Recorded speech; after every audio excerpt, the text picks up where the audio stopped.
The Golden Bough. A Study of Magic and Religion. By Sir James George Frazer. The primary aim of this book is to explain the remarkable rule which regulated the succession to the priesthood of Diana at Orisha. When I first set myself to solve the problem more than 30 years ago, I thought that the solution could be propounded very briefly. But I soon found that to render it probable or even intelligible it was necessary to discuss certain more general questions, some of which had hardly been broached before. In successive editions the discussion of these and kindred topics has occupied more and more space, the inquiry has branched out in more and more directions, until the 2 volumes of the original work have expanded into 12. Meantime a wish has often been expressed that the book should be issued in a more compendious form. This abridgment is an attempt to meet the wish and thereby to bring the work within the range of a wider circle of readers. While the bulk of the book has been greatly reduced, I have endeavored to retain its leading principles, together with an amount of evidence sufficient to illustrate them clearly. The language of the original has also for the most part been preserved, though here and there the exposition has been somewhat condensed. In order to keep as much of the text as possible I have sacrificed all the notes, and with them all exact references to my authorities. Readers who desire to ascertain the source of any particular statement must therefore consult the larger work, which is fully documented and provided with a complete bibliography. In the abridgment I have neither added new matter nor altered the views expressed in the last edition. For the evidence which has come to my knowledge in the meantime has on the whole served either to confirm my former conclusions or to furnish fresh illustrations of old principles. Thus, for example, on the crucial question of the practice of putting kings to death either at the end of a fixed period or whenever their health and strength began to fail. The body of evidence which points to the wide prevalence of such a custom has been considerably augmented in the interval. A striking instance of a limited monarchy of this sort is furnished by the powerful medieval kingdom of the Khazars in southern Russia, where the kings were liable to be put to death either on the expiry of a set term or whenever some public calamity, such as drought, dearth, or defeat in war, seemed to indicate a failure of their natural powers. The evidence for the systematic killing of the Khazar kings, drawn from the accounts of old Arab travelers, has been collected by me elsewhere. Africa, again, has supplied several fresh examples of a similar practice of regicide. Among them the most notable perhaps is the custom formerly observed in Bunyoro of choosing every year from a particular clan a mock king, who was supposed to incarnate the late king, cohabited with his widows at his temple tomb, and after reigning for a week was strangled. The custom presents a close parallel to the ancient Babylonian festival of the Sakaiye, at which a mock king was dressed in the royal robes, allowed to enjoy the real king's concubines, and after reigning for 5 days was stripped, scourged, and put to death. That festival in its turn has lately received fresh light from certain Assyrian inscriptions, which seem to confirm the interpretation which I formerly gave of the festival as a New Year celebration and the parent of the Jewish festival of Purim. Other recently discovered parallels to the priestly kings of Orisha are African priests and kings who used to be put to death at the end of 7 or of 2 years, after being liable in the interval to be attacked and killed by a strong man, who thereupon succeeded to the priesthood or the kingdom. With these and other instances of like customs before us it is no longer possible to regard the rule of succession to the priesthood of Diana at Orisha as exceptional. It clearly exemplifies a widespread institution, of which the most numerous and the most similar cases have thus far been found in Africa. How far the facts point to an early influence of Africa on Italy, or even to the existence of an African population in southern Europe, I do not presume to say. The prehistoric-historic relations between the 2 continents are still obscure and still under investigation. Whether the explanation which I have offered of the institution is correct or not must be left to the future to determine. I shall always be ready to abandon it if a better can be suggested. Meantime in committing the book in its new form to the judgment of the public I desire to guard against a misapprehension of its scope which appears to be still rife, though I have sought to correct it before now. If in the present work I have dwelt at some length on the worship of trees, it is not, I trust, because I exaggerate its importance in the history of religion, still less because I would deduce from it a whole system of mythology. It is simply because I could not ignore the subject in attempting to explain the significance of a priest who bore the title of King of the Wood, and one of whose titles to office was the plucking of a bough, the Golden Bough, from a tree in the sacred grove. But I am so far from regarding the reverence for trees as of supreme importance for the evolution of religion that I consider it to have been altogether subordinate to other factors, and in particular to the fear of the human dead, which, on the whole, I believe to have been probably the most powerful force in the making of primitive religion. I hope that after this explicit disclaimer I shall no longer be taxed with embracing a system of mythology which I look upon not merely as false but as preposterous and absurd. But I am too familiar with the hydra of error to expect that by lopping off one of the monster's heads I can prevent another, or even the same, from sprouting again. I can only trust to the candor and intelligence of my readers to rectify this serious misconception of my views by a comparison with my own express declaration. 1. The King of the Wood. 1. Diana and Virbius. Who does not know Turner's picture of the Golden Bough? The scene, suffused with the golden glow of imagination in which the divine mind of Turner steeped and transfigured even the fairest natural landscape, is a dreamlike vision of the little woodland lake of Nemi, Diana's mirror, as it was called by the ancients. No one who has seen that calm water, lapped in a green hollow of the Alban hills, can ever forget it. The two characteristic Italian villages which slumber on its banks, and the equally Italian palace whose terraced gardens descend steeply to the lake, hardly break the stillness and even the solitariness of the scene. Diana herself might still linger by this lonely shore, still haunt these woodlands wild. In antiquity this sylvan landscape was the scene of a strange and recurring tragedy. On the northern shore of the lake, right under the precipitous cliffs on which the modern village of Nemi is perched, stood the sacred grove and sanctuary of Diana Nemorensis, or Diana of the Wood. The lake and the grove were sometimes known as the Lake and Grove of Aricia. But the town of Aricia, the modern Lauricia, was situated about 3 miles off, at the foot of the Alban Mount, and separated by a steep descent from the lake, which lies in a small crater-like hollow on the mountainside. In this sacred grove there grew a certain tree round which at any time of the day, and probably far into the night, a grim figure might be seen to prowl. In his hand he carried a drawn sword, and he kept peering warily about him as if at every instant he expected to be set upon by an enemy. He was a priest and a murderer. And the man for whom he looked was sooner or later to murder him and hold the priesthood in his stead. Such was the rule of the sanctuary. A candidate for the priesthood could only succeed to office by slaying the priest, and having slain him, he retained office till he was himself slain by a stronger or a craftier. The post which he held by this precarious tenure carried with it the title of king, but surely no crowned head ever lay uneasier, or was visited by more evil dreams, than his. For year in, year out, in summer and winter, in fair weather and in foul, he had to keep his lonely watch, and whenever he snatched a troubled slumber it was at the peril of his life. The least relaxation of his vigilance, the smallest abatement of his strength of limb or skill of fence, put him in jeopardy. Grey hairs might seal his death warrant.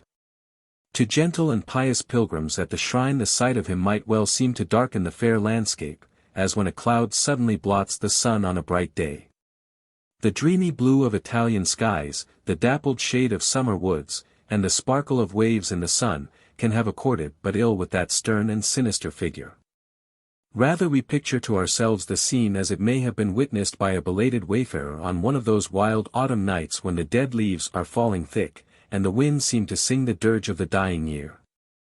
It is a somber picture, set to melancholy music, the background of forest showing black and jagged against a lowering and stormy sky, the sighing of the wind in the branches, the rustle of the withered leaves underfoot, the lapping of the cold water on the shore, and in the foreground, pacing to and fro, now in twilight and now in gloom, a dark figure with a glitter of steel at the shoulder whenever the pale moon, riding clear of the cloud-rack, peers down at him through the matted boughs.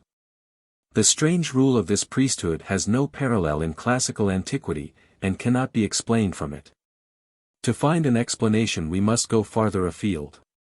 No one will probably deny that such a custom savors of a barbarous age, and, surviving into imperial times, stands out in striking isolation from the polished Italian society of the day, like a primeval rock rising from a smooth-shaven lawn. It is the very rudeness and barbarity of the custom which allow us a hope of explaining it. For recent researches into the early history of man have revealed the essential similarity with which, under many superficial differences, the human mind has elaborated its first crude philosophy of life. Accordingly, if we can show that a barbarous custom, like that of the priesthood of Nemi, has existed elsewhere, if we can detect the motives which led to its institution, if we can prove that these motives have operated widely, perhaps universally, in human society, producing in varied circumstances a variety of institutions specifically different but generically alike. If we can show, lastly, that these very motives, with some of their derivative institutions, were actually at work in classical antiquity, then we may fairly infer that at a remoter age the same motives gave birth to the priesthood of Nemi. Such an inference, in default of direct evidence as to how the priesthood did actually arise, can never amount to demonstration. But it will be more or less probable according to the degree of completeness with which it fulfills the conditions I have indicated. The object of this book is, by meeting these conditions, to offer a fairly probable explanation of the priesthood of Nemi. I begin by setting forth the few facts and legends which have come down to us on the subject.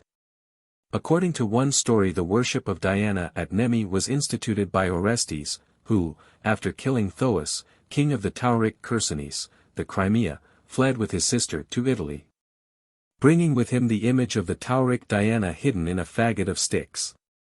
After his death his bones were transported from Erisha to Rome and buried in front of the Temple of Saturn, on the Capitoline slope, beside the Temple of Concord. The bloody ritual which legend ascribed to the Tauric Diana is familiar to classical readers. It is said that every stranger who landed on the shore was sacrificed on her altar. But transported to Italy, the rite assumed a milder form. Within the sanctuary at Nemi grew a certain tree of which no branch might be broken. Only a runaway slave was allowed to break off, if he could, one of its boughs. Success in the attempt entitled him to fight the priest in single combat, and if he slew him he reigned in his stead with the title of King of the Wood, Rex Nemorensis. According to the public opinion of the ancients, the fateful branch was that golden bough which, at the Sibyl's bidding, Aeneas plucked before he essayed the perilous journey to the world of the dead. The flight of the slave represented, it was said, the flight of Orestes. His combat with the priest was a reminiscence of the human sacrifices once offered to the Tauric Diana. This rule of succession by the sword was observed down to imperial times, for amongst his other freaks Caligula, thinking that the priest of Nemi had held office too long, hired a more stalwart ruffian to slay him. And a Greek traveler, who visited Italy in the age of the Antonines, remarks that down to his time the priesthood was still the prize of victory in a single combat. Of the worship of Diana at Nemi some leading features can still be made out. From the votive offerings which have been found on the site, it appears that she was conceived of especially as a huntress, and further as blessing men and women with offspring, and granting expectant mothers an easy delivery. Again, fire seems to have played a foremost part in her ritual. For during her annual festival, held on the 13th of August, at the hottest time of the year, her grove shone with a multitude of torches, whose ruddy glare was reflected by the lake. And throughout the length and breadth of Italy the day was kept with holy rites at every domestic hearth. Bronze statuettes found in her precinct represent the goddess herself holding a torch in her raised right hand. And women whose prayers had been heard by her came crowned with wreaths and bearing lighted torches to the sanctuary in fulfillment of their vows. Some one unknown dedicated a perpetually burning lamp in a little shrine at Nemi for the safety of the Emperor Claudius and his family. The terracotta lamps which have been discovered in the grove may perhaps have served a like purpose for humbler persons. If so, the analogy of the custom to the Catholic practice of dedicating holy candles in churches would be obvious. Further, the title of Vesta borne by Diana at Nemi points clearly to the maintenance of a perpetual holy fire in her sanctuary. A large circular basement at the northeast corner of the temple, raised on 3 steps and bearing traces of a mosaic pavement, probably supported a round temple of Diana in her character of Vesta, like the round temple of Vesta in the Roman Forum. Here the sacred fire would seem to have been tended by Vestal virgins, for the head of a Vestal in terracotta was found on the spot, and the worship of a perpetual fire, cared for by holy maidens, appears to have been common in Latium from the earliest to the latest times. Further, at the annual festival of the goddess, hunting dogs were crowned and wild beasts were not molested. Young people went through a purificatory ceremony in her honor. Wine was brought forth, and the feast consisted of a kid cake served piping hot on plates of leaves, and apples still hanging in clusters on the boughs. But Diana did not reign alone in her grove at Nemi. 2 lesser divinities shared her forest sanctuary. One was Egeria, the nymph of the clear water which, bubbling from the basaltic rocks, used to fall in graceful cascades into the lake at the place called Lumol, because here were established the mills of the modern village of Nemi. The purling of the stream as it ran over the pebbles is mentioned by Ovid, who tells us that he had often drunk of its water. Women with child used to sacrifice to Egeria, because she was believed, like Diana, to be able to grant them an easy delivery. Tradition ran that the nymph had been the wife or mistress of the wise king Numa, that he had consorted with her in the secrecy of the sacred grove, and that the laws which he gave the Romans had been inspired by communion with her divinity. Plutarch compares the legend with other tales of the loves of goddesses for mortal men, such as the love of Cybele and the moon for the fair youths Attis and Endymion. According to some, the trysting place of the lovers was not in the woods of Nemi but in a grove outside the dripping Porta Capena at Rome, where another sacred spring of Egeria gushed from a dark cavern. Every day the Roman Vestals fetched water from this spring to wash the temple of Vesta, carrying it in earthenware pitchers on their heads. In Juvenal's time the natural rock had been encased in marble, and the hallowed spot was profaned by gangs of poor Jews, who were suffered to squat, like gypsies, in the grove. We may suppose that the spring which fell into the lake of Nemi was the true original Egeria. And that when the first settlers moved down from the Alban hills to the banks of the Tiber they brought the nymph with them and found a new home for her in a grove outside the gates. The remains of baths which have been discovered within the sacred precinct, together with many terracotta models of various parts of the human body, suggest that the waters of Egeria were used to heal the sick, who may have signified their hopes or testified their gratitude by dedicating likenesses of the diseased members to the goddess, in accordance with a custom which is still observed in many parts of Europe. To this day it would seem that the spring retains medicinal virtues. The other of the minor deities at Nemi was Virbius. Legend had it that Virbius was the young Greek hero Hippolytus, chaste and fair, who learned the art of venery from the centaur Chiron, and spent all his days in the greenwood chasing wild beasts with the virgin huntress Artemis, the Greek counterpart of Diana, for his only comrade. Proud of her divine society, he spurned the love of women, and this proved his bane.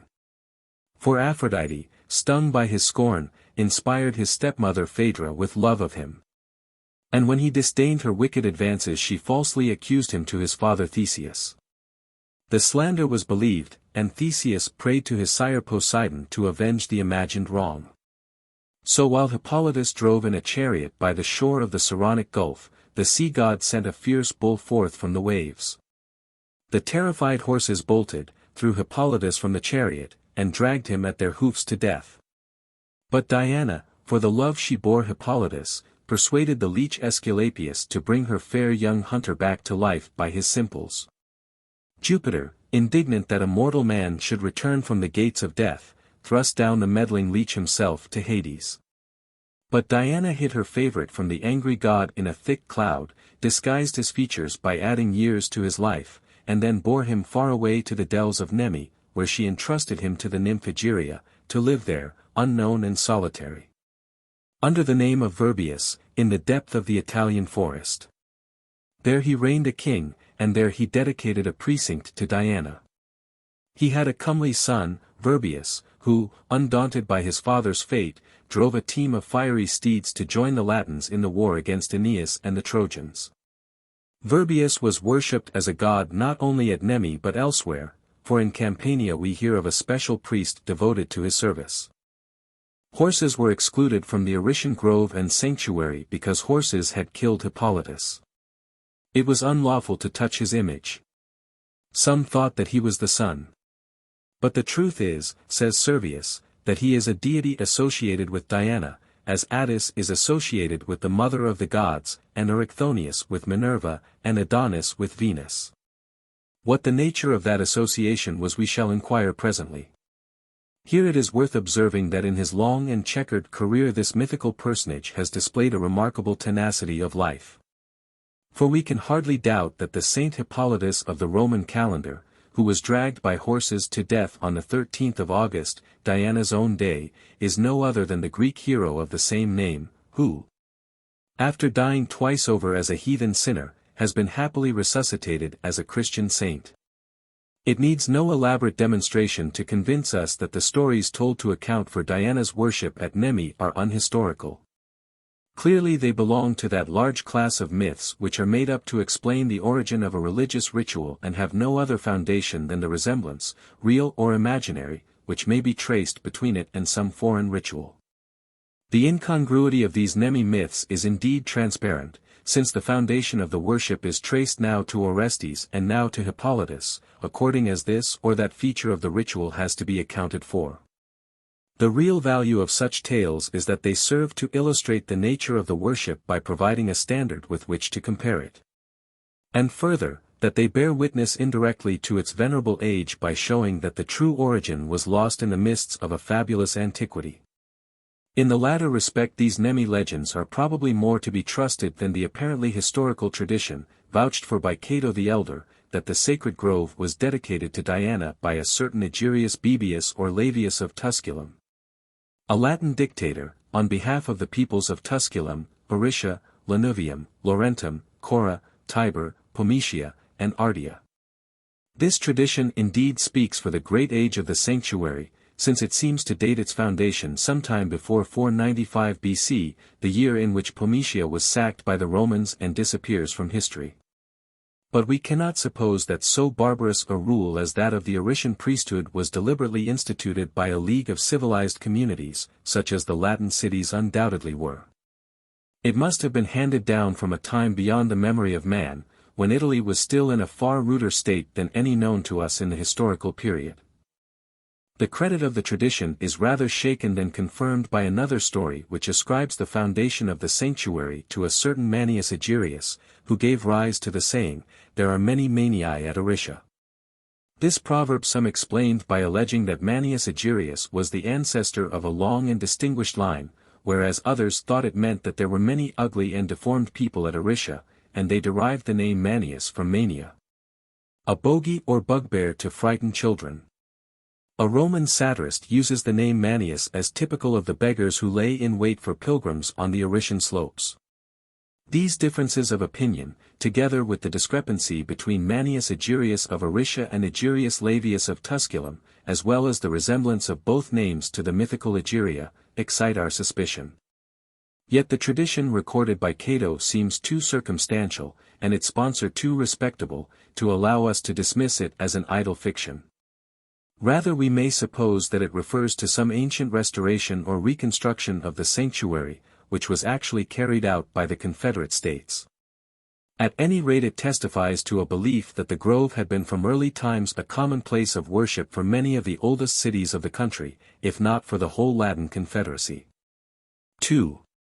Artemis and Hippolytus. I have said that the Orician legends of Orestes and Hippolytus, though worthless as history, have a certain value in so far as they may help us to understand the worship at Nemi better by comparing it with the ritual and myths of other sanctuaries.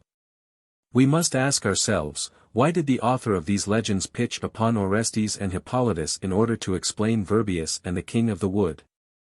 In regard to Orestes, the answer is obvious. He and the image of the Tauric Diana, which could only be appeased with human blood, were dragged in to render intelligible the murderous rule of succession to the Orician priesthood. In regard to Hippolytus the case is not so plain. The manner of his death suggests readily enough a reason for the exclusion of horses from the grove, but this by itself seems hardly enough to account for the identification. We must try to probe deeper by examining the worship as well as the legend or myth of Hippolytus.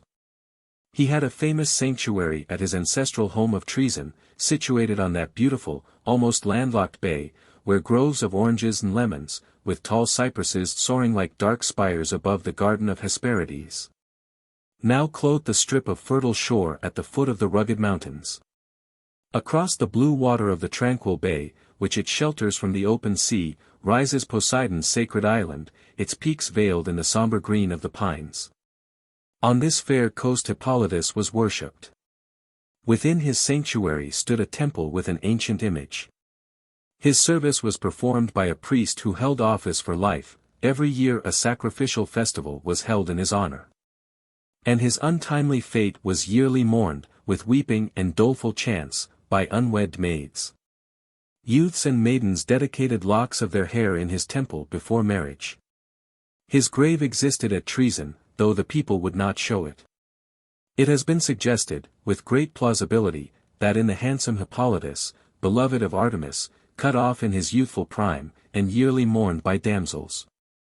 We have one of those mortal lovers of a goddess who appear so often in ancient religion, and of whom Adonis is the most familiar type.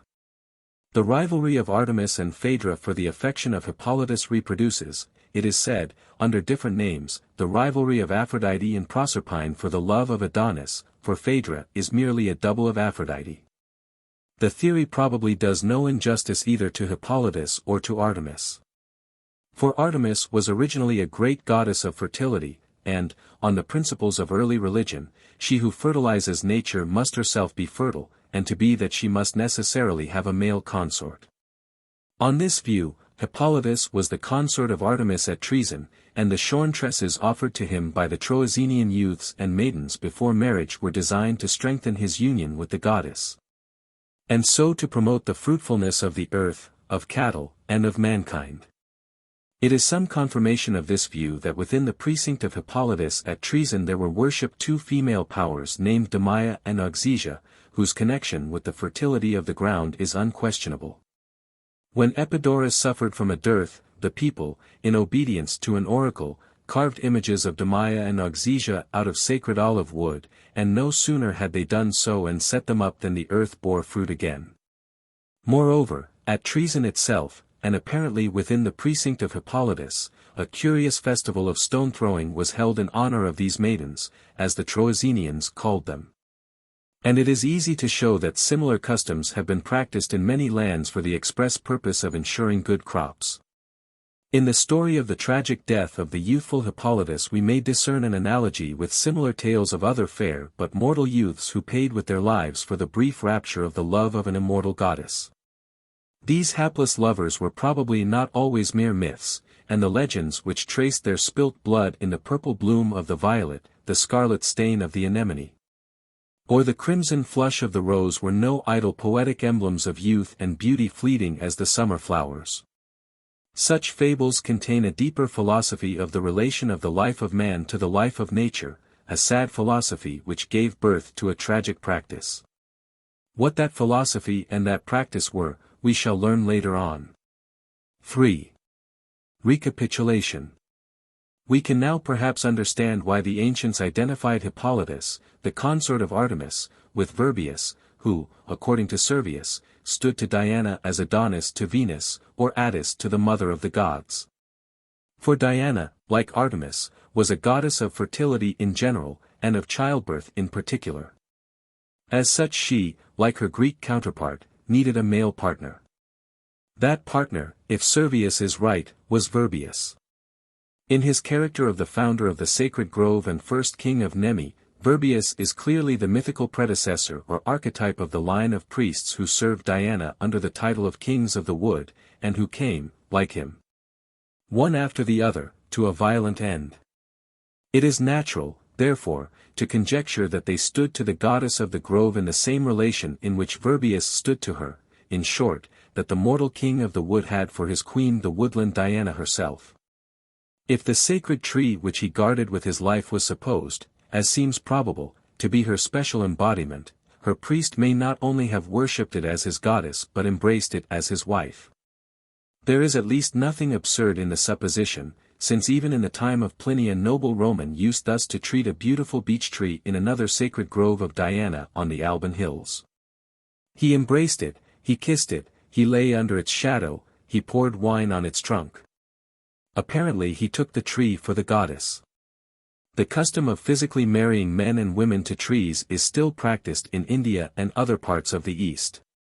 Why should it not have obtained in ancient Latium? Reviewing the evidence as a whole, we may conclude that the worship of Diana in her sacred grove at Nemi was of great importance and immemorial antiquity. That she was revered as the goddess of woodlands and of wild creatures, probably also of domestic cattle and of the fruits of the earth, that she was believed to bless men and women with offspring and to aid mothers in childbed. That her holy fire, tended by chaste virgins, burned perpetually in a round temple within the precinct.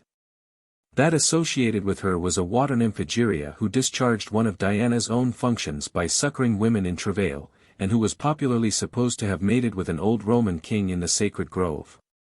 Further, that Diana of the Wood herself had a male companion Virbius by name, who was to her what Adonis was to Venus, or Attis to Cybele. And, lastly, that this mythical Virbius was represented in historical times by a line of priests known as Kings of the Wood, who regularly perished by the swords of their successors. And whose lives were in a manner bound up with a certain tree in the grove, because so long as that tree was uninjured they were safe from attack. Clearly these conclusions do not of themselves suffice to explain the peculiar rule of succession to the priesthood. But perhaps the survey of a wider field may lead us to think that they contain in germ the solution of the problem. To that wider survey we must now address ourselves. It will be long and laborious, but may possess something of the interest and charm of a voyage of discovery, in which we shall visit many strange foreign lands, with strange foreign peoples, and still stranger customs. The wind is in the shrouds, we shake out our sails to it, and leave the coast of Italy behind us for a time. 2. Priestly Kings. The questions which we have set ourselves to answer are mainly two. First, why had Diana's priest at Nemi, the king of the wood, to slay his predecessor? Second, why before doing so had he to pluck the branch of a certain tree which the public opinion of the ancients identified with Virgil's Golden Bough? The first point on which we fasten is the priest's title. Why was he called the king of the wood? Why was his office spoken of as a kingdom? The union of a royal title with priestly duties was common in ancient Italy and Greece. At Rome and in other cities of Latium there was a priest called the sacrificial king or king of the sacred rites, and his wife bore the title of queen of the sacred rites. In Republican Athens the second annual magistrate of the state was called the king, and his wife the queen. The functions of both were religious. Many other Greek democracies had titular kings, whose duties, so far as they are known, seem to have been priestly, and to have centered round the common hearth of the state.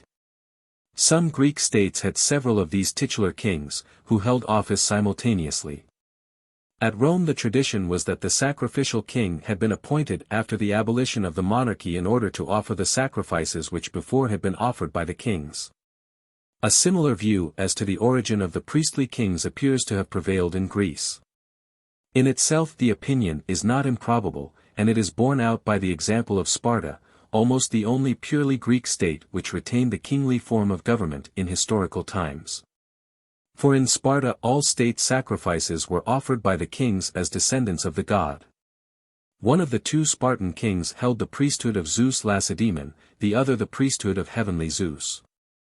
This combination of priestly functions with royal authority is familiar to everyone.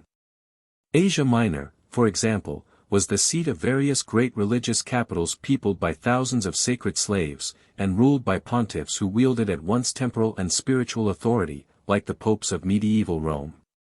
Such priest-ridden cities were Zela and Pessinus.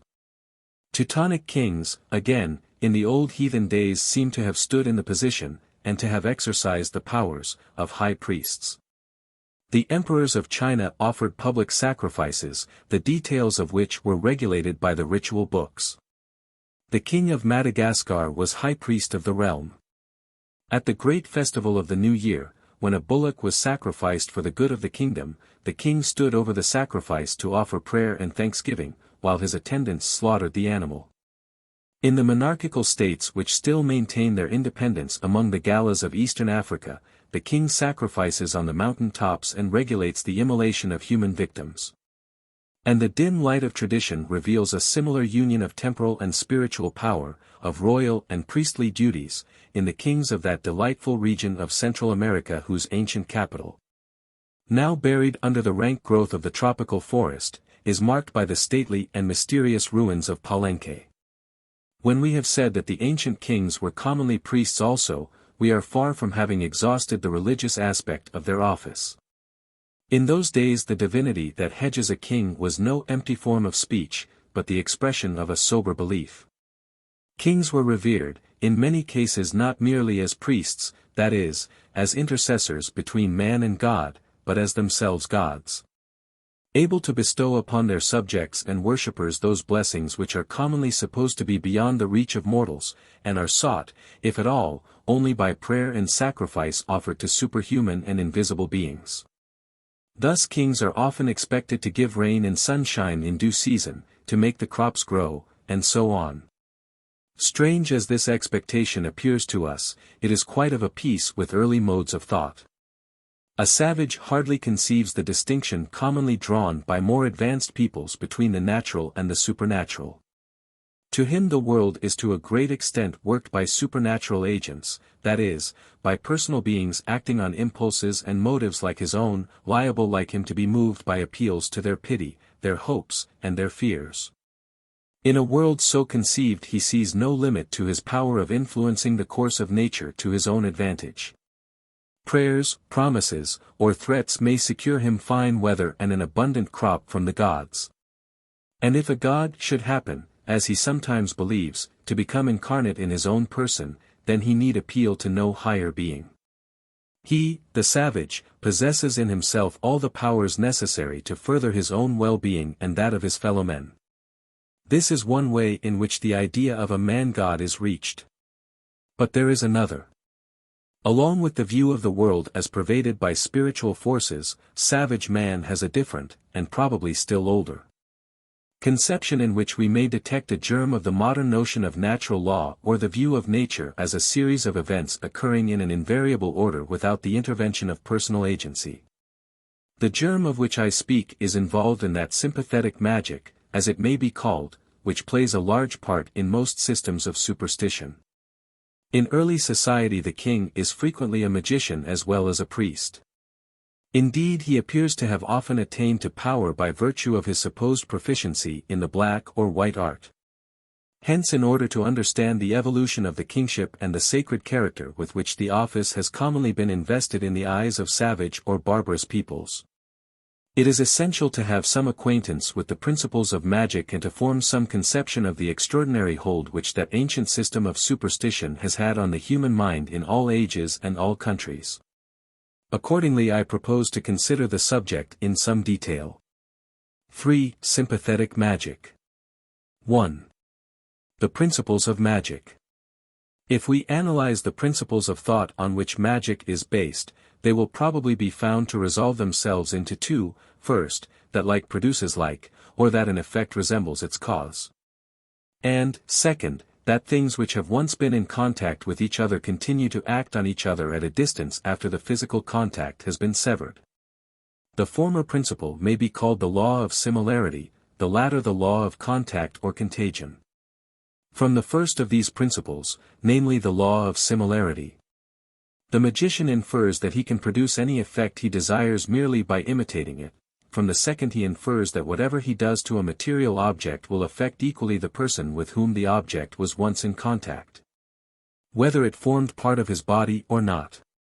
Charms based on the law of similarity may be called homeopathic or imitative magic. Charms based on the law of contact or contagion may be called contagious magic.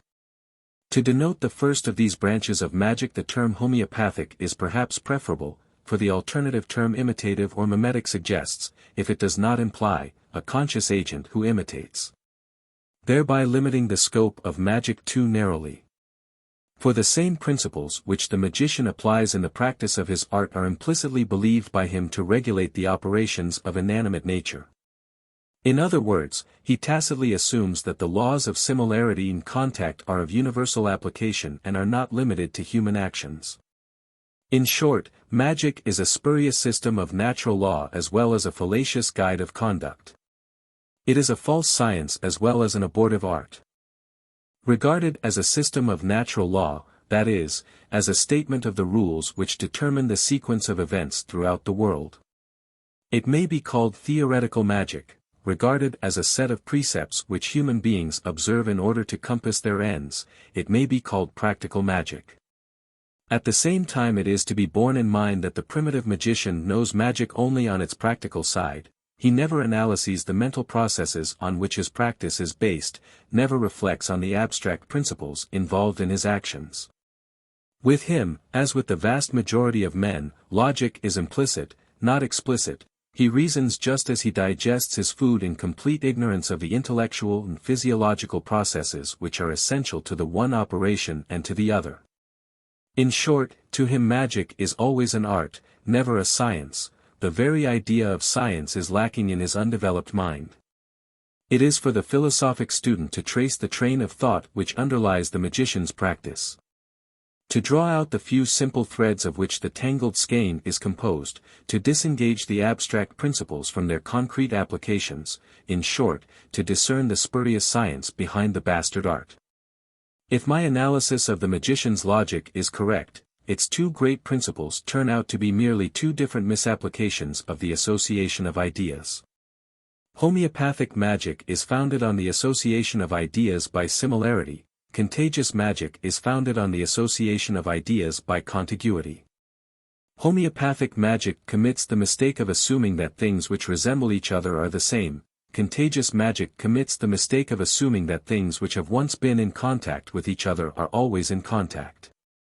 But in practice the two branches are often combined. Or, to be more exact, while homeopathic or imitative magic may be practiced by itself, contagious magic will generally be found to involve an application of the homeopathic or imitative principle. Thus generally stated, the two things may be a little difficult to grasp, but they will readily become intelligible when they are illustrated by particular examples. Both trains of thought are in fact extremely simple and elementary.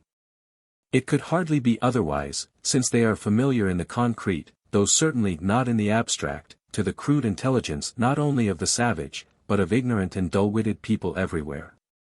Both branches of magic, the homeopathic and the contagious, may conveniently be comprehended under the general name of sympathetic magic, since both assume that things act on each other at a distance through a secret sympathy.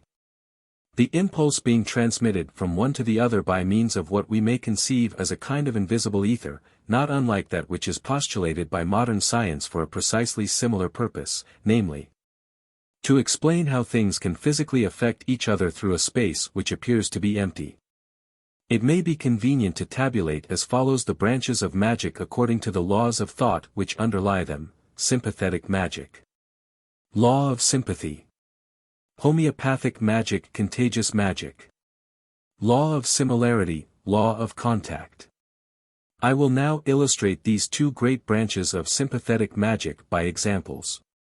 Beginning with homeopathic magic. 2. Homeopathic or imitative magic. Perhaps the most familiar application of the principle that like produces like is the attempt which has been made by many peoples in many ages to injure or destroy an enemy by injuring or destroying an image of him. In the belief that, just as the image suffers, so does the man, and that when it perishes he must die. A few instances out of many may be given to prove at once the wide diffusion of the practice over the world and its remarkable persistence through the ages. For thousands of years ago it was known to the sorcerers of ancient India, Babylon, and Egypt, as well as of Greece and Rome, and at this day it is still resorted to by cunning and malignant savages in Australia, Africa, and Scotland. Thus the North American Indians, we are told, believe that by drawing the figure of a person in sand, ashes, or clay, or by considering any object as his body, and then pricking it with a sharp stick or doing it any other injury, they inflict a corresponding injury on the person represented. For example, when an Ojibwe Indian desires to work evil on anyone, he makes a little wooden image of his enemy and runs a needle into its head or heart, or he shoots an arrow into it. Believing that wherever the needle pierces or the arrow strikes the image, his foe will the same instant be seized with a sharp pain in the corresponding part of his body. But if he intends to kill the person outright, he burns or buries the puppet, uttering certain magic words as he does so.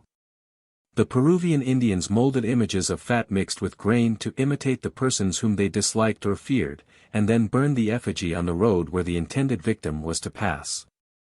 This they called burning his soul. A Malay charm of the same sort is as follows. Take parings of nails, hair, eyebrows, spittle, and so forth of your intended victim, enough to represent every part of his person, and then make them up into his likeness with wax from a deserted bee's comb. Scorch the figure slowly by holding it over a lamp every night for 7 nights, and say, "It is not wax that I am scorching. It is the liver, heart, and spleen of so-and-so that I scorch." After the 7th time burn the figure, and your victim will die. This charm obviously combines the principles of homeopathic and contagious magic. Since the image which is made in the likeness of an enemy contains things which once were in contact with him, namely, his nails, hair, and spittle. Another form of the Malay charm, which resembles the Ojibwe practice still more closely, is to make a corpse of wax from an empty bee's comb and of the length of a footstep, then pierce the eye of the image, and your enemy is blind. Pierce the stomach, and he is sick, pierce the head, and his head aches, pierce the breast, and his breast will suffer. If you would kill him outright, transfix the image from the head downwards, enshroud it as you would a corpse. Pray over it as if you were praying over the dead, then bury it in the middle of a path where your victim will be sure to step over it. In order that his blood may not be on your head, you should say, "It is not I who am burying him. It is Gabriel who is burying him." Thus the guilt of the murder will be laid on the shoulders of the Archangel Gabriel, who is a great deal better able to bear it than you are. If homeopathic or imitative magic, working by means of images, has commonly been practiced for the spiteful purpose of putting obnoxious people out of the world, it has also, though far more rarely, been employed with the benevolent intention of helping others into it. In other words, it has been used to facilitate childbirth and to procure offspring for barren women. Thus among the Bataks of Sumatra a barren woman, who would become a mother, will make a wooden image of a child and hold it in her lap, believing that this will lead to the fulfillment of her wish. In the Babar archipelago, when a woman desires to have a child, she invites a man who is himself the father of a large family to pray on her behalf to Upulero, the spirit of the sun. A doll is made of red cotton, which the woman clasps in her arms, as if she would suckle it. Then the father of many children takes a fowl and holds it by the legs to the woman's head, saying, "O Upulero, make use of the fowl. Let fall, let descend a child, I beseech you, I entreat you, let a child fall and descend into my hands and on my lap." Then he asks the woman, "Has the child come?" and she answers, "Yes, it is sucking already." After that the man holds the fowl on the husband's head, and mumbles some form of words. Lastly, the bird is killed and laid, together with some beetle, on the domestic place of sacrifice. When the ceremony is over, word goes about in the village that the woman has been brought to bed, and her friends come and congratulate her. Here the pretense that a child has been born is a purely magical rite designed to secure, by means of imitation or mimicry, that a child really shall be born. But an attempt is made to add to the efficacy of the rite by means of prayer and sacrifice. To put it otherwise, magic is here blent with and reinforced by religion. Among some of the Dayaks of Borneo, when a woman is in hard labor, a wizard is called in, who essays to facilitate the delivery in a rational manner by manipulating the body of the sufferer. Meantime another wizard outside the room exerts himself to attain the same end by means which we should regard as wholly irrational. He, in fact, pretends to be the expectant mother. A large stone attached to his stomach by a cloth wrapped round his body represents the child in the womb, and, following the directions shouted to him by his colleague on the real scene of operations, he moves this make-believe baby about on his body in exact imitation of the movements of the real baby till the infant is born. The same principle of make-believe, so dear to children, has led other peoples to employ a simulation of birth as a form of adoption, and even as a mode of restoring a supposed dead person to life. If you pretend to give birth to a boy, or even to a great bearded man who has not a drop of your blood in his veins, then, in the eyes of primitive law and philosophy, that boy or man is really your son to all intents and purposes. Thus Diodorus tells us that when Zeus persuaded his jealous wife Hera to adopt Hercules, the goddess got into bed, and clasping the burly hero to her bosom, pushed him through her robes and let him fall to the ground in imitation of a real birth. And the historian adds that in his own day the same mode of adopting children was practiced by the barbarians. At the present time it is said to be still in use in Bulgaria and among the Bosnian Turks. A woman will take a boy whom she intends to adopt and push or pull him through her clothes. Ever afterwards he is regarded as her very son, and inherits the whole property of his adoptive parents. Among the Barawans of Sarawak, when a woman desires to adopt a grown-up man or woman, a great many people assemble and have a feast. The adopting mother, seated in public on a raised and covered seat, allows the adopted person to crawl from behind between her legs. As soon as he appears in front he is stroked with the sweet-scented blossoms of the areca palm and tied to a woman. Then the adopting mother and the adopted son or daughter, thus bound together, waddle to the end of the house and back again in front of all the spectators. The tie established between the two by this graphic imitation of childbirth is very strict. An offense committed against an adopted child is reckoned more heinous than one committed against a real child. In ancient Greece any man who had been supposed erroneously to be dead, and for whom in his absence funeral rites had been performed, was treated as dead to society till he had gone through the form of being born again. He was passed through a woman's lap, then washed, dressed in swaddling clothes, and put out to nurse. Not until this ceremony had been punctually performed might he mix freely with living folk. In ancient India, under similar circumstances, the supposed dead man had to pass the first night after his return in a tub filled with a mixture of fat and water. There he sat with doubled-up fists and without uttering a syllable, like a child in the womb, while over him were performed all the sacraments that were wont to be celebrated over a pregnant woman. Next morning he got out of the tub and went through once more all the other sacraments he had formerly partaken of from his youth up. In particular, he married a wife or espoused his old one over again with due solemnity. Another beneficent use of homeopathic magic is to heal or prevent sickness. The ancient Hindus performed an elaborate ceremony, based on homeopathic magic, for the cure of jaundice. Its main drift was to banish the yellow color to yellow creatures and yellow things, such as the sun, to which it properly belongs, and to procure for the patient a healthy red color from a living, vigorous source, namely, a red bull. With this intention, a priest recited the following spell: "Up to the sun shall go thy heartache and thy jaundice, in the color of the red bull do we envelop thee. We envelop thee in red tints, unto long life. May this person go unscathed and be free of yellow color.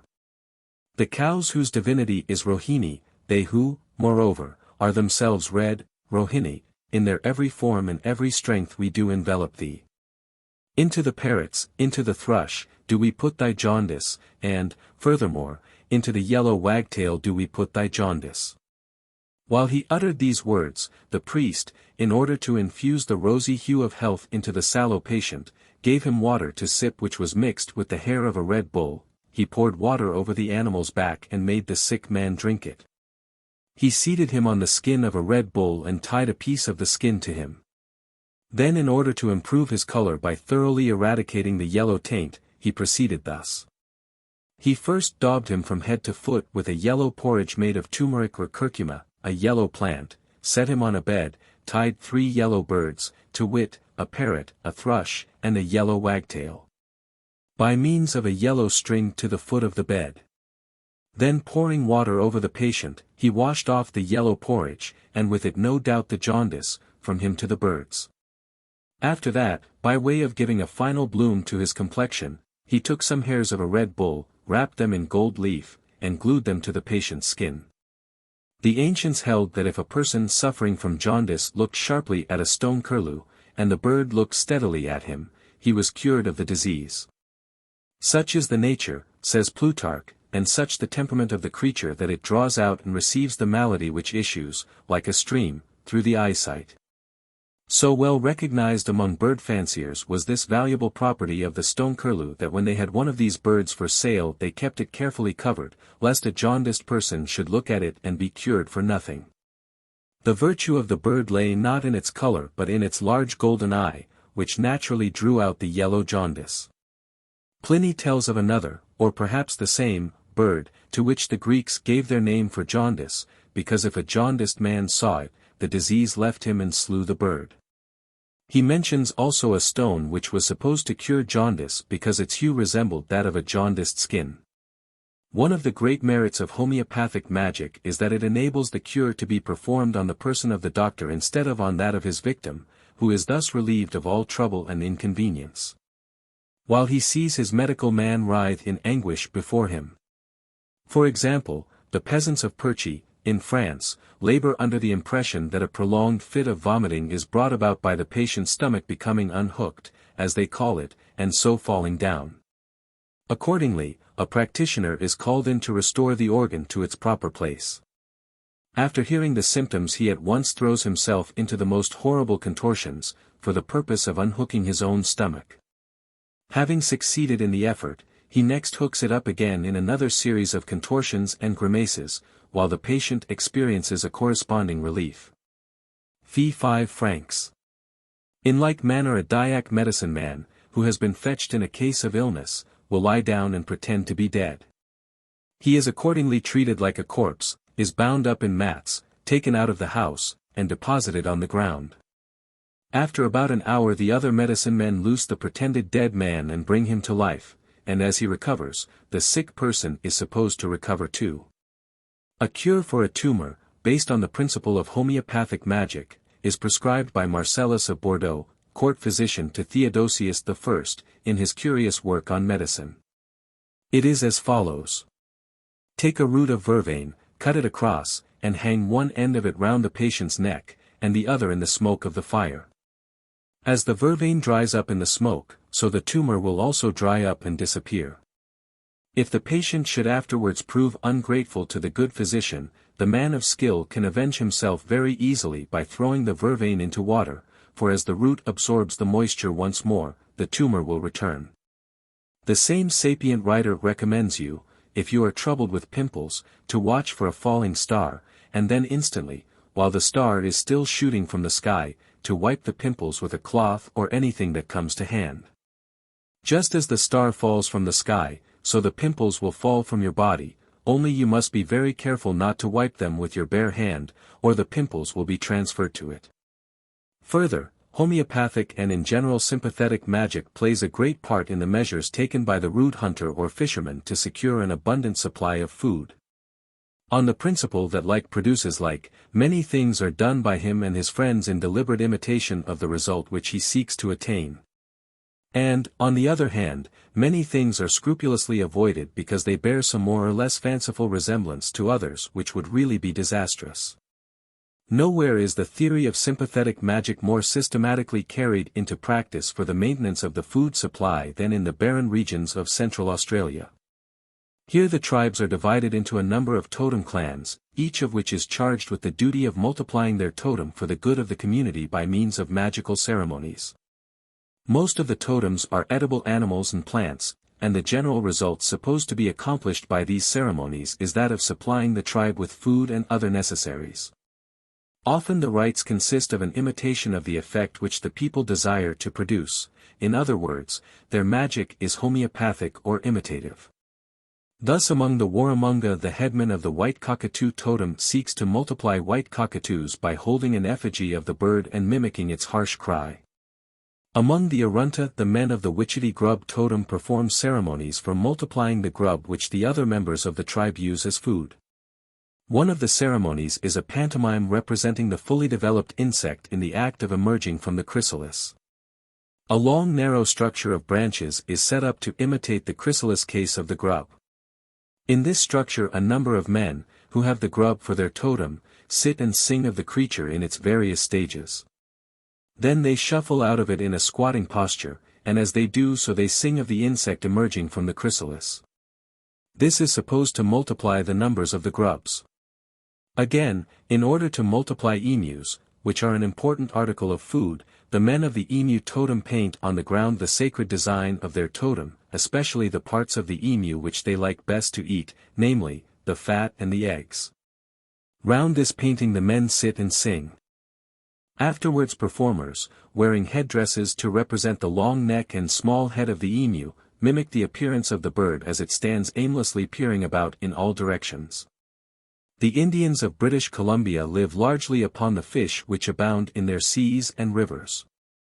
If the fish do not come in due season, and the Indians are hungry, a Nootka wizard will make an image of a swimming fish and put it into the water in the direction from which the fish generally appear. This ceremony, accompanied by a prayer to the fish to come, will cause them to arrive at once. The islanders of Torres Straits use models of dugong and turtles to charm dugong and turtle to their destruction. The Torajas of Central Celebes believe that things of the same sort attract each other by means of their indwelling spirits or vital ether. Hence they hang up the jawbones of deer and wild pigs in their houses, in order that the spirits which animate these bones may draw the living creatures of the same kind into the path of the hunter. In the island of Nias, when a wild pig has fallen into the pit prepared for it, the animal is taken out and its back is rubbed with 9 fallen leaves, in the belief that this will make 9 more wild pigs fall into the pit. Just as the 9 leaves fell from the tree. In the East Indian islands of Saparia, Horico, and Noessa Lot, when a fisherman is about to set a trap for fish in the sea, he looks out for a tree, of which the fruit has been much pecked at by birds. From such a tree he cuts a stout branch and makes of it the principal post in his fish trap, for he believes that, just as the tree lured many birds to its fruit, so the branch cut from that tree will lure many fish to the trap. The western tribes of British New Guinea employ a charm to aid the hunter in spearing dugong or turtle. A small beetle, which haunts coconut trees, is placed in the hole of the spear haft into which the spearhead fits. This is supposed to make the spearhead stick fast in the dugong or turtle, just as the beetle sticks fast to a man's skin when it bites him. When a Cambodian hunter has set his nets and taken nothing, he strips himself naked, goes some way off, then strolls up to the net as if he did not see it, lets himself be caught in it, and cries, "Hello! What's this? I'm afraid I'm caught." After that the net is sure to catch game. A pantomime of the same sort has been acted within the living memory in our Scottish Highlands. The Rev. James MacDonald, now of Ray and Caithness, tells us that in his boyhood when he was fishing with companions about Loch Aline and they had had no bites for a long time, they used to make a pretense of throwing one of their fellows overboard and hauling him out of the water, as if he were a fish. After that the trout or sillock would begin to nibble, according as the boat was on fresh or salt water. Before a carrier Indian goes out to snare martens, he sleeps by himself for about 10 nights beside the fire with a little stick pressed down on his neck. This naturally causes the fall stick of his trap to drop down on the neck of the marten. Among the Gallilares, who inhabit a district in the northern part of Halmahera, a large island to the west of New Guinea, it is a maxim that when you are loading your gun to go out shooting, you should always put the bullet in your mouth before you insert it in the gun. For by so doing you practically eat the game that is to be hit by the bullet, which therefore cannot possibly miss the mark. A Malay who has baited a trap for crocodiles, and is awaiting results, is careful in eating his curry always to begin by swallowing 3 lumps of rice successively, for this helps the bait to slide more easily down the crocodile's throat. He is equally scrupulous not to take any bones out of his curry, for, if he did, it seems clear that the sharp-pointed stick on which the bait is skewered would similarly work itself loose, and the crocodile would get off with the bait. Hence in these circumstances it is prudent for the hunter, before he begins his meal, to get somebody else to take the bones out of his curry, otherwise he may at any moment have to choose between swallowing a bone and losing the crocodile. This last rule is an instance of the things which the hunter abstains from doing lest, on the principle that like produces like, they should spoil his luck. For it is to be observed that the system of sympathetic magic is not merely composed of positive precepts, it comprises a very large number of negative precepts, that is, prohibitions. It tells you not merely what to do, but also what to leave undone. The positive precepts are charms, the negative precepts are taboos. In fact, the whole doctrine of taboo, or at all events a large part of it, would seem to be only a special application of sympathetic magic, with its two great laws of similarity in contact. Though these laws are certainly not formulated in so many words nor even conceived in the abstract by the savage, they are nevertheless implicitly believed by him to regulate the course of nature quite independently of human will. He thinks that if he acts in a certain way, certain consequences will inevitably follow in virtue of one or other of these laws.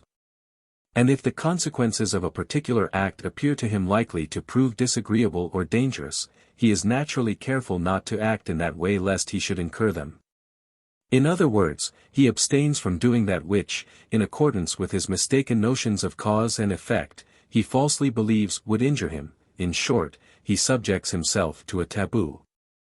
Thus taboo is so far a negative application of practical magic.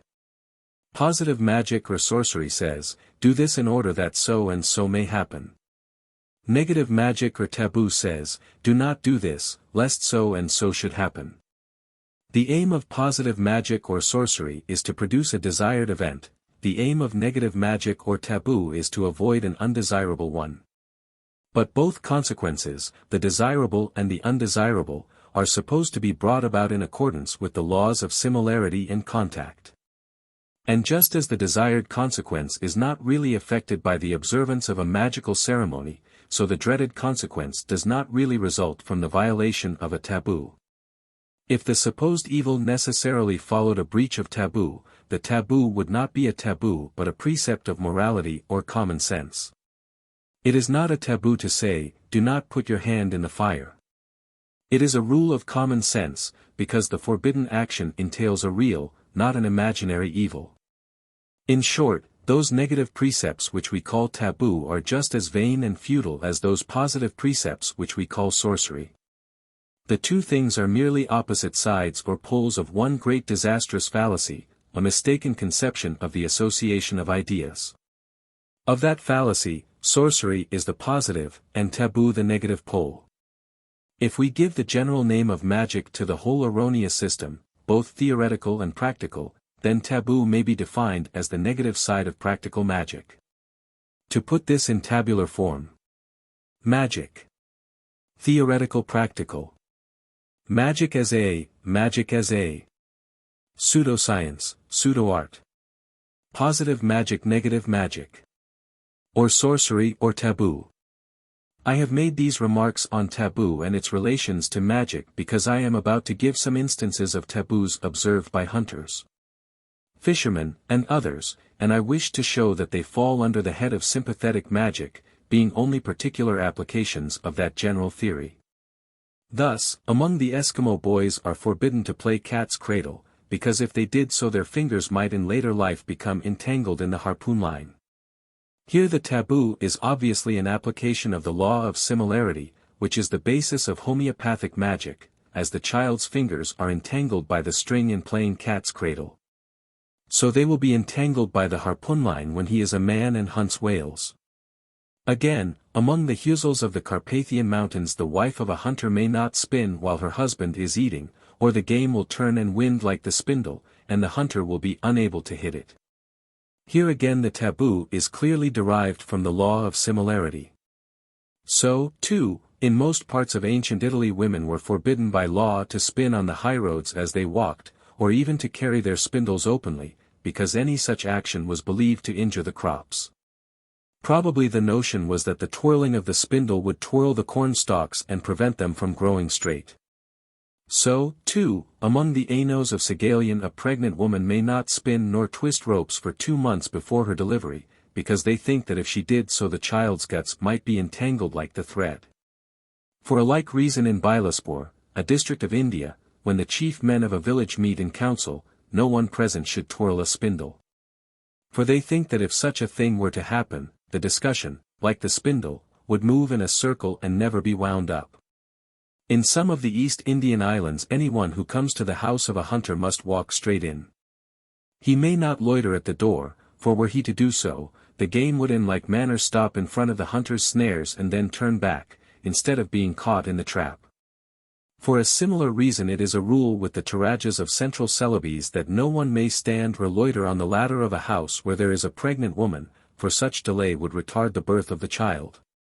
And in various parts of Sumatra the woman herself in these circumstances is forbidden to stand at the door or on the top rung of the house ladder under pain of suffering hard labor for her imprudence in neglecting so elementary a precaution. Malays engaged in the search for camphor eat their food dry and take care not to pound their salt fine. The reason is that the camphor occurs in the form of small grains deposited in the cracks of the trunk of the camphor tree. Accordingly it seems plain to the Malay that if, while seeking for camphor, he were to eat his salt finely ground, the camphor would be found also in fine grains. Whereas by eating his salt coarse he ensures that the grains of the camphor will also be large. Camphor hunters in Borneo use the leathery sheath of the leafstalk of the Penang palm as a plate for food, and during the whole of the expedition they will never wash the plate, for fear that the camphor might dissolve and disappear from the crevices of the tree. Apparently they think that to wash their plates would be to wash out the camphor crystals from the trees in which they are embedded. The chief product of some parts of Laos, a province of Siam, is lac. This is a resinous gum exuded by a red insect on the young branches of trees, to which the little creatures have to be attached by hand. All who engage in the business of gathering the gum abstain from washing themselves and especially from cleansing their heads, lest by removing the parasites from their hair they should detach the other insects from the boughs. Again, a Blackfoot Indian who has set a trap for eagles, and is watching it, would not eat rosebuds on any account.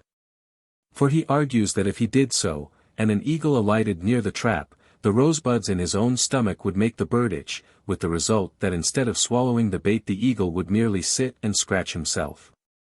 Following this train of thought the eagle hunter also refrains from using an awl when he is looking after his snares, for surely if he were to scratch with an awl, the eagles would scratch him. The same disastrous consequence would follow if his wives and children at home used an awl while he is out after eagles, and accordingly they are forbidden to handle the tool in his absence for fear of putting him in bodily danger. Among the taboos observed by savages none perhaps are more numerous or important than the prohibitions to eat certain foods. And of such prohibitions many are demonstrably derived from the law of similarity and are accordingly examples of negative magic. Just as the savage eats many animals or plants in order to acquire certain desirable qualities with which he believes them to be endowed, so he avoids eating many other animals and plants lest he should acquire certain undesirable qualities with which he believes them to be infected. In eating the former he practices positive magic, in abstaining from the latter he practices negative magic. Many examples of such positive magic will meet us later on. Here I will give a few instances of such negative magic or taboo.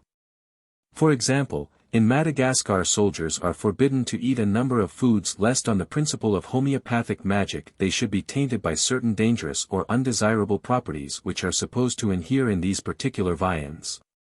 Thus they may not taste hedgehog, as it is feared that this animal, from its propensity of coiling up into a ball when alarmed, will impart a timid shrinking disposition to those who partake of it. Again, no soldier should eat an ox's knee, lest like an ox he should become weak in the knees and unable to march. Further, the warrior should be careful to avoid partaking of a cock that has died fighting or anything that has been speared to death. And no male animal may on any account be killed in his house while he is away at the wars. For it seems obvious that if he were to eat a cock that had died fighting, he would himself be slain on the field of battle. If he were to partake of an animal that had been speared, he would be speared himself. If a male animal were killed in his house during his absence, he would himself be killed in like manner and perhaps at the same instant. Further, the Malagasy soldier must eschew kidneys, because in the Malagasy language the word for kidney is the same as that for shot, so shot he would certainly be if he ate a kidney. The reader may have observed that in some of the foregoing examples of taboos the magical influence is supposed to operate at considerable distances. Thus among the Blackfeet Indians the wives and children of an eagle hunter are forbidden to use an awl during his absence, lest the eagle should scratch the distant husband and father. And again, no male animal may be killed in the house of a Malagasy soldier while he is away at the wars, lest the killing of the animal should entail the killing of the man. This belief in the sympathetic influence exerted on each other by persons or things at a distance is of the essence of magic. Whatever doubts science may entertain as to the possibility of action at a distance, magic has none. Faith in telepathy is one of its first principles. A modern advocate of the influence of mind upon mind at a distance would have no difficulty in convincing a savage. The savage believed in it long ago, and what is more, he acted on his belief with a logical consistency such as his civilized brother in the faith has not yet, so far as I am aware, exhibited in his conduct. For the savage is convinced not only that magical ceremonies affect persons and things afar off, but that the simplest acts of daily life may do so too. Hence on important occasions the behavior of friends and relations at a distance is often regulated by a more or less elaborate code of rules, the neglect of which by the one set of persons would, it is supposed, entail misfortune or even death on the absent ones. In particular, when a party of men are out hunting or fighting, their kinsfolk at home are often expected to do certain things or to abstain from doing certain others, for the sake of ensuring the safety and success of the distant hunters or warriors. I will now give some instances of this magical telepathy both in its positive and in its negative aspect. In Laos, when an elephant hunter is starting for the chase, he warns his wife not to cut her hair or oil her body in his absence. For if she cut her hair the elephant would burst the toils, if she oiled herself it would slip through them. When a Dayak village has turned out to hunt wild pigs in the jungle, the people who stay at home may not touch oil or water with their hands during the absence of their friends. For if they did so, the hunters would all be butter-fingered, and the prey would slip through their hands. Elephant hunters in East Africa believe that, if their wives prove unfaithful in their absence, this gives the elephant power over his pursuer, who will accordingly be killed or severely wounded. Hence if a hunter hears of his wife's misconduct, he abandons the chase and returns home. If a Wagogo hunter is unsuccessful, or is attacked by a lion, he attributes it to his wife's misbehavior at home, and returns to her in great wrath. While he is away hunting, she may not let anyone pass behind her or stand in front of her as she sits, and she must lie on her face in bed. The Moxos Indians of Bolivia thought that if a hunter's wife was unfaithful to him in his absence he would be bitten by a serpent or a jaguar. Accordingly, if such an accident happened to him, it was sure to entail the punishment, and often the death, of the woman, whether she was innocent or guilty. An Aleutian hunter of sea otters thinks that he cannot kill a single animal if during his absence from home his wife should be unfaithful or his sister unchaste. The Huical Indians of Mexico treat as a demigod a species of cactus which throws the eater into a state of ecstasy. The plant does not grow in their country, and has to be fetched every year by men who make a journey of 43 days for the purpose. Meanwhile the wives at home contribute to the safety of their absent husbands by never walking fast, much less running, while the men are on the road. They also do their best to ensure the benefits which, in the shape of rain, good crops, and so forth, are expected to flow from the sacred mission. With this intention they subject themselves to severe restrictions like those imposed upon their husbands.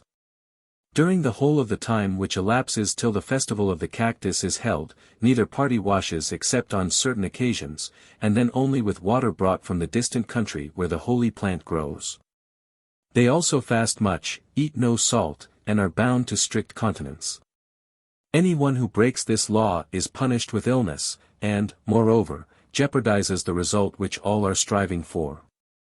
Health, luck, and life are to be gained by gathering the cactus, the gourd of the god of fire.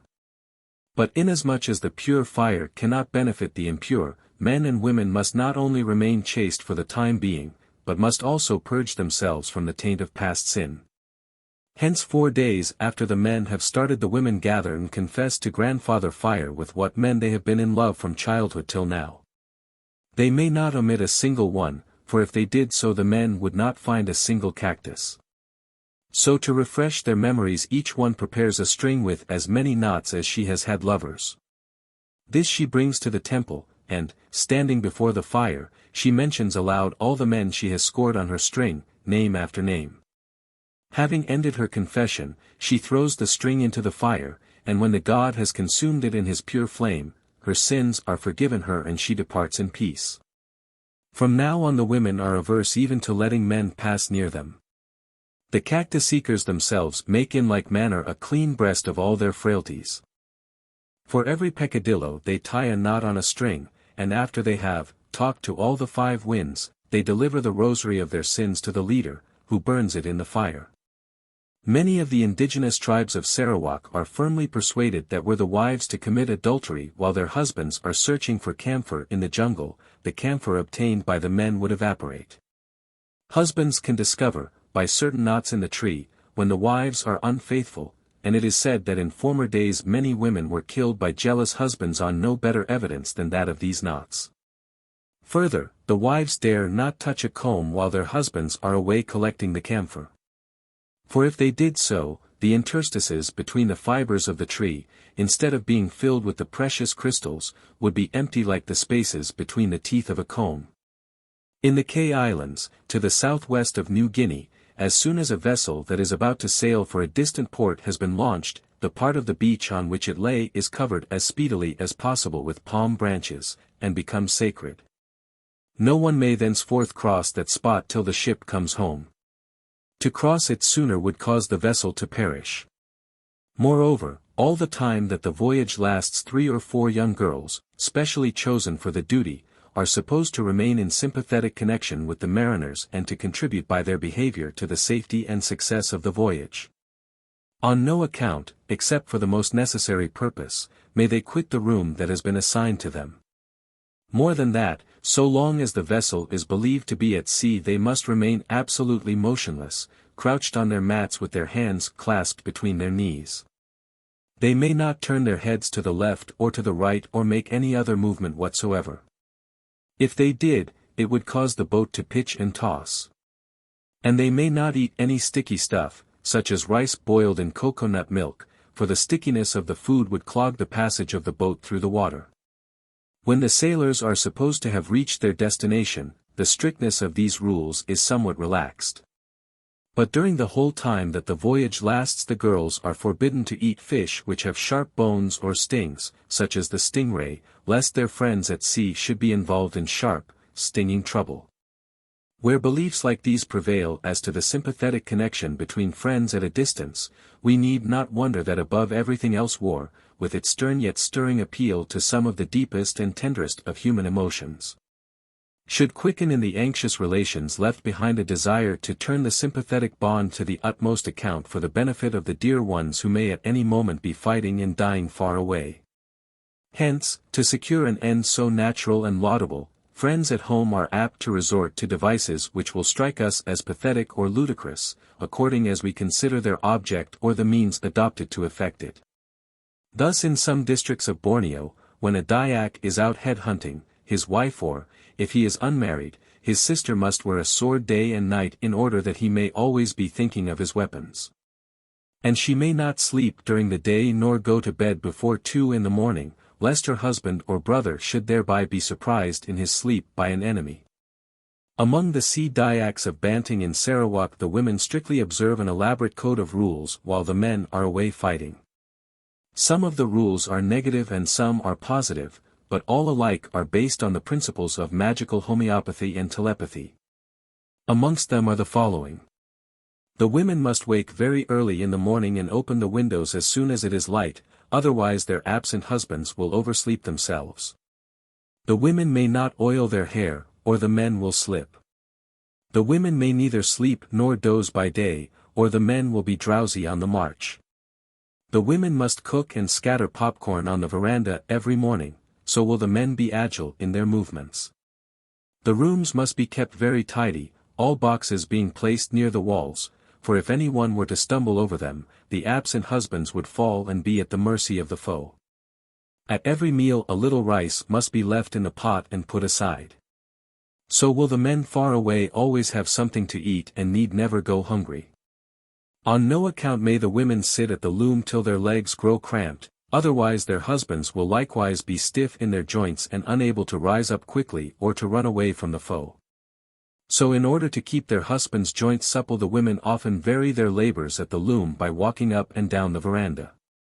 Further, they may not cover up their faces, or the men would not to be able to find their way through the tall grass or jungle. Again, the women may not sew with a needle, or the men will tread on the sharp spikes set by the enemy in the path.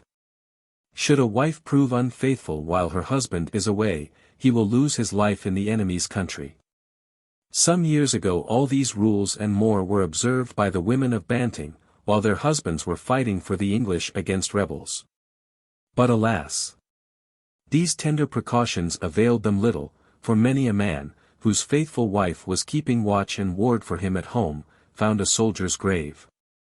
In the island of Timor, while war is being waged, the high priest never quits the temple, his food is brought to him or cooked inside. Day and night he must keep the fire burning, for if he were to let it die out, disaster would befall the warriors and would continue so long as the hearth was cold. Moreover, he must drink only hot water during the time the army is absent. For every draught of cold water would damp the spirits of the people, so that they could not vanquish the enemy. In the Kei Islands, when the warriors have departed, the women return indoors and bring out certain baskets containing fruits and stones. These fruits and stones they anoint and place on a board, murmuring as they do so, "O Lord Sun, Moon, let the bullets rebound from our husbands, brothers, betrothed, and other relations." Just as raindrops rebound from these objects which are smeared with oil. As soon as the first shot is heard, the baskets are put aside, and the women, seizing their fans, rush out of the houses. Then, waving their fans in the direction of the enemy, they run through the village, while they sing, "O golden fans! Let our bullets hit, and those of the enemy miss." In this custom the ceremony of anointing stones, in order that the bullets may recoil from the men like raindrops from the stones, is a piece of pure homeopathic or imitative magic. But the prayer to the sun, that he will be pleased to give effect to the charm, is a religious and perhaps later addition. The waving of the fans seems to be a charm to direct the bullets towards or away from their mark, according as they are discharged from the guns of friends or foes.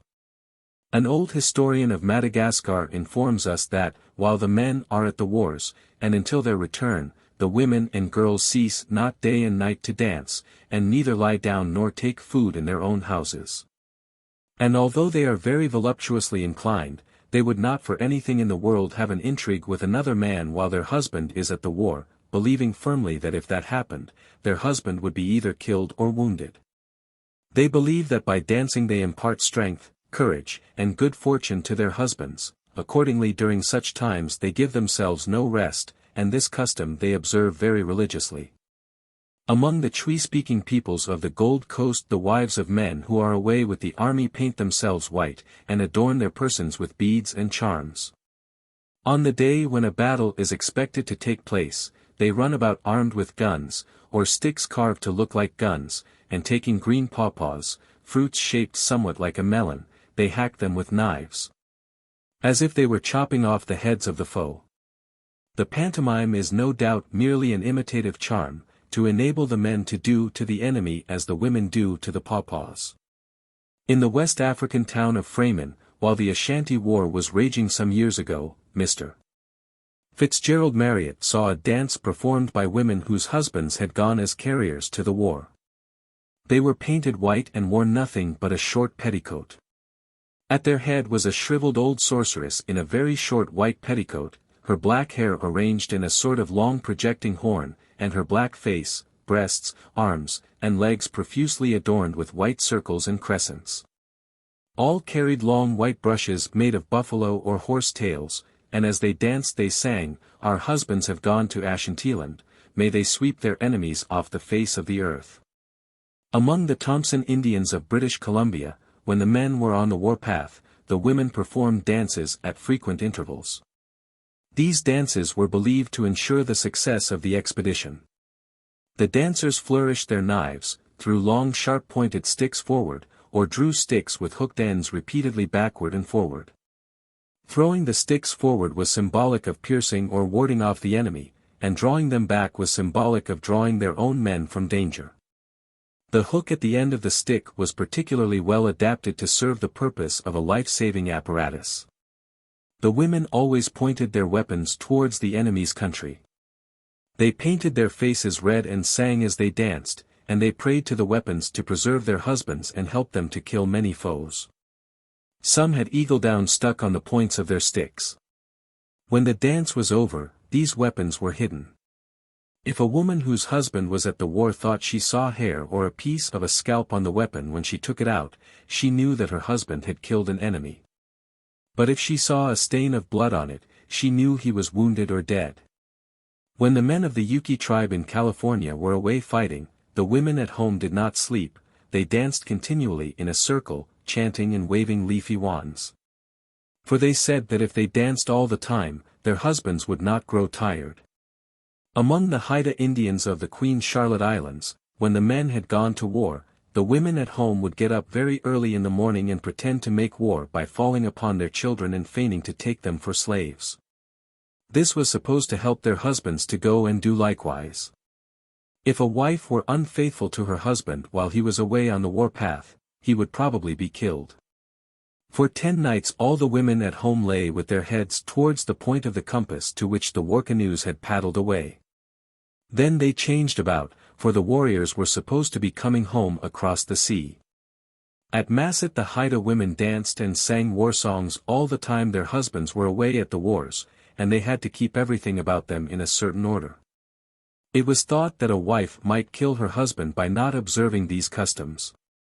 When a band of Carib Indians of the Orinoco had gone on the warpath, their friends left in the village used to calculate as nearly as they could the exact moment when the absent warriors would be advancing to attack the enemy. Then they took 2 lads, laid them down on a bench, and inflicted a most severe scourging on their bare backs. This the youths submitted to without a murmur, supported in their sufferings by the firm conviction, in which they had been bred from childhood. That on the constancy and fortitude with which they bore the cruel ordeal depended the valor and success of their comrades in the battle. Among the many beneficent uses to which a mistaken ingenuity has applied the principle of homeopathic or imitative magic, is that of causing trees and plants to bear fruit in due season. In Thuringen the man who sows flax carries the seed in a long bag which reaches from his shoulders to his knees, and he walks with long strides, so that the bag sways to and fro on his back. It is believed that this will cause the flax to wave in the wind. In the interior of Sumatra rice is sown by women who, in sowing, let their hair hang loose down their back, in order that the rice may grow luxuriantly and have long stalks. Similarly, in ancient Mexico a festival was held in honor of the goddess of maize, or the long-haired mother, as she was called. It began at the time when the plant had attained its full growth, and fibers shooting forth from the top of the green ear indicated that the grain was fully formed. During this festival the women wore their long hair unbound, shaking and tossing it in the dances which were the chief feature in the ceremonial, in order that the tassel of the maize might grow in like profusion. That the grain might be correspondingly large and flat, and that the people might have abundance. In many parts of Europe dancing or leaping high in the air are approved homeopathic modes of making the crops grow high. Thus in Franche-Comté they say that you should dance at the carnival in order to make the hemp grow tall. The notion that a person can influence a plant homeopathically by his act or condition comes out clearly in a remark made by a Malay woman. Being asked why she stripped the upper part of her body naked in reaping the rice, she explained that she did it to make the rice husks thinner, as she was tired of pounding thick-husked rice. Clearly, she thought that the less clothing she wore the less husk there would be on the rice. The magic virtue of a pregnant woman to communicate fertility is known to Bavarian and Austrian peasants, who think that if you give the first fruit of a tree to a woman with child to eat, the tree will bring forth abundantly next year. On the other hand, the Baganda believe that a barren wife infects her husband's garden with her own sterility and prevents the trees from bearing fruit, hence a childless woman is generally divorced. The Greeks and Romans sacrificed pregnant victims to the goddesses of the corn and of the earth, doubtless in order that the earth might teem and the corn swell in the ear. When a Catholic priest remonstrated with the Indians of the Orinoco on allowing their women to sow the fields in the blazing sun, with infants at their breasts, the men answered, "Father, you don't understand these things. And that is why they vex you. You know that women are accustomed to bear children, and that we men are not. When the women sow, the stalk of the maize bears 2 or 3 ears, the root of the yucca yields 2 or 3 basketfuls, and everything multiplies in proportion. Now why is that? Simply because the women know how to bring forth, and know how to make the seed which they sow bring forth also. Let them sow, then, we men don't know as much about it as they do." Thus on the theory of homeopathic magic a person can influence vegetation either for good or for evil according to the good or the bad character of his acts or states. For example, a fruitful woman makes plants fruitful. A barren woman makes them barren. Hence this belief in the noxious and infectious nature of certain personal qualities or accidents has given rise to a number of prohibitions or rules of avoidance. People abstain from doing certain things lest they should homeopathically infect the fruits of the earth with their own undesirable state or condition. All such customs of abstention or rules of avoidance are examples of negative magic or taboo. Thus, for example, arguing from what may be called the infectiousness of personal acts or states, the Galileans say that you ought not to shoot with a bow and arrows under a fruit tree. Or the tree will cast its fruit even as the arrows fall to the ground. And that when you are eating watermelon you ought not to mix the pips which you spit out of your mouth with the pips which you have put aside to serve as seed. For if you do, though the pips you spat out may certainly spring up and blossom, yet the blossoms will keep falling off just as the pips fell from your mouth, and thus these pips will never bear fruit. Precisely the same train of thought leads the Bavarian peasant to believe that if he allows the graft of a fruit tree to fall on the ground, the tree that springs from that graft will let its fruit fall untimely. When the Khams of Cochinchina are sowing their dry rice fields and desire that no shower should fall, they eat their rice dry in order to prevent rain from spoiling the crop. In the foregoing cases a person is supposed to influence vegetation homeopathically. He infects trees or plants with qualities or accidents, good or bad, resembling and derived from his own. But on the principle of homeopathic magic the influence is mutual. The plant can infect the man just as much as the man can infect the plant. In magic, as I believe in physics, action and reaction are equal and opposite. The Cherokee Indians are adepts in practical botany of the homeopathic sort. Thus wiry roots of the catgut plant are so tough that they can almost stop a plowshare in the furrow. Hence Cherokee women wash their heads with a decoction of the roots to make the hair strong, and Cherokee ballplayers wash themselves with it to toughen their muscles. It is a Galileese belief that if you eat a fruit which has fallen to the ground, you will yourself contract a disposition to stumble and fall. And that if you partake of something which has been forgotten, such as a sweet potato left in the pot or a banana in the fire, you will become forgetful.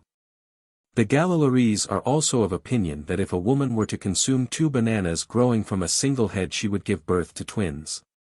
The Guarani Indians of South America thought that a woman would become a mother of twins if she ate a double grain of millet. In Vedic times a curious application of this principle supplied a charm by which a banished prince might be restored to his kingdom. He had to eat food cooked on a fire which was fed with wood which had grown out of the stump of a tree which had been cut down. The recuperative power manifested by such a tree would in due course be communicated through the fire to the food, and so to the prince, who ate the food which was cooked on the fire which was fed with the wood which grew out of the tree. The Sudanese think that if a house is built of the wood of thorny trees, the life of the people who dwell in that house will likewise be thorny and full of trouble. There is a fruitful branch of homeopathic magic which works by means of the dead. For just as the dead can neither see nor hear nor speak, so you may on homeopathic principles render people blind, deaf and dumb by the use of dead men's bones or anything else that is tainted by the infection of death.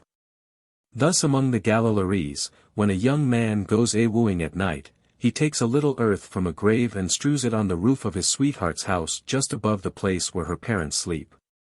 This, he fancies, will prevent them from waking while he converses with his beloved, since the earth from the grave will make them sleep as sound as the dead. Burglars in all ages and many lands have been patrons of this species of magic, which is very useful to them in the exercise of their profession. Thus a South Slavonian housebreaker sometimes begins operations by throwing a dead man's bone over the house, saying, with pungent sarcasm, "As this bone may waken, so may these people waken." After that not a soul in the house can keep his or her eyes open. Similarly, in Java the burglar takes earth from a grave and sprinkles it round the house which he intends to rob. This throws the inmates into a deep sleep. With the same intention a Hindu will strew ashes from a pyre at the door of the house. Indians of Peru scatter the dust of dead men's bones. And Ruthenian burglars remove the marrow from a human shin bone, pour tallow into it, and having kindled the tallow, march thrice round the house with this candle burning, which causes the inmates to sleep a death-like sleep. Or the Ruthenian will make a flute out of a human leg bone and play upon it, whereupon all persons within hearing are overcome with drowsiness. The Indians of Mexico employed for this maleficent purpose the left forearm of a woman who had died in giving birth to her first child, but the arm had to be stolen. With it they beat the ground before they entered the house which they designed to plunder. This caused everyone in the house to lose all power of speech and motion. They were as dead, hearing and seeing everything, but perfectly powerless. Some of them, however, really slept and even snored. In Europe similar properties were ascribed to the hand of glory, which was the dried and pickled hand of a man who had been hanged. If a candle made of the fat of a malefactor who had also died on the gallows was lighted and placed in the hand of glory as in a candlestick, it rendered motionless all persons to whom it was presented. They could not stir a finger any more than if they were dead. Sometimes the dead man's hand is itself the candle, or rather bunch of candles, all its withered fingers being set on fire. But should any member of the household be awake, one of the fingers will not kindle. Such nefarious lights can only be extinguished with milk. Often it is prescribed that the thief's candle should be made of the finger of a newborn or, still better, unborn child. Sometimes it is thought needful that the thief should have one such candle for every person in the house, for if he has one candle too little somebody in the house will wake and catch him. Once these tapers begin to burn, there is nothing but milk that will put them out. In the 17th century robbers used to murder pregnant women in order thus to extract candles from their wombs. An ancient Greek robber or burglar thought he could silence and put to flight the fiercest watchdogs by carrying with him a brand plucked from a funeral pyre. Again, Servian and Bulgarian women who chafe at the restraints of domestic life will take the copper coins from the eyes of a corpse, wash them in wine or water, and give the liquid to their husbands to drink. After swallowing it, the husband will be as blind to his wife's peccadilloes as the dead man was on whose eyes the coins were laid. Further, animals are often conceived to possess qualities of properties which might be useful to man, and homeopathic or imitative magic seeks to communicate these properties to human beings in various ways. Thus some Bechuanas wear a ferret as a charm, because, being very tenacious of life, it will make them difficult to kill. Others wear a certain insect, mutilated, but living, for a similar purpose. Yet other Bechuana warriors wear the hair of a hornless ox among their own hair, and the skin of a frog on their mantle, because a frog is slippery, and the ox, having no horns, is hard to catch. So the man who is provided with these charms believes that he will be as hard to hold as the ox and the frog. Again, it seems plain that a South African warrior who twists tufts of rat's hair among his own curly black locks will have just as many chances of avoiding the enemy's spear as the nimble rat has of avoiding things thrown at it. Hence in these regions rat's hair is in great demand when war is expected. One of the ancient books of India prescribes that when a sacrifice is offered for victory, the earth out of which the altar is to be made should be taken from a place where a boar has been wallowing, since the strength of the boar will be in that earth. When you are playing the one-stringed lute, and your fingers are stiff, the thing to do is to catch some long-legged field spiders and roast them, and then rub your fingers with the ashes. That will make your fingers as lithe and nimble as the spider's legs, at least so think the Galileese. To bring back a runaway slave an Arab will trace a magic circle on the ground, stick a nail in the middle of it, and attach a beetle by a thread to the nail, taking care that the sex of the beetle is that of the fugitive. As the beetle crawls round and round, it will coil the thread about the nail, thus shortening its tether and drawing nearer to the center at every circuit. So by virtue of homeopathic magic the runaway slave will be drawn back to his master. Among the western tribes of British New Guinea, a man who has killed a snake will burn it and smear his legs with the ashes when he goes into the forest, for no snake will bite him for some days afterwards. If a South Slavonian has a mind to pilfer and steal at market, he has nothing to do but to burn a blind cat, and then throw a pinch of its ashes over the person with whom he is higgling. After that he can take what he likes from the booth, and the owner will not be a bit the wiser, having become as blind as the deceased cat with whose ashes he has been sprinkled.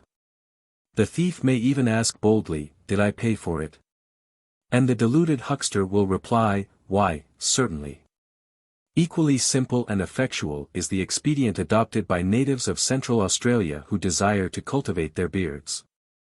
They prick the chin all over with a pointed bone, and then stroke it carefully with a magic stick or stone, which represents a kind of rat that has very long whiskers.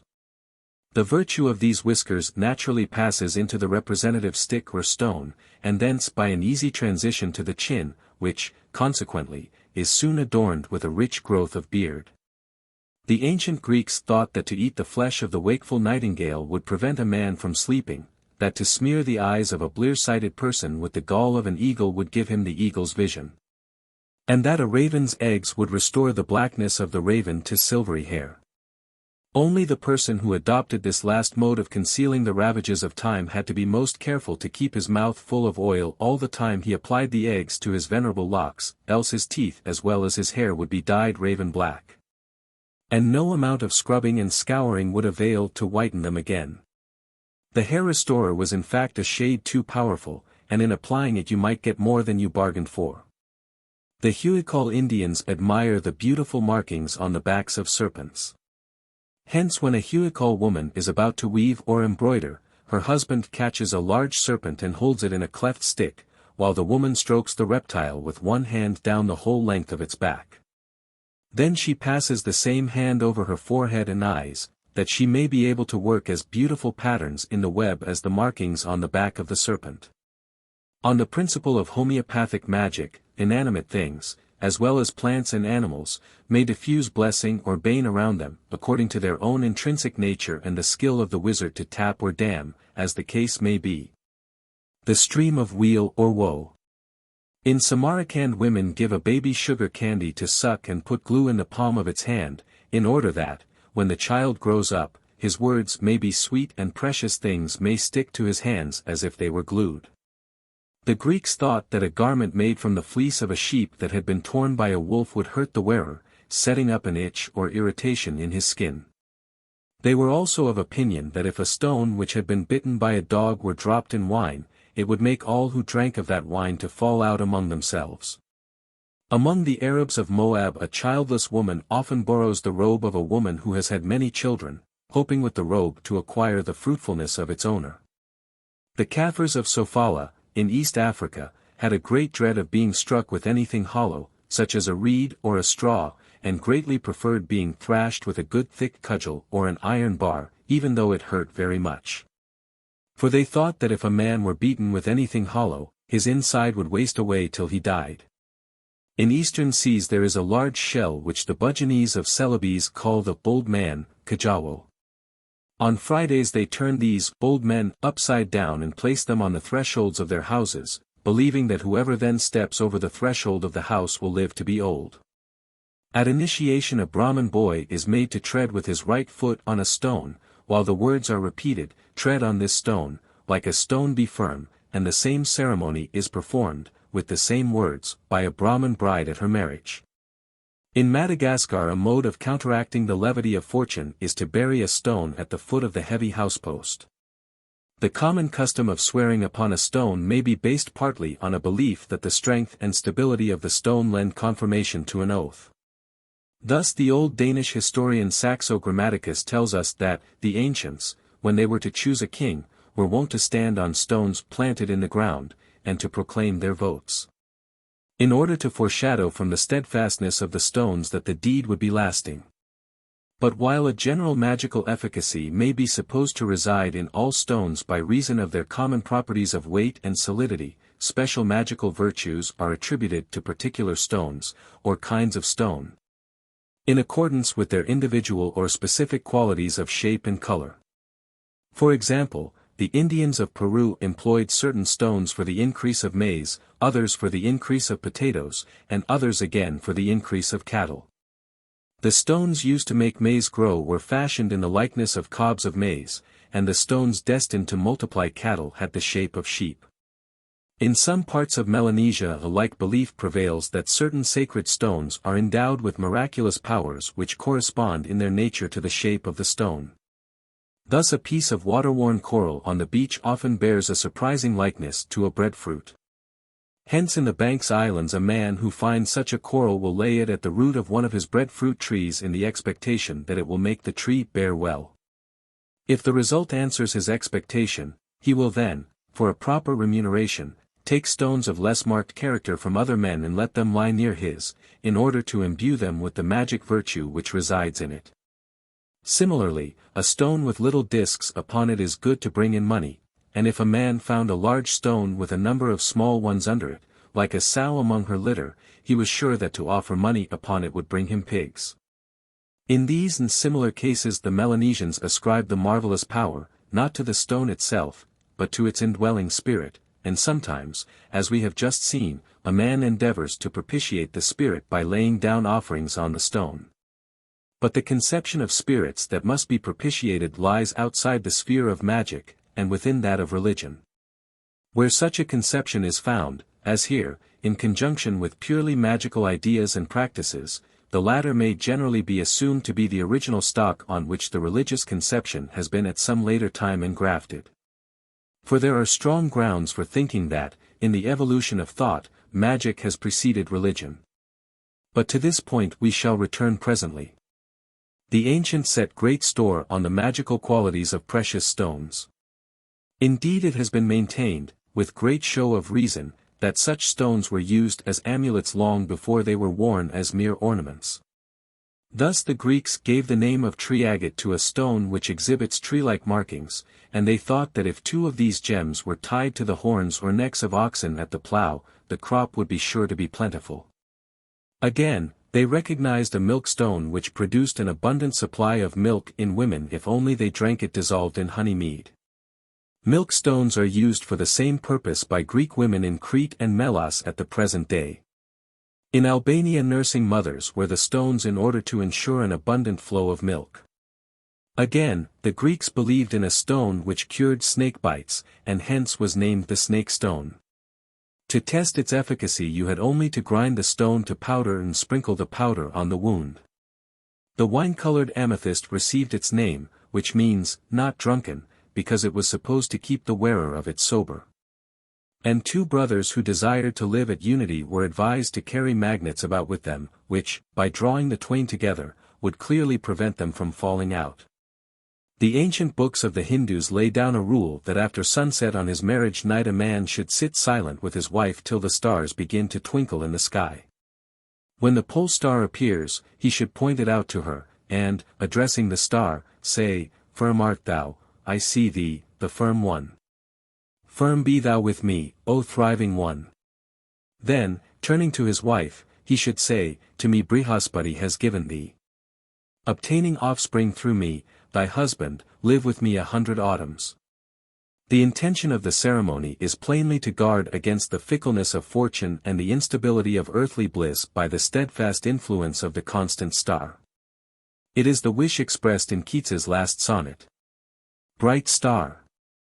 Would I were steadfast as thou art. Not in lone splendor hung aloft the night. Dwellers by the sea cannot fail to be impressed by the sight of its ceaseless ebb and flow, and are apt, on the principles of that rude philosophy of sympathy and resemblance which here engages our attention, to trace a subtle relation, a secret harmony, between its tides and the life of man, of animals, and of plants. In the flowing tide they see not merely a symbol, but a cause of exuberance, of prosperity, and of life, while in the ebbing tide they discern a real agent as well as a melancholy emblem of failure, of weakness, and of death. The Breton peasant fancies that clover sown when the tide is coming in will grow well, but that if the plant be sown at low water or when the tide is going out, it will never reach maturity, and that the cows which feed on it will burst. His wife believes that the best butter is made when the tide has just turned and is beginning to flow, that milk which foams in the churn will go on foaming till the hour of high water is past. And that water drawn from the well or milk extracted from the cow while the tide is rising will boil up in the pot or saucepan and overflow into the fire. According to some of the ancients, the skins of seals, even after they had been parted from their bodies, remained in secret sympathy with the sea, and were observed to ruffle when the tide was on the ebb. Another ancient belief, attributed to Aristotle, was that no creature can die except at ebb tide. The belief, if we can trust Pliny, was confirmed by experience, so far as regards human beings, on the coast of France. Philostratus also assures us that at Cadiz dying people never yielded up the ghost while the water was high. A like fancy still lingers in some parts of Europe. On the Cantabrian coast they think that persons who die of chronic or acute disease expire at the moment when the tide begins to recede. In Portugal, all along the coast of Wales, and on some parts of the coast of Brittany, a belief is said to prevail that people are born when the tide comes in, and die when it goes out. Dickens attests the existence of the same superstition in England. People can't die, along the coast, said Mr. Peggotty, except when the tide's pretty nigh out. They can't be born, unless it's pretty nigh in, not properly born till flood. The belief that most deaths happen at ebb tide is said to be held along the east coast of England from Northumberland to Kent. Shakespeare must have been familiar with it, for he makes Falstaff die, even just between 12 and 1, Ian at the turning o' the tide. We meet the belief again on the Pacific coast of North America among the Haidas. Whenever a good Haida is about to die he sees a canoe manned by some of his dead friends, who come with the tide to bid him welcome to the spirit land. Come with us now, they say, for the tide is about to ebb and we must depart. At Port Stephens, in New South Wales, the natives always buried their dead at flood tide, never at ebb, lest the retiring water should bear the soul of the departed to some distant country.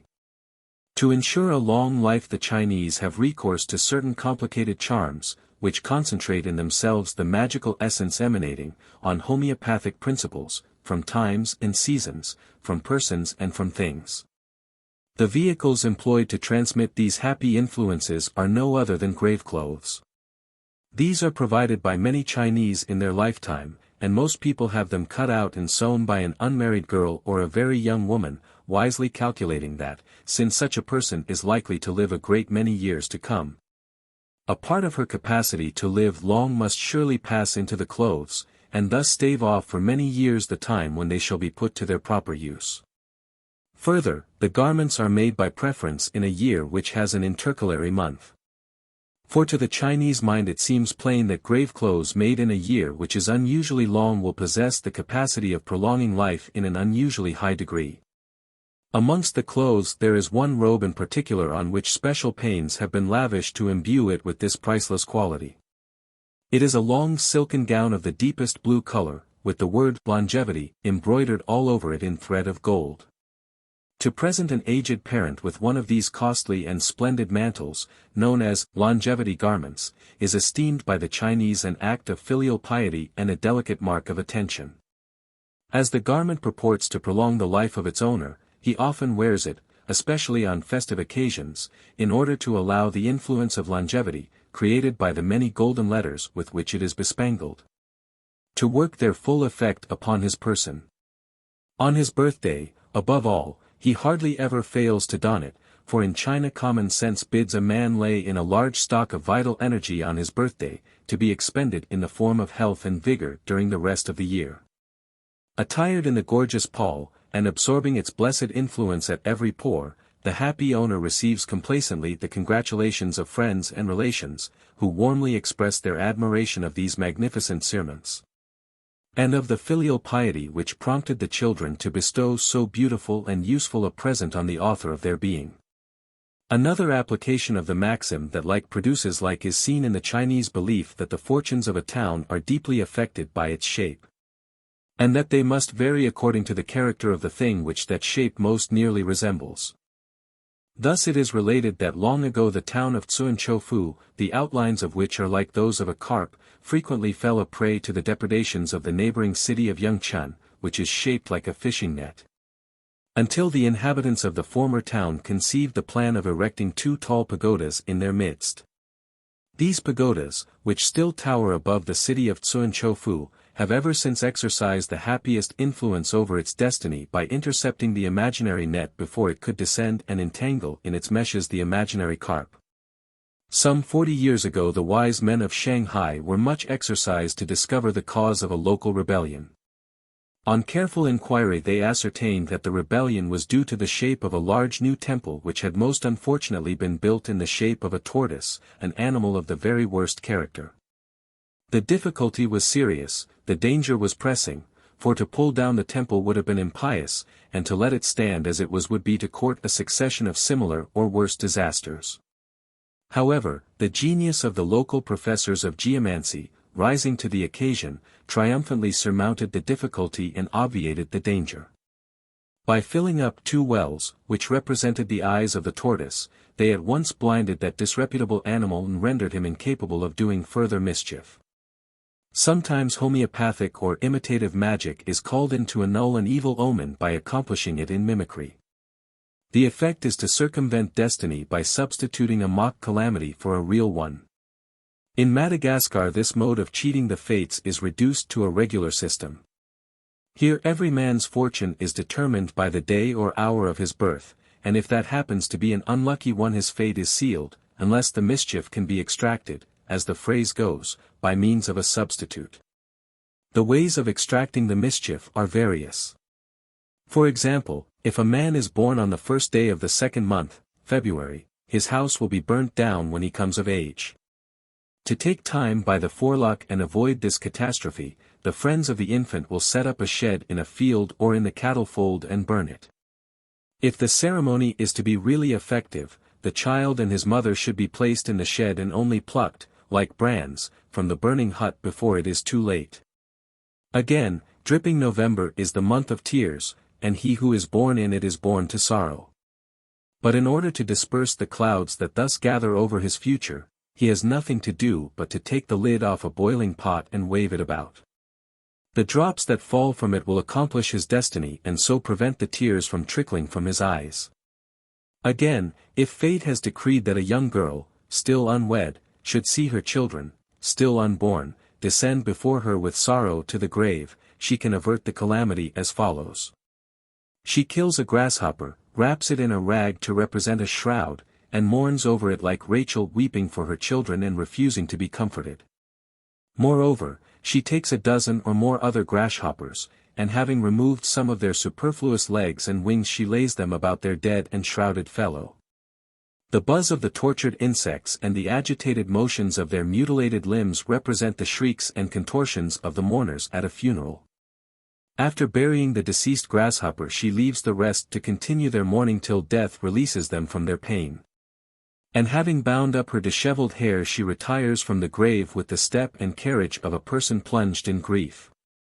Thenceforth she looks cheerfully forward to seeing her children survive her. For it cannot be that she should mourn and bury them twice over.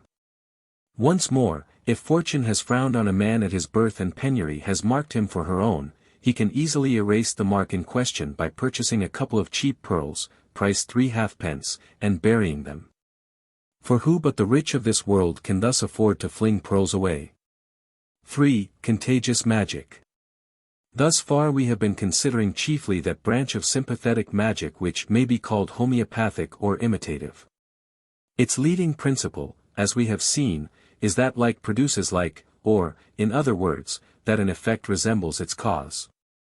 The other great branch of sympathetic magic, which I have called contagious magic, proceeds upon the notion that things which have once been conjoined must remain ever afterwards, even when quite dissevered from each other. In such a sympathetic relation that whatever is done to the one must similarly affect the other.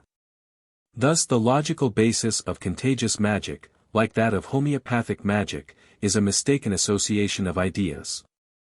Its physical basis, if we may speak of such a thing, like the physical basis of homeopathic magic, is a material medium of some sort which, like the ether of modern physics, is assumed to unite distant objects and to convey impressions from one to the other.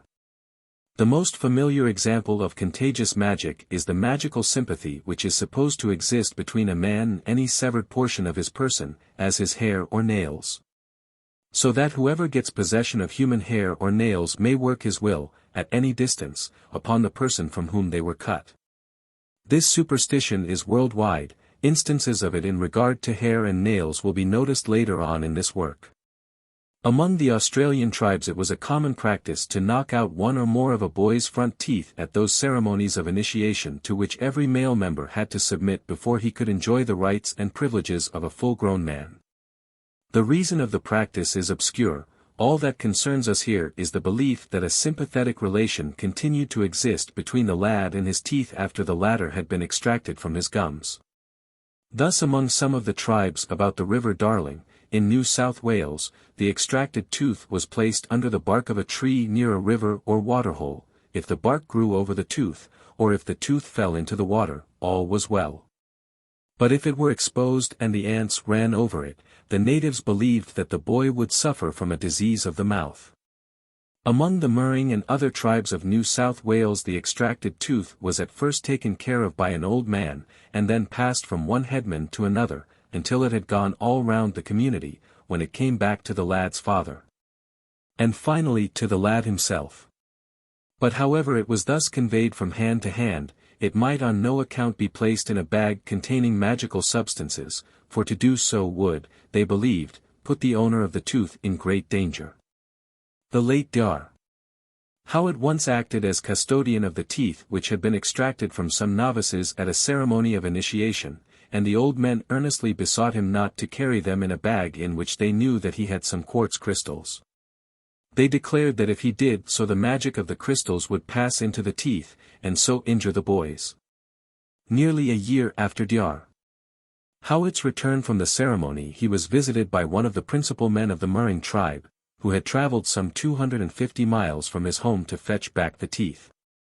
This man explained that he had been sent for them because one of the boys had fallen into ill health, and it was believed that the teeth had received some injury which had affected him. He was assured that the teeth had been kept in a box apart from any substances, like quartz crystals, which could influence them, and he returned home bearing the teeth with him carefully wrapped up and concealed. The Basutos are careful to conceal their extracted teeth, lest these should fall into the hands of certain mythical beings who haunt graves, and who could harm the owner of the tooth by working magic on it. In Sussex some 50 years ago a maid-servant remonstrated strongly against the throwing away of children's cast teeth, affirming that should they be found and gnawed by any animal, the child's new tooth would be, for all the world, like the teeth of the animal that had bitten the old one. In proof of this she named old Master Simmons, who had a very large pig's tooth in his upper jaw, a personal defect that he always averred was caused by his mother, who threw away one of his cast teeth by accident into the hog's trough. A similar belief has led to practices intended, on the principles of homeopathic magic, to replace old teeth by new and better ones. Thus in many parts of the world it is customary to put extracted teeth in some place where they will be found by a mouse or a rat, in the hope that, through the sympathy which continues to subsist between them and their former owner, his other teeth may acquire the same firmness and excellence as the teeth of these rodents. For example, in Germany it is said to be an almost universal maxim among the people that when you have had a tooth taken out you should insert it in a mouse's hole.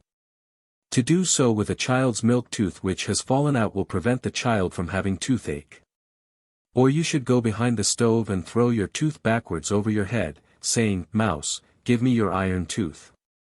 I will give you my bone tooth. After that your other teeth will remain good." Far away from Europe, at Rarotonga, in the Pacific, when a child's tooth was extracted, the following prayer used to be recited. Big rat. Little rat. Here is my old tooth. Pray give me a new one. Then the tooth was thrown on the thatch of the house, because rats make their nests in the decayed thatch. The reason assigned for invoking the rats on these occasions was that rats' teeth were the strongest known to the natives. Other parts which are commonly believed to remain in a sympathetic union with the body, after the physical connection has been severed, are the navel string and the afterbirth, including the placenta. So intimate, indeed, is the union conceived to be, that the fortunes of the individual for good or evil throughout life are often supposed to be bound up with one or other of these portions of his person. So that if his navel string or afterbirth is preserved and properly treated, he will be prosperous. Whereas if it be injured or lost, he will suffer accordingly. Thus certain tribes of Western Australia believe that a man swims well or ill, according as his mother at his birth threw the navel string into water or not. Among the natives on the Pennefather River in Queensland it is believed that a part of the child's spirit, choa, stays in the afterbirth. Hence the grandmother takes the afterbirth away and buries it in the sand. She marks the spot by a number of twigs which she sticks in the ground in a circle, tying their tops together so that the structure resembles a cone. When Angia, the being who causes conception in women by putting mud babies into their wombs, comes along and sees the place, he takes out the spirit and carries it away to one of his haunts, such as a tree, a hole in a rock, or a lagoon where it may remain for years. But some time or other he will put the spirit again into a baby, and it will be born once more into the world. In Ponape, one of the Caroline Islands, the navel string is placed in a shell and then disposed of in such a way as shall best adapt the child for the career which the parents have chosen for him. For example, if they wish to make him a good climber, they will hang the navel string on a tree. The Kei Islanders regard the navel string as the brother or sister of the child, according to the sex of the infant.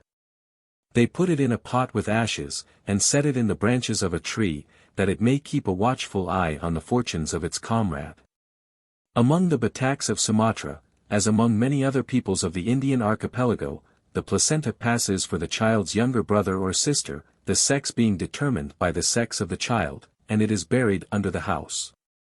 According to the Bataks it is bound up with the child's welfare, and seems, in fact, to be the seat of the transferable soul, of which we shall hear something later on.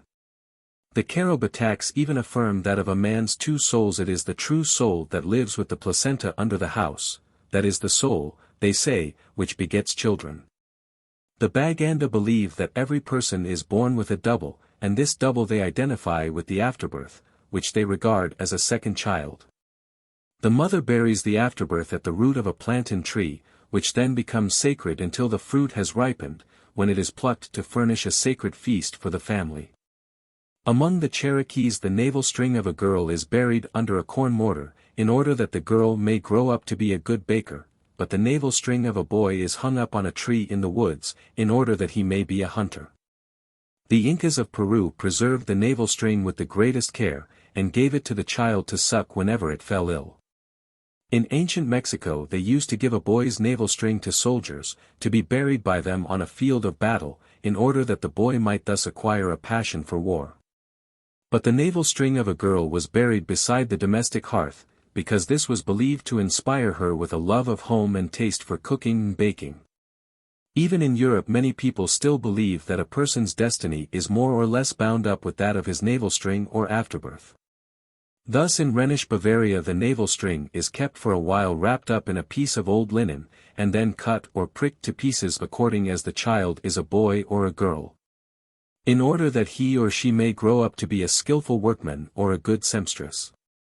In Berlin the midwife commonly delivers the dried navel string to the father with a strict injunction to preserve it carefully, for so long as it is kept the child will live and thrive and be free from sickness.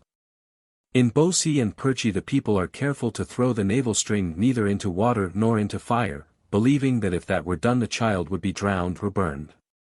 Thus in many parts of the world the navel string, or more commonly the afterbirth, is regarded as a living being, the brother or sister of the infant, or as the material object in which the guardian spirit of the child or part of its soul resides.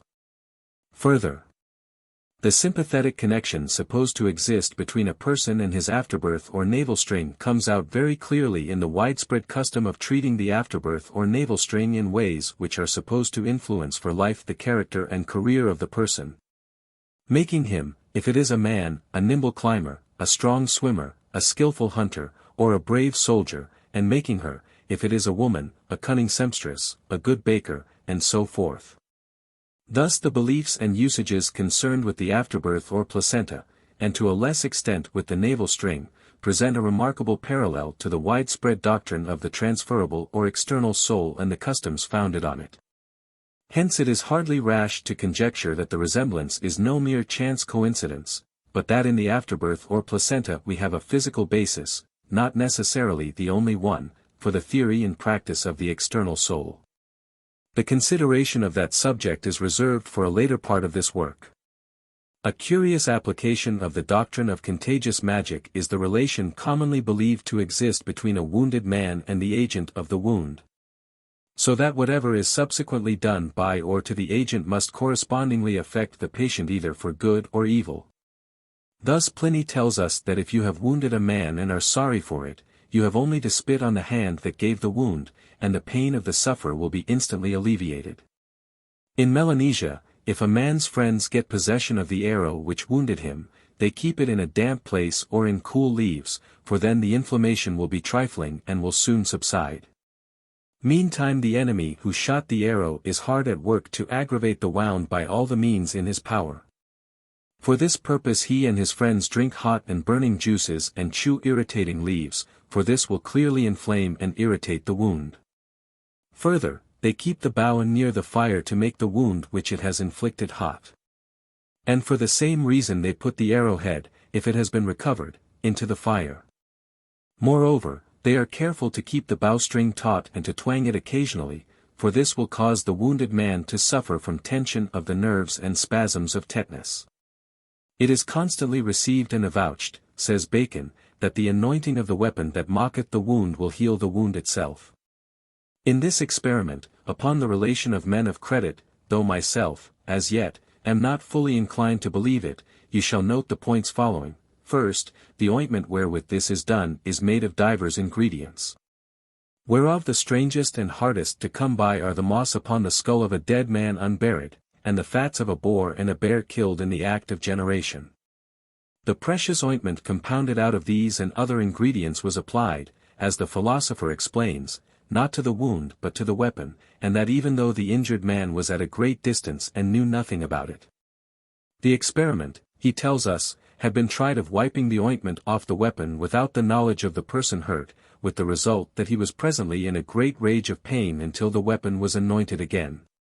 Moreover, it is affirmed that if you cannot get the weapon, yet if you put an instrument of iron or wood resembling the weapon into the wound, whereby it bleedeth, the anointing of that instrument will serve and work the effect. Remedies of the sort which Bacon deemed worthy of his attention are still in vogue in the eastern counties of England. Thus in Suffolk if a man cuts himself with a billhook or a scythe he always takes care to keep the weapon bright, and oils it to prevent the wound from festering. If he runs a thorn or, as he calls it, a bush into his hand, he oils or greases the extracted thorn. A man came to a doctor with an inflamed hand, having run a thorn into it while he was hedging. On being told that the hand was festering, he remarked, "That didn't ought to, for I greased the bush well after I pulled it out." If a horse wounds its foot by treading on a nail, a Suffolk groom will invariably preserve the nail, clean it, and grease it every day, to prevent the foot from festering. Similarly Cambridgeshire labourers think that if a horse has run a nail into its foot, it is necessary to grease the nail with lard or oil and put it away in some safe place, or the horse will not recover. A few years ago a veterinary surgeon was sent for to attend a horse which had ripped its side open on the hinge of a farm gatepost. On arriving at the farm he found that nothing had been done for the wounded horse, but that a man was busy trying to pry the hinge out of the gatepost in order that it might be greased and put away, which, in the opinion of the Cambridge wiseacres, would conduce to the recovery of the animal. Similarly Essex rustics opine that, if a man has been stabbed with a knife, it is essential to his recovery that the knife should be greased and laid across the bed on which the sufferer is lying. So in Bavaria you are directed to anoint a linen rag with grease and tie it on the edge of the axe that cut you, taking care to keep the sharp edge upwards. As the grease on the axe dries, your wound heals. Similarly in the Harz Mountains they say that if you cut yourself, you ought to smear the knife or the scissors with fat and put the instrument away in a dry place in the name of the Father, of the Son, and of the Holy Ghost. As the knife dries, the wound heals. Other people, however, in Germany say that you should stick the knife in some damp place in the ground, and that your hurt will heal as the knife rusts. Others again, in Bavaria, recommend you to smear the axe or whatever it is with blood and put it under the eaves.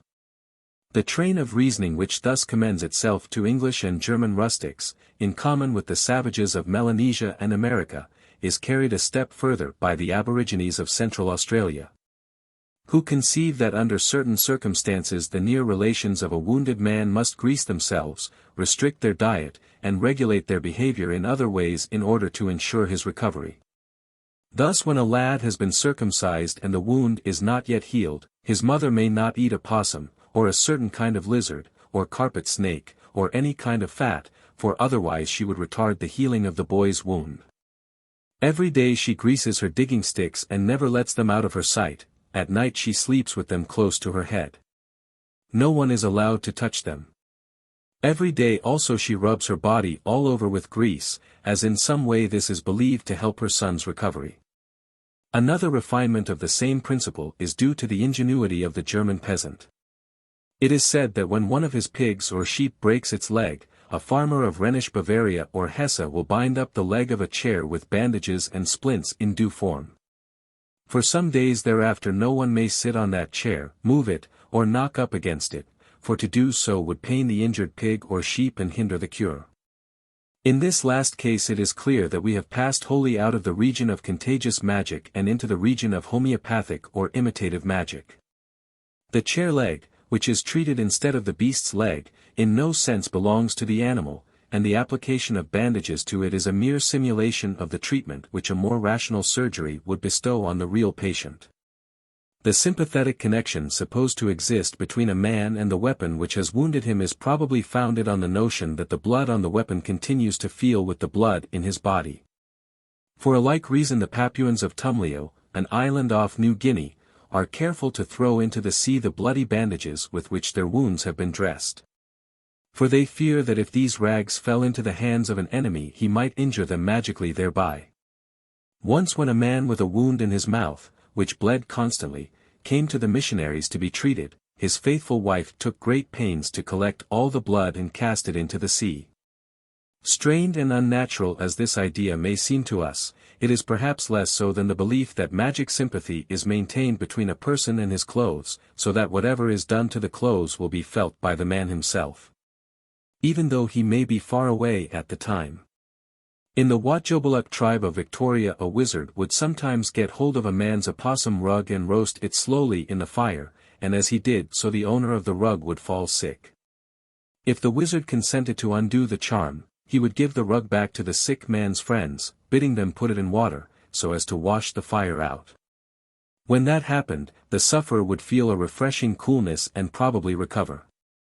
In Tana, one of the New Hebrides, a man who had a grudge at another and desired his death would try to get possession of a cloth which had touched the sweat of his enemy's body.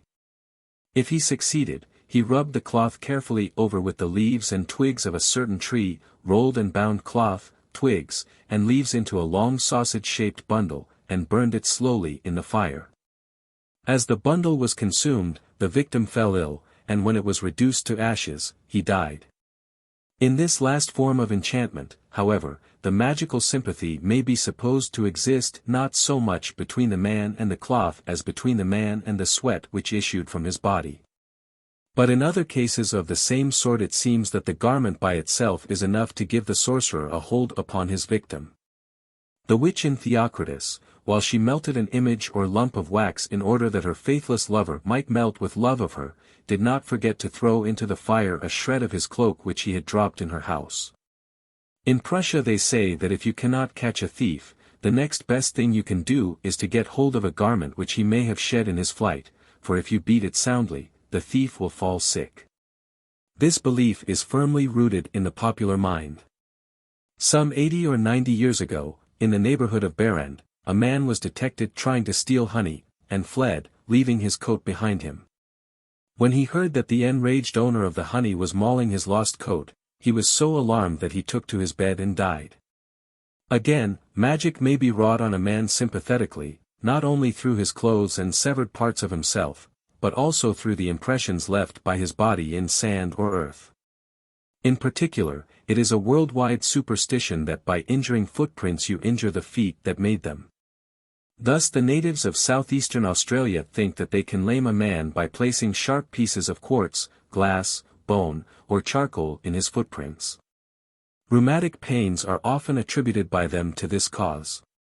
Seeing a Tutungalu man very lame, Mr. Howitt asked him what was the matter. He said, "Some fellow has put bottle in my foot." He was suffering from rheumatism, but believed that an enemy had found his foot track and had buried it in a piece of broken bottle, the magical influence of which had entered his foot. Similar practices prevail in various parts of Europe. Thus in Mecklenburg it is thought that if you drive a nail into a man's footprint he will fall lame. Sometimes it is required that the nail should be taken from a coffin. A like mode of injuring an enemy is resorted to in some parts of France. It is said that there was an old woman who used to frequent Stowe in Suffolk, and she was a witch. If, while she walked, any one went after her and stuck a nail or a knife into her footprint in the dust, the dame could not stir a step till it was withdrawn. Among the South Slavs a girl will dig up the earth from the footprints of the man she loves and put it in a flower pot. Then she plants in the pot a marigold, a flower that is thought to be fadeless. And as its golden blossom grows and blooms and never fades, so shall her sweetheart's love grow and bloom, and never, never fade. Thus the love spell acts on the man through the earth he trod on. An old Danish mode of concluding a treaty was based on the same idea of the sympathetic connection between a man and his footprints. The covenanting parties sprinkled each other's footprints with their own blood, thus giving a pledge of fidelity. In ancient Greece superstitions of the same sort seem to have been current, for it was thought that if a horse stepped on the track of a wolf he was seized with numbness. And a maxim ascribed to Pythagoras forbade people to pierce a man's footprints with a nail or a knife. The same superstition is turned to account by hunters in many parts of the world for the purpose of running down the game. Thus a German huntsman will stick a nail taken from a coffin into the fresh spoor of the quarry, believing that this will hinder the animal from escaping. The Aborigines of Victoria put hot embers in the tracks of the animals they were pursuing. Hottentot hunters throw into the air a handful of sand taken from the footprints of the game, believing that this will bring the animal down. Thompson Indians used to lay charms on the tracks of wounded deer. After that they deemed it superfluous to pursue the animal any further that day, for being thus charmed it could not travel far and would soon die. Similarly, Ojibwe Indians placed medicine on the track of the first deer or bear they met with, supposing that this would soon bring the animal into sight, even if it were 2 or 3 days' journey off. For this charm had power to compress a journey of several days into a few hours. You hunters of West Africa stab the footprints of game with a sharp-pointed stick in order to maim the quarry and allow them to come up with it. But though the footprint is the most obvious, it is not the only impression made by the body through which magic may be wrought on a man. The Aborigines of southeastern Australia believe that a man may be injured by burying sharp fragments of quartz, glass, and so forth in the mark made by his reclining body. The magical virtue of these sharp things enters his body and causes those acute pains which the ignorant European puts down to rheumatism. We can now understand why it was a maxim with the Pythagoreans that in rising from bed you should smooth away the impression left by your body on the bedclothes.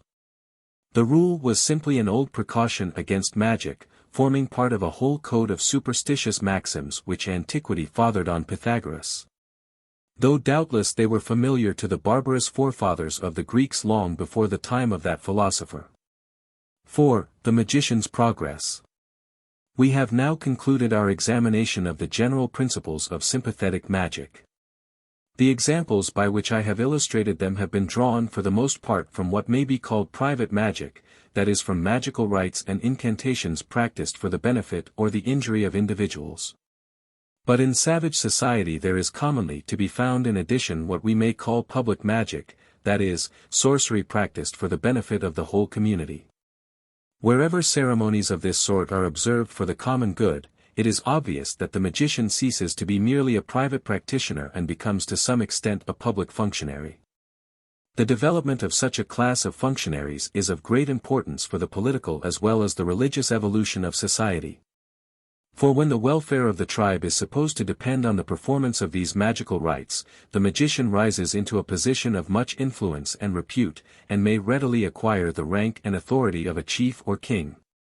The profession accordingly draws into its ranks some of the ablest and most ambitious men of the tribe, because it holds out to them a prospect of honor, wealth, and power such as hardly any other career could offer. The acuter minds perceive how easy it is to dupe their weaker brother and to play on his superstition for their own advantage. Not that the sorcerer is always a knave and impostor. He is often sincerely convinced that he really possesses those wonderful powers which the credulity of his fellows ascribes to him. But the more sagacious he is, the more likely he is to see through the fallacies which impose on duller wits. Thus the ablest members of the profession must tend to be more or less conscious deceivers. And it is just these men who in virtue of their superior ability will generally come to the top and win for themselves positions of the highest dignity and the most commanding authority. The pitfalls which beset the path of the professional sorcerer are many, and as a rule only the man of coolest head and sharpest wit will be able to steer his way through them safely. For it must always be remembered that every single profession and claim put forward by the magician as such is false, not one of them can be maintained without deception, conscious or unconscious. Accordingly the sorcerer who sincerely believes in his own extravagant pretensions is in far greater peril and is much more likely to be cut short in his career than the deliberate impostor. The honest wizard always expects that his charms and incantations will produce their supposed effect. And when they fail, not only really, as they always do, but conspicuously and disastrously, as they often do, he is taken aback. He is not, like his knavish colleague, ready with a plausible excuse to account for the failure. And before he can find one he may be knocked on the head by his disappointed and angry employers. The general result is that at this stage of social evolution the supreme power tends to fall into the hands of men of the keenest intelligence and the most unscrupulous character. If we could balance the harm they do by their knavery against the benefits they confer by their superior sagacity, it might well be found that the good greatly outweighed the evil. For more mischief has probably been wrought in the world by honest fools in high places than by intelligent rascals. Once your shrewd rogue has attained the height of his ambition, and has no longer any selfish end to further, he may, and often does, turn his talents, his experience, his resources, to the service of the public. Many men who have been least scrupulous in the acquisition of power have been most beneficent in the use of it, whether the power they aimed at and won was that of wealth, political authority, or what not. In the field of politics the wily intriguer, the ruthless victor, may end by being a wise and magnanimous ruler, blessed in his lifetime, lamented at his death, admired and applauded by posterity. Such men, to take two of the most conspicuous instances, were Julius Caesar and Augustus. But once a fool always a fool, and the greater the power in his hands the more disastrous is likely to be the use he makes of it. The heaviest calamity in English history, the breach with America, might never have occurred if George III had not been an honest dullard.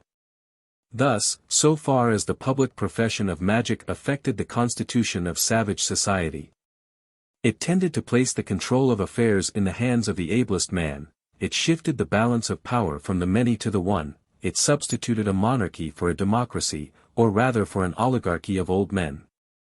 For in general the savage community is ruled, not by the whole body of adult males, but by a council of elders. The change, by whatever causes produced, and whatever the character of the early rulers, was on the whole very beneficial.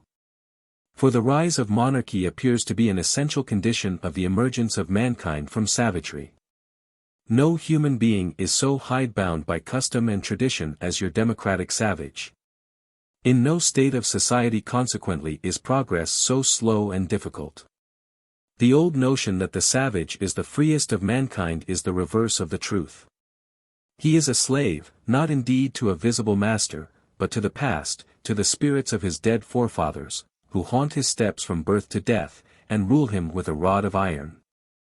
What they did is the pattern of right, the unwritten law to which he yields a blind unquestioning obedience. The least possible scope is thus afforded to superior talent to change old customs for the better. The ablest man is dragged down by the weakest and dullest, who necessarily sets the standard, since he cannot rise, while the other can fall. The surface of such a society presents a uniform dead level, so far as it is humanly possible to reduce the natural inequalities, the immeasurable real differences of inborn capacity in temper, to a false superficial appearance of equality.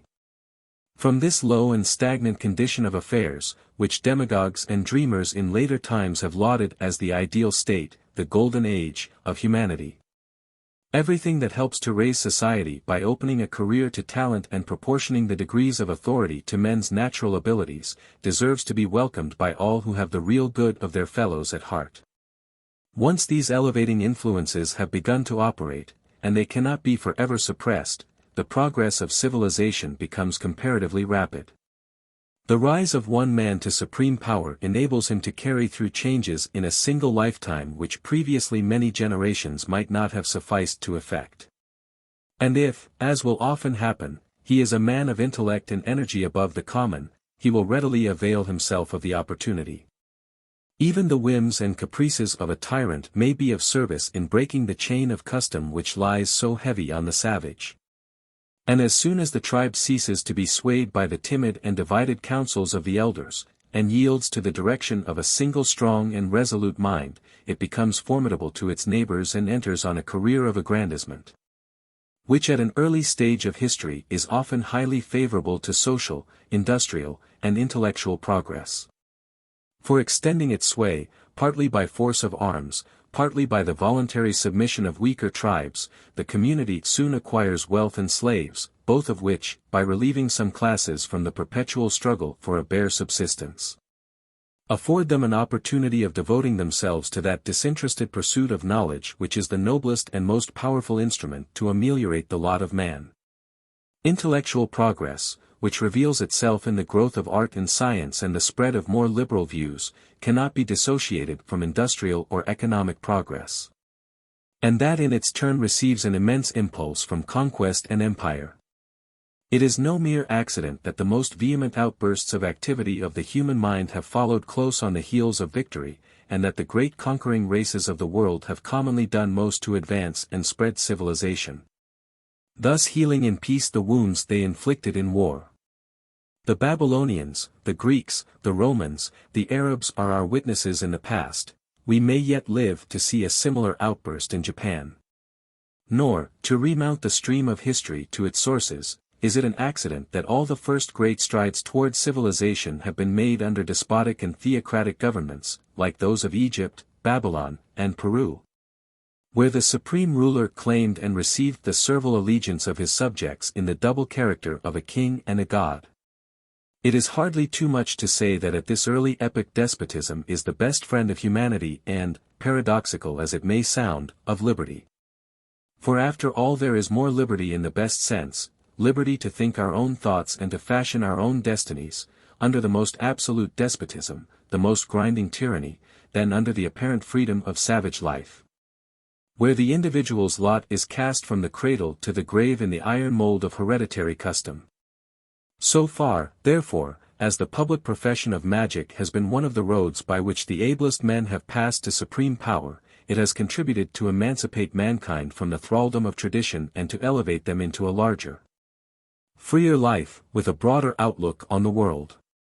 This is no small service rendered to humanity. And when we remember further that in another direction magic has paved the way for science, we are forced to admit that if the black art has done much evil, it has also been the source of much good. That if it is the child of error, it has yet been the mother of freedom and truth. 4. Magic and religion. The examples collected in the last chapter may suffice to illustrate the general principles of sympathetic magic in its two branches, to which we have given the names of homeopathic and contagious respectively. In some cases of magic which have come before us we have seen that the operation of spirits is assumed, and that an attempt is made to win their favor by prayer and sacrifice. But these cases are on the whole exceptional. They exhibit magic tinged and alloyed with religion. Wherever sympathetic magic occurs in its pure unadulterated form, it assumes that in nature one event follows another necessarily and invariably without the intervention of any spiritual or personal agency. Thus its fundamental conception is identical with that of modern science, underlying the whole system is a faith, implicit but real and firm, in the order and uniformity of nature. The magician does not doubt that the same causes will always produce the same effects, that the performance of the proper ceremony, accompanied by the appropriate spell, will inevitably be attended by the desired result, unless, indeed, his incantations should chance to be thwarted and foiled by the more potent charms of another sorcerer. He supplicates no higher power, he sues the favor of no fickle and wayward being, he abases himself before no awful deity. Yet his power, great as he believes it to be, is by no means arbitrary and unlimited. He can wield it only so long as he strictly conforms to the rules of his art, or to what may be called the laws of nature as conceived by him. To neglect these rules, to break these laws in the smallest particular, is to incur failure, and may even expose the unskillful practitioner himself to the utmost peril. If he claims a sovereignty over nature, it is a constitutional sovereignty rigorously limited in its scope and exercised in exact conformity with ancient usage. Thus the analogy between the magical and the scientific conceptions of the world is close. In both of them the succession of events is assumed to be perfectly regular and certain, being determined by immutable laws, the operation of which can be foreseen and calculated precisely. The elements of caprice, of chance, and of accident are banished from the course of nature. Both of them open up a seemingly boundless vista of possibilities to him who knows the causes of things and can touch the secret springs that set in motion the vast and intricate mechanism of the world. Hence the strong attraction which magic and science alike have exercised on the human mind, hence the powerful stimulus that both have given to the pursuit of knowledge. They lure the weary inquirer, the footsore seeker, on through the wilderness of disappointment in the present by their endless promises of the future. They take him up to the top of an exceeding high mountain and show him, beyond the dark clouds and rolling mists at his feet, a vision of the celestial city, far off, it may be, but radiant with unearthly splendor, bathed in the light of dreams. The fatal flaw of magic lies not in its general assumption of a sequence of events determined by law, but in its total misconception of the nature of the particular laws which govern that sequence. If we analyze the various cases of sympathetic magic which have been passed in review in the preceding pages, and which may be taken as fair samples of the bulk, we shall find, as I have already indicated, that they are all mistaken applications of one or other of two great fundamental laws of thought, namely, the association of ideas by similarity and the association of ideas by contiguity in space or time. A mistaken association of similar ideas produces homeopathic or imitative magic, a mistaken association of contiguous ideas produces contagious magic. The principles of association are excellent in themselves, and indeed absolutely essential to the working of the human mind. Legitimately applied they yield science, illegitimately applied they yield magic, the bastard sister of science. It is therefore a truism, almost a tautology, to say that all magic is necessarily false and barren, for were it ever to become true and fruitful, it would no longer be magic but science. From the earliest times man has been engaged in a search for general rules whereby to turn the order of natural phenomena to his own advantage, and in the long search he has scraped together a great hoard of such maxims. Some of them golden and some of them mere dross. The true or golden rules constitute the body of applied science which we call the arts, the false are magic. If magic is thus next of kin to science, we have still to inquire how it stands related to religion. But the view we take of that relation will necessarily be colored by the idea which we have formed of the nature of religion itself. Hence a writer may reasonably be expected to define his conception of religion before he proceeds to investigate its relation to magic. There is probably no subject in the world about which opinions differ so much as the nature of religion, and to frame a definition of it which would satisfy every one must obviously be impossible. All that a writer can do is, first, to say clearly what he means by religion, and afterwards to employ the word consistently in that sense throughout his work. By religion, then, I understand a propitiation or conciliation of powers superior to man which are believed to direct and control the course of nature and of human life. Thus defined, religion consists of two elements, a theoretical and a practical, namely, a belief in powers higher than man and an attempt to propitiate or please them. Of the two, belief clearly comes first, since we must believe in the existence of a divine being before we can attempt to please him. But unless the belief leads to a corresponding practice, it is not a religion but merely a theology. In the language of St. James, faith, if it hath not works, is dead, being alone. In other words, no man is religious who does not govern his conduct in some measure by the fear or love of God.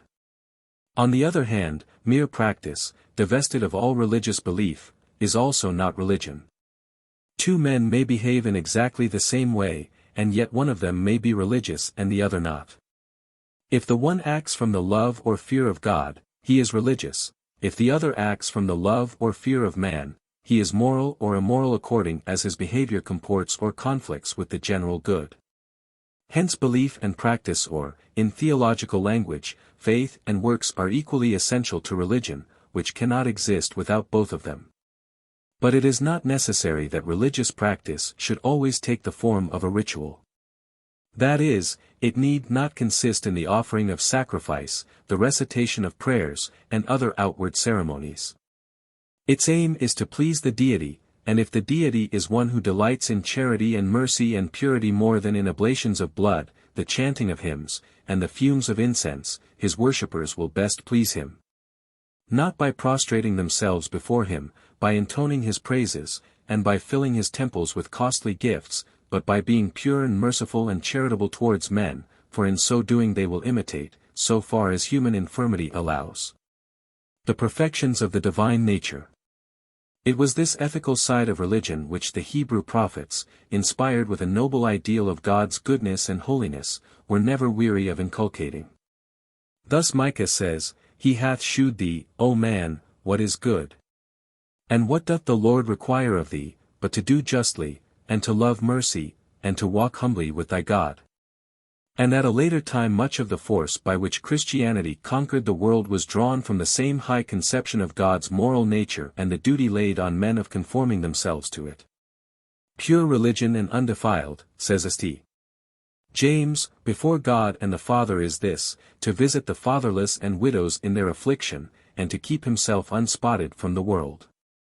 But if religion involves, first, a belief in superhuman beings who rule the world, and, second, an attempt to win their favor, it clearly assumes that the course of nature is to some extent elastic or variable, and that we can persuade or induce the mighty beings who control it to deflect, for our benefit, the current of events from the channel in which they would otherwise flow.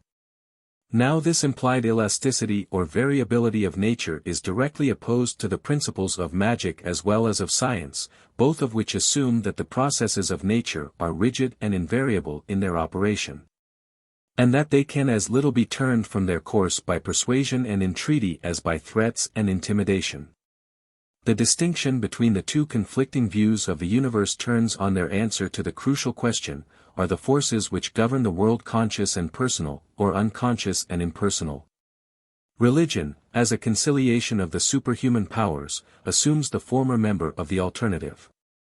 For all conciliation implies that the being conciliated is a conscious or personal agent, that his conduct is in some measure uncertain, and that he can be prevailed upon to vary it in the desired direction by a judicious appeal to his interests, his appetites, or his emotions. Conciliation is never employed towards things which are regarded as inanimate, nor towards persons whose behavior in the particular circumstances is known to be determined with absolute certainty. Thus in so far as religion assumes the world to be directed by conscious agents who may be turned from their purpose by persuasion, it stands in fundamental antagonism to magic as well as to science, both of which take for granted that the course of nature is determined, not by the passions or caprice of personal beings, but by the operation of immutable laws acting mechanically. In magic, indeed, the assumption is only implicit, but in science it is explicit. It is true that magic often deals with spirits, which are personal agents of the kind assumed by religion. But whenever it does so in its proper form, it treats them exactly in the same fashion as it treats inanimate agents, that is, it constrains or coerces instead of conciliating or propitiating them as religion would do. Thus it assumes that all personal beings, whether human or divine, are in the last resort subject to those impersonal forces which control all things, but which nevertheless can be turned to account by anyone who knows how to manipulate them by the appropriate ceremonies and spells. In ancient Egypt, for example, the magicians claimed the power of compelling even the highest gods to do their bidding, and actually threatened them with destruction in case of disobedience. Sometimes, without going quite so far as that, the wizard declared that he would scatter the bones of Osiris or reveal his sacred legend, if the god proved contumacious. Similarly in India at the present day the great Hindu trinity itself of Brahma, Vishnu, and Shiva is subject to the sorcerers, who, by means of their spells, exercise such an ascendancy over the mightiest deities, that these are bound submissively to execute on earth below, or in heaven above, whatever commands their masters the magicians may please to issue. There is a saying everywhere current in India, the whole universe is subject to the gods are subject to the spells, mantras, the spells to the Brahmins, therefore the Brahmins are our gods. This radical conflict of principle between magic and religion sufficiently explains the relentless hostility with which in history the priest has often pursued the magician. The haughty self-sufficiency of the magician, his arrogant demeanor towards the higher powers, and his unabashed claim to exercise a sway like theirs could not but revolt the priest, to whom, with his awful sense of the divine majesty, and his humble prostration in presence of it, such claims and such a demeanor must have appeared an impious and blasphemous usurpation of prerogatives that belong to God alone. And sometimes, we may suspect, lower motives concurred to whet the edge of the priest's hostility. He professed to be the proper medium, the true intercessor between God and man, and no doubt his interests as well as his feelings were often injured by a rival practitioner, who preached a surer and smoother road to fortune than the rugged and slippery path of divine favor. Yet this antagonism, familiar as it is to us, seems to have made its appearance comparatively late in the history of religion. At an earlier stage the functions of priest and sorcerer were often combined or, to speak perhaps more correctly, were not yet differentiated from each other. To serve his purpose man wooed the goodwill of gods or spirits by prayer and sacrifice, while at the same time he had recourse to ceremonies and forms of words which he hoped would of themselves bring about the desired result without the help of God or devil. In short, he performed religious and magical rites simultaneously.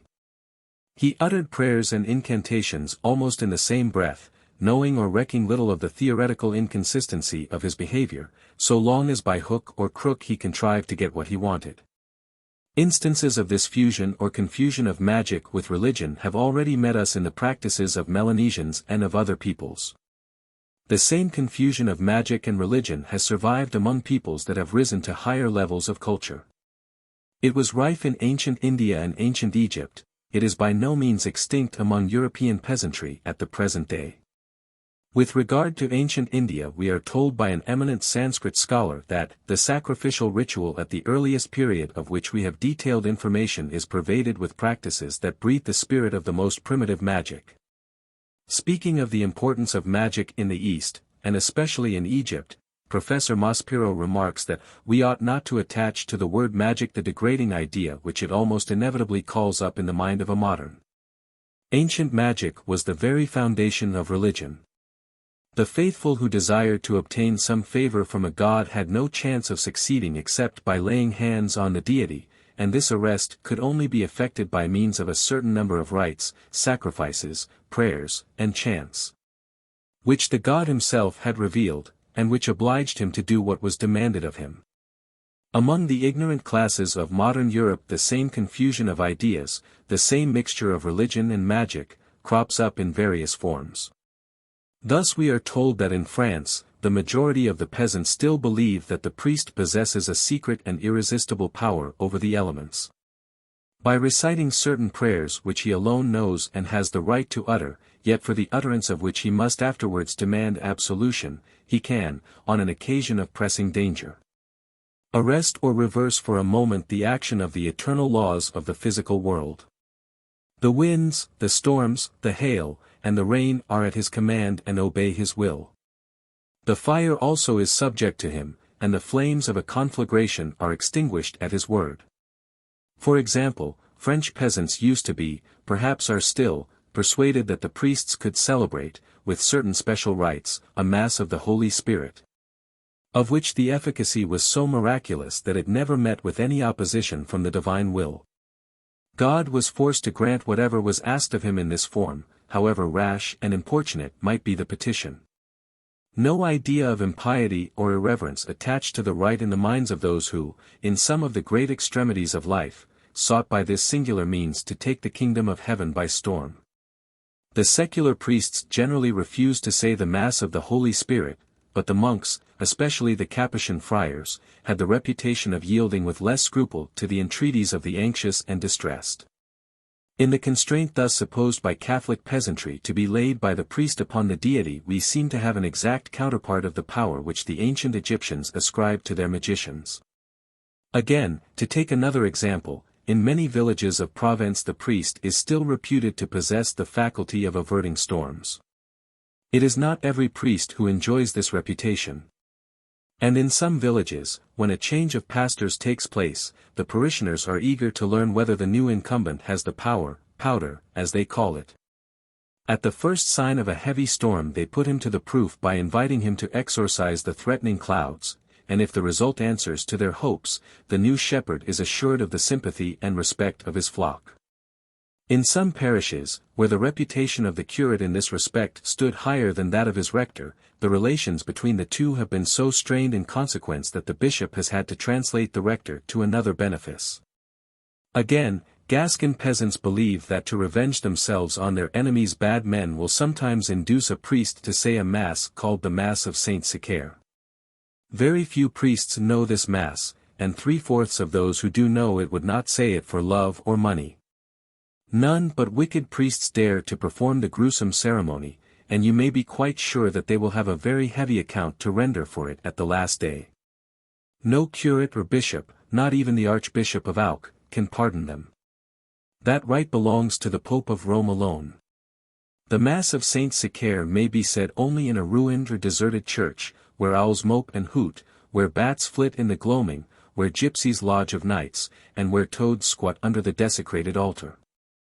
Thither the bad priest comes by night with his light "O love," and at the first stroke of 11 he begins to mumble the Mass backwards, and ends just as the clocks are knelling the midnight hour. His leman acts as clerk. The host he blesses is black and has 3 points. He consecrates no wine, but instead he drinks the water of a well into which the body of an unbaptized infant has been flung. He makes the sign of the cross, but it is on the ground and with his left foot. And many other things he does which no good Christian could look upon without being struck blind and deaf and dumb for the rest of his life. But the man for whom the Mass is said withers away little by little, and nobody can say what is the matter with him, even the doctors can make nothing of it. They do not know that he is slowly dying of the Mass of Saint Sicaire. Yet though magic is thus found to fuse and amalgamate with religion in many ages and in many lands, there are some grounds for thinking that this fusion is not primitive. And that there was a time when man trusted to magic alone for the satisfaction of such wants as transcended his immediate animal cravings. In the first place, a consideration of the fundamental notions of magic and religion may incline us to surmise that magic is older than religion in the history of humanity. We have seen that on the one hand magic is nothing but a mistaken application of the very simplest and most elementary processes of the mind, namely the association of ideas by virtue of resemblance or contiguity. And that on the other hand religion assumes the operation of conscious or personal agents, superior to man, behind the visible screen of nature. Obviously the conception of personal agents is more complex than a simple recognition of the similarity or contiguity of ideas. And a theory which assumes that the course of nature is determined by conscious agents is more abstruse and recondite, and requires for its apprehension a far higher degree of intelligence and reflection than the view that things succeed each other simply by reason of their contiguity or resemblance. The very beasts associate the ideas of things that are like each other or that have been found together in their experience, and they could hardly survive for a day if they ceased to do so. But who attributes to the animals a belief that the phenomena of nature are worked by a multitude of invisible animals or by one enormous and prodigiously strong animal behind the scenes? It is probably no injustice to the brutes to assume that the honor of devising a theory of this latter sort must be reserved for human reason. Thus, if magic be deduced immediately from elementary processes of reasoning, and be, in fact, an error into which the mind falls almost spontaneously, while religion rests on conceptions which the merely animal intelligence can hardly be supposed to have yet attained to, it becomes probable that magic arose before religion in the evolution of our race. And that man essayed to bend nature to his wishes by the sheer force of spells and enchantments before he strove to coax and mollify a coy, capricious, or irascible deity by the soft insinuation of prayer and sacrifice. The conclusion which we have thus reached deductively from a consideration of the fundamental ideas of magic and religion is confirmed inductively by the observation that among the aborigines of Australia, the rudest savages as to whom we possess accurate information, magic is universally practiced, whereas religion in the sense of a propitiation or conciliation of the higher powers seems to be nearly unknown. Roughly speaking, all men in Australia are magicians, but not one is a priest. Everybody fancies he can influence his fellows or the course of nature by sympathetic magic, but nobody dreams of propitiating gods by prayer and sacrifice.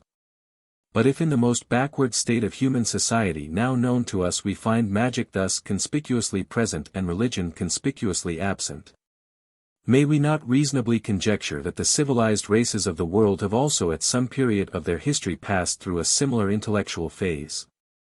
That they attempted to force the great powers of nature to do their pleasure before they thought of courting their favor by offerings and prayer, in short that, just as on the material side of human culture there has everywhere been an age of stone, so on the intellectual side there has everywhere been an age of magic.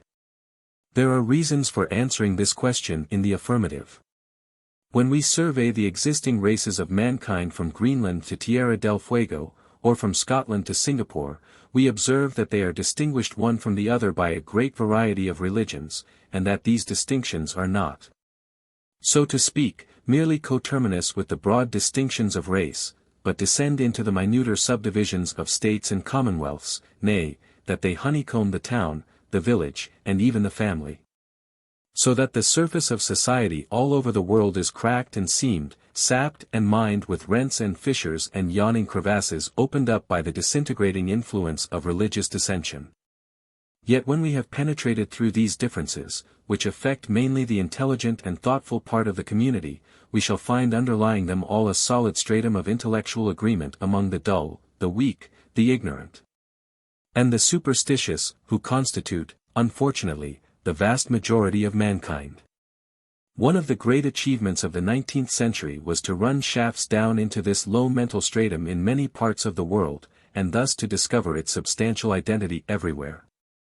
It is beneath our feet, and not very far beneath them, here in Europe at the present day, and it crops up on the surface in the heart of the Australian wilderness and wherever the advent of a higher civilization has not crushed it underground.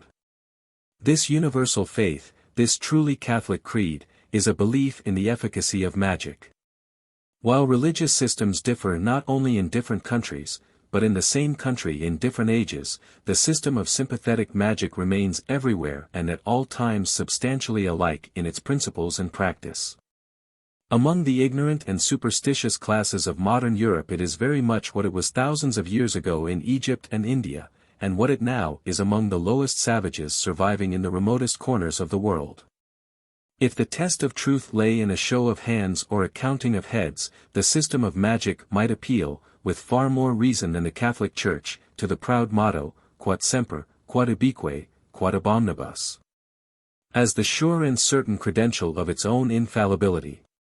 It is not our business here to consider what bearing the permanent existence of such a solid layer of savagery beneath the surface of society, and unaffected by the superficial changes of religion and culture, has upon the future of humanity. The dispassionate observer, whose studies have led him to plumb its depths, can hardly regard it otherwise than as a standing menace to civilization. We seem to move on a thin crust which may at any moment be rent by the subterranean forces slumbering below. From time to time a hollow murmur underground or a sudden spurt of flame into the air tells of what is going on beneath our feet. Now and then the polite world is startled by a paragraph in a newspaper which tells how in Scotland an image has been found stuck full of pins for the purpose of killing an obnoxious laird or minister. How a woman has been slowly roasted to death as a witch in Ireland, or how a girl has been murdered and chopped up in Russia to make those candles of human tallow by whose light thieves hope to pursue their midnight trade unseen. But whether the influences that make for further progress, or those that threaten to undo what has already been accomplished, will ultimately prevail. Whether the impulsive energy of the minority or the dead weight of the majority of mankind will prove the stronger force to carry us up to higher heights or to sink us into lower depths, are questions rather for the sage, the moralist, and the statesman, whose eagle vision scans the future, than for the humble student of the present and the past. Here we are only concerned to ask how far the uniformity, the universality, and the permanence of a belief in magic, compared with the endless variety and the shifting character of religious creeds, raises a presumption that the former represents a ruder and earlier phase of the human mind, through which all the races of mankind have passed or are passing on their way to religion and science. If an age of religion has thus everywhere, as I venture to surmise, been preceded by an age of magic, it is natural that we should inquire what causes have led mankind, or rather a portion of them, to abandon magic as a principle of faith and practice and to betake themselves to religion instead. When we reflect upon the multitude, the variety, and the complexity of the facts to be explained, and the scantiness of our information regarding them, we shall be ready to acknowledge that a full and satisfactory solution of so profound a problem is hardly to be hoped for, and that the most we can do in the present state of our knowledge is to hazard a more or less plausible conjecture.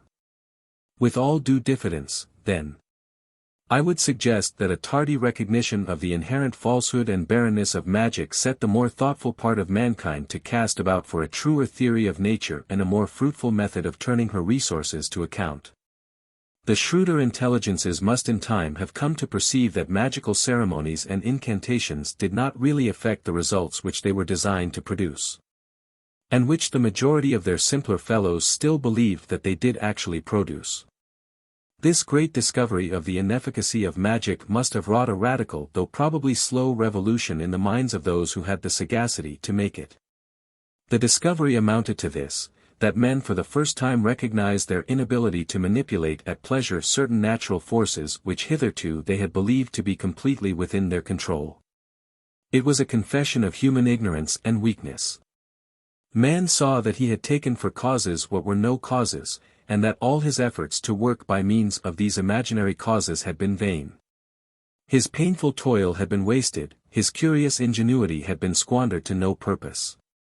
He had been pulling at strings to which nothing was attached. He had been marching, as he thought, straight to the goal, while in reality he had only been treading in a narrow circle. Not that the effects which he had striven so hard to produce did not continue to manifest themselves.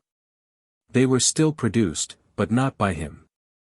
The rain still fell on the thirsty ground, the sun still pursued his daily, and the moon her nightly journey across the sky, the silent procession of the seasons still moved in light and shadow. In cloud and sunshine across the earth, men were still born to labor and sorrow, and still, after a brief sojourn here, were gathered to their fathers in the long home hereafter. All things indeed went on as before, yet all seemed different to him from whose eyes the old scales had fallen. For he could no longer cherish the pleasing illusion that it was he who guided the earth and the heaven in their courses, and that they would cease to perform their great revolutions were he to take his feeble hand from the wheel. In the death of his enemies and his friends he no longer saw a proof of the resistless potency of his own or of hostile enchantments. He now knew that friends and foes alike had succumbed to a force stronger than any that he could wield, and in obedience to a destiny which he was powerless to control. Thus cut adrift from his ancient moorings and left to toss on a troubled sea of doubt and uncertainty, his old happy confidence in himself and his powers rudely shaken, our primitive philosopher must have been sadly perplexed and agitated till he came to rest, as in a quiet haven after a tempestuous voyage, in a new system of faith and practice, which seemed to offer a solution of his harassing doubts and a substitute, however precarious, for that sovereignty over nature which he had reluctantly abdicated. If the great world went on its way without the help of him or his fellows, it must surely be because there were other beings, like himself, but far stronger, who, unseen themselves, directed its course and brought about all the varied series of events which he had hitherto believed to be dependent on his own magic.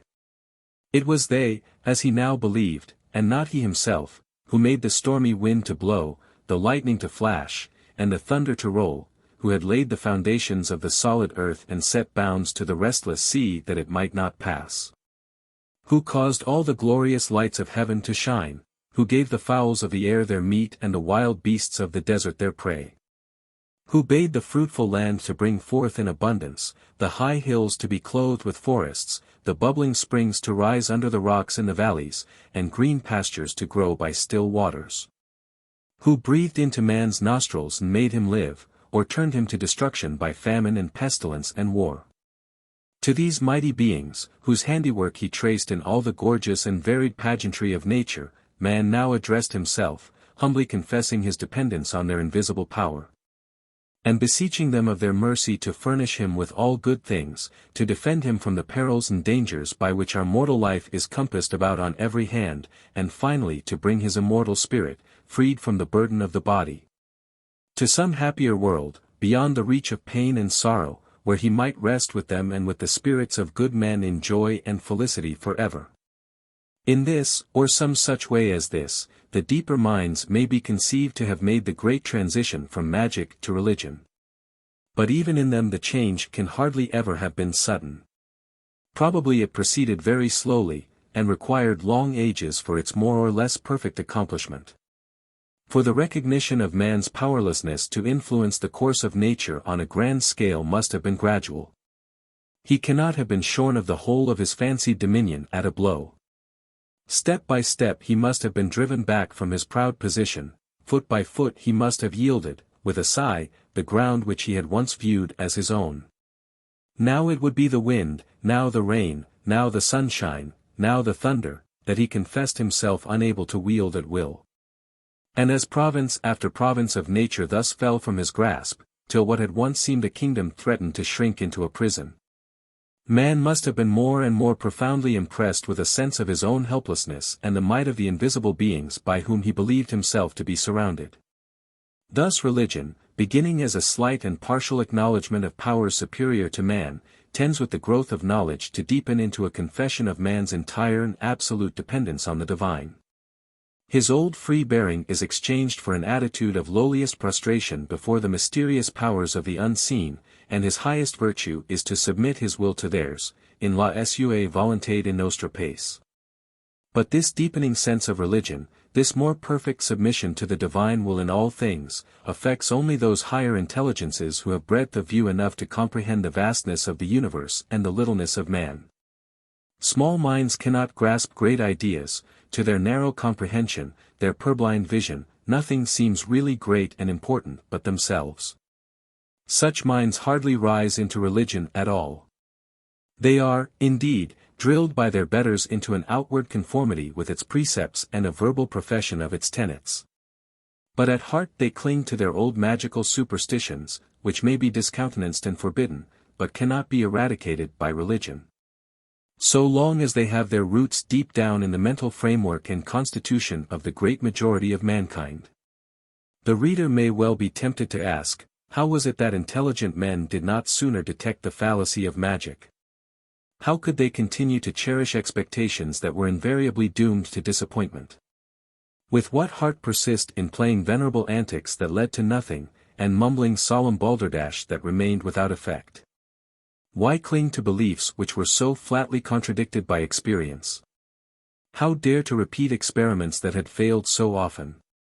The answer seems to be that the fallacy was far from easy to detect, the failure by no means obvious, since in many, perhaps in most cases, the desired event did actually follow, at a longer or shorter interval. The performance of the rite which was designed to bring it about. And a mind of more than common acuteness was needed to perceive that, even in these cases, the rite was not necessarily the cause of the event. A ceremony intended to make the wind blow or the rain fall, or to work the death of an enemy, will always be followed, sooner or later, by the occurrence it is meant to bring to pass. And primitive man may be excused for regarding the occurrence as a direct result of the ceremony, and the best possible proof of its efficacy. Similarly, rites observed in the morning to help the sun to rise, and in spring to wake the dreaming earth from her winter sleep, will invariably appear to be crowned with success, at least within the temperate zones. For in these regions the sun lights his golden lamp in the east every morning, and year by year the vernal earth decks herself afresh with a rich mantle of green. Hence the practical savage, with his conservative instincts, might well turn a deaf ear to the subtleties of the theoretical doubter, the philosophic radical, who presumed to hint that sunrise and spring might not, after all, be direct consequences of the punctual performance of certain daily or yearly ceremonies, and that the sun might perhaps continue to rise and trees to blossom though the ceremonies were occasionally intermitted, or even discontinued altogether. These skeptical doubts would naturally be repelled by the other with scorn and indignation as airy reverie subversive of the faith and manifestly contradicted by experience. Can anything be plainer, he might say, than that I light my twopenny candle on earth and that the sun then kindles his great fire in heaven? I should be glad to know whether, when I have put on my green robe in spring, the trees do not afterwards do the same. These are facts patent to everybody, and on them I take my stand. I am a plain practical man, not one of your theorists and splitters of hairs and choppers of logic. Theories and speculation and all that may be very well in their way, and I have not the least objection to your indulging in them, provided, of course, you do not put them in practice. But give me leave to stick to facts, then I know where I am. The fallacy of this reasoning is obvious to us, because it happens to deal with facts about which we have long made up our minds. But let an argument of precisely the same caliber be applied to matters which are still under debate, and it may be questioned whether a British audience would not applaud it as sound, and esteem the speaker who used it a safe man, not brilliant or showy, perhaps, but thoroughly sensible and hard-headed. If such reasonings could pass muster among ourselves, need we wonder that they long escaped detection by the savage? The magical control of the weather. 1. The public magician. The reader may remember that we were led to plunge into the labyrinth of magic by a consideration of two different types of man-god. This is the clue which has guided our devious steps through the maze, and brought us out at last on higher ground, whence, resting a little by the way, we can look back over the path we have already traversed and forward to the longer and steeper road we have still to climb. As a result of the foregoing discussion, the two types of human gods may conveniently be distinguished as the religious and the magical man-god respectively. In the former, a being of an order different from and superior to man is supposed to become incarnate, for a longer or a shorter time, in a human body, manifesting his superhuman power and knowledge by miracles wrought and prophecies uttered through the medium of the fleshly tabernacle in which he has deigned to take up his abode. This may also appropriately be called the inspired or incarnate type of man-god. In it the human body is merely a frail earthly vessel filled with a divine and immortal spirit. On the other hand, a man-god of the magical sort is nothing but a man who possesses in an unusually high degree powers which most of his fellows arrogate to themselves on a smaller scale. For in rude society there is hardly a person who does not dabble in magic. Thus, whereas a man-god of the former or inspired type derives his divinity from a deity who has stooped to hide his heavenly radiance behind a dull mask of earthly mold, a man-god of the latter type draws his extraordinary power from a certain physical sympathy with nature. He is not merely the receptacle of a divine spirit.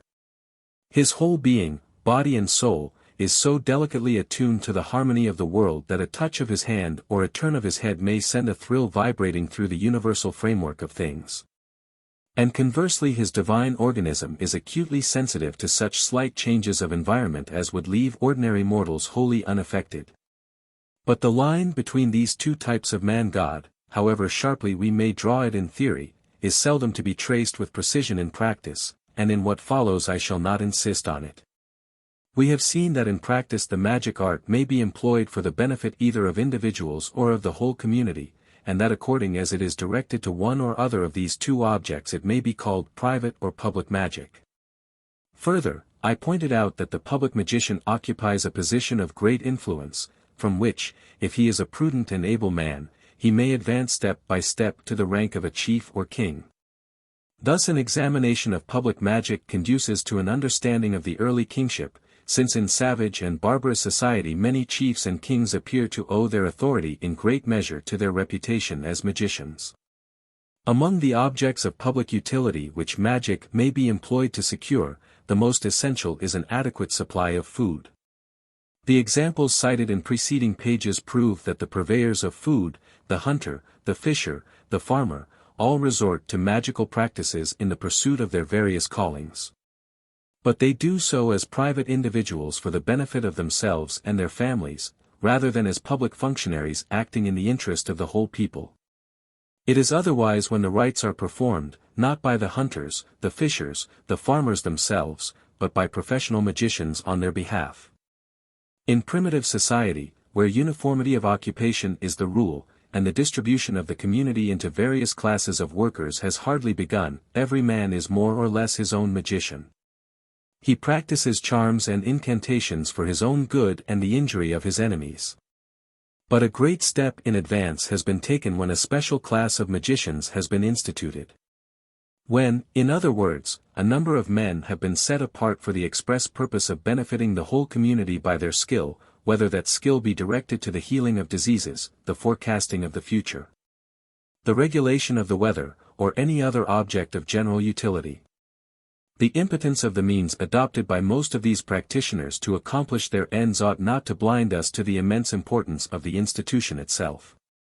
Here is a body of men relieved, at least in the higher stages of savagery, from the need of earning their livelihood by hard manual toil, and allowed, nay, expected and encouraged, to prosecute researches into the secret ways of nature. It was at once their duty and their interest to know more than their fellows, to acquaint themselves with everything that could aid man in his arduous struggle with nature, everything that could mitigate his sufferings and prolong his life.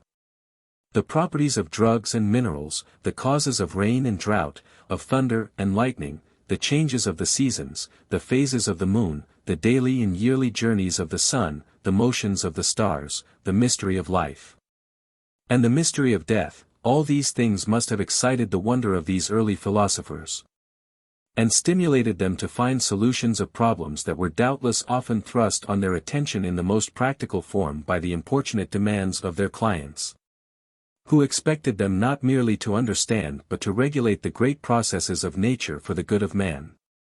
That their first shots fell very far wide of the mark could hardly be helped. The slow, the never-ending approach to truth consists in perpetually forming and testing hypotheses, accepting those which at the time seem to fit the facts and rejecting the others. The views of natural causation embraced by the savage magician no doubt appear to us manifestly false and absurd, yet in their day they were legitimate hypotheses, though they have not stood the test of experience. Ridicule and blame are the just meed, not of those who devised these crude theories, but of those who obstinately adhered to them after better had been propounded. Certainly no men ever had stronger incentives in the pursuit of truth than these savage sorcerers. To maintain at least a show of knowledge was absolutely necessary, a single mistake detected might cost them their life. This no doubt led them to practice imposture for the purpose of concealing their ignorance. But it also supplied them with the most powerful motive for substituting a real for a sham knowledge, since, if you would appear to know anything, by far the best way is actually to know it. Thus, however justly we may reject the extravagant pretensions of magicians and condemn the deceptions which they have practiced on mankind, the original institution of this class of men has, take it all in all, been productive of incalculable good to humanity. They were the direct predecessors, not merely of our physicians and surgeons, but of our investigators and discoverers in every branch of natural science. They began the work which has since been carried to such glorious and beneficent issues by their successors in after ages.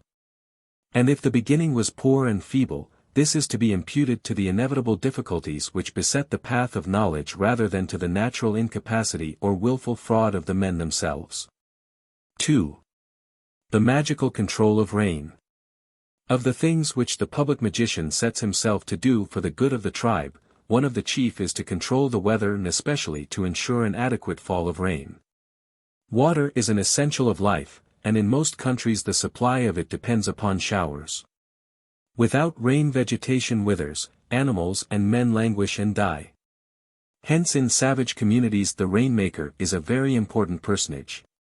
And often a special class of magicians exists for the purpose of regulating the heavenly water supply.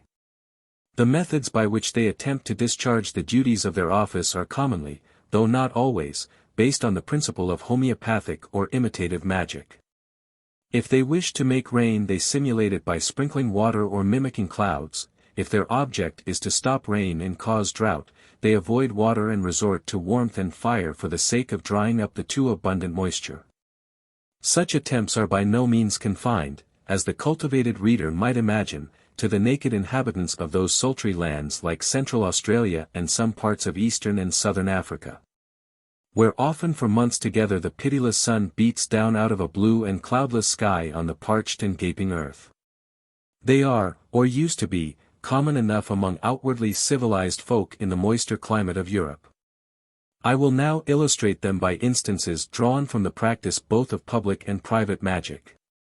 Thus, for example, in a village near Dorpat, in Russia, when rain was much wanted, 3 men used to climb up the fir trees of an old sacred grove. One of them drummed with a hammer on a kettle or small cask to imitate thunder. The second knocked 2 firebrands together and made the sparks fly, to imitate lightning, and the third, who was called the rainmaker, had a bunch of twigs with which he sprinkled water from a vessel on all sides. To put an end to drought and bring down rain, women and girls of the village of Ploska are wont to go naked by night to the boundaries of the village and there pour water on the ground.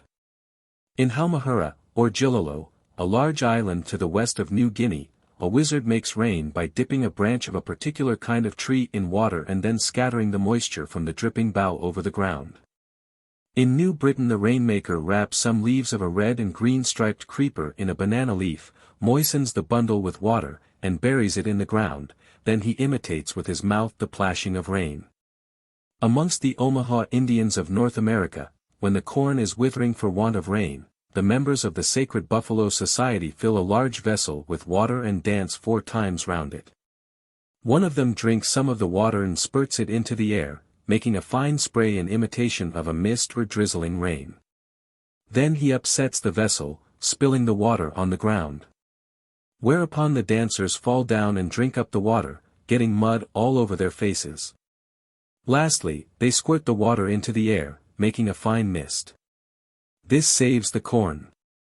In springtime the Natchez of North America used to club together to purchase favorable weather for their crops from the wizards. If rain was needed, the wizards fasted and danced with pipes full of water in their mouths. The pipes were perforated like the nozzle of a watering can, and through the holes the rainmaker blew the water towards that part of the sky where the clouds hung heaviest.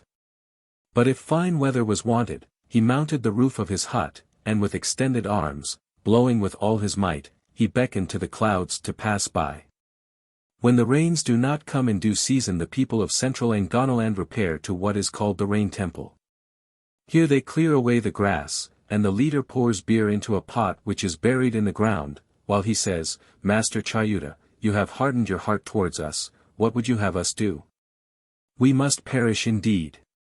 Give your children the rains, there is the beer we have given you." Then they all partake of the beer that is left over, even the children being made to sip it. Next they take branches of trees and dance and sing for rain. When they return to the village they find a vessel of water set at the doorway by an old woman, so they dip their branches in it and wave them aloft, so as to scatter the drops. After that the rain is sure to come driving up in heavy clouds. In these practices we see a combination of religion with magic, for while the scattering of the water drops by means of branches is a purely magical ceremony, the prayer for rain and the offering of beer are purely religious rites. In the Mara tribe of Northern Australia the rainmaker goes to a pool and sings over it his magic song. Then he takes some of the water in his hands, drinks it, and spits it out in various directions. After that he throws water all over himself, scatters it about, and returns quietly to the camp. Rain is supposed to follow.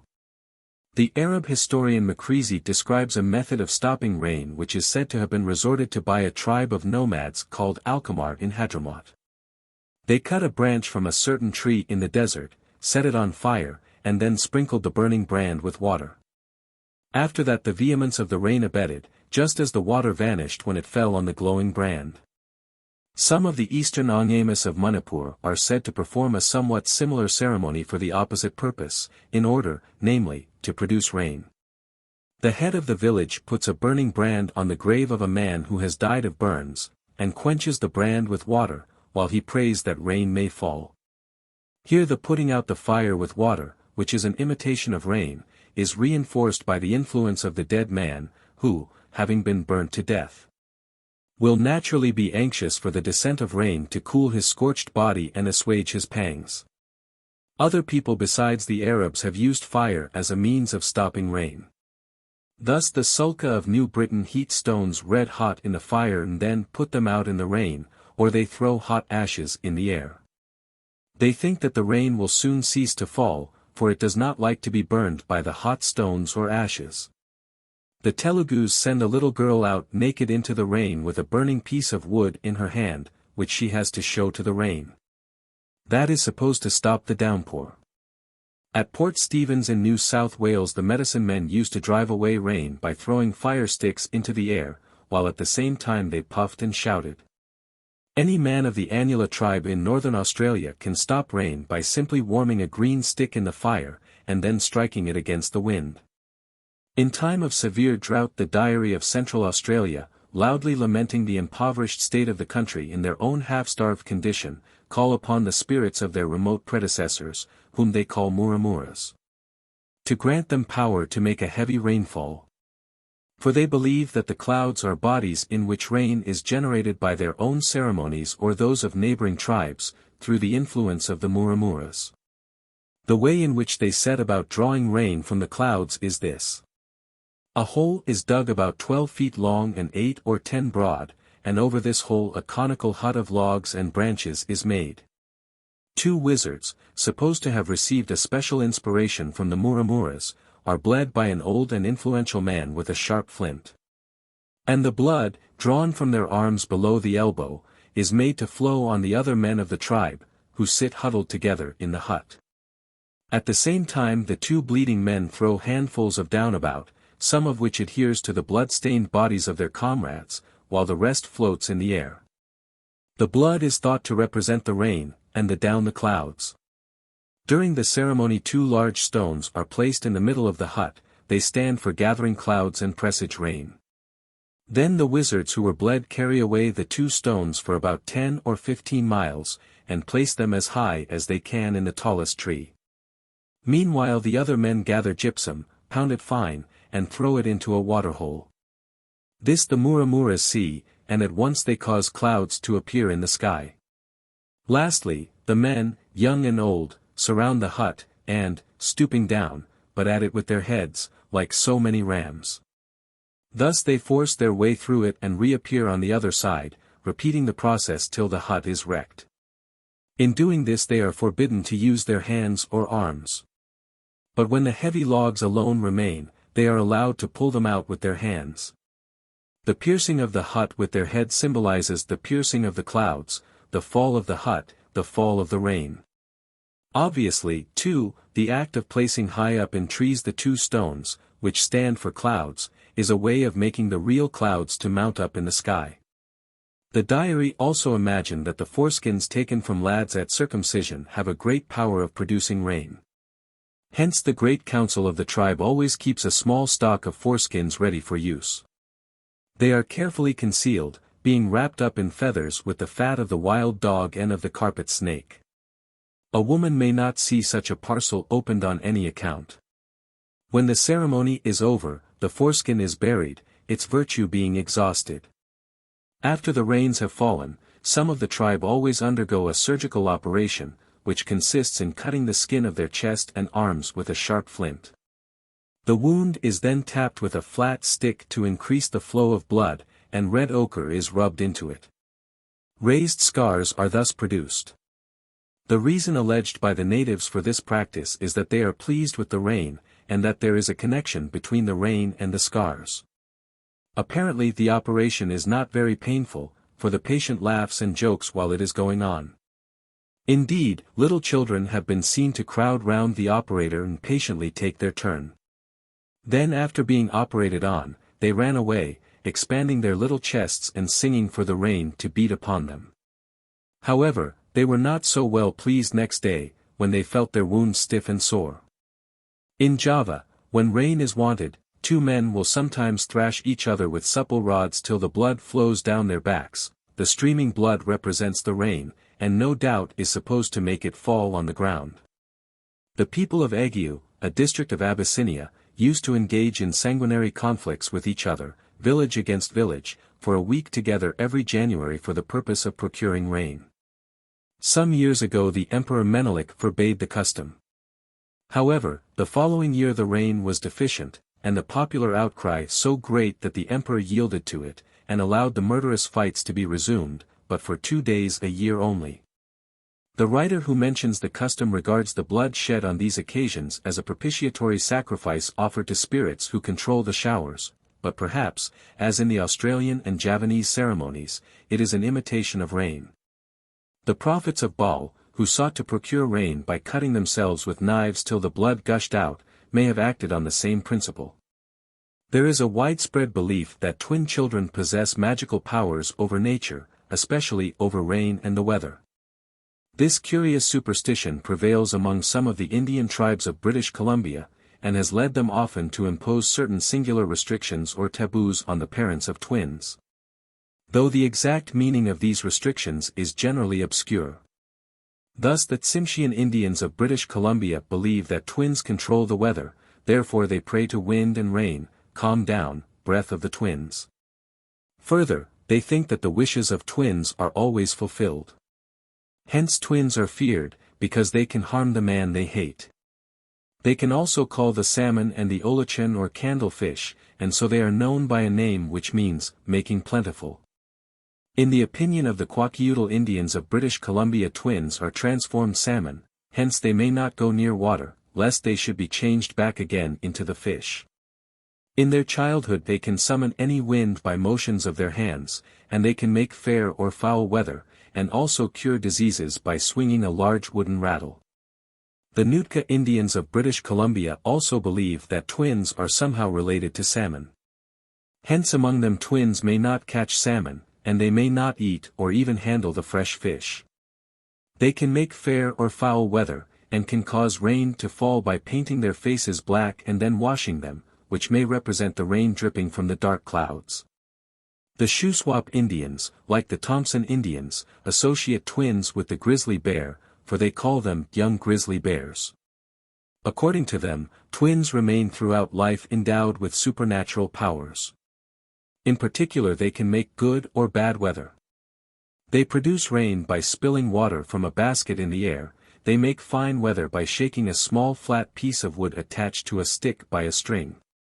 They raise storms by strewing down on the ends of spruce branches. The same power of influencing the weather is attributed to twins by the Baranga, a tribe of Bantu Negroes who inhabit the shores of Delagoa Bay in southeastern Africa.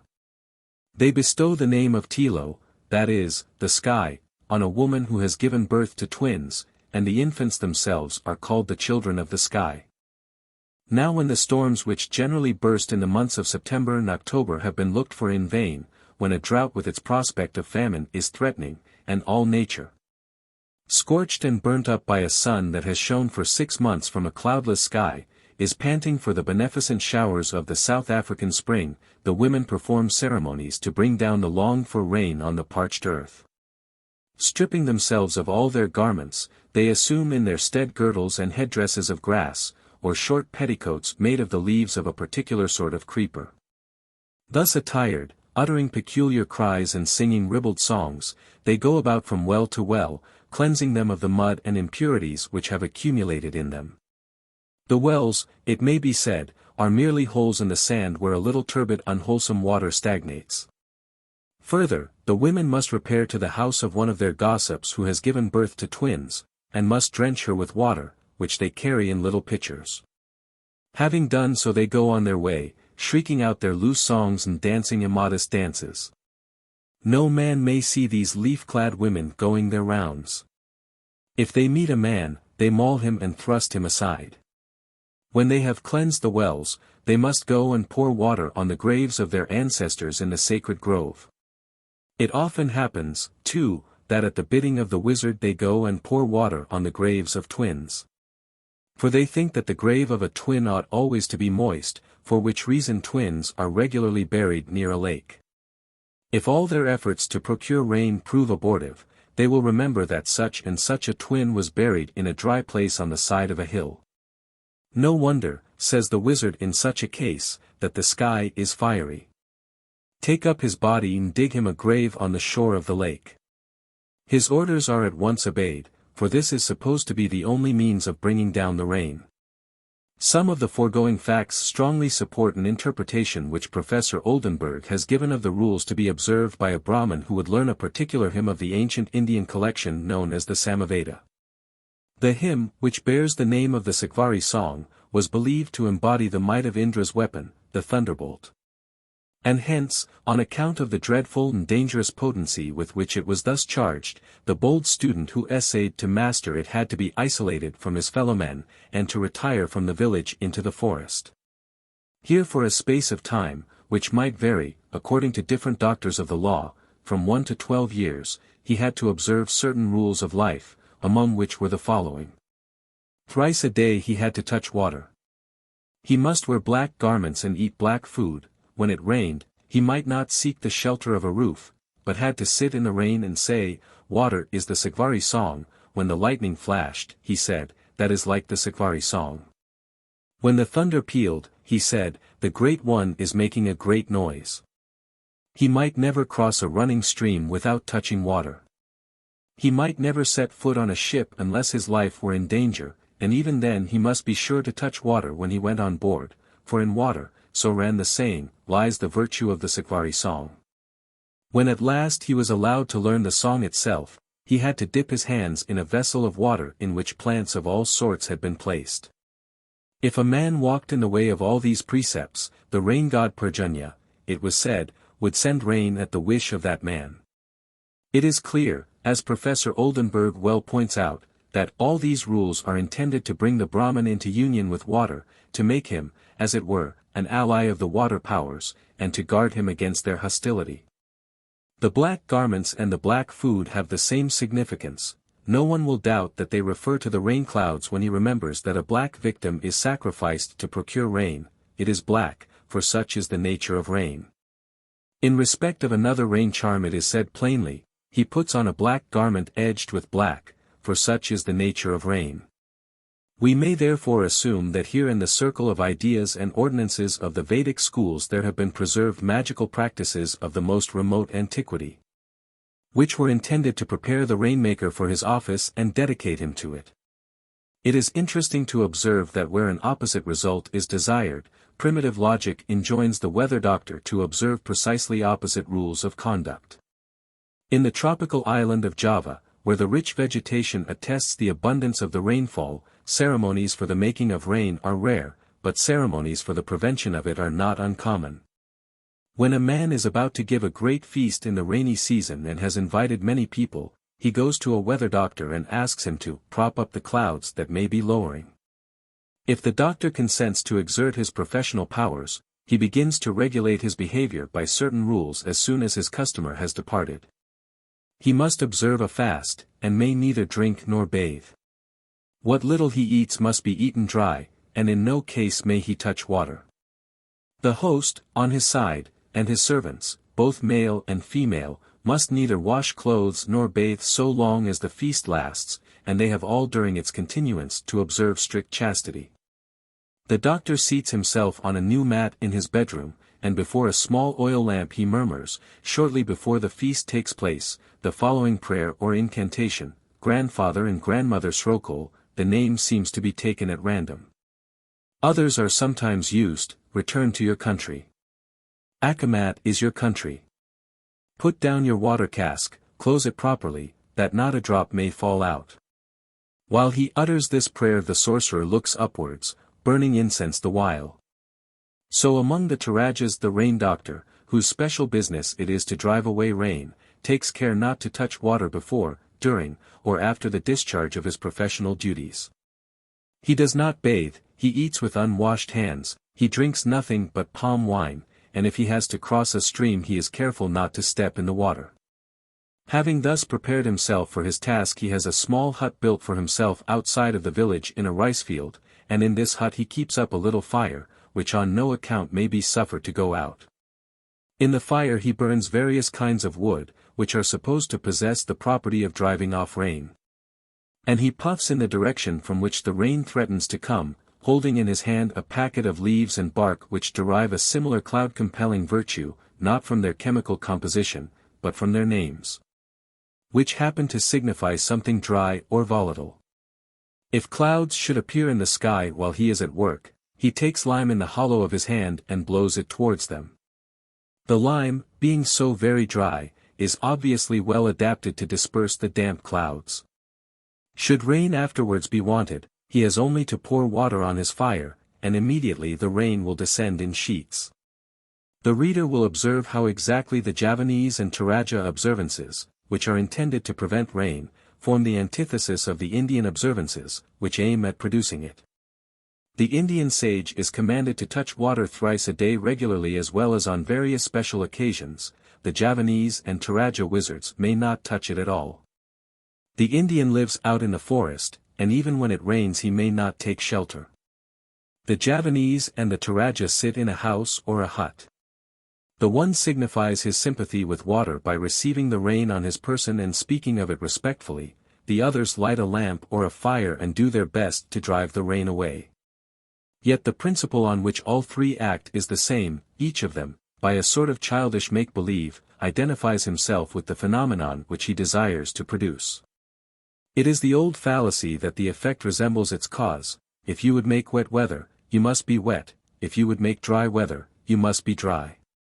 In southeastern Europe at the present day ceremonies are observed for the purpose of making rain which not only rest on the same general train of thought as the preceding, but even in their details resemble the ceremonies practiced with the same intention by the Baranga of Delagoa Bay.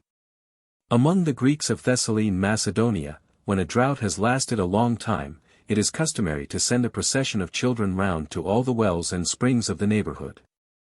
At the head of the procession walks a girl adorned with flowers, whom her companions drench with water at every halting place, while they sing an invocation, of which the following is part.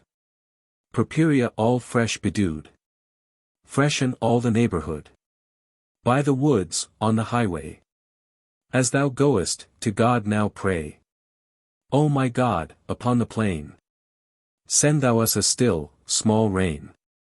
That the fields may fruitful be. And vines in blossom we may see. That the grain be full and sound. And wealthy grow the folks around. In time of drought the Serbians strip a girl to her skin and clothe her from head to foot in grass, herbs, and flowers, even her face being hidden behind a veil of living green. Thus disguised she is called the Dodola, and goes through the village with a troop of girls. They stop before every house. The Dodola keeps turning herself round and dancing, while the other girls form a ring about her singing one of the Dodola songs, and the housewife pours a pail of water over her. One of the songs they sing runs thus. We go through the village. The clouds go in the sky. We go faster. Faster go the clouds. They have overtaken us. And wetted the corn and the vine. At Pune in India, when rain is needed, the boys dress up one of their number in nothing but leaves and call him King of Rain. Then they go round to every house in the village, where the householder or his wife sprinkles the Rain King with water, and gives the party food of various kinds. When they have thus visited all the houses, they strip the Rain King of his leafy robes and feast upon what they have gathered. Bathing is practiced as a rain charm in some parts of southern and western Russia. Sometimes after service in church the priest in his robes has been thrown down on the ground and drenched with water by his parishioners. Sometimes it is the women who, without stripping off their clothes, bathe in crowds on the day of St. John the Baptist, while they dip in the water a figure made of branches, grass, and herbs, which is supposed to represent the saint. In Kursk, a province of southern Russia, when rain is much wanted, the women seize a passing stranger and throw him into the river, or souse him from head to foot. Later on we shall see that a passing stranger is often taken for a deity or the personification of some natural power. It is recorded in official documents that during a drought in 1790 the peasants of Skierrouts and Werbouts collected all the women and compelled them to bathe, in order that rain might fall. An Armenian rain charm is to throw the wife of a priest into the water and drench her. The Arabs of North Africa fling a holy man, willy-nilly, into a spring as a remedy for drought. In Minahassa, a province of North Celebes, the priest bathes as a rain charm. In central Celebes, when there has been no rain for a long time and the rice stalks begin to shrivel up, many of the villagers, especially the young folk, go to a neighboring brook and splash each other with water, shouting noisily. Or squirt water on one another through bamboo tubes. Sometimes they imitate the plump of rain by smacking the surface of the water with their hands, or by placing an inverted gourd on it and drumming on the gourd with their fingers. Women are sometimes supposed to be able to make rain by plowing, or pretending to plow. Thus the Shahs and Chuzars of the Caucasus have a ceremony called plowing the rain, which they observe in time of drought. Girls yoke themselves to a plow and drag it into a river, wading in the water up to their girdles. In the same circumstances Armenian girls and women do the same. The oldest woman, or the priest's wife, wears the priest's dress, while the others, dressed as men, drag the plow through the water against the stream. In the Caucasian province of Georgia, when a drought has lasted long, marriageable girls are yoked in couples with an ox yoke on their shoulders, a priest holds the reins, and thus harnessed they wade through rivers, puddles, and marshes, praying, screaming, weeping, and laughing.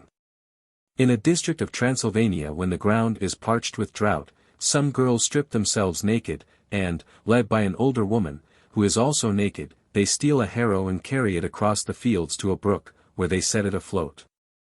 Next they sit on the harrow and keep a tiny flame burning on each corner of it for an hour. Then they leave the harrow in the water and go home. A similar rain charm is resorted to in some parts of India. Naked women drag a plow across a field by night, while the men keep carefully out of the way, for their presence would break the spell. Sometimes the rain charm operates through the dead. Thus in New Caledonia the rainmakers blackened themselves all over, dug up a dead body, took the bones to a cave, jointed them, and hung the skeleton over some taro leaves. Water was poured over the skeleton to run down on the leaves. They believed that the soul of the deceased took up the water, converted it into rain, and showered it down again. In Russia, if common report may be believed, it is not long since the peasants of any district that chanced to be afflicted with drought used to dig up the corpse of someone who had drunk himself to death and sink it in the nearest swamp or lake, fully persuaded that this would ensure the fall of the needed rain. In 1868 the prospect of a bad harvest, caused by a prolonged drought, induced the inhabitants of a village in the Tarashchansk district to dig up the body of a raskolnik, or dissenter, who had died in the preceding December. Some of the party beat the corpse, or what was left of it, about the head, exclaiming, "Give us rain," while others poured water on it through a sieve. Here the pouring of water through a sieve seems plainly an imitation of a shower, and reminds us of the manner in which Strepsiades and Aristophanes imagined that rain was made by Zeus. Sometimes, in order to procure rain, the Tarajas make an appeal to the pity of the dead. Thus, in the village of Kalingua, there is the grave of a famous chief, the grandfather of the present ruler. When the land suffers from unseasonable drought, the people go to this grave, pour water on it, and say, "O grandfather, have pity on us, if it is your will that this year we should eat, then give rain." After that they hang a bamboo full of water over the grave. There is a small hole in the lower end of the bamboo, so that the water drips from it continually. The bamboo is always refilled with water until rain drenches the ground. Here, as in New Caledonia, we find religion blent with magic, for the prayer to the dead chief, which is purely religious, is eked out with a magical imitation of rain at his grave. We have seen that the baranga of Delagoa Bay drenched the tombs of their ancestors, especially the tombs of twins, as a rain charm. Among some of the Indian tribes in the region of the Orinoco it was customary for the relations of a deceased person to disinter his bones a year after burial, burn them, and scatter the ashes to the winds. Because they believed that the ashes were changed into rain, which the dead man sent in return for his obsequies. The Chinese are convinced that when human bodies remain unburied, the souls of their late owners feel the discomfort of rain, just as living men would do if they were exposed without shelter to the inclemency of the weather. These wretched souls, therefore, do all in their power to prevent the rain from falling, and often their efforts are only too successful. Then drought ensues, the most dreaded of all calamities in China, because bad harvests, dearth, and famine follow in its train. Hence it has been a common practice of the Chinese authorities in time of drought to inter the dry bones of the unburied dead for the purpose of putting an end to the scourge and conjuring down the rain. Animals, again, often play an important part in these weather charms. The Anula tribe of northern Australia associate the dollar bird with rain, and call it the rain bird. A man who has the bird for his totem can make rain at a certain pool. He catches a snake, puts it alive into the pool, and after holding it under water for a time takes it out, kills it, and lays it down by the side of the creek. Then he makes an arched bundle of grass stalks in imitation of a rainbow, and sets it up over the snake. After that all he does is to sing over the snake and the mimic rainbow, sooner or later the rain will fall. They explain this procedure by saying that long ago the dollar bird had as a mate at this spot a snake, who lived in the pool and used to make rain by spitting up into the sky till a rainbow and clouds appeared and rain fell. A common way of making rain in many parts of Java is to bathe a cat or two cats, a male and a female. Sometimes the animals are carried in procession with music. Even in Batavia you may from time to time see children going about with a cat for this purpose. When they have ducked it in a pool, they let it go. Among the Wambugwa of East Africa, when the sorcerer desires to make rain, he takes a black sheep and a black calf in bright sunshine, and has them placed on the roof of the common hut in which the people live together. Then he slits the stomachs of the animals and scatters their contents in all directions. After that he pours water and medicine into a vessel. If the charm has succeeded, the water boils up and rain follows. On the other hand, if the sorcerer wishes to prevent rain from falling, he withdraws into the interior of the hut, and there heats a rock crystal in a calabash. In order to procure rain the Wagogo sacrifice black fowls, black sheep, and black cattle at the graves of dead ancestors, and the rainmaker wears black clothes during the rainy season. Among the Matabele the rain charm employed by sorcerers was made from the blood and gall of a black ox. In a district of Sumatra, in order to procure rain, all the women of the village, scantily clad, go to the river, wade into it, and splash each other with the water. A black cat is thrown into the stream and made to swim about for a while, then allowed to escape to the bank, pursued by the splashing of the women. The Garos of Assam offer a black goat on the top of a very high mountain in time of drought. In all these cases the color of the animal is part of the charm. Being black, it will darken the sky with rain clouds. So the Bechuanas burn the stomach of an ox at evening, because they say, the black smoke will gather the clouds and cause the rain to come. The Timorese sacrifice a black pig to the earth goddess for rain, a white or red one to the sun god for sunshine. The Angoni sacrifice a black ox for rain and a white one for fine weather. Among the high mountains of Japan there is a district in which, if rain has not fallen for a long time, a party of villagers goes in procession to the bed of a mountain torrent, headed by a priest, who leads a black dog. At the chosen spot they tether the beast to a stone, and make it a target for their bullets and arrows. When its lifeblood bespatters the rocks, the peasants throw down their weapons and lift up their voices in supplication to the dragon divinity of the stream, exhorting him to send down forthwith a shower to cleanse the spot from its defilement. Custom has prescribed that on these occasions the color of the victim shall be black, as an emblem of the wished-for rain clouds. But if fine weather is wanted, the victim must be white, without a spot.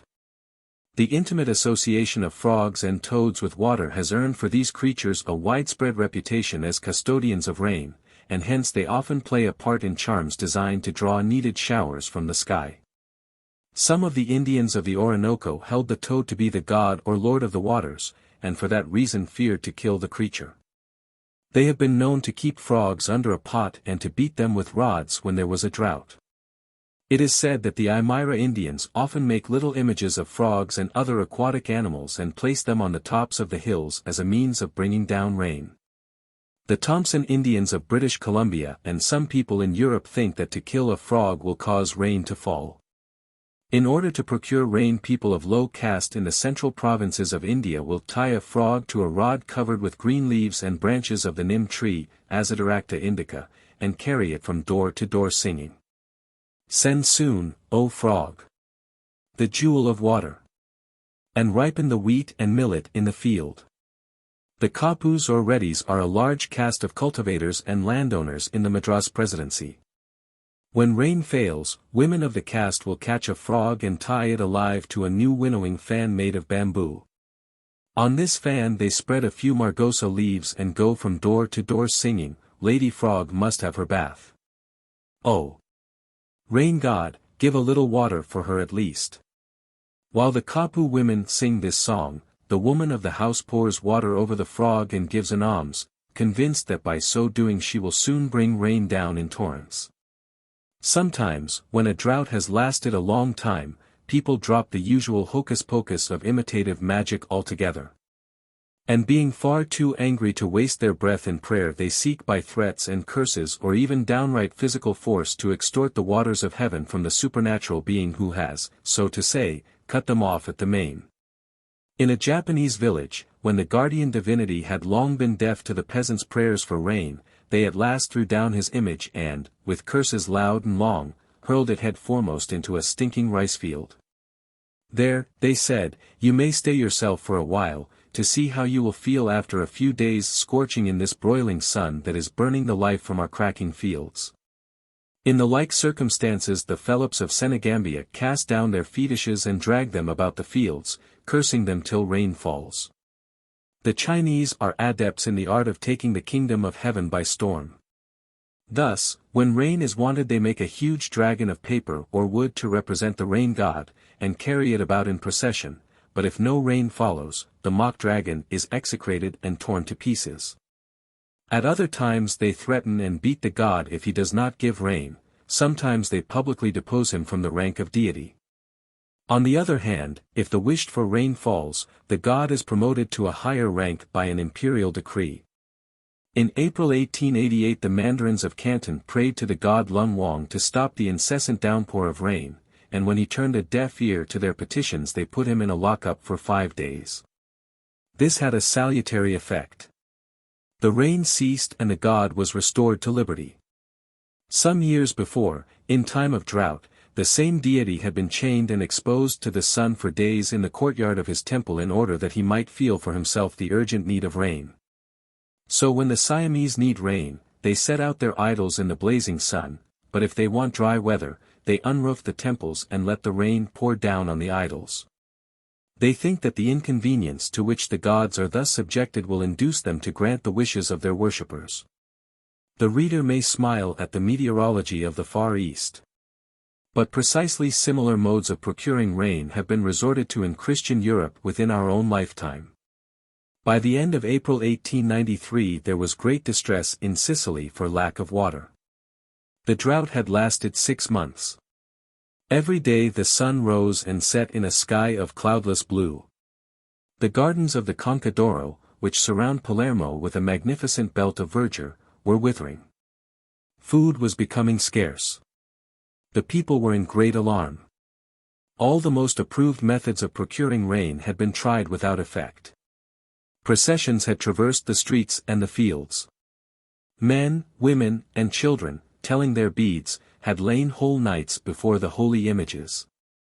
Consecrated candles had burned day and night in the churches. Palm branches, blessed on Palm Sunday, had been hung on the trees. At Solaparuta, in accordance with a very old custom, the dust swept from the churches on Palm Sunday had been spread on the fields. In ordinary years these holy sweepings preserve the crops. But that year, if you will believe me, they had no effect whatever. At Nicosia the inhabitants, bareheaded and barefoot, carried the crucifixes through all the wards of the town and scourged each other with iron whips. It was all in vain. Even the great Saint Francis of Paolo himself, who annually performs the miracle of rain and is carried every spring through the market gardens, either could not or would not help. Masses, vespers, concerts, illuminations, fireworks, nothing could move him. At last the peasants began to lose patience. Most of the saints were banished. At Palermo they dumped St. Joseph in a garden to see the state of things for himself, and they swore to leave him there in the sun till rain fell. Other saints were turned, like naughty children, with their faces to the wall. Others again, stripped of their beautiful robes, were exiled far from their parishes, threatened, grossly insulted, ducked in horseponds. At Caltanissetta the golden wings of St. Michael the Archangel were torn from his shoulders and replaced with wings of pasteboard, his purple mantle was taken away and a clout wrapped about him instead. At Licata the patron saint, St. Angelo, fared even worse, for he was left without any garments at all, he was reviled, he was put in irons, he was threatened with drowning or hanging. Rain or the rope, roared the angry people at him, as they shook their fists in his face. Sometimes an appeal is made to the pity of the gods. When their corn is being burnt up by the sun, the Zulus look out for a heaven bird, kill it and throw it into a pool. Then the heaven melts with tenderness for the death of the bird. It wails for it by raining, wailing a funeral wail. In Zululand women sometimes bury their children up to the neck in the ground, and then retiring to a distance keep up a dismal howl for a long time. The sky is supposed to melt with pity at the sight. Then the women dig the children out and feel sure that rain will soon follow. They say that they call to the Lord above and ask him to send rain. If it comes they declare that Usando rains. In times of drought the Guanches of Tenerife led their sheep to sacred ground, and there they separated the lambs from their dams, that their plaintive bleating might touch the heart of the god. In Kemoo a way of stopping rain is to pour hot oil in the left ear of a dog. The animal howls with pain, his howls are heard by Indra, and out of pity for the beast's sufferings the god stops the rain. Sometimes the Tarajas attempt to procure rain as follows. They place the stalks of certain plants in water, saying, "Go and ask for rain, and so long as no rain falls I will not plant you again, but there shall you die." Also they string some freshwater snails on a cord, and hang the cord on a tree, and say to the snails, "Go and ask for rain, and so long as no rain comes, I will not take you back to the water." Then the snails go and weep, and the gods take pity and send rain. However, the foregoing ceremonies are religious rather than magical, since they involve an appeal to the compassion of higher powers. Stones are often supposed to possess the property of bringing on rain, provided they be dipped in water or sprinkled with it, or treated in some other appropriate manner. In a Samoan village a certain stone was carefully housed as the representative of the rain-making god, and in time of drought his priests carried the stone in procession and dipped it in a stream. Among the Tatati tribe of New South Wales, the rainmaker breaks off a piece of quartz crystal and spits it towards the sky, the rest of the crystal he wraps in emu feathers, soaks both crystal and feathers in water, and carefully hides them. In the Karaman tribe of New South Wales the wizard retires to the bed of a creek, drops water on a round flat stone, then covers up and conceals it. Among some tribes of northwestern Australia the rainmaker repairs to a piece of ground which is set apart for the purpose of rainmaking. There he builds a heap of stones or sand, places on the top of it his magic stone, and walks or dances round the pile chanting his incantations for hours, till sheer exhaustion obliges him to desist, when his place is taken by his assistant. Water is sprinkled on the stone and huge fires are kindled. No layman may approach the sacred spot while the mystic ceremony is being performed. When the Sulka of New Britain wished to procure rain they blackened stones with the ashes of certain fruits and set them out, along with certain other plants and buds, in the sun. Then a handful of twigs is dipped in water and weighted with stones, while a spell is chanted. After that rain should follow. In Manipur, on a lofty hill to the east of the capital, there is a stone which the popular imagination likens to an umbrella. When rain is wanted, the Raja fetches water from a spring below and sprinkles it on the stone. At Sagami in Japan there is a stone which draws down rain whenever water is poured on it. When the Wakandio, a tribe of Central Africa, desire rain, they send to the Wawamba, who dwell at the foot of snowy mountains, and are the happy possessors of a rain stone. In consideration of a proper payment, the Wawamba wash the precious stone, anoint it with oil, and put it in a pot full of water. After that the rain cannot fail to come. In the arid wastes of Arizona and New Mexico the Apaches sought to make rain by carrying water from a certain spring and throwing it on a particular point high up on a rock. After that they imagined that the clouds would soon gather, and that rain would begin to fall. But customs of this sort are not confined to the wilds of Africa and Asia or the torrid deserts of Australia and the New World. They have been practiced in the cool air and under the grey skies of Europe. There is a fountain called Barrington, of romantic fame, in those wild woods of Broceliande, where, if legend be true, the wizard Merlin still sleeps his magic slumber in the hawthorn shade. Thither the Breton peasants used to resort when they needed rain. They caught some of the water in a tankard and threw it on a slab near the spring. On Snowdon there is a lonely tarn called Dullen, or the Black Lake, lying in a dismal dingle surrounded by high and dangerous rocks.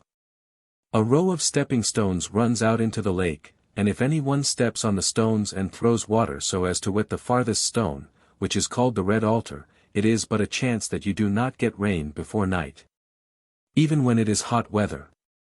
In these cases it appears probable that, as in Samoa, the stone is regarded as more or less divine.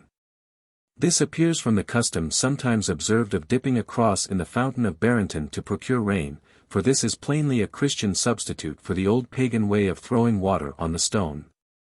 At various places in France it is, or used till lately to be, the practice to dip the image of a saint in water as a means of procuring rain. Thus, beside the old priory of Comagny, there is a spring of St. Gervais, whither the inhabitants go in procession to obtain rain or fine weather according to the needs of the crops. In times of great drought they throw into the basin of the fountain an ancient stone image of the saint that stands in a sort of niche from which the fountain flows. At Colombières and Carpentras a similar practice was observed with the images of Saint Pons and Saint Gens respectively. In several villages of Navarre prayers for rain used to be offered to St. Peter, and by way of enforcing them the villagers carried the image of the saint in procession to the river, where they thrice invited him to reconsider his resolution and to grant their prayers. Then, if he was still obstinate, they plunged him in the water, despite the remonstrances of the clergy, who pleaded with as much truth as piety that a simple caution or admonition administered to the image would produce an equally good effect. After this the rain was sure to fall within 24 hours. Catholic countries do not enjoy a monopoly of making rain by ducking holy images in water. In Mingrelia, when the crops are suffering from want of rain, they take a particularly holy image and dip it in water every day till a shower falls. And in the Far East the Shans drench the images of Buddha with water when the rice is perishing of drought. In all such cases the practice is probably at bottom a sympathetic charm, however it may be disguised under the appearance of a punishment or a threat. Like other peoples, the Greeks and Romans sought to obtain rain by magic, when prayers and processions had proved ineffectual. For example, in Arcadia, when the corn and trees were parched with drought, the priest of Zeus dipped an oak branch into a certain spring on Mount Lycaeus. Thus troubled, the water sent up a misty cloud, from which rain soon fell upon the land. A similar mode of making rain is still practiced, as we have seen, in Halmahera near New Guinea. The people of Cranon in Thessaly had a bronze chariot which they kept in a temple.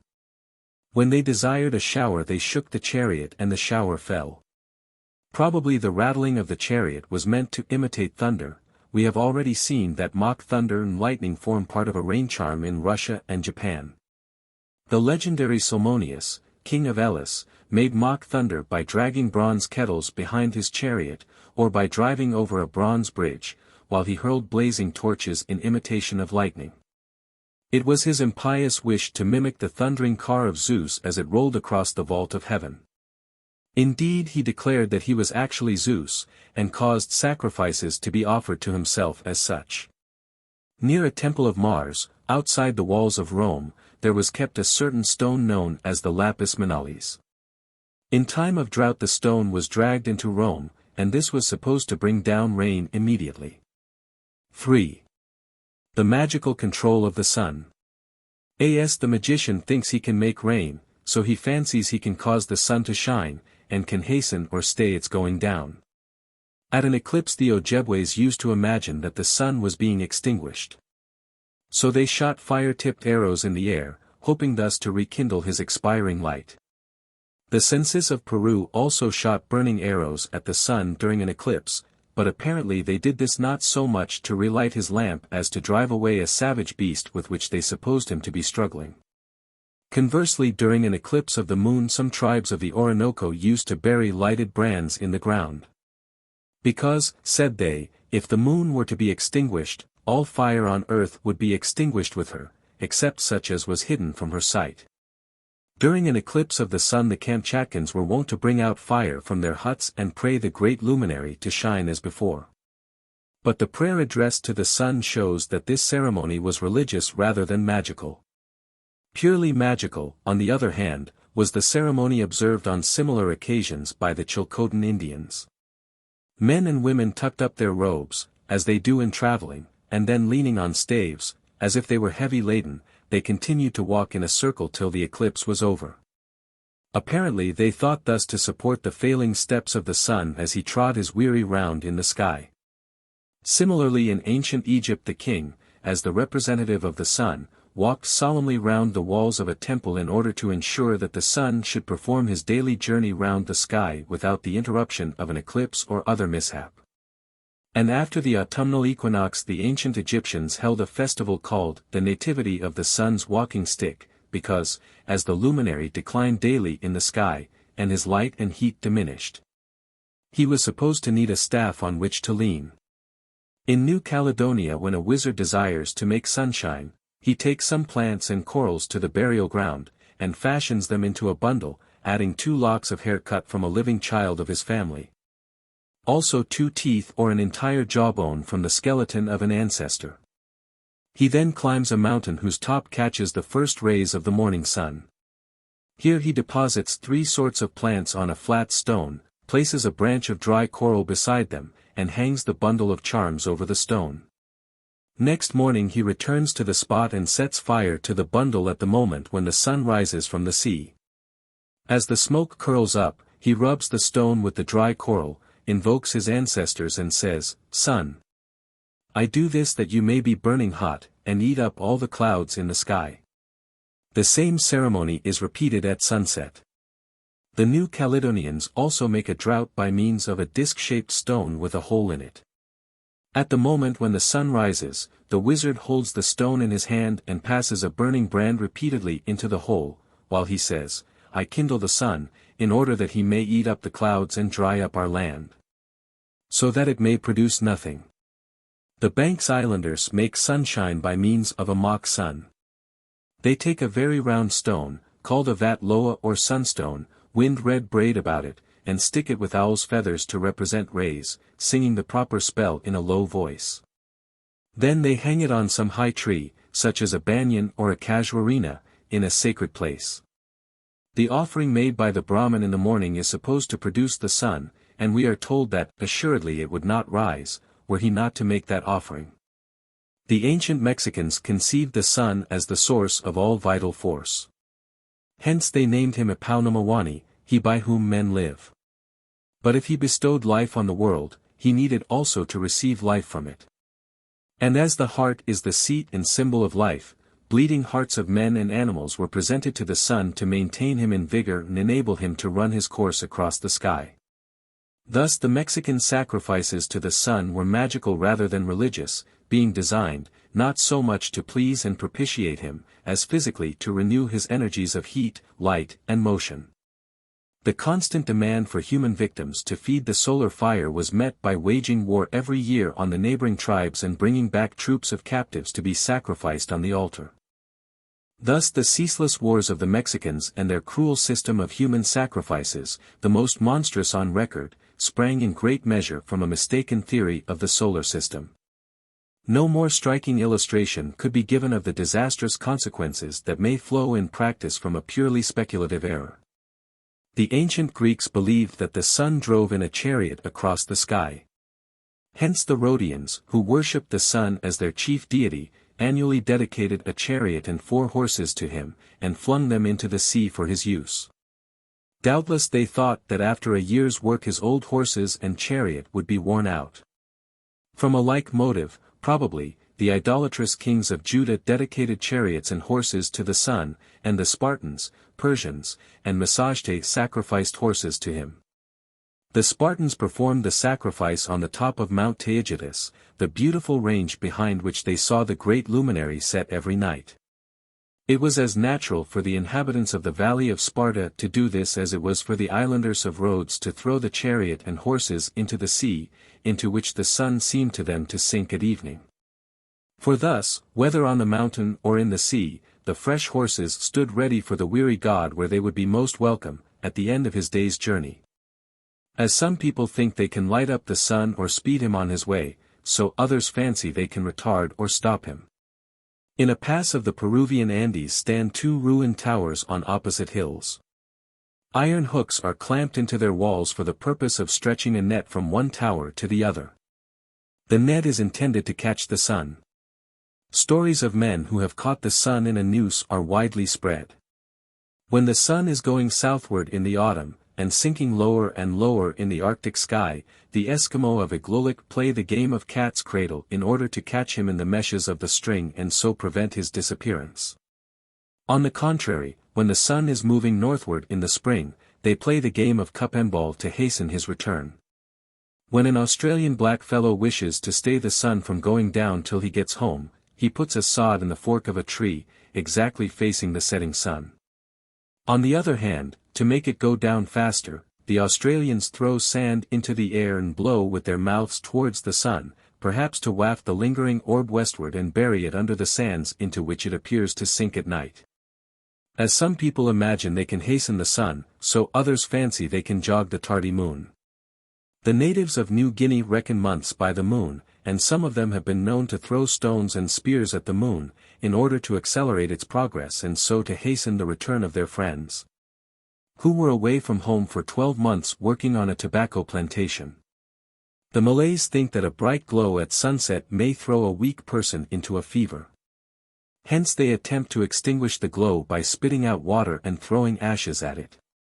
The Shuswap Indians believe that they can bring on cold weather by burning the wood of a tree that has been struck by lightning. The belief may be based on the observation that in their country cold follows a thunderstorm. Hence in spring, when these Indians are traveling over the snow on high ground, they burn splinters of such wood in the fire in order that the crust of the snow may not melt. 4. The magical control of the wind. Once more, the savage thinks he can make the wind to blow or to be still. When the day is hot and a Yakut has a long way to go, he takes a stone which he has chanced to find in an animal or fish, winds a horsehair several times round it, and ties it to a stick. He then waves the stick about, uttering a spell. Soon a cool breeze begins to blow. In order to procure a cool wind for 9 days, the stone should first be dipped in the blood of a bird or beast and then presented to the sun, while the sorcerer makes 3 turns contrary to the course of the luminary. If a Hottentot desires the wind to drop, he takes one of his fattest skins and hangs it on the end of a pole, in the belief that by blowing the skin down the wind will lose all its force and must itself fall. Fuegian wizards throw shells against the wind to make it drop. The natives of the island of Bibilai, off New Guinea, are reputed to make wind by blowing with their mouths. In stormy weather the Bogajim people say, the Bibilai folk are at it again, blowing away. Another way of making wind which is practiced in New Guinea is to strike a wind stone lightly with a stick. To strike it hard would bring on a hurricane. So in Scotland witches used to raise the wind by dipping a rag in water and beating it thrice on a stone, saying, "I knock this rag upon this stane, to raise the wind in the Devil's name. It sall not lie till I please again." In Greenland a woman in childbed and for some time after delivery is supposed to possess the power of laying a storm. She has only to go out of doors, fill her mouth with air, and coming back into the house blow it out again. In antiquity there was a family at Corinth which enjoyed the reputation of being able to still the raging wind. But we do not know in what manner its members exercised a useful function, which probably earned for them a more solid recompense than mere repute among the seafaring population of the isthmus. Even in Christian times, under the reign of Constantine, a certain Sopater suffered death at Constantinople on a charge of binding the winds by magic. Because it happened that the corn ships of Egypt and Syria were detained afar off by calms or headwinds, to the rage and disappointment of the hungry Byzantine rabble. Finnish wizards used to sell wind to storm-stayed mariners. The wind was enclosed in 3 knots, if they undid the first knot, a moderate wind sprang up, if the second, it blew half a gale, if the third, a hurricane. Indeed the Esthonians, whose country is divided from Finland only by an arm of the sea, still believe in the magical powers of their northern neighbors. The bitter winds that blow in spring from the north and northeast, bringing ague and rheumatic inflammations in their train, are set down by the simple Esthonian peasantry to the machinations of the Finnish wizards and witches. In particular they regard with special dread 3 days in spring to which they give the name of Days of the Cross. One of them falls on the eve of Ascension Day. The people in the neighborhood of Fellin fear to go out on these days lest the cruel winds from Lapland should smite them dead. A popular Esthonian song runs. Wind of the cross, rushing and mighty, heavy the blow of thy wings sweeping past, wild wailing wind of misfortune and sorrow, wizards of Finland ride by on the blast. It is said, too, that sailors, beating up against the wind in the Gulf of Finland, sometimes see a strange sail heave in sight astern and overhaul them hand over hand. On she comes with a cloud of canvas, all her studding sails out, right in the teeth of the wind, forging her way through the foaming billows, dashing back the spray in sheets from her cutwater, every sail swollen to bursting, every rope strained to cracking. Then the sailors know that she hails from Finland. The art of tying up the wind in 3 knots, so that the more knots are loosed the stronger will blow the wind, has been attributed to wizards in Lapland and to witches in Shetland, Lewis, and the Isle of Man. Shetland seamen still buy winds in the shape of knotted handkerchiefs or threads from old women who claim to rule the storms. There are said to be ancient crones in Lerwick now who live by selling wind. Ulysses received the winds in a leathern bag from Aeolus, king of the winds. The Matamotu in New Guinea think that storms are sent by an Oyabu sorcerer. For each wind he has a bamboo which he opens at pleasure. On the top of Mount Agu in Togo, a district of West Africa, resides a fetish called Bagba, who is supposed to control the wind and the rain. His priest is said to keep the winds shut up in great pots. Often the stormy wind is regarded as an evil being who may be intimidated, driven away, or killed.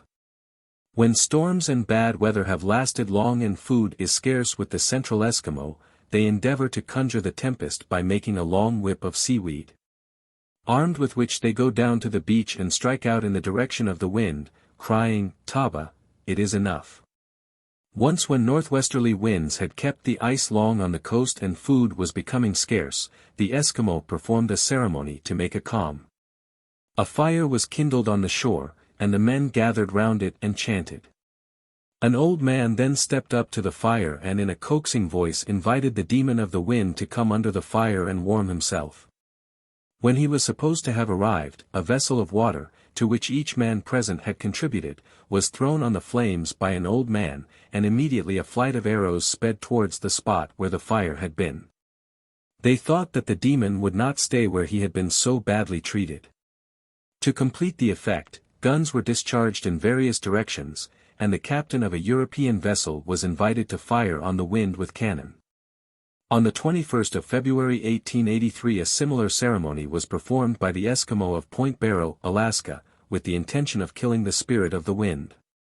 Women drove the demon from their houses with clubs and knives, with which they made passes in the air. And the men, gathering round a fire, shot him with their rifles and crushed him under a heavy stone the moment that steam rose in a cloud from the smoldering embers, on which a tub of water had just been thrown. The Lengua Indians of the Gran Chaco ascribe the rush of a whirlwind to the passage of a spirit, and they fling sticks at it to frighten it away. When the wind blows down their huts, the Payaguas of South America snatch up firebrands and run against the wind, menacing it with the blazing brands, while others beat the air with their fists to frighten the storm. When the Guaycurus are threatened by a severe storm, the men go out armed, and the women and children scream their loudest to intimidate the demon. During a tempest the inhabitants of a Batak village in Sumatra have been seen to rush from their houses armed with sword and lance. The Raja placed himself at their head, and with shouts and yells they hewed and hacked at the invisible foe. An old woman was observed to be specially active in the defense of her house, slashing the air right and left with a long saber. In a violent thunderstorm, the peals sounding very near, the Kayans of Borneo have been seen to draw their swords threateningly half out of their scabbards, as if to frighten away the demons of the storm. In Australia the huge columns of red sand that move rapidly across a desert tract are thought by the natives to be spirits passing along. Once an athletic young black ran after one of these moving columns to kill it with boomerangs. He was away 2 or 3 hours, and came back very weary, saying he had killed Ku-chi, the demon, but that Ku-chi had growled at him and he must die. Of the Bedouins of eastern Africa it is said that no whirlwind ever sweeps across the path without being pursued by a dozen savages with drawn kreizes, who stab into the center of the dusty column in order to drive away the evil spirit that is believed to be riding on the blast. In the light of these examples a story told by Herodotus, which his modern critics have treated as a fable, is perfectly credible. He says, without however vouching for the truth of the tale, that once in the land of the Scilai, the modern Tripoli, the wind blowing from the Sahara had dried up all the water tanks. So the people took counsel and marched in a body to make war on the south wind. But when they entered the desert the Simun swept down on them and buried them to a man.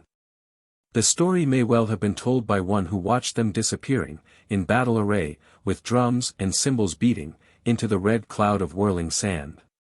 6. Magicians as kings. The foregoing evidence may satisfy us that in many lands and many races magic has claimed to control the great forces of nature for the good of man.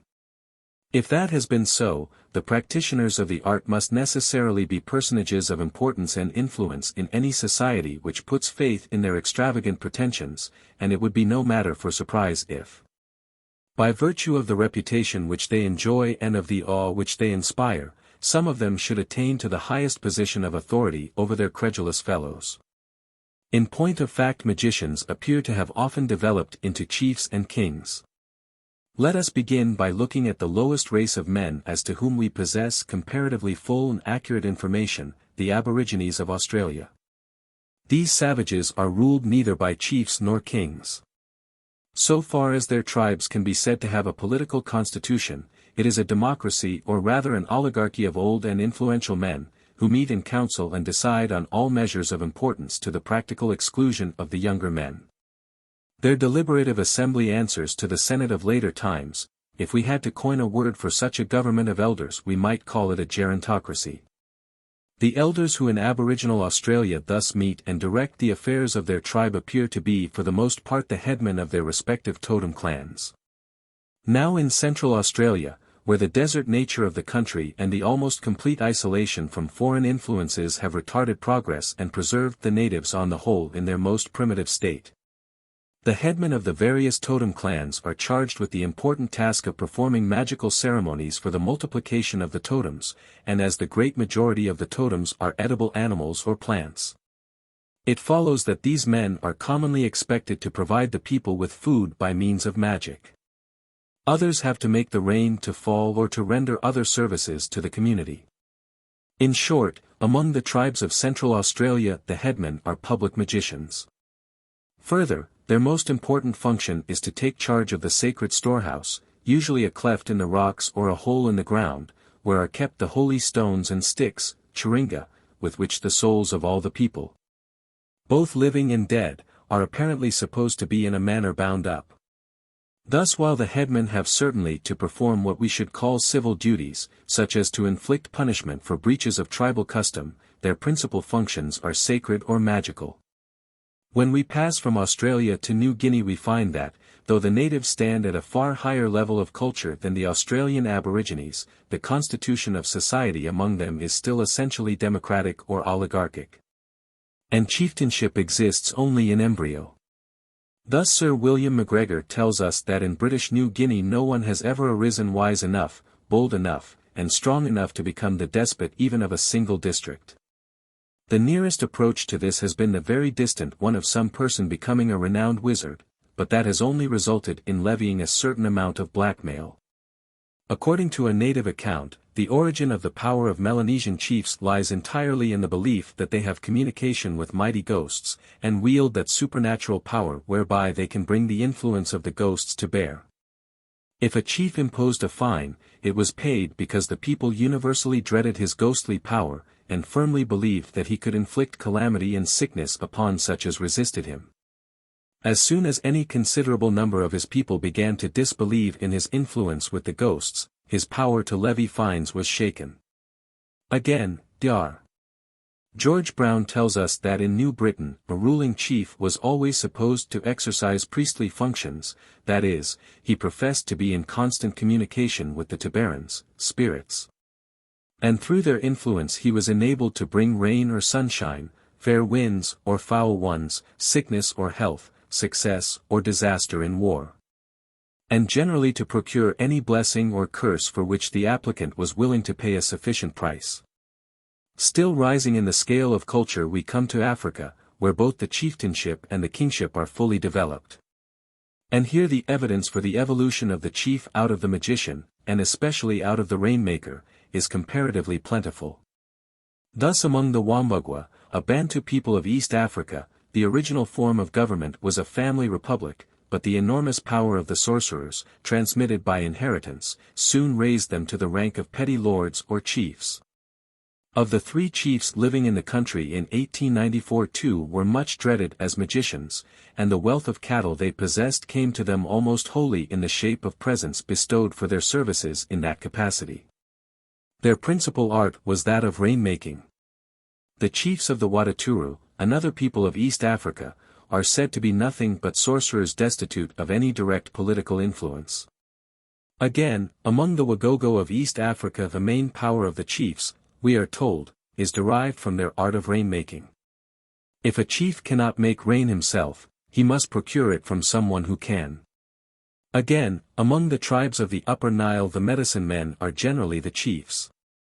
Their authority rests above all upon their supposed power of making rain, for rain is the one thing which matters to the people in those districts, as if it does not come down at the right time it means untold hardships for the community. It is therefore small wonder that men more cunning than their fellows should arrogate to themselves the power of producing it, or that having gained such a reputation, they should trade on the credulity of their simpler neighbors. Hence, most of the chiefs of these tribes are rainmakers, and enjoy a popularity in proportion to their powers to give rain to their people at the proper season. Rain-making chiefs always build their villages on the slopes of a fairly high hill, as they no doubt know that the hills attract the clouds, and that they are, therefore, fairly safe in their weather forecasts. Each of these rainmakers has a number of rainstones, such as rock crystal, aventurine, and amethyst, which he keeps in a pot. When he wishes to produce rain he plunges the stones in water, and taking in his hand a peeled cane, which is split at the top, he beckons with it to the clouds to come or waves them away in the way they should go, muttering an incantation the while. Or he pours water and the entrails of a sheep or goat into a hollow in a stone and then sprinkles the water towards the sky. Though the chief acquires wealth by the exercise of his supposed magical powers, he often, perhaps generally, comes to a violent end. For in time of drought the angry people assemble and kill him, believing that it is he who prevents the rain from falling. Yet the office is usually hereditary and passes from father to son. Among the tribes which cherish these beliefs and observe these customs are the Latuka, Bari, Loluba, and Lokoya. In Central Africa, again, the Lenda tribe, to the west of Lake Albert, firmly believe that certain people possess the power of making rain. Among them the rainmaker either is a chief or almost invariably becomes one. The Banyoro also have a great respect for the dispensers of rain, whom they load with a profusion of gifts. The great dispenser, he who has absolute and uncontrollable power over the rain, is the king. But he can depute his power to other persons, so that the benefit may be distributed and the heavenly water laid on over the various parts of the kingdom. In Western as well as in Eastern and Central Africa we meet with the same union of chiefly with magical functions. Thus in the Fan tribe the strict distinction between chief and medicine man does not exist. The chief is also a medicine man and a smith to boot, for the Fans esteem the smith's craft sacred, and none but chiefs may meddle with it. As to the relation between the offices of chief and rainmaker in South Africa a well-informed writer observes, in very old days the chief was the great rainmaker of the tribe. Some chiefs allowed no one else to compete with them, lest a successful rainmaker should be chosen as chief. There was also another reason. The rainmaker was sure to become a rich man if he gained a great reputation, and it would manifestly never do for the chief to allow anyone to be too rich. The rainmaker exerts tremendous control over the people, and so it would be most important to keep this function connected with royalty. Tradition always places the power of making rain as the fundamental glory of ancient chiefs and heroes, and it seems probable that it may have been the origin of chieftainship. The man who made the rain would naturally become the chief. In the same way Shaka, the famous Zulu despot, used to declare that he was the only diviner in the country, for if he allowed rivals his life would be insecure. Similarly speaking of the South African tribes in general, Dr. Moffat says that, the rainmaker is in the estimation of the people no mean personage, possessing an influence over the minds of the people superior even to that of the king, who is likewise compelled to yield to the dictates of this arch-official. The foregoing evidence renders it probable that in Africa the king has often been developed out of the public magician, and especially out of the rainmaker. The unbounded fear which the magician inspires and the wealth which he amasses in the exercise of his profession may both be supposed to have contributed to his promotion. But if the career of a magician and especially of a rainmaker offers great rewards to the successful practitioner of the art, it is beset with many pitfalls into which the unskillful or unlucky artist may fall. The position of the public sorcerer is indeed a very precarious one.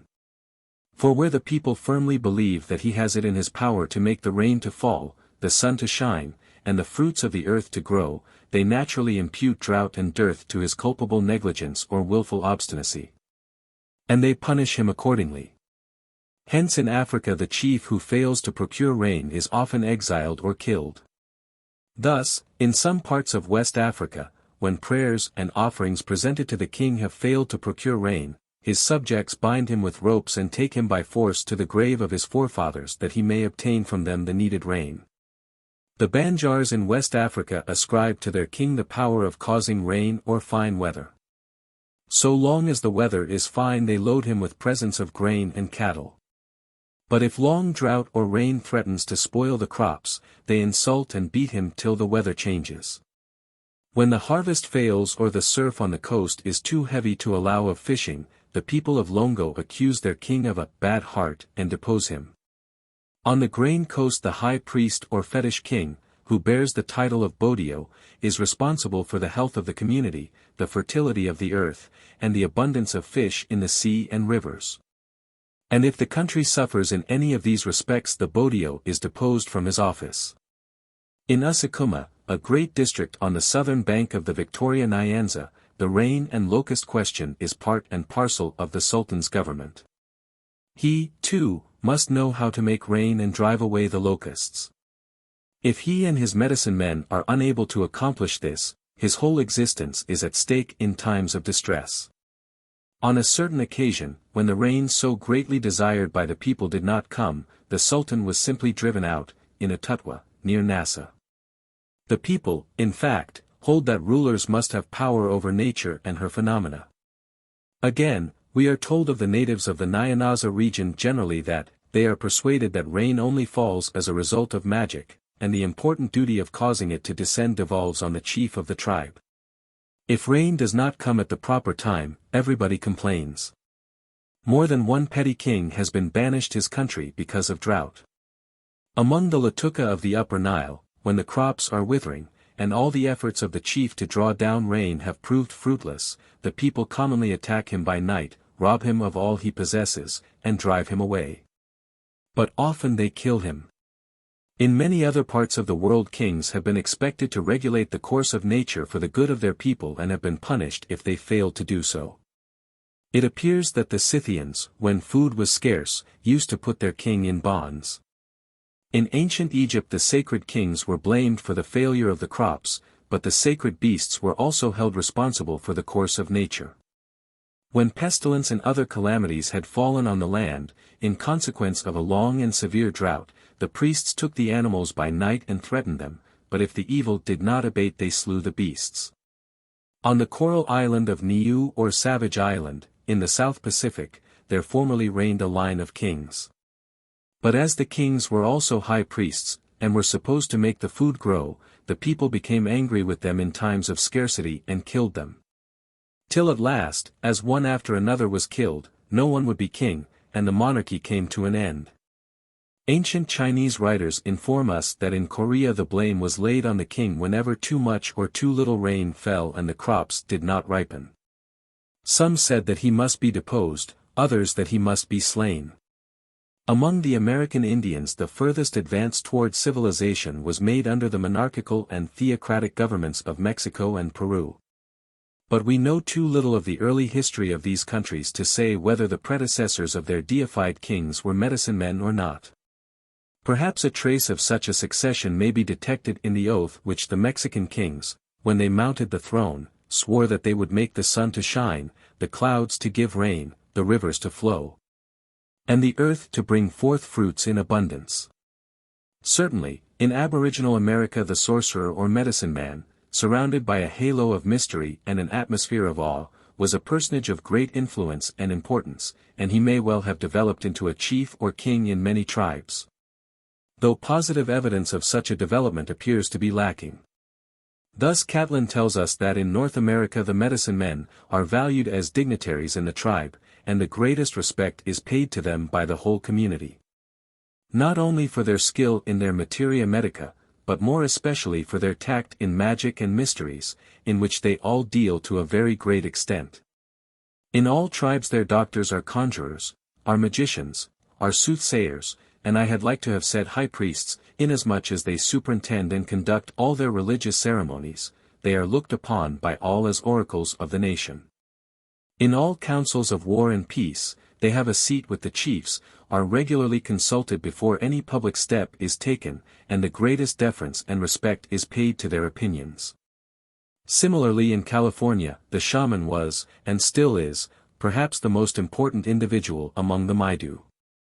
In the absence of any definite system of government, the word of a shaman has great weight, as a class they are regarded with much awe, and as a rule are obeyed much more than the chief. In South America also the magicians or medicine men seem to have been on the highroad to chieftainship or kingship. One of the earliest settlers on the coast of Brazil, the Frenchman the Vet, reports that the Indians hold these pages, or medicine men, in such honor and reverence that they adore, or rather idolize them. You may see the common folk go to meet them, prostrate themselves, and pray to them, saying, "Grant that I be not ill, that I do not die, neither I nor my children," or some such request. And he answers, "Ye shall not die, ye shall not be ill," and such like replies. But sometimes if it happens that these pages do not tell the truth, and things turn out otherwise than they predicted, the people make no scruple of killing them as unworthy of the title and dignity of pages.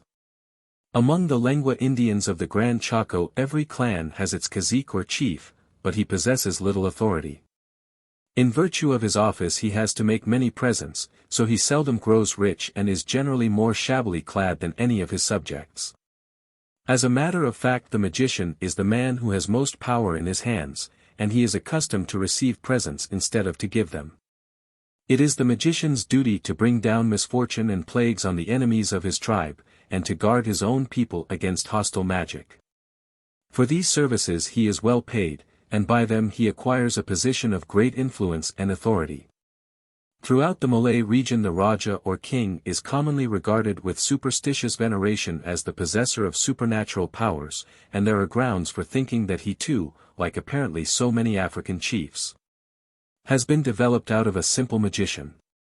At the present day the Malays firmly believe that the king possesses a personal influence over the works of nature, such as the growth of the crops and the bearing of fruit trees. The same prolific virtue is supposed to reside, though in a lesser degree, in his delegates, and even in the persons of Europeans who chance to have charge of districts. Thus in Selangor, one of the native states of the Malay Peninsula, the success or failure of the rice crops is often attributed to a change of district officers. The Toratias of southern Celebes hold that the prosperity of the rice depends on the behavior of their princes, and that bad government, by which they mean a government which does not conform to ancient custom, will result in a failure of the crops. The Dayaks of Sarawak believed that their famous English ruler, Raja Brooke, was endowed with a certain magical virtue which, if properly applied, could render the rice crops abundant. Hence when he visited a tribe, they used to bring him the seed which they intended to sow next year, and he fertilized it by shaking over it the women's necklaces, which had been previously dipped in a special mixture. And when he entered a village, the women would wash and bathe his feet, first with water, and then with the milk of a young coconut, and lastly with water again. And all this water which had touched his person they preserved for the purpose of distributing it on their farms, believing that it ensured an abundant harvest. Tribes which were too far off for him to visit used to send him a small piece of white cloth and a little gold or silver, and when these things had been impregnated by his generative virtue they buried them in their fields, and confidently expected a heavy crop. Once when a European remarked that the rice crops of the Samban tribe were thin, the chief immediately replied that they could not be otherwise, since Raja Brooke had never visited them, and he begged that Mr. Brooke might be induced to visit his tribe and remove the sterility of their land. The belief that kings possess magical or supernatural powers by virtue of which they can fertilize the earth and confer other benefits on their subjects would seem to have been shared by the ancestors of all the Aryan races from India to Ireland. And it has left clear traces of itself in our own country down to modern times. Thus the ancient Hindu law book called the Laws of Manu describes as follows the effects of a good king's reign. In that country where the king avoids taking the property of mortal sinners, men are born in due time and are long-lived. And the crops of the husbandman spring up, each as it was sown, and the children die not, and no misshaped offspring is born. In Homeric Greece kings and chiefs were spoken of as sacred or divine. Their houses, too, were divine and their chariots sacred, and it was thought that the reign of a good king caused the black earth to bring forth wheat and barley, the trees to be loaded with fruit, the flocks to multiply, and the sea to yield fish. In the Middle Ages, when Waldemar I, King of Denmark, travelled in Germany, mothers brought their infants and husbandmen their seed for him to lay his hands on, thinking that children would both thrive the better for the royal touch. And for a like reason farmers asked him to throw the seed for them. It was the belief of the ancient Irish that when their kings observed the customs of their ancestors, the seasons were mild, the crops plentiful, the cattle fruitful, the waters abounded with fish. And the fruit trees had to be propped up on account of the weight of their produce. A canon attributed to St. Patrick enumerates among the blessings that attend the reign of a just king, fine weather, calm seas, crops abundant, and trees laden with fruit. On the other hand, dearth, dryness of cows, blight of fruit, and scarcity of corn were regarded as infallible proofs that the reigning king was bad. Perhaps the last relic of such superstitions which lingered about our English kings was the notion that they could heal scrofula by their touch. The disease was accordingly known as the king's evil. Queen Elizabeth often exercised this miraculous gift of healing. On Midsummer Day 1633, Charles I cured 100 patients at one swoop in the Chapel Royal at Holyrood. But it was under his son Charles II that the practice seems to have attained its highest vogue. It is said that in the course of his reign Charles II touched near 100,000 persons for scrofula. The press to get near him was sometimes terrific. On one occasion 6 or 7 of those who came to be healed were trampled to death. The cool-headed William III contemptuously refused to lend himself to the hocuspicus. And when his palace was besieged by the usual unsavory crowd, he ordered them to be turned away with a dole. On the only occasion when he was importuned into laying his hand on a patient, he said to him, "God give you better health and more sense." However, the practice was continued, as might have been expected, by the dull bigot James II and his dull daughter Queen Anne. The kings of France also claimed to possess the same gift of healing by touch, which they are said to have derived from Clovis or from St. Louis, while our English kings inherited it from Edward the Confessor. Similarly, the savage chiefs of Tonga were believed to heal scrofula in cases of indurated liver by the touch of their feet. And the cure was strictly homeopathic, for the disease as well as the cure was thought to be caused by contact with the royal person or with anything that belonged to it. On the whole, then, we seem to be justified in inferring that in many parts of the world the king is the lineal successor of the old magician or medicine man. When once a special class of sorcerers has been segregated from the community and entrusted by it with the discharge of duties on which the public safety and welfare are believed to depend, these men gradually rise to wealth and power, till their leaders blossom out into sacred kings. But the great social revolution which thus begins with democracy and ends in despotism is attended by an intellectual revolution which affects both the conception and the functions of royalty. For as time goes on, the fallacy of magic becomes more and more apparent to the acuter minds and is slowly displaced by religion. In other words, the magician gives way to the priest, who, renouncing the attempt to control directly the processes of nature for the good of man, seeks to attain the same end indirectly by appealing to the gods to do for him what he no longer fancies he can do for himself. Hence the king, starting as a magician, tends gradually to exchange the practice of magic for the priestly functions of prayer and sacrifice. And while the distinction between the human and the divine is still imperfectly drawn, it is often imagined that men may themselves attain to Godhead, not merely after their death, but in their lifetime, through the temporary or permanent possession of their whole nature by a great and powerful spirit. No class of the community has benefited so much as kings by this belief in the possible incarnation of a god in human form. The doctrine of that incarnation, and with it the theory of the divinity of kings in the strict sense of the word, will form the subject of the following chapter. 7. Incarnate human gods. The instances which in the preceding chapters one have drawn from the beliefs and practices of rude peoples all over the world may suffice to prove that the savage fails to recognize those limitations to his power over nature which seem so obvious to us. In a society where every man is supposed to be endowed more or less with powers which we should call supernatural, it is plain that the distinction between gods and men is somewhat blurred, or rather has scarcely emerged. The conception of gods as superhuman beings endowed with powers to which man possesses nothing comparable in degree and hardly even in kind, has been slowly evolved in the course of history.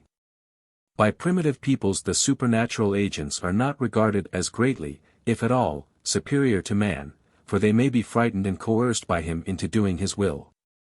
At this stage of thought the world is viewed as a great democracy. All beings in it, whether natural or supernatural, are supposed to stand on a footing of tolerable equality. But with the growth of his knowledge man learns to realize more clearly the vastness of nature and his own littleness and feebleness in presence of it. The recognition of his helplessness does not, however, carry with it a corresponding belief in the impotence of those supernatural beings with which his imagination peoples the universe. On the contrary, it enhances his conception of their power.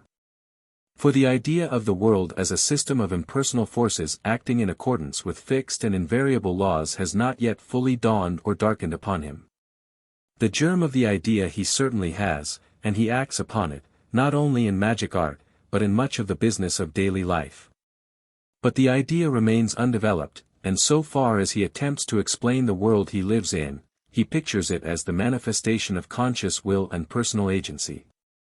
If then he feels himself to be so frail and slight, how vast and powerful must he deem the beings who control the gigantic machinery of nature.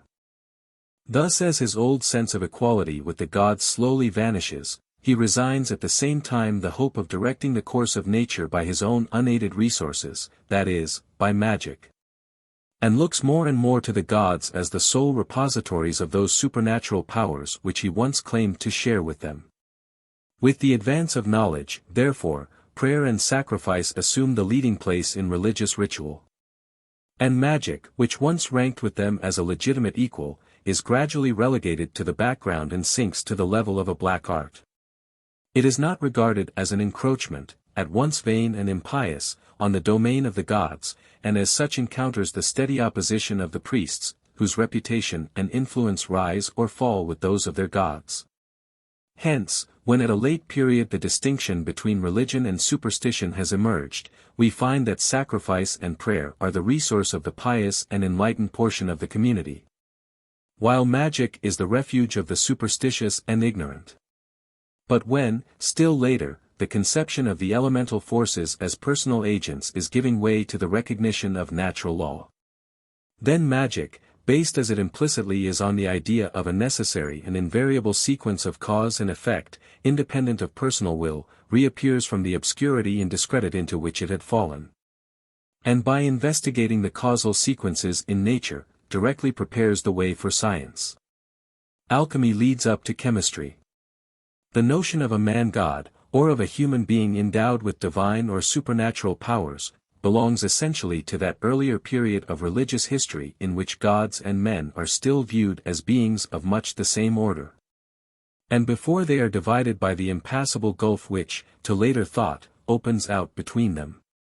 Strange, therefore, as may seem to us the idea of a god incarnate in human form, it has nothing very startling for early man, who sees in a man-god or a god-man only a higher degree of the same supernatural powers which he arrogates in perfect good faith to himself. Nor does he draw any very sharp distinction between a god and a powerful sorcerer.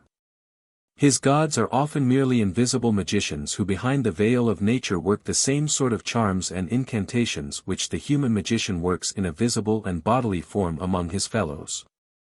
And as the gods are commonly believed to exhibit themselves in the likeness of men to their worshippers, it is easy for the magician, with his supposed miraculous powers, to acquire the reputation of being an incarnate deity. Thus beginning as little more than a simple conjurer, the medicine man or magician tends to blossom out into a full-blown god and king in one. Only in speaking of him as a god we must beware of importing into the savage conception of deity those very abstract and complex ideas which we attach to the term. Our ideas on this profound subject are the fruit of a long intellectual and moral evolution, and they are so far from being shared by the savage that he cannot even understand them when they are explained to him. Much of the controversy which has raged as to the religion of the lower races has sprung merely from a mutual misunderstanding. The savage does not understand the thoughts of the civilized man, and few civilized men understand the thoughts of the savage. When the savage uses his word for God, he has in his mind a being of a certain sort. When the civilized man uses his word for God, he has in his mind a being of a very different sort. And if, as commonly happens, the two men are equally unable to place themselves at the other's point of view, nothing but confusion and mistakes can result from their discussions. If we civilized men insist on limiting the name of God to that particular conception of the divine nature which we ourselves have formed, then we must confess that the savage has no God at all. But we shall adhere more closely to the facts of history if we allow most of the higher savages at least to possess a rudimentary notion of certain supernatural beings who may fittingly be called gods, though not in the full sense in which we use the word. That rudimentary notion represents in all probability the germ out of which the civilized peoples have gradually evolved their own high conceptions of deity. And if we could trace the whole course of religious development, we might find that the chain which links our idea of the Godhead with that of the savage is one and unbroken. With these explanations and cautions I will now adduce some examples of gods who have been believed by their worshippers to be incarnate in living human beings, whether men or women. The persons in whom a deity is thought to reveal himself are by no means always kings or descendants of kings, the supposed incarnation may take place even in men of the humblest rank. In India, for example, one human god started in life as a cotton bleacher and another as the son of a carpenter. I shall therefore not draw my examples exclusively from royal personages, as I wish to illustrate the general principle of the deification of living men, in other words, the incarnation of a deity in human form. Such incarnate gods are common in rude society. The incarnation may be temporary or permanent. In the former case, the incarnation, commonly known as inspiration or possession, reveals itself in supernatural knowledge rather than in supernatural power. In other words, its usual manifestations are divination and prophecy rather than miracles. On the other hand, when the incarnation is not merely temporary, when the divine spirit has permanently taken up its abode in a human body, the God-man is usually expected to vindicate his character by working miracles. Only we have to remember that by men at this stage of thought miracles are not considered as breaches of natural law. Not conceiving the existence of natural law, primitive man cannot conceive a breach of it. A miracle is to him merely an unusually striking manifestation of a common power. The belief in temporary incarnation or inspiration is worldwide. Certain persons are supposed to be possessed from time to time by a spirit or deity. While the possession lasts, their own personality lies in abeyance. The presence of the spirit is revealed by convulsive shiverings and shakings of the man's whole body, by wild gestures and excited looks, all of which are referred not to the man himself, but to the spirit which has entered into him. And in this abnormal state all his utterances are accepted as the voice of the god or spirit dwelling in him and speaking through him. Thus, for example, in the Sandwich Islands, the king, personating the god, uttered the responses of the oracle from his concealment in a frame of wickerwork. But in the southern islands of the Pacific the god frequently entered the priest, who, inflated as it were with the divinity, ceased to act or speak as a voluntary agent, but moved and spoke as entirely under supernatural influence. In this respect there was a striking resemblance between the rude oracles of the Polynesians, and those of the celebrated nations of ancient Greece. As soon as the god was supposed to have entered the priest, the latter became violently agitated, and worked himself up to the highest pitch of apparent frenzy. The muscles of the limbs seemed convulsed, the body swelled. The countenance became terrific, the features distorted, and the eyes wild and strained. In this state he often rolled on the earth, foaming at the mouth, as if laboring under the influence of the divinity by whom he was possessed, and, in shrill cries, and violent and often indistinct sounds, revealed the will of the god. The priests, who were attending, and versed in the mysteries, received, and reported to the people, the declarations which had been thus received. When the priest had uttered the response of the oracle, the violent paroxysm gradually subsided, and comparative composure ensued. The god did not, however, always leave him as soon as the communication had been made. Sometimes the same Torah, or priest, continued for 2 or 3 days possessed by the spirit or deity. A piece of a native cloth, of a peculiar kind, worn round one arm, was an indication of inspiration, or of the indwelling of the god with the individual who wore it. The acts of the man during this period were considered as those of the god, and hence the greatest attention was paid to his expressions, and the whole of his deportment. When Uruhia, under the inspiration of the spirit, the priest was always considered as sacred as the god, and was called, during this period, Achua, god, though at other times only denominated Torah or priest. But examples of such temporary inspiration are so common in every part of the world and are now so familiar through books on ethnology that it is needless to multiply illustrations of the general principle. It may be well, however, to refer to 2 particular modes of producing temporary inspiration, because they are perhaps less known than some others, and because we shall have occasion to refer to them later on. One of these modes of producing inspiration is by sucking the fresh blood of a sacrificed victim. In the temple of Apollo Doradiotes at Argos, a lamb was sacrificed by night once a month. A woman, who had to observe a rule of chastity, tasted the blood of the lamb, and thus being inspired by the god she prophesied or divined. At Egira in Achaia the priestess of earth drank the fresh blood of a bull before she descended into the cave to prophesy. Similarly among the Kuruvikarans, a class of bird-catchers and beggars in southern India, the goddess Kali is believed to descend upon the priest, and he gives oracular replies after sucking the blood which streams from the cut throat of a goat. At a festival of the Alphars of Minahassa, in northern Celebes, after a pig has been killed, the priest rushes furiously at it, thrusts his head into the carcass, and drinks of the blood. Then he is dragged away from it by force and set on a chair, whereupon he begins to prophesy how the rice crop will turn out that year. A second time he runs at the carcass and drinks of the blood.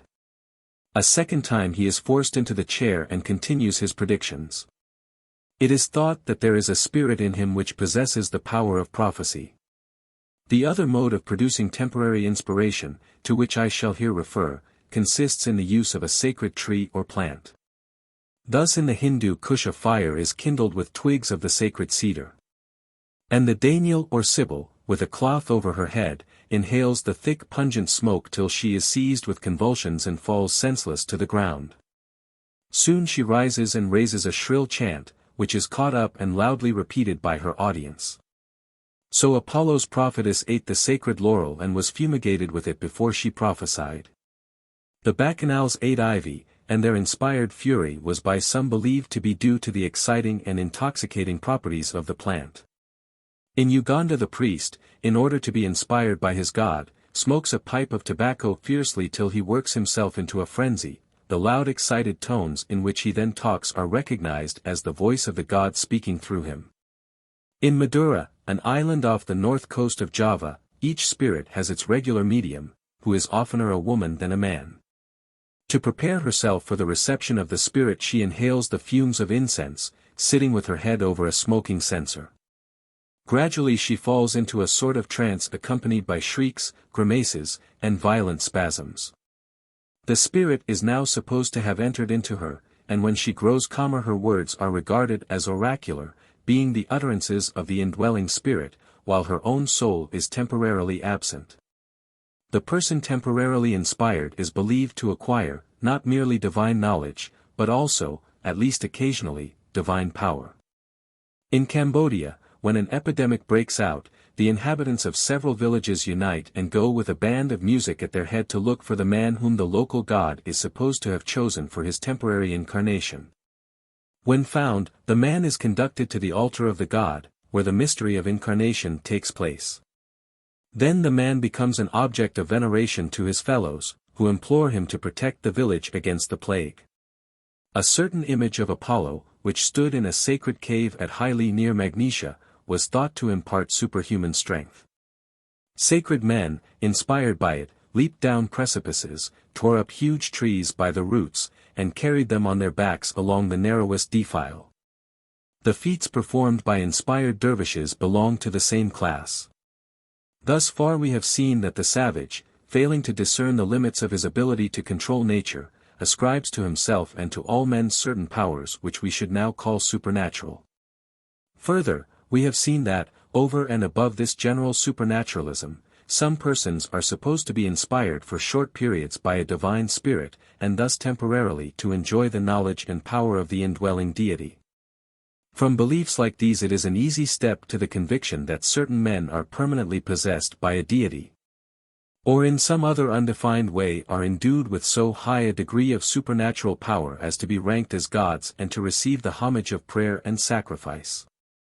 Sometimes these human gods are restricted to purely supernatural or spiritual functions. Sometimes they exercise supreme political power in addition.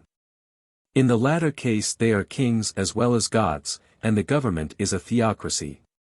Thus in the Marquesas or Washington Islands there was a class of men who were deified in their lifetime. They were supposed to wield a supernatural power over the elements, they could give abundant harvests or smite the ground with barrenness. And they could inflict disease or death. Human sacrifices were offered to them to avert their wrath. There were not many of them, at the most 1 or 2 in each island. They lived in mystic seclusion. Their powers were sometimes, but not always, hereditary. A missionary has described one of these human gods from personal observation. The god was a very old man who lived in a large house within an enclosure. In the house was a kind of altar, and on the beams of the house and on the trees round it were hung human skeletons, head down. No one entered the enclosure except the persons dedicated to the service of the god. Only on days when human victims were sacrificed might ordinary people penetrate into the precinct. This human god received more sacrifices than all the other gods. Often he would sit on a sort of scaffold in front of his house and call for 2 or 3 human victims at a time. They were always brought, for the terror he inspired was extreme. He was invoked all over the island, and offerings were sent to him from every side. Again, of the South Sea Islands in general we are told that each island had a man who represented or personified the divinity. Such men were called gods, and their substance was confounded with that of the deity. The man-god was sometimes the king himself, oftener he was a priest or subordinate chief. The ancient Egyptians, far from restricting their adoration to cats and dogs and such small deer, very liberally extended it to men. One of these human deities resided at the village of Anubis, and burnt sacrifices were offered to him on the altars, after which, says Porphyry, he would eat his dinner just as if he were an ordinary mortal. In classical antiquity the Sicilian philosopher Empedocles gave himself out to be not merely a wizard but a god. Addressing his fellow citizens in verse he said, "O friends, in this great city that climbs the yellow slope of Agrigentum citadel, who make good works your scope, who offer to the stranger a haven quiet and fair, all hail! Among you honored I walk with lofty air. With garlands, blooming garlands you crown my noble brow. A mortal man no longer, a deathless godhead now. Where'er I go, the people crowd round and worship pay. And thousands follow seeking to learn the better way. Some crave prophetic visions, some smit with anguish sore. Would fain hear words of comfort and suffer pain no more." He asserted that he could teach his disciples how to make the wind to blow or be still, the rain to fall and the sun to shine, how to banish sickness and old age and to raise the dead. When Demetrius Poliorcetes restored the Athenian democracy in 307 BC, the Athenians decreed divine honors to him and his father Antigonus, both of them being then alive, under the title of the Savior gods. Altars were set up to the saviors, and a priest appointed to attend to their worship. The people went forth to meet their deliverer with hymns and dances, with garlands and incense and libations. They lined the streets and sang that he was the only true God, for the other gods slept, or dwelt far away, or were not. In the words of a contemporary poet, which were chanted in public and sung in private, "Of all the gods the greatest and the dearest to the city are come. For Demeter and Demetrius together time has brought. She comes to hold the maiden's awful rites. And he joyous and fair and laughing, as befits a god. A glorious sight, with all his friends about him. He in their midst. They like to stars, and he the sun. Son of Poseidon the mighty, Aphrodite's son. All hail! The other gods dwell far away. Or have no ears. Or are not, or pay us no heed. But thee we present see. No god of wood or stone, but Godhead true. Therefore to thee we pray." The ancient Germans believed that there was something holy in women, and accordingly consulted them as oracles. Their sacred women, we are told, looked on the eddying rivers and listened to the murmur or the roar of the water, and from the sight and sound foretold what would come to pass. But often the veneration of the men went further, and they worshipped women as true and living goddesses. For example, in the reign of Vespasian a certain Velida, of the tribe of the Bructeri, was commonly held to be a deity, and in that character reigned over her people, her sway being acknowledged far and wide. She lived in a tower on the river Lippe, a tributary of the Rhine. When the people of Cologne sent to make a treaty with her, the ambassadors were not admitted to her presence. The negotiations were conducted through a minister, who acted as the mouthpiece of her divinity and reported her oracular utterances. The example shows how easily among our rude forefathers the ideas of divinity and royalty coalesced. It is said that among the Geti down to the beginning of our era there was always a man who personified a god and was called God by the people. He dwelt on a sacred mountain and acted as advisor to the king.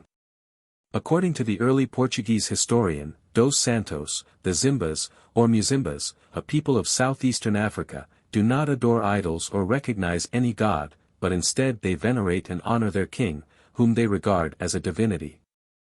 And they say he is the greatest and best in the world.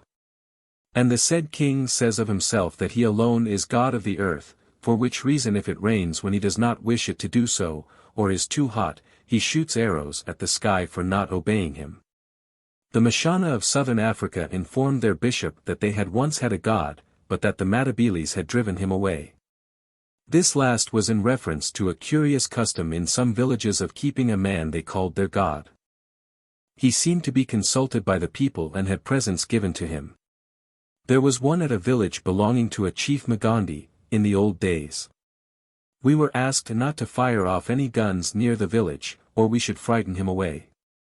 This Mashana god was formerly bound to render an annual tribute to the king of the Matabele in the shape of 4 black oxen and 1 dance.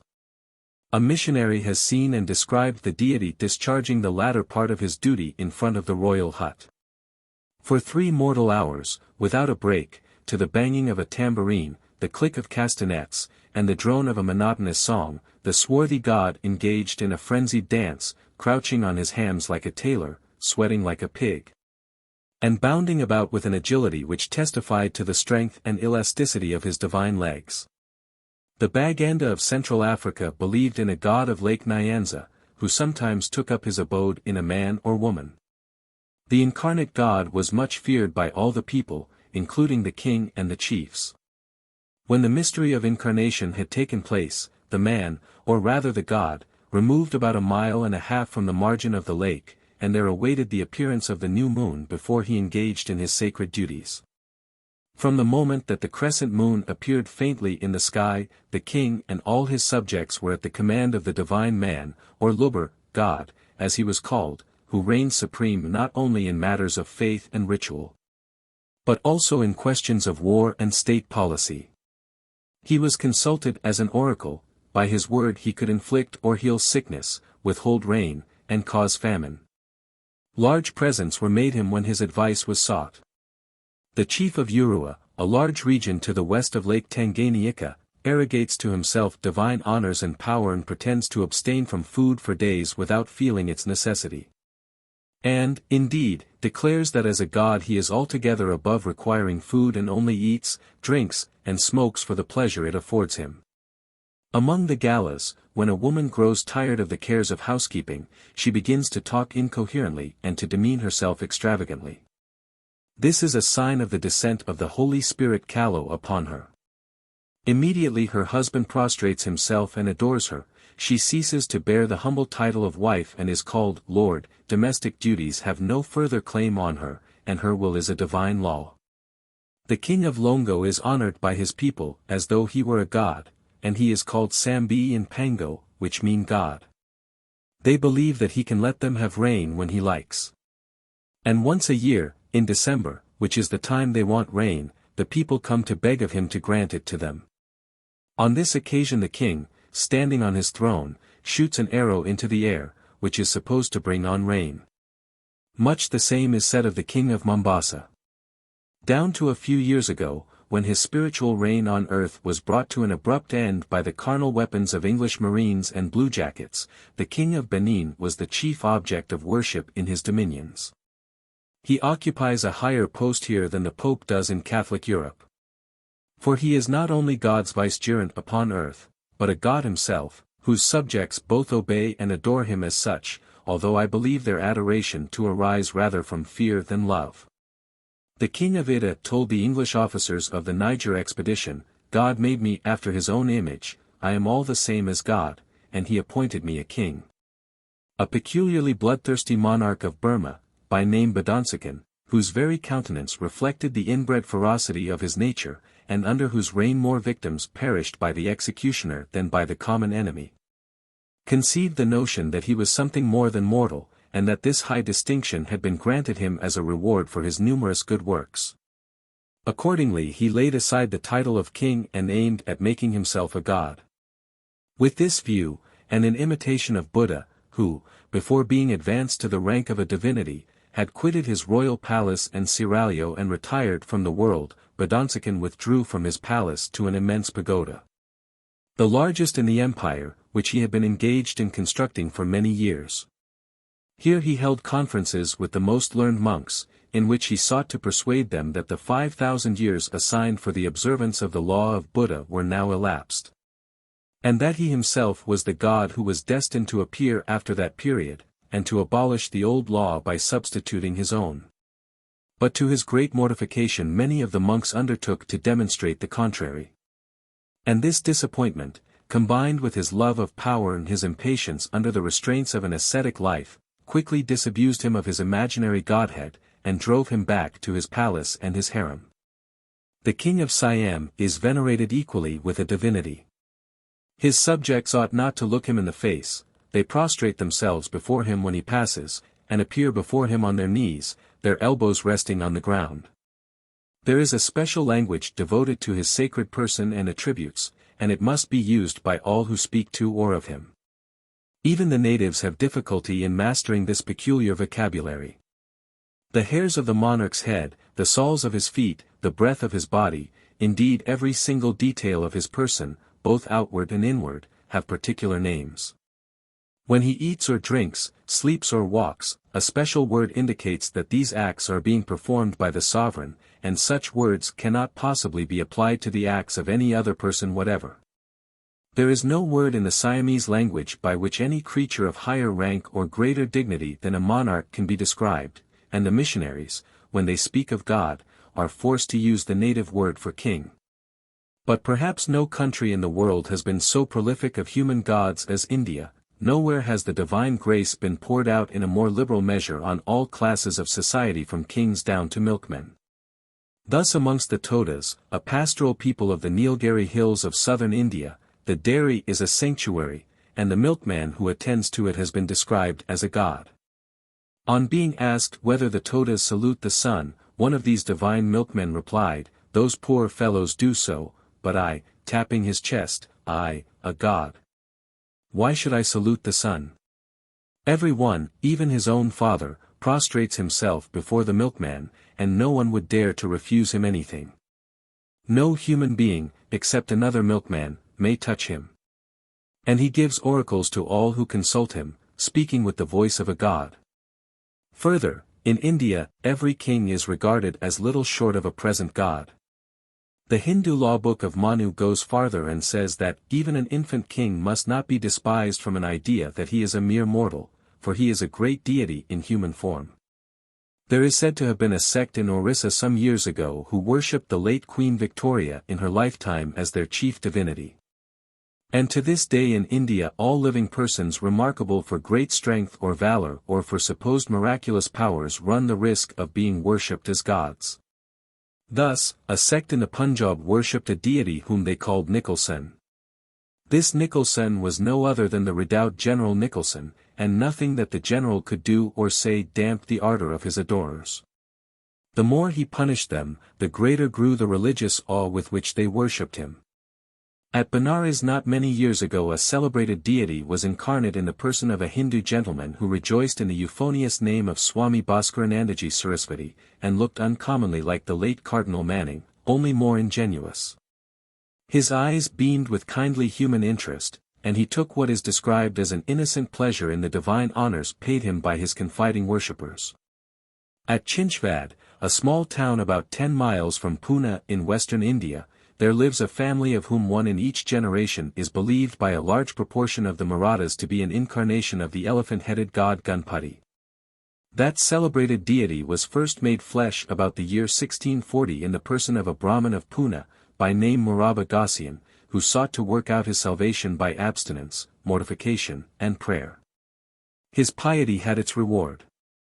The god himself appeared to him in a vision of the night and promised that a portion of his, that is, of Ganpati's holy spirit should abide with him and with his seed after him even to the 7th generation. The divine promise was fulfilled. 7 successive incarnations, transmitted from father to son, manifested the light of Ganpati to a dark world. The last of the direct line, a heavy-looking god with very weak eyes, died in the year 1810.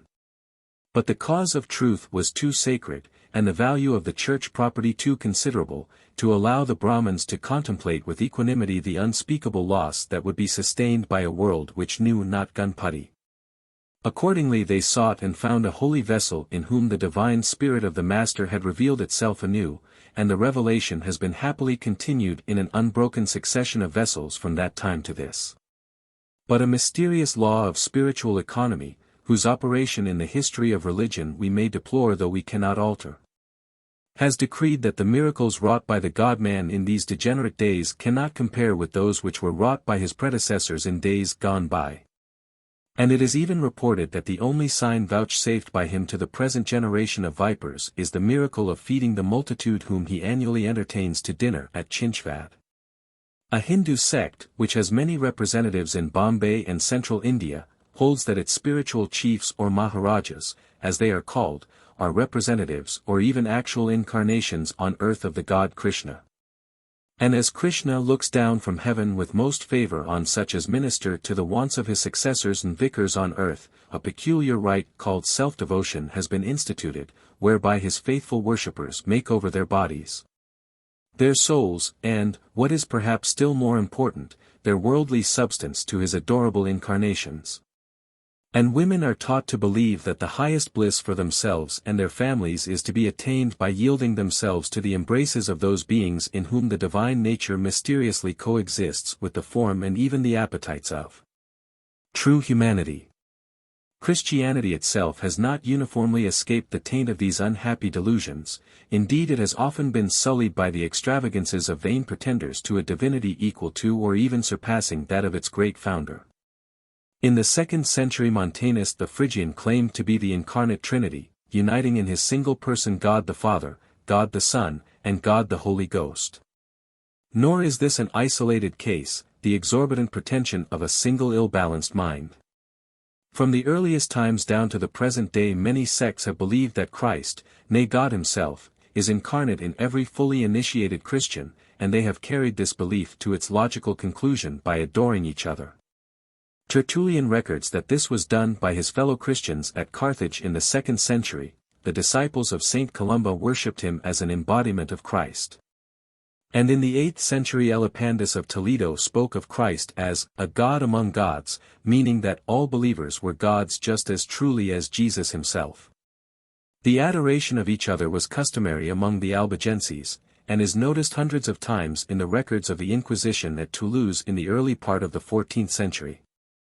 In the 13th century there arose a sect called the Brethren and Sisters of the Free Spirit, who held that by long and assiduous contemplation any man might be united to the deity in an ineffable manner and become one with the source and parent of all things. And that he who had thus ascended to God and been absorbed in his beatific essence, actually formed part of the Godhead, was the Son of God in the same sense and manner with Christ himself, and enjoyed thereby a glorious immunity from the trammels of all laws human and divine.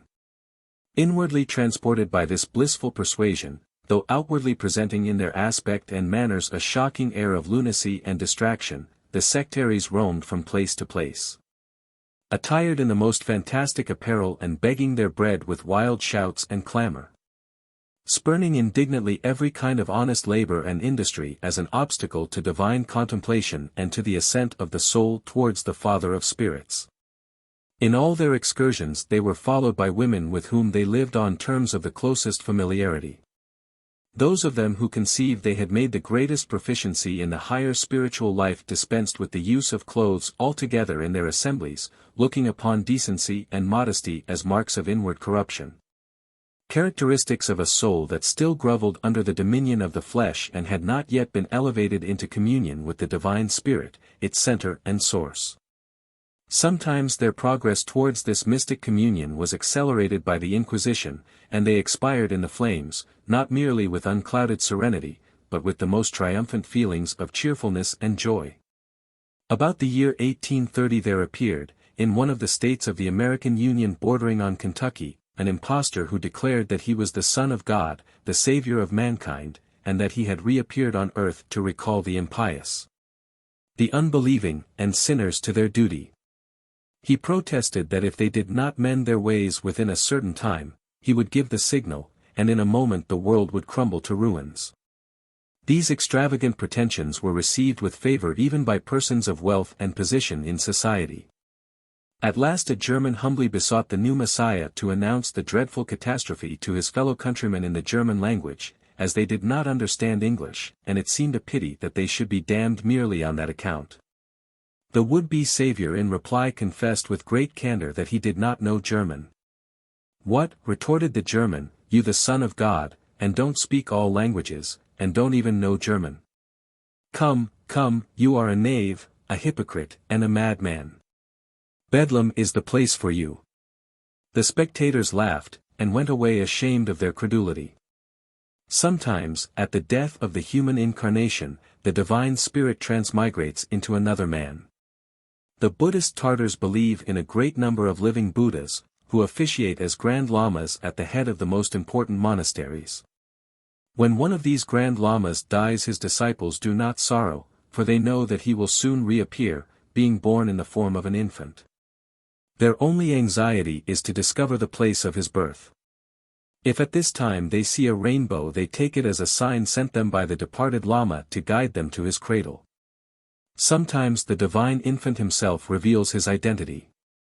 "I am the Grand Lama," he says, "the living Buddha of such and such a temple. Take me to my old monastery. I am its immortal head." In whatever way the birthplace of the Buddha is revealed, whether by the Buddha's own avowal or by the sign in the sky, tents are struck, and the joyful pilgrims, often headed by the king or one of the most illustrious of the royal family, set forth to find and bring home the infant God. Generally he is born in Tibet, the Holy Land, and to reach him the caravan has often to traverse the most frightful deserts. When at last they find the child, they fall down and worship him. Before, however, he is acknowledged as the Grand Lama whom they seek, he must satisfy them of his identity. He is asked the name of the monastery of which he claims to be the head, how far off it is, and how many monks live in it. He must also describe the habits of the deceased Grand Lama and the manner of his death. Then various articles, as prayer books, teapots, and cups, are placed before him, and he has to point out those used by himself in his previous life. If he does so without a mistake, his claims are admitted, and he is conducted in triumph to the monastery. At the head of all the lamas is the Dalai Lama of Lhasa, the Rome of Tibet. He is regarded as a living God, and at death his divine and immortal spirit is born again in a child.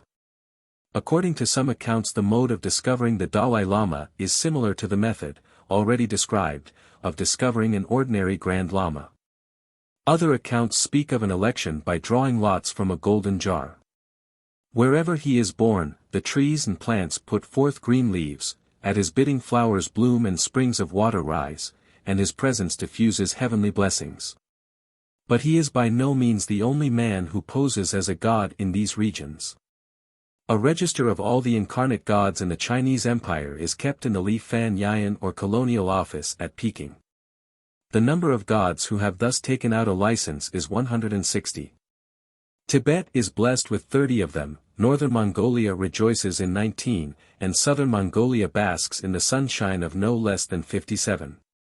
The Chinese government, with a paternal solicitude for the welfare of its subjects, forbids the gods on the register to be reborn anywhere but in Tibet.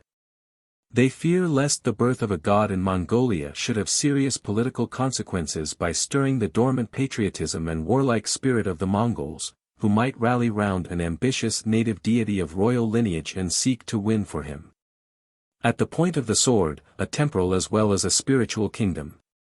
But besides these public or licensed gods, there are a great many little private gods, or unlicensed practitioners of divinity, who work miracles and bless their people in holes and corners.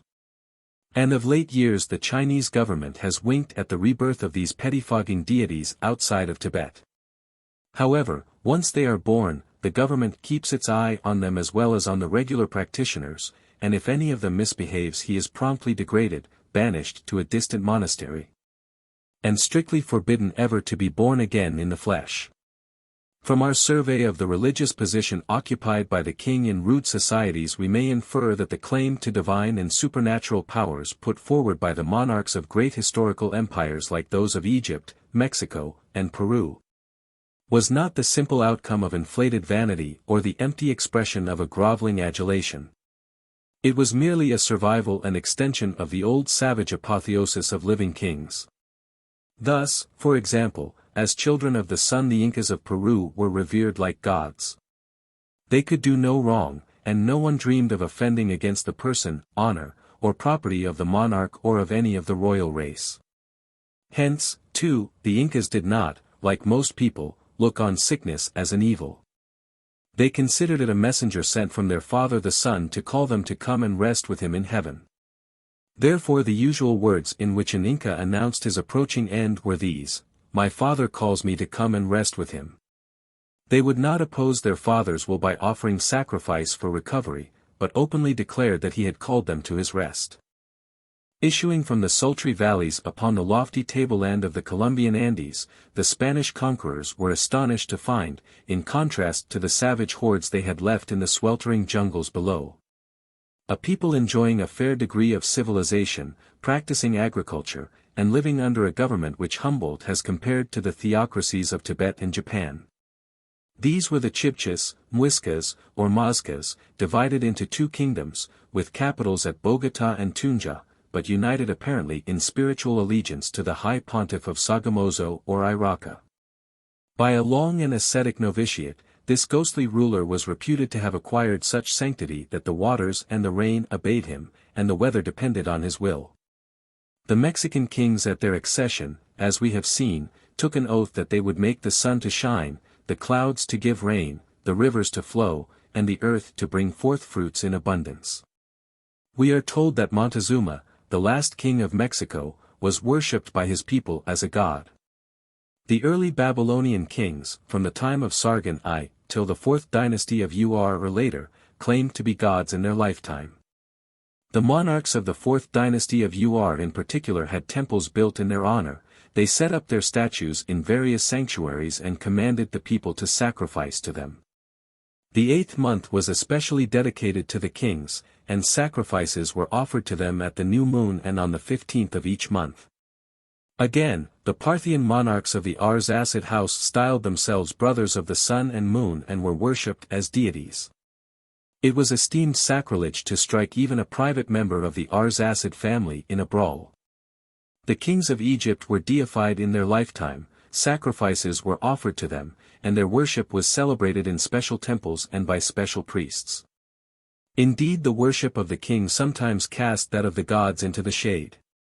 Thus in the reign of Merenra a high official declared that he had built many holy places in order that the spirits of the king, the ever-living Merenra, might be invoked, more than all the gods. It has never been doubted that the king claimed actual divinity. He was the great god, the Golden Horus, and son of Ra. He claimed authority not only over Egypt, but over all lands and nations, the whole world in its length and its breadth, the east and the west, the entire compass of the great circuit of the sun, the sky and what is in it. The earth and all that is upon it, every creature that walks upon 2 or upon 4 legs, all that fly or flutter, the whole world offers her productions to him. Whatever in fact might be asserted of the sun god, was dogmatically predicable of the king of Egypt. His titles were directly derived from those of the sun god. In the course of his existence, we are told, the king of Egypt exhausted all the possible conceptions of divinity which the Egyptians had framed for themselves. A superhuman god by his birth and by his royal office, he became the deified man after his death. Thus all that was known of the divine was summed up in him. We have now completed our sketch, for it is no more than a sketch, of the evolution of that sacred kingship which attained its highest form, its most absolute expression, in the monarchies of Peru and Egypt. Historically, the institution appears to have originated in the order of public magicians or medicine men. Logically it rests on a mistaken deduction from the association of ideas. Men mistook the order of their ideas for the order of nature, and hence imagined that the control which they have, or seem to have, over their thoughts, permitted them to exercise a corresponding control over things. The men who for one reason or another, because of the strength or the weakness of their natural parts, were supposed to possess these magical powers in the highest degree, were gradually marked off from their fellows and became a separate class, who were destined to exercise a most far-reaching influence on the political, religious, and intellectual evolution of mankind. Social progress, as we know, consists mainly in a successive differentiation of functions, or, in simpler language, a division of labor. The work which in primitive society is done by all alike and by all equally ill, or nearly so, is gradually distributed among different classes of workers and executed more and more perfectly. And so far as the products, material or immaterial, of this specialized labor are shared by all, the whole community benefits by the increasing specialization. Now magicians or medicine men appear to constitute the oldest artificial or professional class in the evolution of society. For sorcerers are found in every savage tribe known to us. And among the lowest savages, such as the Australian Aborigines, they are the only professional class that exists. As time goes on, and the process of differentiation continues, the order of medicine men is itself subdivided into such classes as the healers of disease, the makers of rain, and so forth. While the most powerful member of the order wins for himself a position as chief and gradually develops into a sacred king, his old magical functions falling more and more into the background and being exchanged for priestly or even divine duties, in proportion as magic is slowly ousted by religion. Still later, a partition is effected between the civil and the religious aspect of the kingship, the temporal power being committed to one man and the spiritual to another. Meanwhile the magicians, who may be repressed but cannot be extirpated by the predominance of religion, still addict themselves to their old occult arts in preference to the newer ritual of sacrifice and prayer. And in time the more sagacious of their number perceive the fallacy of magic and hit upon a more effectual mode of manipulating the forces of nature for the good of man. In short, they abandon sorcery for science. I am far from affirming that the course of development has everywhere rigidly followed these lines. It has doubtless varied greatly in different societies. I merely mean to indicate in the broadest outline what I conceive to have been its general trend. Regarded from the industrial point of view, the evolution has been from uniformity to diversity of function. Regarded from the political point of view, it has been from democracy to despotism. With the later history of monarchy, especially with the decay of despotism and its displacement by forms of government better adapted to the higher needs of humanity, we are not concerned in this inquiry. Our theme is the growth, not the decay, of a great and, in its time, beneficent institution. 8. Departmental Kings of Nature. The preceding investigation has proved that the same union of sacred functions with a royal title which meets us in the King of the Wood at Nemi, the sacrificial king at Rome, and the magistrate called the king at Athens, occurs frequently outside the limits of classical antiquity and is a common feature of societies at all stages from barbarism to civilization. Further, it appears that the royal priest is often a king, not only in name but in fact, swaying the scepter as well as the crozier. All this confirms the traditional view of the origin of the titular and priestly kings in the republics of ancient Greece and Italy.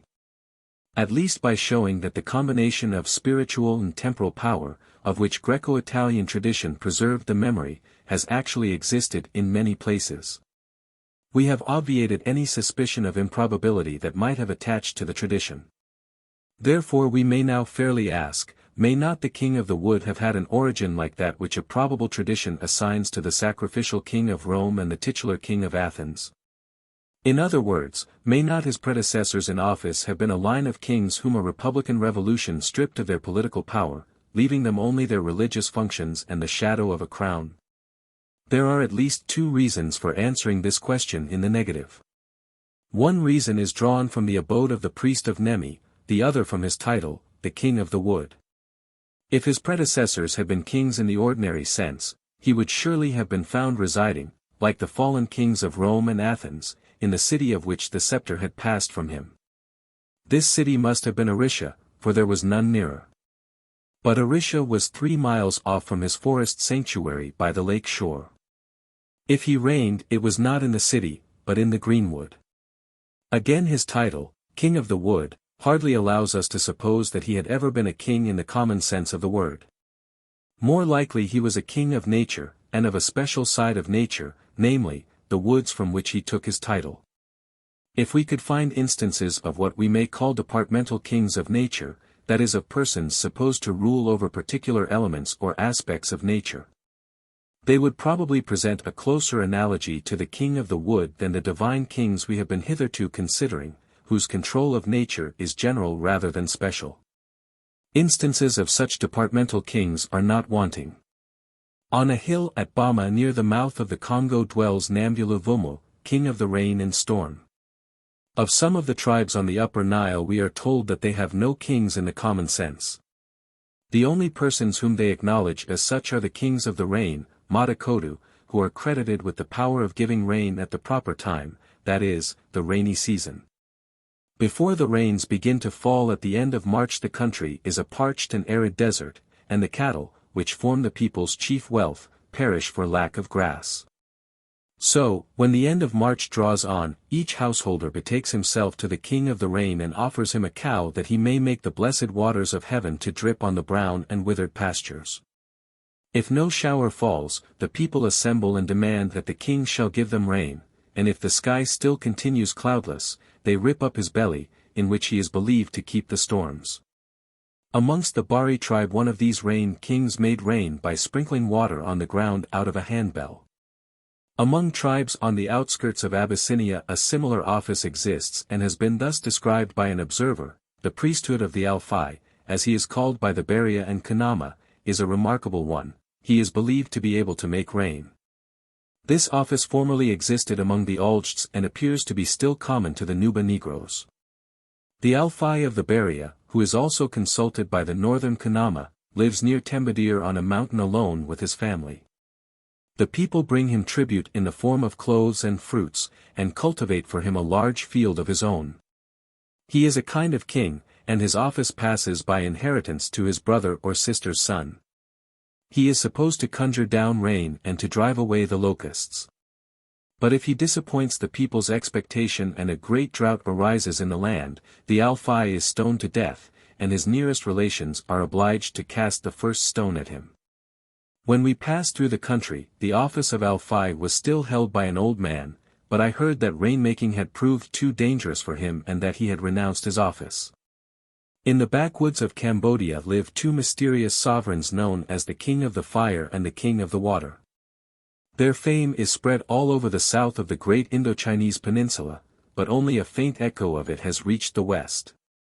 Down to a few years ago no European, so far as is known, had ever seen either of them.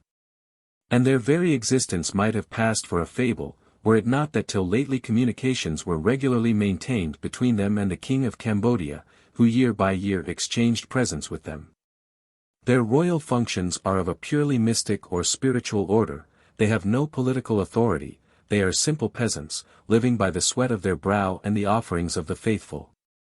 According to one account they live in absolute solitude, never meeting each other and never seeing a human face. They inhabit successively 7 towers perched upon 7 mountains, and every year they pass from one tower to another. People come furtively and cast within their reach what is needful for their subsistence. The kingship lasts 7 years, the time necessary to inhabit all the towers successively, but many die before their time is out. The offices are hereditary in one or, according to others, 2 royal families, who enjoy high consideration, have revenues assigned to them, and are exempt from the necessity of tilling the ground. But naturally the dignity is not coveted, and when a vacancy occurs, all eligible men, they must be strong and have children, flee and hide themselves. Another account, admitting the reluctance of the hereditary candidates to accept the crown, does not countenance the report of their hermit-like seclusion in the 7 towers. For it represents the people as prostrating themselves before the mystic kings whenever they appear in public, it being thought that a terrible hurricane would burst over the country if this mark of homage were omitted. Like many other sacred kings, of whom we shall read in the sequel, the kings of fire and water are not allowed to die a natural death, for that would lower their reputation.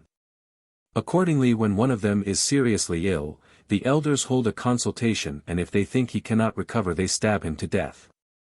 His body is burned and the ashes are piously collected and publicly honored for 5 years. Part of them is given to the widow, and she keeps them in an urn, which she must carry on her back when she goes to weep on her husband's grave. We are told that the Fire King, the more important of the two, whose supernatural powers have never been questioned, officiates at marriages, festivals, and sacrifices in honor of the yen or spirit. On these occasions a special place is set apart for him, and the path by which he approaches is spread with white cotton cloths. A reason for confining the royal dignity to the same family is that this family is in possession of certain famous talismans which would lose their virtue or disappear if they passed out of the family. These talismans are 3, the fruit of a creeper called chue, gathered ages ago at the time of the last deluge, but still fresh and green, a rattan, also very old but bearing flowers that never fade. And lastly, a sword containing a yen or spirit, who guards it constantly and works miracles with it. The spirit is said to be that of a slave, whose blood chanced to fall upon the blade while it was being forged, and who died a voluntary death to expiate his involuntary offense. By means of the 2 former talismans the Water King can raise a flood that would drown the whole earth. If the Fire King draws the magic sword a few inches from its sheath, the sun is hidden and men and beasts fall into a profound sleep. Were he to draw it quite out of the scabbard, the world would come to an end. To this wondrous brand sacrifices of buffaloes, pigs, fowls, and ducks are offered for rain. It is kept swathed in cotton and silk. And amongst the annual presents sent by the King of Cambodia were rich stuffs to wrap the sacred sword. Contrary to the common usage of the country, which is to bury the dead, the bodies of both these mystic monarchs are burnt, but their nails and some of their teeth and bones are religiously preserved as amulets. It is while the corpse is being consumed on the pyre that the kinsmen of the deceased magician flee to the forest and hide themselves, for fear of being elevated to the invidious dignity which he has just vacated. The people go and search for them, and the first whose lurking place they discover is made king of fire or water. These, then, are examples of what I have called departmental kings of nature. But it is a far cry to Italy from the forests of Cambodia and the sources of the Nile. And though kings of rain, water, and fire have been found, we have still to discover a king of the wood to match the Orishan priest who bore that title. Perhaps we shall find him nearer home. 9. The worship of trees. 1. Tree spirits. In the religious history of the Aryan race in Europe, the worship of trees has played an important part. Nothing could be more natural. For at the dawn of history Europe was covered with immense primeval forests, in which the scattered clearings must have appeared like islets in an ocean of green.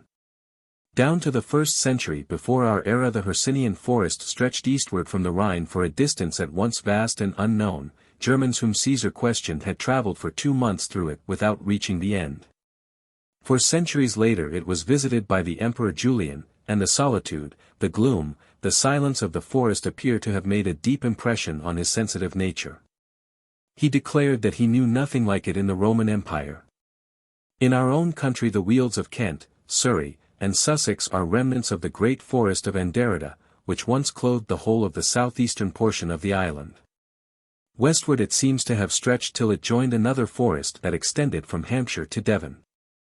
In the reign of Henry II, the citizens of London still hunted the wild bull and the boar in the woods of Hampstead. Even under the later Plantagenets the royal forests were 68 in number. In the forest of Arden it was said that down to modern times a squirrel might leap from tree to tree for nearly the whole length of Warwickshire. The excavation of ancient pile villages in the valley of the Pa has shown that long before the rise and probably the foundation of Rome the north of Italy was covered with dense woods of elms, chestnuts, and especially of oaks. Archaeology is here confirmed by history, for classical writers contain many references to Italian forests which have now disappeared.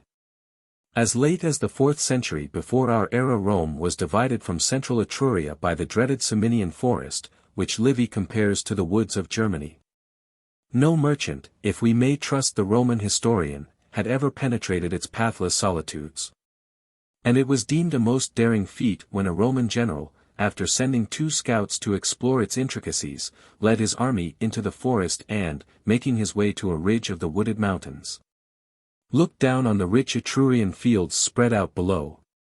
In Greece, beautiful woods of pine, oak, and other trees still linger on the slopes of the high Arcadian mountains, still adorn with their verdure the deep gorge through which the Ladon hurries to join the sacred Alpheus, and were still, down to a few years ago, mirrored in the dark blue waters of the lonely lake of Phaeneus.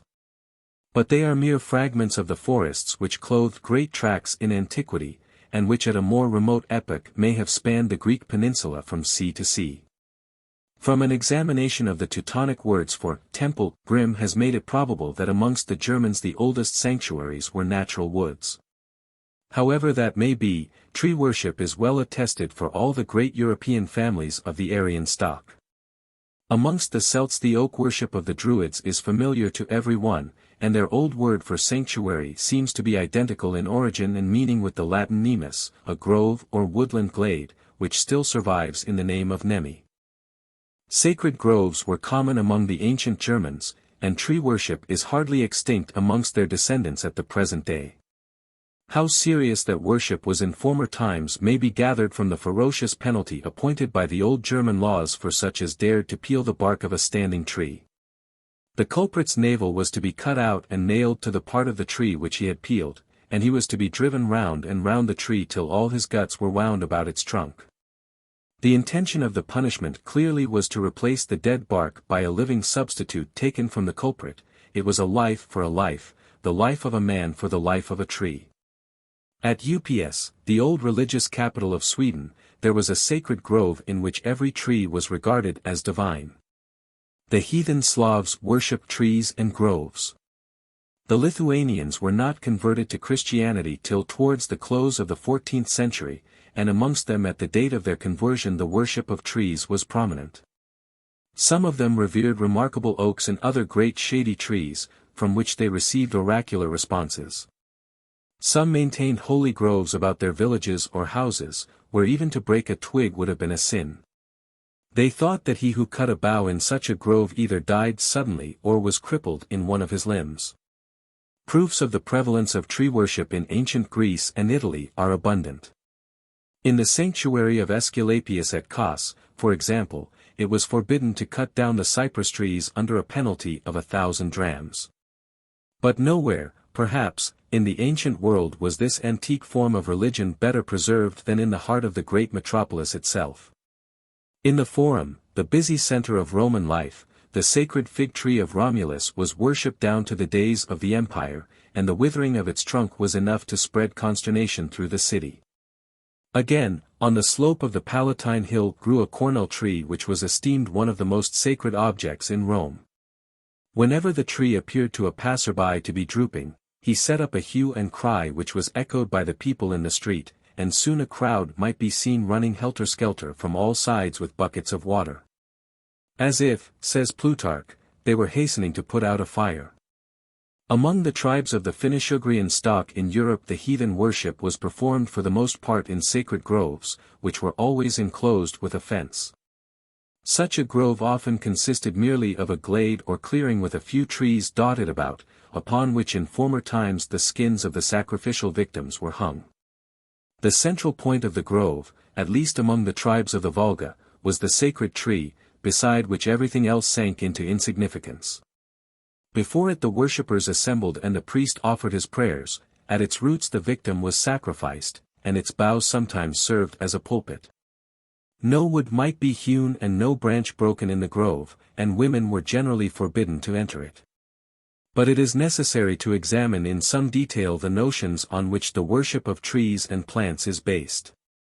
To the savage the world in general is animate, and trees and plants are no exception to the rule. He thinks that they have souls like his own, and he treats them accordingly. They say, writes the ancient vegetarian Porphyry, that primitive men led an unhappy life, for their superstition did not stop at animals but extended even to plants. For why should the slaughter of an ox or a sheep be a greater wrong than the felling of a fir or an oak, seeing that a soul is implanted in these trees also? Similarly, the Hidatsa Indians of North America believe that every natural object has its spirit, or to speak more properly, its shade. To these shades some consideration or respect is due, but not equally to all. For example, the shade of the cottonwood, the greatest tree in the valley of the Upper Missouri, is supposed to possess an intelligence which, if properly approached, may help the Indians in certain undertakings.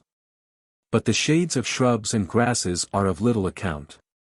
When the Missouri, swollen by a freshet in spring, carries away part of its banks and sweeps some tall tree into its current, it is said that the spirit of the tree cries, while the roots still cling to the land and until the trunk falls with a splash into the stream.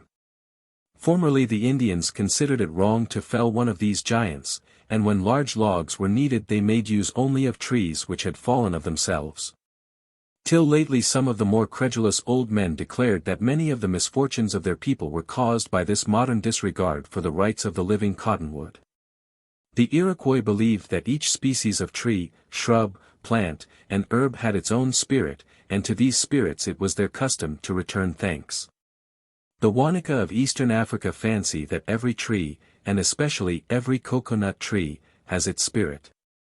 The destruction of a coconut tree is regarded as equivalent to matricide, because that tree gives them life and nourishment, as a mother does her child.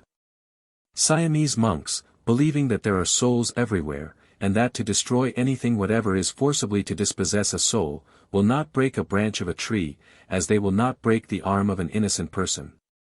These monks, of course, are Buddhists.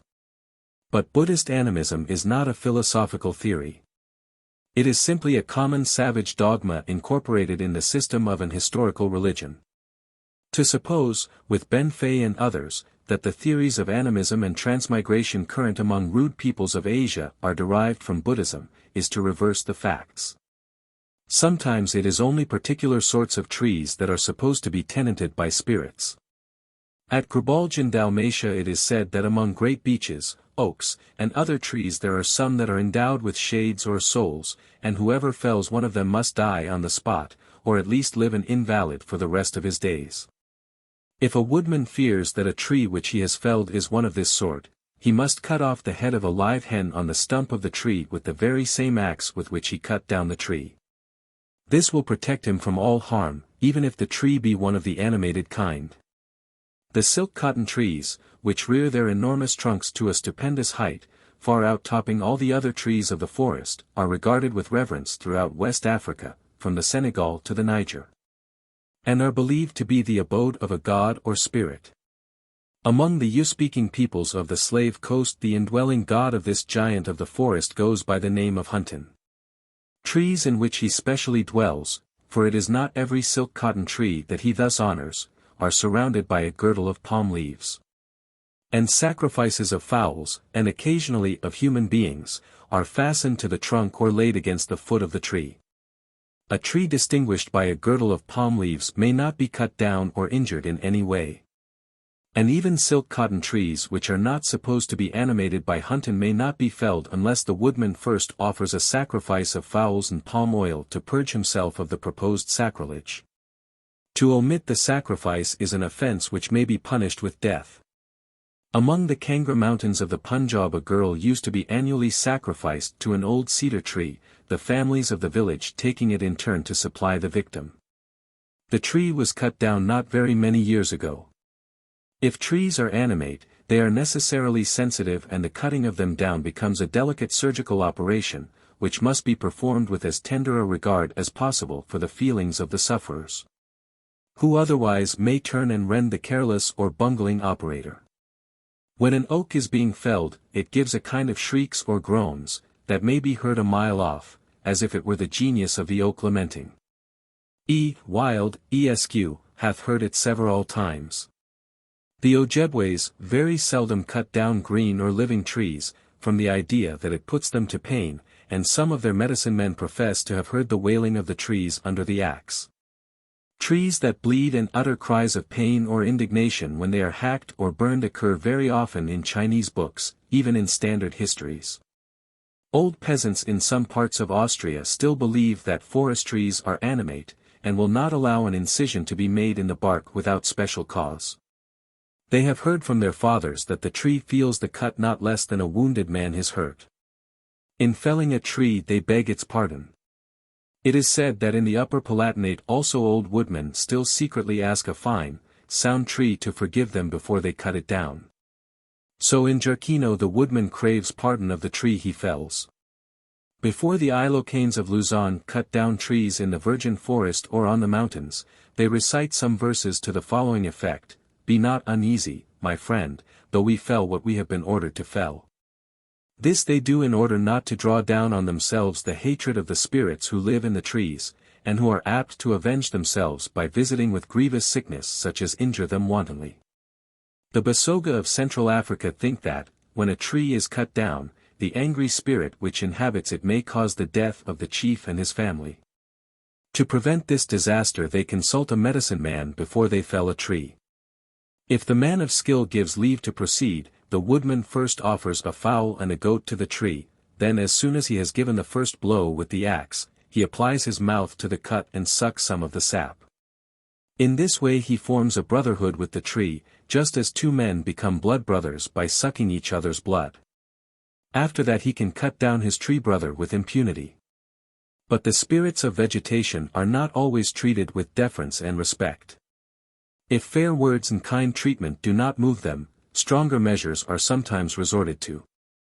The durian tree of the East Indies, whose smooth stem often shoots up to a height of 80 or 90 feet without sending out a branch, bears a fruit of the most delicious flavor and the most disgusting stench. The Malays cultivate the tree for the sake of its fruit, and have been known to resort to a peculiar ceremony for the purpose of stimulating its fertility. Near Jugra in Selangor there is a small grove of durian trees, and on a specially chosen day the villagers used to assemble in it. Thereupon one of the local sorcerers would take a hatchet and deliver several shrewd blows on the trunk of the most barren of the trees, saying, "Will you now bear fruit or not? If you do not, I shall fell you." To this the tree replied through the mouth of another man who had climbed a mangosteen tree hard by, the durian tree being unclimbable, "Yes, I will now bear fruit, I beg of you not to fell me." So in Japan to make trees bear fruit two men go into an orchard. One of them climbs up a tree and the other stands at the foot with an axe. The man with the axe asks the tree whether it will yield a good crop next year and threatens to cut it down if it does not. To this the man among the branches replies on behalf of the tree that it will bear abundantly. Odd as this mode of horticulture may seem to us, it has its exact parallels in Europe. On Christmas Eve many a South Slavonian and Bulgarian peasant swings an axe threateningly against a barren fruit tree, while another man standing by intercedes for the menaced tree, saying, "Do not cut it down, it will soon bear fruit." Thrice the axe is swung, and thrice the impending blow is arrested at the entreaty of the intercessor. After that the frightened tree will certainly bear fruit next year. The conception of trees and plants as animated beings naturally results in treating them as male and female, who can be married to each other in a real, and not merely a figurative or poetical, sense of the word. The notion is not purely fanciful, for plants like animals have their sexes and reproduce their kind by the union of the male and female elements. But whereas in all the higher animals the organs of the two sexes are regularly separated between different individuals, in most plants they exist together in every individual of the species. This rule, however, is by no means universal, and in many species the male plant is distinct from the female. The distinction appears to have been observed by some savages, for we are told that the Maoris are acquainted with the sex of trees, etc. and have distinct names for the male and female of some trees. The ancients knew the difference between the male and the female date palm, and fertilized them artificially by shaking the pollen of the male tree over the flowers of the female.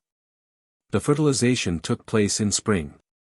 Among the heathen of Haran the month during which the palms were fertilized bore the name of the date month, and at this time they celebrated the marriage festival of all the gods and goddesses. Different from this true and fruitful marriage of the palm are the false and barren marriages of plants which play a part in Hindu superstition. For example, if a Hindu has planted a grove of mangoes, neither he nor his wife may taste of the fruit until he has formally married one of the trees, as a bridegroom, to a tree of a different sort, commonly a tamarind tree, which grows near it in the grove.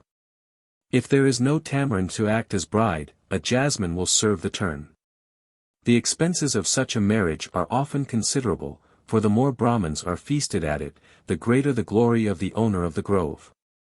A family has been known to sell its golden and silver trinkets, and to borrow all the money they could in order to marry a mango tree to a jasmine with due pomp and ceremony. On Christmas Eve German peasants used to tie fruit trees together with straw ropes to make them bear fruit, saying that the trees were thus married. In the Moluccas, when the clove trees are in blossom, they are treated like pregnant women. No noise may be made near them, no light or fire may be carried past them at night, no one may approach them with his hat on, all must uncover in their presence. These precautions are observed lest the tree should be alarmed and bear no fruit, or should drop its fruit too soon, like the untimely delivery of a woman who has been frightened in her pregnancy. So in the East the growing rice crop is often treated with the same considerate regard as a breeding woman. Thus in Amboina, when the rice is in bloom, the people say that it is pregnant and fire no guns and make no other noises near the field, for fear lest, if the rice were thus disturbed, it would miscarry, and the crop would be all straw and no grain. Sometimes it is the souls of the dead which are believed to animate trees. The Diary tribe of Central Australia regard as very sacred certain trees which are supposed to be their fathers transformed. Hence they speak with reverence of these trees, and are careful that they shall not be cut down or burned. If the settlers require them to hew down the trees, they earnestly protest against it, asserting that were they to do so they would have no luck, and might be punished for not protecting their ancestors. Some of the Philippine Islanders believe that the souls of their ancestors are in certain trees, which they therefore spare. If they are obliged to fell one of these trees, they excuse themselves to it by saying that it was the priest who made them do it. The spirits take up their abode, by preference, in tall and stately trees with great spreading branches. When the wind rustles the leaves, the natives fancy it is the voice of the spirit, and they never pass near one of these trees without bowing respectfully, and asking pardon of the spirit for disturbing his repose. Among the Igorotes, every village has its sacred tree, in which the souls of the dead forefathers of the hamlet reside. Offerings are made to the tree, and any injury done to it is believed to entail some misfortune on the village. Were the tree cut down, the village and all its inhabitants would inevitably perish. In Korea the souls of people who die of the plague or by the roadside, and of women who expire in childbirth, invariably take up their abode in trees. To such spirits offerings of cake, wine, and pork are made on heaps of stones piled under the trees. In China it has been customary from time immemorial to plant trees on graves in order thereby to strengthen the soul of the deceased and thus to save his body from corruption. And as the evergreen cypress and pine are deemed to be fuller of vitality than other trees, they have been chosen by preference for this purpose. Hence the trees that grow on graves are sometimes identified with the souls of the departed. Among the Miaokia, an aboriginal race of southern and western China, a sacred tree stands at the entrance of every village, and the inhabitants believe that it is tenanted by the soul of their first ancestor and that it rules their destiny.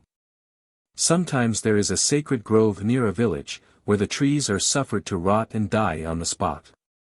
Their fallen branches cumber the ground, and no one may remove them unless he has first asked leave of the spirit of the tree and offered him a sacrifice. Among the Maravis of southern Africa the burial ground is always regarded as a holy place where neither a tree may be felled nor a beast killed, because everything there is supposed to be tenanted by the souls of the dead. In most, if not all, of these cases the spirit is viewed as incorporate in the tree, it animates the tree and must suffer and die with it. But, according to another and probably later opinion, the tree is not the body, but merely the abode of the tree spirit, which can quit it and return to it at pleasure.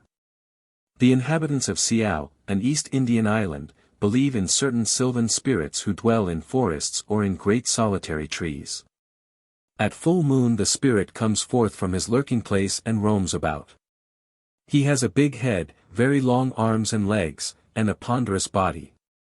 In order to propitiate the wood spirits, people bring offerings of food, fowls, goats, and so forth to the places which they are supposed to haunt. The people of Nias think that, when a tree dies, its liberated spirit becomes a demon, which can kill a coconut palm by merely lighting on its branches, and can cause the death of all the children in a house by perching on one of the posts that support it. Further, they are of opinion that certain trees are at all times inhabited by roving demons who, if the trees were damaged, would be set free to go about on errands of mischief. Hence the people respect these trees, and are careful not to cut them down. Not a few ceremonies observed at cutting down haunted trees are based on the belief that the spirits have it in their power to quit the trees at pleasure or in case of need. Thus when the Palau Islanders are felling a tree, they conjure the spirit of the tree to leave it and settle on another. The wily Negro of the Slave Coast, who wishes to fell an ashoran tree, but knows that he cannot do it so long as the spirit remains in the tree, places a little palm oil on the ground as a bait, and then, when the unsuspecting spirit has quitted the tree to partake of this dainty, hastens to cut down its late abode. When the Tabonkos of Celebes are about to clear a piece of forest in order to plant rice, they build a tiny house and furnish it with tiny clothes and some food and gold. Then they call together all the spirits of the wood, offer them the little house with its contents, and beseech them to quit the spot. After that they may safely cut down the wood without fearing to wound themselves in so doing. Before the Tamori, another tribe of Celebes, fell a tall tree, they lay a quid of betel at its foot, and invite the spirit who dwells in the tree to change his lodging. Moreover, they set a little ladder against the trunk to enable him to descend with safety and comfort. The Mandellings of Sumatra endeavor to lay the blame of all such misdeeds at the door of the Dutch authorities. Thus when a man is cutting a road through a forest and has to fell a tall tree which blocks the way, he will not begin to ply his axe until he has said, "Spirit who lodgest in this tree, take it not ill that I cut down thy dwelling. For it is done at no wish of mine but by order of the controller." And when he wishes to clear a piece of forest land for cultivation, it is necessary that he should come to a satisfactory understanding with the woodland spirits who live there before he lays low their leafy dwellings. For this purpose he goes to the middle of the plot of ground, stoops down, and pretends to pick up a letter. Then unfolding a bit of paper he reads aloud an imaginary letter from the Dutch government, in which he is strictly enjoined to set about clearing the land without delay. Having done so, he says, "You hear that, spirits? I must begin clearing at once, or I shall be hanged." Even when a tree has been felled, sawn into planks, and used to build a house, it is possible that the woodland spirit may still be lurking in the timber, and accordingly some people seek to propitiate him before or after they occupy the new house. Hence, when a new dwelling is ready the Tarajas of Celebes kill a goat, a pig, or a buffalo, and smear all the woodwork with its blood. If the building is a lobo or spirit house, a fowl or a dog is killed on the ridge of the roof, and its blood allowed to flow down on both sides. The Ruder Tanapu in such a case sacrifice a human being on the roof. This sacrifice on the roof of a lobo or temple serves the same purpose as the smearing of blood on the woodwork of an ordinary house. The intention is to propitiate the forest spirits who may still be in the timber. They are thus put in good humor and will do the inmates of the house no harm. For a like reason people in Celebes and the Moluccas are much afraid of planting a post upside down at the building of a house. For the forest spirit, who might still be in the timber, would very naturally resent the indignity in visit the inmates with sickness. The Kayans of Borneo are of opinion that tree spirits stand very stiffly on the point of honor and visit men with their displeasure for any injury done to them. Hence after building a house, whereby they have been forced to ill-treat many trees, these people observe a period of penance for a year during which they must abstain from many things, such as the killing of bears, tiger-cats, and serpents. 2. Beneficent powers of tree spirits. When a tree comes to be viewed, no longer as the body of the tree spirit, but simply as its abode which it can quit at pleasure, an important advance has been made in religious thought. Animism is passing into polytheism. In other words, instead of regarding each tree as a living and conscious being, man now sees in it merely a lifeless, inert mass, tenanted for a longer or shorter time by a supernatural being who, as he can pass freely from tree to tree, thereby enjoys a certain right of possession or lordship over the trees, and, ceasing to be a tree soul, becomes a forest god. As soon as the tree spirit is thus in a measure disengaged from each particular tree, he begins to change his shape and assume the body of a man. In virtue of a general tendency of early thought to clothe all abstract spiritual beings in concrete human form. Hence in classical art the sylvan deities are depicted in human shape, their woodland character being denoted by a branch or some equally obvious symbol. But this change of shape does not affect the essential character of the tree spirit. The powers which he exercised as a tree soul incorporate in a tree, he still continues to wield as a god of trees. This I shall now attempt to prove in detail. I shall show, first, that trees considered as animate beings are credited with the power of making the rain to fall, the sun to shine, flocks and herds to multiply, and women to bring forth easily. And, second, that the very same powers are attributed to tree gods conceived as anthropomorphic beings or as actually incarnate in living men. First, then, trees or tree spirits are believed to give rain and sunshine. When the missionary Jerome of Prague was persuading the heathen Lithuanians to fell their sacred groves, a multitude of women besought the Prince of Lithuania to stop him, saying that with the woods he was destroying the house of God from which they had been wont to get rain and sunshine.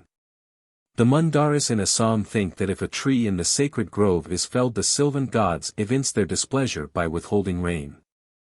In order to procure rain, the inhabitants of Manyo, a village in the Sagaing district of Upper Burma, chose the largest tamarind tree near the village and named it the haunt of the spirit, Nat, who controls the rain. Then they offered bread, coconuts, plantains, and fowls to the guardian spirit of the village and to the spirit who gives rain, and they prayed, "O Lord Nat, have pity on us poor mortals, and stay not the rain. Inasmuch as our offering is given ungrudgingly, let the rain fall day and night." Afterwards libations were made in honor of the spirit of the tamarind tree. And still later 3 elderly women, dressed in fine clothes and wearing necklaces and earrings, sang the rain song. Again, tree spirits make the crops to grow. Amongst the Mundaris every village has its sacred grove, and the grove deities are held responsible for the crops, and are especially honored at all the great agricultural festivals. The Negroes of the Gold Coast are in the habit of sacrificing at the foot of certain tall trees, and they think that if one of these were felled all the fruits of the earth would perish. The Galas dance in couples round sacred trees, praying for a good harvest. Every couple consists of a man and woman, who are linked together by a stick, of which each holds one end. Under their arms they carry green corn or grass. Swedish peasants stick a leafy branch in each furrow of their cornfields, believing that this will ensure an abundant crop. The same idea comes out in the German and French custom of the harvest May. This is a large branch or a whole tree, which is decked with ears of corn, brought home on the last wagon from the harvest field, and fastened on the roof of the farmhouse or of the barn, where it remains for a year.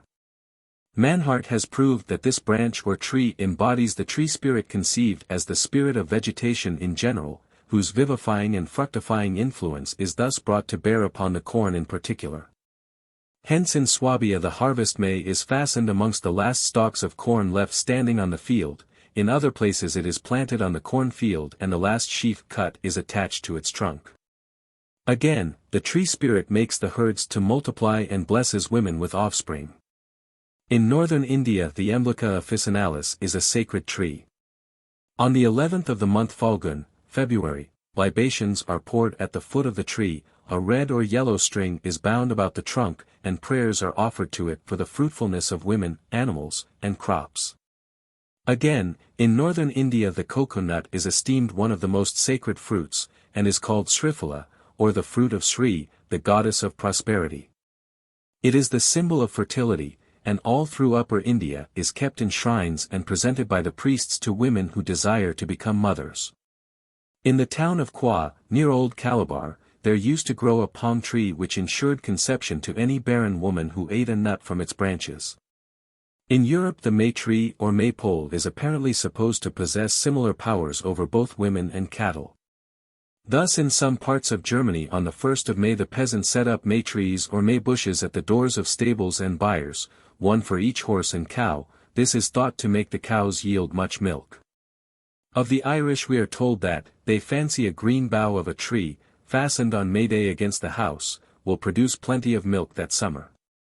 On the 2nd of July some of the Wends used to set up an oak tree in the middle of the village with an iron cock fastened to its top, then they danced round it, and drove the cattle round it to make them thrive. The Circassians regard the pear tree as the protector of cattle.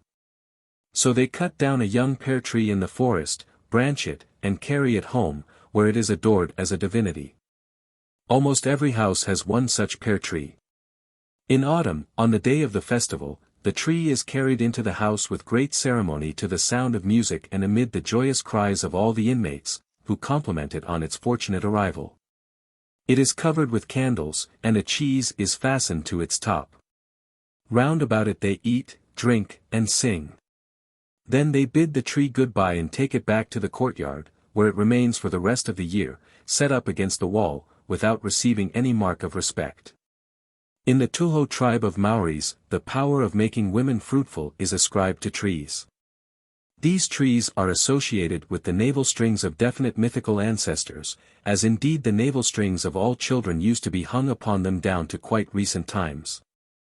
A barren woman had to embrace such a tree with her arms, and she received a male or a female child according as she embraced the east or the west side. The common European custom of placing a green bush on May Day before or on the house of a beloved maiden probably originated in the belief of the fertilizing power of the tree spirit. In some parts of Bavaria such bushes are set up also at the houses of newly married pairs, and the practice is only omitted if the wife is near her confinement, for in that case they say that the husband has set up a May bush for himself. Among the South Slavonians a barren woman, who desires to have a child, places a new chemise upon a fruitful tree on the eve of St. George's Day. Next morning before sunrise she examines the garment, and if she finds that some living creature has crept on it, she hopes that her wish will be fulfilled within the year. Then she puts on the chemise, confident that she will be as fruitful as the tree on which the garment has passed the night. Among the Karakurgese barren women roll themselves on the ground under a solitary apple tree, in order to obtain offspring. Lastly, the power of granting to women an easy delivery at childbirth is ascribed to trees both in Sweden and Africa. In some districts of Sweden there was formerly a bardträd or guardian tree, lime, ash, or elm, in the neighborhood of every farm. No one would pluck a single leaf of the sacred tree, any injury to which was punished by ill luck or sickness. Pregnant women used to clasp the tree in their arms in order to ensure an easy delivery. In some Negro tribes of the Congo region pregnant women make themselves garments out of the bark of a certain sacred tree, because they believe that this tree delivers them from the dangers that attend childbearing. The story that Leto clasped a palm tree and an olive tree or two laurel trees, when she was about to give birth to the divine twins Apollo and Artemis, perhaps points to a similar Greek belief in the efficacy of certain trees to facilitate delivery. X. Relics of tree worship in modern Europe. From the foregoing review of the beneficent qualities commonly ascribed to tree spirits, it is easy to understand why customs like the May tree or maypole have prevailed so widely and figured so prominently in the popular festivals of European peasants. In spring or early summer or even on Midsummer Day, it was and still is in many parts of Europe the custom to go out to the woods, cut down a tree and bring it into the village, where it is set up amid general rejoicings. Or the people cut branches in the woods, and fasten them on every house. The intention of these customs is to bring home to the village, and to each house, the blessings which the tree spirit has in its power to bestow. Hence the custom in some places of planting a May tree before every house, or of carrying the village May tree from door to door, that every household may receive its share of the blessing. Out of the mass of evidence on this subject a few examples may be selected. Sir Henry Piers, in his description of Westmeath, writing in 1682 says, "On May Eve, every family sets up before their door a green bush, strewed over with yellow flowers, which the meadows yield plentifully. In countries where timber is plentiful, they erect tall slender trees, which stand high, and they continue almost the whole year. So as a stranger would go nigh to imagine that they were all signs of ale cellars, and that all houses were ale houses. In Northamptonshire a young tree 10 or 12 feet high used to be planted before each house on May Day so as to appear growing, flowers were thrown over it and strewn about the door. Among ancient customs still retained by the Cornish, may be reckoned that of decking their doors and porches on the 1st of May with green boughs of sycamore and hawthorn, and of planting trees, or rather stumps of trees, before their houses. In the north of England it was formerly the custom for young people to rise a little after midnight on the morning of the 1st of May, and go out with music and the blowing of horns into the woods, where they broke branches and adorned them with nosegays and crowns of flowers. This done, they returned about sunrise and fastened the flower-decked branches over the doors and windows of their houses. At Abingdon in Berkshire young people formerly went about in groups on May morning, singing a carol of which the following are two of the verses. We've been rambling all the night, and sometime of this day, and now returning back again, we bring a garland gay. A garland gay we bring you here, and at your door we stand. It is a sprout well budded out, the work of our Lord's hand. At the towns of Saffron Walden and Debden in Essex on the 1st of May little girls go about in parties from door to door singing a song almost identical with the above and carrying garlands. A doll dressed in white is usually placed in the middle of each garland. Similar customs have been and indeed are still observed in various parts of England. The garlands are generally in the form of hoops intersecting each other at right angles. It appears that a hoop wreathed with rowan and marsh marigold, and bearing suspended within it two balls, is still carried on May Day by villagers in some parts of Ireland. The balls, which are sometimes covered with gold and silver paper, are said to have originally represented the sun and moon. In some villages of the Vosges Mountains on the first Sunday of May young girls go in bands from house to house, singing a song in praise of May, in which mention is made of the bread and meal that come in May.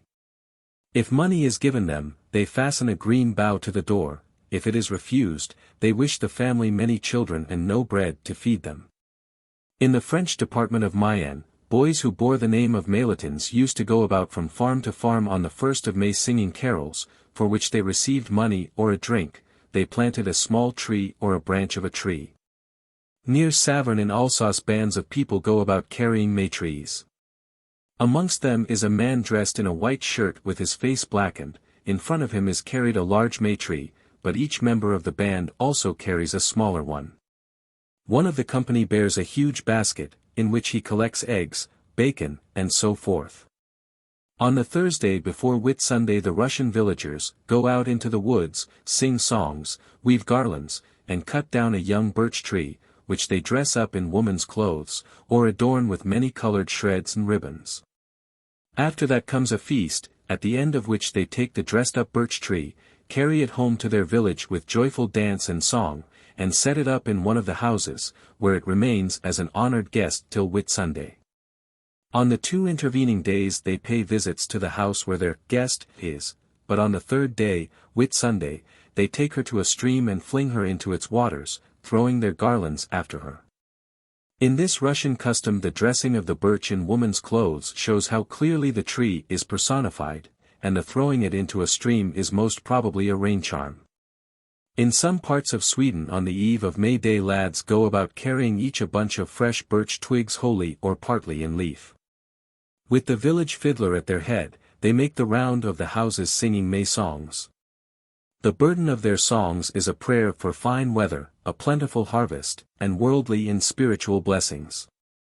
One of them carries a basket in which he collects gifts of eggs and the like.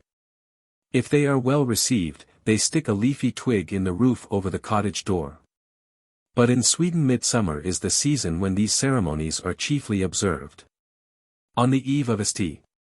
John, the 23rd of June, the houses are thoroughly cleansed and garnished with green boughs and flowers. Young fir trees are raised at the doorway and elsewhere about the homestead. And very often small umbrageous arbors are constructed in the garden. In Stockholm on this day a leaf market is held at which thousands of maypoles, majstänger, from 6 inches to 12 feet high, decorated with leaves, flowers, slips of colored paper, gilt eggshells strung on reeds, and so on, are exposed for sale. Bonfires are lit on the hills, and the people dance round them and jump over them. But the chief event of the day is setting up the maypole. This consists of a straight and tall spruce-pine tree, stripped of its branches. At times hoops and at others pieces of wood, placed crosswise, are attached to it at intervals, whilst at others it is provided with bows, representing, so to say, a man with his arms akimbo. From top to bottom not only the majstang, maypole, itself, but the hoops, bows, etc., are ornamented with leaves, flowers, slips of various cloth, gilt eggshells, etc., and on the top of it is a large vane, or it may be a flag. The raising of the maypole, the decoration of which is done by the village maidens, is an affair of much ceremony. The people flock to it from all quarters, and dance round it in a great ring. Midsummer customs of the same sort used to be observed in some parts of Germany. Thus in the towns of the upper Harz mountains tall fir trees, with the bark peeled off their lower trunks, were set up in open places and decked with flowers and eggs, which were painted yellow and red. Round these trees the young folk danced by day and the old folk in the evening. In some parts of Bohemia also a maypole or midsummer tree is erected on St. John's Eve. The lads fetch a tall fir or pine from the wood and set it up on a height, where the girls deck it with nosegays, garlands, and red ribbons.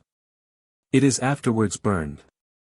It would be needless to illustrate at length the custom, which has prevailed in various parts of Europe, such as England, France, and Germany, of setting up a village May tree or maypole on May Day. A few examples will suffice. The puritanical writer Philip Stubbs in his Anatomy of Abuses, first published at London in 1583, has described with manifest disgust how they used to bring in the maypole in the days of good Queen Bess. His description affords us a vivid glimpse of merry England in the olden time. Against May, Whitsunday, or other time, all the young men and maids, old men and wives, run gaddying overnight to the woods, groves, hills, and mountains, where they spend all the night in pleasant pastimes. And in the morning they return, bringing with them birch and branches of trees, to deck their assemblies withal. And no merveil, for there is a great lord present amongst them, as superintendent and lord over their pastimes and sports, namely, Sathan, Prince of Hell. But the chiefest jewel they bring from thence is their maypole, which they bring home with great veneration, as thus. They have 20 or 40 yoke of oxen, every ox having a sweet nosegay of flowers placed on the tip of his horns, and these oxen draw home this maypole, this stinking idol, rather, which is covered all over with flowers and herbs. Bound round about with strings, from the top to the bottom, and sometime painted with variable colors, with 200 or 300 men, women and children following it with great devotion. And thus being reared up, with handkerchiefs and flags hovering on the top, they straw the ground round about, bind green boughs about it, set up summer halls, bowers, and arbours hard by it. And then fall they to dance about it, like as the heathen people did at the dedication of the idols, whereof this is a perfect pattern, or rather the thing itself. I have heard it credibly reported, and that viva voce, by men of great gravity and reputation, that of 40, 60, or 100 maids going to the wood overnight, there have scarcely the third part of them returned home again undefiled. In Swabia on the 1st of May a tall fir tree used to be fetched into the village, where it was decked with ribbons and set up, then the people danced round it merrily to music. The tree stood on the village green the whole year through, until a fresh tree was brought in next May Day. In Saxony people were not content with bringing the summer symbolically, as king or queen, into the village. They brought the fresh green itself from the woods even into the houses, that is the May or Whitsuntide trees, which are mentioned in documents from the 13th century onwards. The fetching in of the May tree was also a festival. The people went out into the woods to seek the May, Magem Quirera, brought young trees, especially firs and birches, to the village and set them up before the doors of the houses or of the cattle stalls or in the rooms. Young fellows erected such May trees, as we have already said, before the chambers of their sweethearts. Besides these household Mays, a great May tree or Maypole, which had also been brought in solemn procession to the village, was set up in the middle of the village or in the marketplace of the town. It had been chosen by the whole community, who watched over it most carefully. Generally the tree was stripped of its branches and leaves, nothing but the crown being left, on which were displayed, in addition to many colored ribbons and cloths, a variety of victuals such as sausages, cakes, and eggs. The young folk exerted themselves to obtain these prizes. In the greasy poles which are still to be seen at our fairs we have a relic of these old maypoles. Not uncommonly there was a race on foot or on horseback to the May tree, a Whit-Sunday pastime which in course of time has been divested of its goal and survives as a popular custom to this day in many parts of Germany. At Bordeaux on the 1st of May the boys of each street used to erect in it a maypole, which they adorned with garlands and a great crown, and every evening during the whole of the month the young people of both sexes danced singing about the pole. Down to the present day May trees decked with flowers and ribbons are set up on May Day in every village and hamlet of Gay Province. Under them the young folk make merry and the old folk rest. In all these cases, apparently, the custom is or was to bring in a new May tree each year. However, in England the village maypole seems as a rule, at least in later times, to have been permanent, not renewed annually. Villages of Upper Bavaria renew their maypole once every 3, 4, or 5 years. It is a fir tree fetched from the forest, and amid all the wreaths, flags, and inscriptions with which it is bedecked, an essential part is the bunch of dark green foliage left at the top as a memento that in it we have to do, not with a dead pole, but with a living tree from the greenwood. We can hardly doubt that originally the practice everywhere was to set up a new May tree every year. As the object of the custom was to bring in the fructifying spirit of vegetation, newly awakened in spring, the end would have been defeated if, instead of a living tree, green and sappy, an old withered one had been erected year after year or allowed to stand permanently.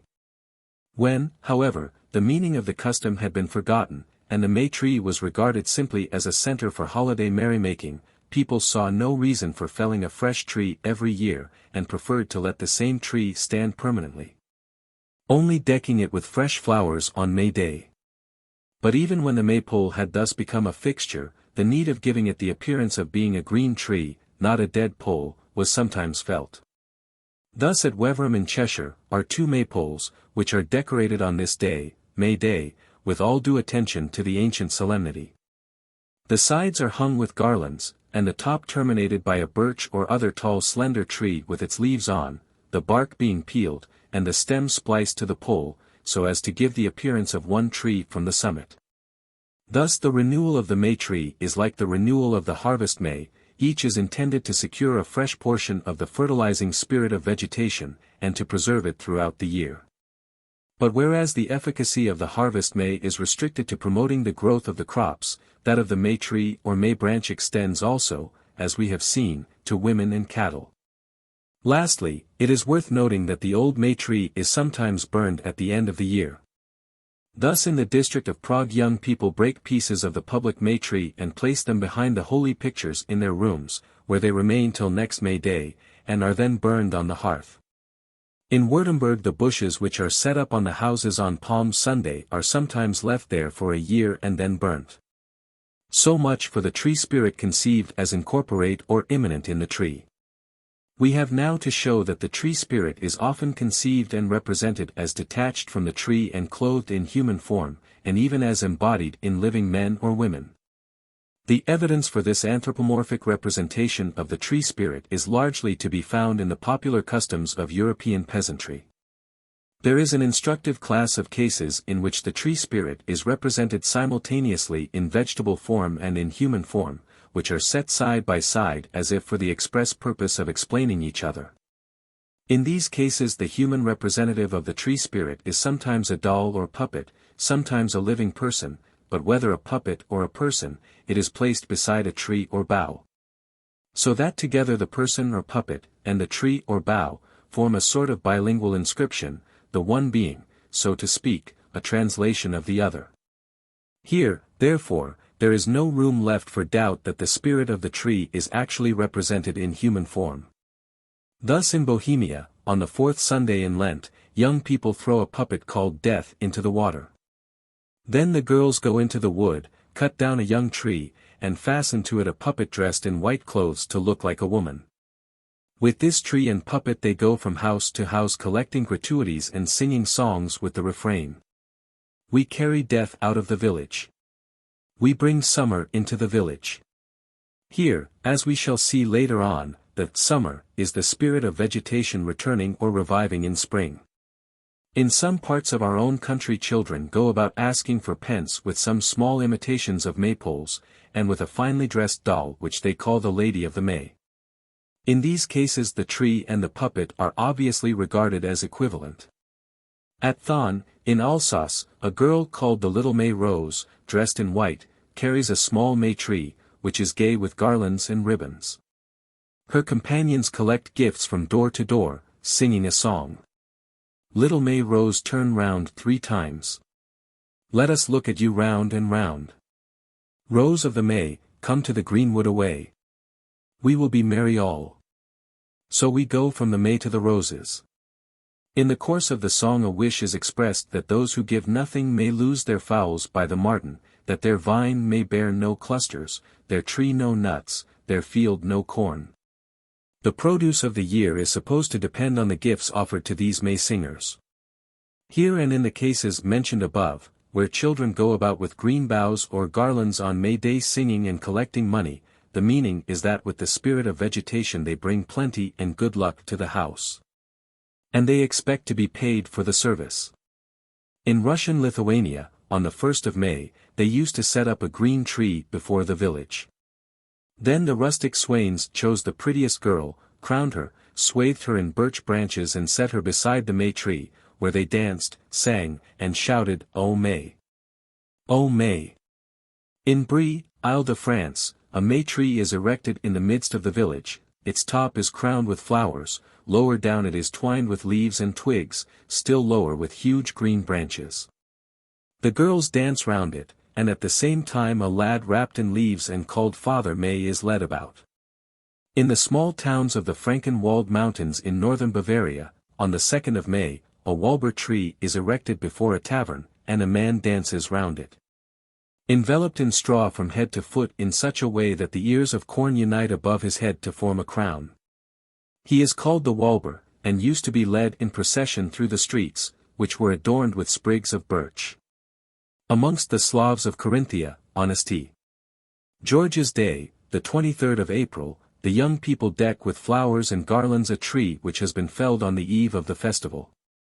The tree is then carried in procession, accompanied with music and joyful acclamations, the chief figure in the procession being the Green George, a young fellow clad from head to foot in green birch branches.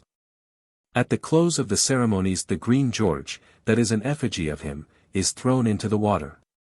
It is the aim of the lad who acts Green George to step out of his leafy envelope and substitute the effigy so adroitly that no one shall perceive the change.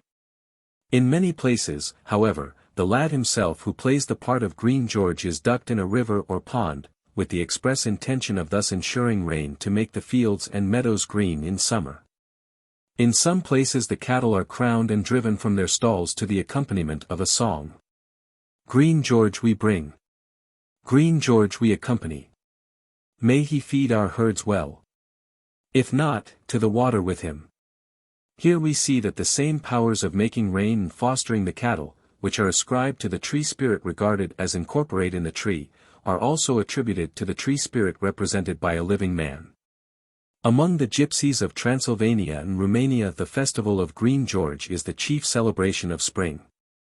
Some of them keep it on Easter Monday, others on St. George's Day, the 23rd of April. On the eve of the festival a young willow tree is cut down, adorned with garlands and leaves, and set up in the ground. Women with child place one of their garments under the tree, and leave it there overnight. If next morning they find a leaf of the tree lying on the garment, they know that their delivery will be easy. Sick and old people go to the tree in the evening, spit on it thrice, and say, "You will soon die, but let us live." Next morning the gypsies gather about the willow. The chief figure of the festival is Green George, a lad who is concealed from top to toe in green leaves and blossoms. He throws a few handfuls of grass to the beasts of the tribe, in order that they may have no lack of fodder throughout the year.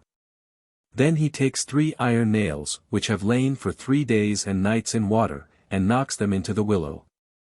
After which he pulls them out and flings them into a running stream to propitiate the water spirits. Finally, a pretense is made of throwing Green George into the water, but in fact it is only a puppet made of branches and leaves which is ducked in the stream. In this version of the custom the powers of granting an easy delivery to women and of communicating vital energy to the sick and old are clearly ascribed to the willow. While Green George, the human double of the tree, bestows food on the cattle, and further ensures the favor of the water spirits by putting them in indirect communication with the tree. Without citing more examples to the same effect, we may sum up the results of the preceding pages in the words of Manhart. The customs quoted suffice to establish with certainty the conclusion that in these spring processions the spirit of vegetation is often represented both by the May tree and in addition by a man dressed in green leaves or flowers or by a girl similarly adorned. It is the same spirit which animates the tree and is active in the inferior plants and which we have recognized in the May tree and the harvest May. Quite consistently the spirit is also supposed to manifest his presence in the first flower of spring and reveals himself both in a girl representing a May rose, and also, as giver of harvest, in the person of the Walber. The procession with this representative of the divinity was supposed to produce the same beneficial effects on the fowls, the fruit trees, and the crops as the presence of the deity himself. In other words, the mummer was regarded not as an image but as an actual representative of the spirit of vegetation. Hence the wish expressed by the attendants on the May rose and the May tree that those who refuse them gifts of eggs, bacon, and so forth, may have no share in the blessings which it is in the power of the itinerant spirit to bestow. We may conclude that these begging processions with May trees or May boughs from door to door, bringing the May or the summer, had everywhere originally a serious and, so to speak, sacramental significance. People really believed that the god of growth was present unseen in the bough. By the procession he was brought to each house to bestow his blessing. The names May, Father May, May Lady, Queen of the May, by which the anthropomorphic spirit of vegetation is often denoted, show that the idea of the spirit of vegetation is blent with a personification of the season at which his powers are most strikingly manifested. So far we have seen that the tree spirit or the spirit of vegetation in general is represented either in vegetable form alone, as by a tree, bough, or flower, or in vegetable and human form simultaneously, as by a tree, bough, or flower in combination with a puppet or a living person. It remains to show that the representation of him by a tree, bough, or flower is sometimes entirely dropped, while the representation of him by a living person remains. In this case the representative character of the person is generally marked by dressing him or her in leaves or flowers. Sometimes, too, it is indicated by the name he or she bears. Thus in some parts of Russia on St. George's Day, the 23rd of April, a youth is dressed out, like our Jack in the Green, with leaves and flowers. The Slovenes call him the Green George. Holding a lighted torch in one hand and a pie in the other, he goes out to the cornfields, followed by girls singing appropriate songs. A circle of brushwood is next lighted, in the middle of which is set the pie. All who take part in the ceremony then sit down around the fire and divide the pie among them. In this custom the Green George dressed in leaves and flowers is plainly identical with the similarly disguised Green George who is associated with a tree in the Carinthian, Transylvanian, and Romanian customs observed on the same day. Again, we saw that in Russia at Whitsuntide a birch tree is dressed in woman's clothes and set up in the house. Clearly equivalent to this is the custom observed on Whit Monday by Russian girls in the district of Pinsk. They choose the prettiest of their number, envelop her in a mass of foliage taken from the birch trees and maples, and carry her about through the village. In Rula as soon as the trees begin to grow green in spring, the children assemble on a Sunday and go out into the woods, where they choose one of their playmates to be the little leaf man. They break branches from the trees and twine them about the child till only his shoes peep out from the leafy mantle. Holes are made in it for him to see through, and two of the children lead the little leaf man that he may not stumble or fall. Singing and dancing they take him from house to house, asking for gifts of food such as eggs, cream, sausages, and cakes. Lastly, they sprinkle the leaf man with water and feast on the food they have collected. In the Fricktal, Switzerland, at Whitsuntide boys go out into a wood and swathe one of their number in leafy boughs. He is called the Whitsuntide lout, and being mounted on horseback with a green branch in his hand he is led back into the village. At the village well a halt is called and the leaf-clad lout is dismounted and ducked in the trough. Thereby he acquires the right of sprinkling water on everybody, and he exercises the right specially on girls and street urchins. The urchins march before him in bands begging him to give them a Whitsuntide wedding. In England the best-known example of these leaf-clad mummers is the Jack in the Green, a chimney sweeper who walks encased in a pyramidal framework of wickerwork, which is covered with holly and ivy, and surmounted by a crown of flowers and ribbons. Thus arrayed he dances on May Day at the head of a troop of chimney sweeps, who collect pence. In Fricktal a similar frame of basketwork is called the Whitsuntide basket. As soon as the trees begin to bud, a spot is chosen in the wood, and here the village lads make the frame with all secrecy, lest others should forestall them. Leafy branches are twined round two hoops, one of which rests on the shoulders of the wearer, the other encircles his claves, holes are made for his eyes and mouth, and a large nosegay crowns the whole. In this guise he appears suddenly in the village at the hour of vespers, preceded by 3 boys blowing on horns made of willow bark. The great object of his supporters is to set up the Whitsuntide basket on the village well, and to keep it and him there, despite the efforts of the lads from neighboring villages, who seek to carry off the Whitsuntide basket and set it up on their own well. In the class of cases of which the foregoing are specimens it is obvious that the leaf-clad person who is led about is equivalent to the May tree, May bough, or Maydoll, which is carried from house to house by children begging. Both are representatives of the beneficent spirit of vegetation, whose visit to the house is recompensed by a present of money or food. Often the leaf-clad person who represents the spirit of vegetation is known as the king or the queen. Thus, for example, he or she is called the May King, Whitsuntide King, Queen of May, and so on. These titles, as Manhart observes, imply that the spirit incorporate in vegetation is a ruler, whose creative power extends far and wide.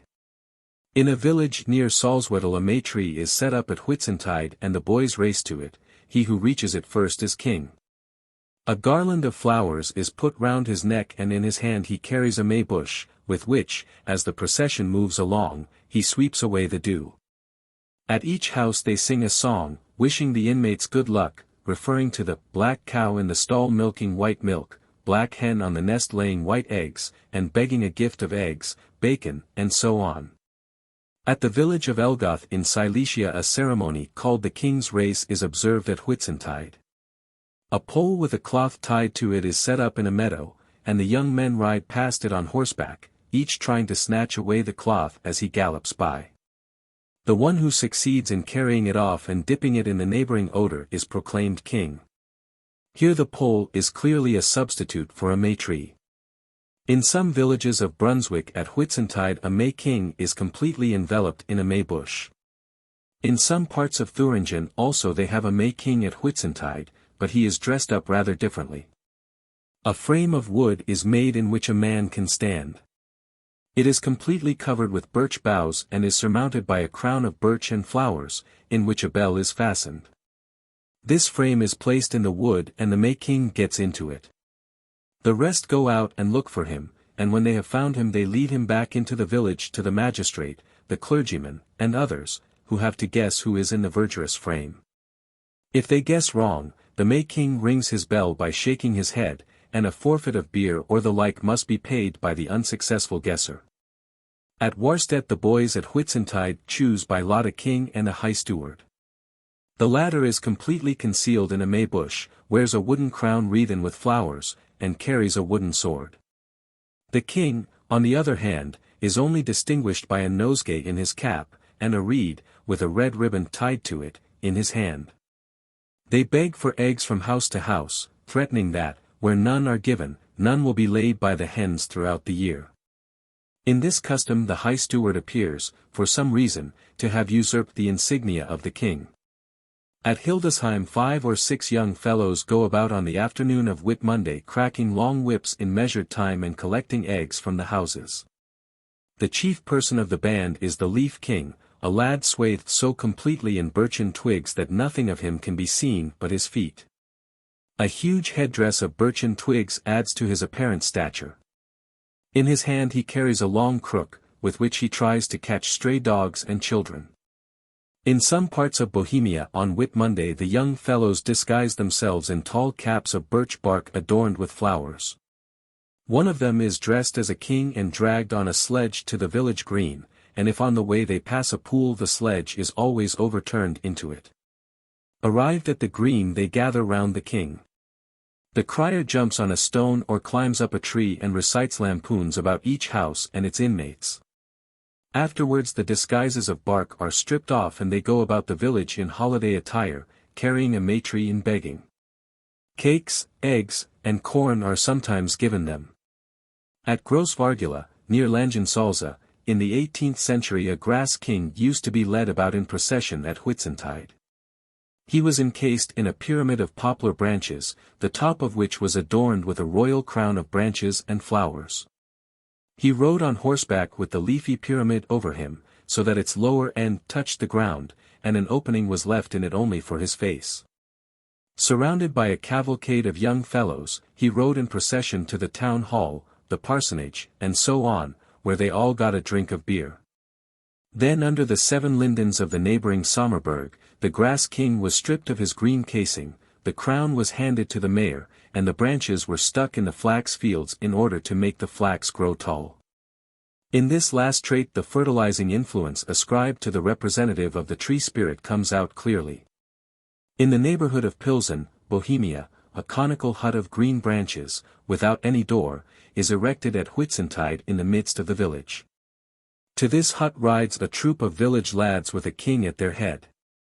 He wears a sword at his side and a sugar-loaf hat of rushes on his head. In his train are a judge, a crier, and a personage called the frog flayer or hangman. This last is a sort of ragged Merry Andrew, wearing a rusty old sword and bestriding a sorry hack. On reaching the hut the crier dismounts and goes round it looking for a door. Finding none, he says, "Ah, this is perhaps an enchanted castle. The witches creep through the leaves and need no door." At last he draws his sword and hews his way into the hut, where there is a chair, on which he seats himself and proceeds to criticize in rhyme the girls, farmers, and farm servants of the neighborhood. When this is over, the frog flayer steps forward and, after exhibiting a cage with frogs in it, sets up a gallows on which he hangs the frogs in a row. In the neighborhood of Plas the ceremony differs in some points. The king and his soldiers are completely clad in bark, adorned with flowers and ribbons, they all carry swords and ride horses, which are gay with green branches and flowers. While the village dames and girls are being criticized at the arbor, a frog is secretly pinched and poked by the crier till it quacks. Sentence of death is passed on the frog by the king. The hangman beheads it and flings the bleeding body among the spectators. Lastly, the king is driven from the hut and pursued by the soldiers. The pinching and beheading of the frog are doubtless, as Manhart observes, a rain charm. We have seen that some Indians of the Orinoco beat frogs for the express purpose of producing rain, and that killing a frog is a European rain charm. Often the spirit of vegetation in spring is represented by a queen instead of a king. In the neighborhood of Lipchowick, Bohemia, on the 4th Sunday in Lent, girls dressed in white and wearing the first spring flowers, as violets and daisies, in their hair, lead about the village a girl who is called the queen and is crowned with flowers. During the procession, which is conducted with great solemnity, none of the girls may stand still, but must keep whirling round continually in singing. In every house the queen announces the arrival of spring and wishes the inmates good luck and blessings, for which she receives presents. In German Hungary the girls choose the prettiest girl to be their Whitsuntide queen, fasten a towering wreath on her brow, and carry her singing through the streets. At every house they stop, sing old ballads, and receive presents. In the southeast of Ireland on May Day the prettiest girl used to be chosen queen of the district for 12 months. She was crowned with wild flowers. Feasting, dancing, and rustic sports followed, and were closed by a grand procession in the evening. During her year of office she presided over rural gatherings of young people at dances and merrymakings. If she married before next May Day, her authority was at an end, but her successor was not elected till that day came round. The May Queen is common in France and familiar in England. Again the spirit of vegetation is sometimes represented by a king and queen, a lord and lady, or a bridegroom and bride. Here again the parallelism holds between the anthropomorphic and the vegetable representation of the tree spirit, for we have seen above that trees are sometimes married to each other. At Halford in South Warwickshire the children go from house to house on May Day, walking two and two in procession headed by a king and queen. Two boys carry a maypole some 6 or 7 feet high, which is covered with flowers and greenery. Fastened to it near the top are 2 crossbars at right angles to each other. These are also decked with flowers, and from the ends of the bars hang hoops similarly adorned. At the houses the children sing May songs and receive money, which is used to provide tea for them at the schoolhouse in the afternoon. In a Bohemian village near Konigratz on Whit Monday the children play the King's Game, at which a king and queen march about under a canopy, the queen wearing a garland, and the youngest girl carrying 2 wreaths on a plate behind them. They are attended by boys and girls called groomsmen and bridesmaids, and they go from house to house collecting gifts. A regular feature in the popular celebration of Whitsuntide in Silesia used to be, and to some extent still is, the contest for the kingship. This contest took various forms, but the mark or goal was generally the May tree or maypole. Sometimes the youth who succeeded in climbing the smooth pole and bringing down the prize was proclaimed the Whitsuntide king and his sweetheart the Whitsuntide bride. Afterwards the king, carrying the maybush, repaired with the rest of the company to the alehouse, where a dance and a feast ended the merrymaking. Often the young farmers and labourers raced on horseback to the maypole, which was adorned with flowers, ribbons, and a crown. He who first reached the pole was the Whitsuntide king, and the rest had to obey his orders for that day. The worst rider became the clown. At the May tree all dismounted and hoisted the king on their shoulders.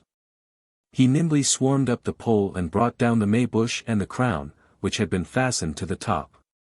Meanwhile the clown hurried to the alehouse and proceeded to bolt 30 rolls of bread and to swig 4 quart bottles of brandy with the utmost possible dispatch. He was followed by the king, who bore the maybush and crown at the head of the company. If on their arrival the clown had already disposed of the rolls and the brandy, and greeted the king with a speech and a glass of beer, his score was paid by the king, otherwise he had to settle it himself. After church time the stately procession wound through the village. At the head of it rode the king, decked with flowers and carrying the maybush. Next came the clown with his clothes turned inside out, a great flaxen beard on his chain, and the Whitsuntide crown on his head. 2 riders disguised as guards followed. The procession drew up before every farmyard. The 2 guards dismounted, shut the clown into the house, and claimed a contribution from the housewife to buy soap with which to wash the clown's beard. Custom allowed them to carry off any victuals which were not under lock and key. Last of all they came to the house in which the king's sweetheart lived. She was greeted as Whitsuntide queen and received suitable presents, to wit, a many-colored sash, a cloth, and an apron. The king got as a prize, a vest, a neckcloth, and so forth, and had the right of setting up the maybush or Whitsuntide tree before his master's yard, where it remained as an honourable token till the same day next year. Finally the procession took its way to the tavern, where the king and queen opened the dance. Sometimes the Whitsuntide king and queen succeeded to office in a different way. A man of straw, as large as life and crowned with a red cap, was conveyed in a cart, between 2 men armed and disguised as guards, to a place where a mock court was waiting to try him. A great crowd followed the cart. After a formal trial, the straw man was condemned to death and fastened to a stake on the execution ground. The young men with bandaged eyes tried to stab him with a spear. He who succeeded became king and his sweetheart queen. The straw man was known as the Goliath. In a parish of Denmark it used to be the custom at Whitsuntide to dress up a little girl as the Whitsun bride and a little boy as her groom. She was decked in all the finery of a grown-up bride, and wore a crown of the freshest flowers of spring on her head. Her groom was as gay as flowers, ribbons, and knots could make him. The other children adorned themselves as best they could with the yellow flowers of the trollius and caltha. Then they went in great state from farmhouse to farmhouse, 2 little girls walking at the head of the procession as bridesmaids, and 6 or 8 outriders galloping ahead on hobby horses to announce their coming. Contributions of eggs, butter, loaves, cream, coffee, sugar, and tallow candles were received and conveyed away in baskets. When they had made the round of the farms, some of the farmers' wives helped to arrange the wedding feast, and the children danced merrily in clogs on the stamped clay floor till the sun rose and the birds began to sing. All this is now a thing of the past. Only the old folks still remember the little Whitsun bride and her mimic pomp. We have seen that in Sweden the ceremonies associated elsewhere with May Day or Whitsuntide commonly take place at midsummer. Accordingly we find that in some parts of the Swedish province of Blekinge they still choose a midsummer's bride, to whom the church coronet is occasionally lent. The girl selects for herself a bridegroom, and a collection is made for the pair, who for the time being are looked on as man and wife. The other youths also choose each his bride. A similar ceremony seems to be still kept up in Norway. In the neighborhood of Bryanken, Dauphiné, on May Day the lads wrap up in green leaves a young fellow whose sweetheart has deserted him or married another. He lies down on the ground and feigns to be asleep. Then a girl who likes him, and would marry him, comes and wakes him, and raising him up offers him her arm and a flag. So they go to the alehouse, where the pair lead off the dancing. But they must marry within the year, or they are treated as old bachelor and old maid, and are debarred the company of the young folks. The lad is called the bridegroom of the month of May. In the alehouse he puts off his garment of leaves, out of which, mixed with flowers, his partner in the dance makes a nosegay, and wears it at her breast next day, when he leads her again to the alehouse. Like this is a Russian custom observed in the district of Nerekta on the Thursday before Whitsunday. The girls go out into a birch wood, wind a girdle or band round a stately birch, twist its lower branches into a wreath, and kiss each other in pairs through the wreath. The girls who kiss through the wreath call each other gossips. Then one of the girls steps forward, and mimicking a drunken man, flings herself on the ground, rolls on the grass, and feigns to fall fast asleep. Another girl wakens the pretended sleeper and kisses him. Then the whole bevy trips singing through the wood to twine garlands, which they throw into the water. In the fate of the garlands floating on the stream they read their own. Here the part of the sleeper was probably at one time played by a lad. In these French and Russian customs we have a forsaken bridegroom, in the following a forsaken bride. On Shrove Tuesday the Slovenes of Oberkrane drag a straw puppet with joyous cries up and down the village. Then they throw it into the water or burn it, and from the height of the flames they judge of the abundance of the next harvest. The noisy crew is followed by a female masker, who drags a great board by a string and gives out that she is a forsaken bride.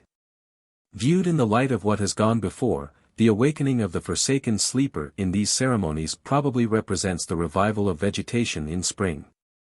But it is not easy to assign their respective parts to the forsaken bridegroom and to the girl who wakes him from his slumber.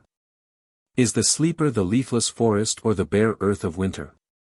Is the girl who awakens him the fresh verdure or the genial sunshine of spring? It is hardly possible, on the evidence before us, to answer these questions.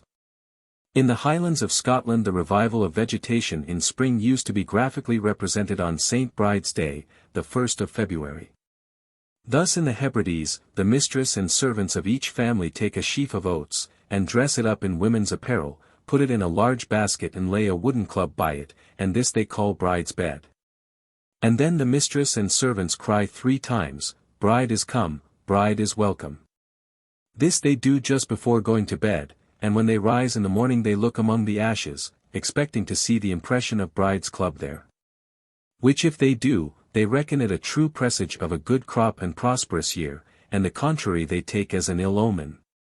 The same custom is described by another witness thus: upon the night before Candlemas it is usual to make a bed with corn and hay, over which some blankets are laid, in a part of the house, near the door. When it is ready, a person goes out and repeats 3 times. "Bridget, Bridget, come in, thy bed is ready." 1 or more candles are left burning near it all night. Similarly in the Isle of Man, on the eve of the 1st of February, a festival was formerly kept, called, in the Manx language, Lyle Breeze Hay, in honor of the Irish lady who went over to the Isle of Man to receive the veil from St. Maccled. The custom was to gather a bundle of green rushes, and standing with them in the hand on the threshold of the door, to invite the holy Saint Bridget to come and lodge with them that night. In the Manx language, the invitation ran thus: "Breed, breed, tar gys my thee tar dine thee aims not fashel gyn dories de breed, as lig de breed e heat stay." In English, "Bridget, Bridget, come to my house tonight. Open the door for Bridget, and let Bridget come in." After these words were repeated, the rushes were strewn on the floor by way of a carpet or bed for Saint Bridget. A custom very similar to this was also observed in some of the outisles of the ancient kingdom of Man. In these Manx and Highland ceremonies it is obvious that street bride, or St. Bridget, is an old heathen goddess of fertility, disguised in a threadbare Christian cloak. Probably she is no other than Bridget, the Celtic goddess of fire and apparently of the crops. Often the marriage of the spirit of vegetation in spring, though not directly represented, is implied by naming the human representative of the spirit, the bride, and dressing her in wedding attire. Thus in some villages of Altmark at Whitsuntide, while the boys go about carrying a May tree or leading a boy enveloped in leaves and flowers, the girls lead about the May bride, a girl dressed as a bride with a great nosegay in her hair. They go from house to house, the May bride singing a song in which she asks for a present and tells the inmates of each house that if they give her something they will themselves have something the whole year through. But if they give her nothing they will themselves have nothing. In some parts of Westphalia 2 girls lead a flower-crowned girl called the Whitsuntide bride from door to door, singing a song in which they ask for eggs. 11. The influence of the sexes on vegetation. From the preceding examination of the spring and summer festivals of Europe we may infer that our rude forefathers personified the powers of vegetation as male and female, and attempted, on the principle of homeopathic or imitative magic, to quicken the growth of trees and plants by representing the marriage of the sylvan deities in the persons of a king and queen of May, a Whitsun bridegroom and bride, and so forth. Such representations were accordingly no mere symbolic or allegorical dramas, pastoral plays designed to amuse or instruct a rustic audience. They were charms intended to make the woods to grow green, the fresh grass to sprout, the corn to shoot, and the flowers to blow. And it was natural to suppose that the more closely the mock marriage of the leaf-clad or flower-decked mummers aped the real marriage of the woodland sprites, the more effective would be the charm.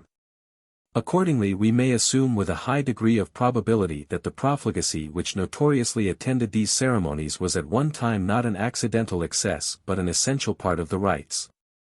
And that in the opinion of those who performed them the marriage of trees and plants could not be fertile without the real union of the human sexes.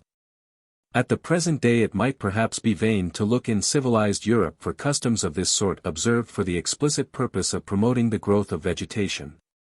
But ruder races in other parts of the world have consciously employed the intercourse of the sexes as a means to ensure the fruitfulness of the earth. And some rites which are still, or were till lately, kept up in Europe can be reasonably explained only as stunted relics of a similar practice. The following facts will make this plain.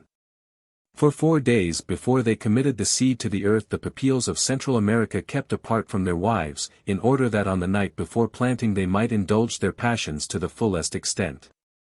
Certain persons are even said to have been appointed to perform the sexual act at the very moment when the first seeds were deposited in the ground. The use of their wives at that time was indeed enjoined upon the people by the priests as a religious duty, in default of which it was not lawful to sow the seed.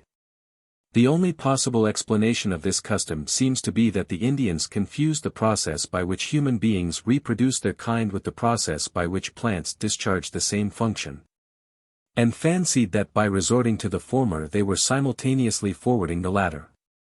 In some parts of Java, at the season when the bloom will soon be on the rice, the husbandman and his wife visit their fields by night and there engage in sexual intercourse for the purpose of promoting the growth of the crop.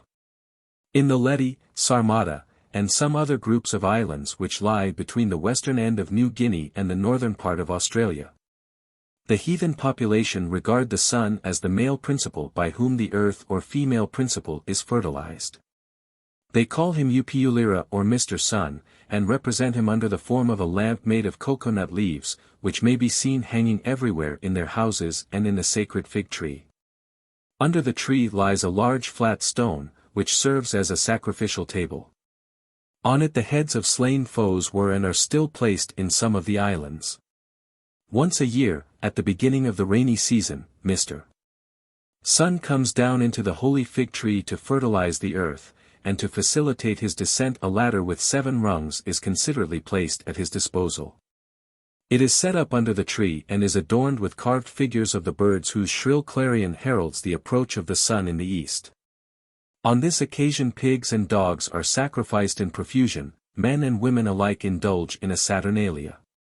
And the mystic union of the sun and the earth is dramatically represented in public, amid song and dance, by the real union of the sexes under the tree. The object of the festival, we are told, is to procure rain, plenty of food and drink, abundance of cattle and children and riches from grandfather Sun. They pray that he may make every she-goat to cast 2 or 3 young, the people to multiply, the dead pigs to be replaced by living pigs, the empty rice baskets to be filled, and so on. And to induce him to grant their requests they offer him pork and rice and liquor, and invite him to fall to. In the Babar Islands a special flag is hoisted at this festival as a symbol of the creative energy of the sun. It is of white cotton, about 9 feet high, and consists of the figure of a man in an appropriate attitude. It would be unjust to treat these orgies as a mere outburst of unbridled passion. No doubt they are deliberately and solemnly organized as essential to the fertility of the earth and the welfare of man. The same means which are thus adopted to stimulate the growth of the crops are naturally employed to ensure the fruitfulness of trees. In some parts of Amboina, when the state of the clove plantation indicates that the crop is likely to be scanty, the men go naked to the plantations by night, and there seek to fertilize the trees precisely as they would impregnate women, while at the same time they call out for more cloves. This is supposed to make the trees bear fruit more abundantly. The Baganda of Central Africa believe so strongly in the intimate relation between the intercourse of the sexes and the fertility of the ground that among them a barren wife is generally sent away, because she is supposed to prevent her husband's garden from bearing fruit. On the contrary, a couple who have given proof of extraordinary fertility by becoming the parents of twins are believed by the Baganda to be endowed with a corresponding power of increasing the fruitfulness of the plantain trees, which furnish them with their staple food. Some little time after the birth of the twins a ceremony is performed, the object of which clearly is to transmit the reproductive virtue of the parents to the plantains. The mother lies down on her back in the thick grass near the house and places a flower of the plantain between her legs, then her husband comes and knocks the flower away with his genital member. Further, the parents go through the country performing dances in the gardens of favored friends, apparently for the purpose of causing the plantain trees to bear fruit more abundantly. In various parts of Europe customs have prevailed both at spring and harvest which are clearly based on the same crude notion that the relation of the human sexes to each other can be so used as to quicken the growth of plants. For example, in the Ukraine on St. George's Day, the 23rd of April, the priest in his robes, attended by his acolytes, goes out to the fields of the village, where the crops are beginning to show green above the ground, and blesses them. After that the young married people lie down in couples on the sown fields and roll several times over on them, in the belief that this will promote the growth of the crops. In some parts of Russia the priest himself is rolled by women over the sprouting crop, and that without regard to the mud and holes which he may encounter in his beneficent progress. If the shepherd resists or remonstrates, his flock murmurs, "Little father, you do not really wish us well, you do not wish us to have corn, although you do wish to live on our corn." In some parts of Germany at harvest the men and women, who have reaped the corn, roll together on the field. This again is probably a mitigation of an older and ruder custom designed to impart fertility to the fields by methods like those resorted to by the Papiles of Central America long ago and by the cultivators of rice in Java at the present time. To the student who cares to track the devious course of the human mind in its gropings after truth, it is of some interest to observe that the same theoretical belief in the sympathetic influence of the sexes on vegetation, which has led some peoples to indulge their passions as a means of fertilizing the earth, has led others to seek the same end by directly opposite means. From the moment that they sowed the maize till the time that they reaped it, the Indians of Nicaragua lived chastely, keeping apart from their wives and sleeping in a separate place. They ate no salt and drank neither cocoa nor chicha, the fermented liquor made from maize. In short, the season was for them, as the Spanish historian observes, a time of abstinence. To this day some of the Indian tribes of Central America practice continence for the purpose of thereby promoting the growth of the crops. Thus we are told that before sowing the maize the Quechua Indians sleep apart from their wives, and eat no flesh for 5 days, while among the Lancaneros and Cajabaneros the period of abstinence from these carnal pleasures extends to 13 days. So amongst some of the Germans of Transylvania it is a rule that no man may sleep with his wife during the whole of the time that he is engaged in sowing his fields. The same rule is observed at Kalatasig in Hungary.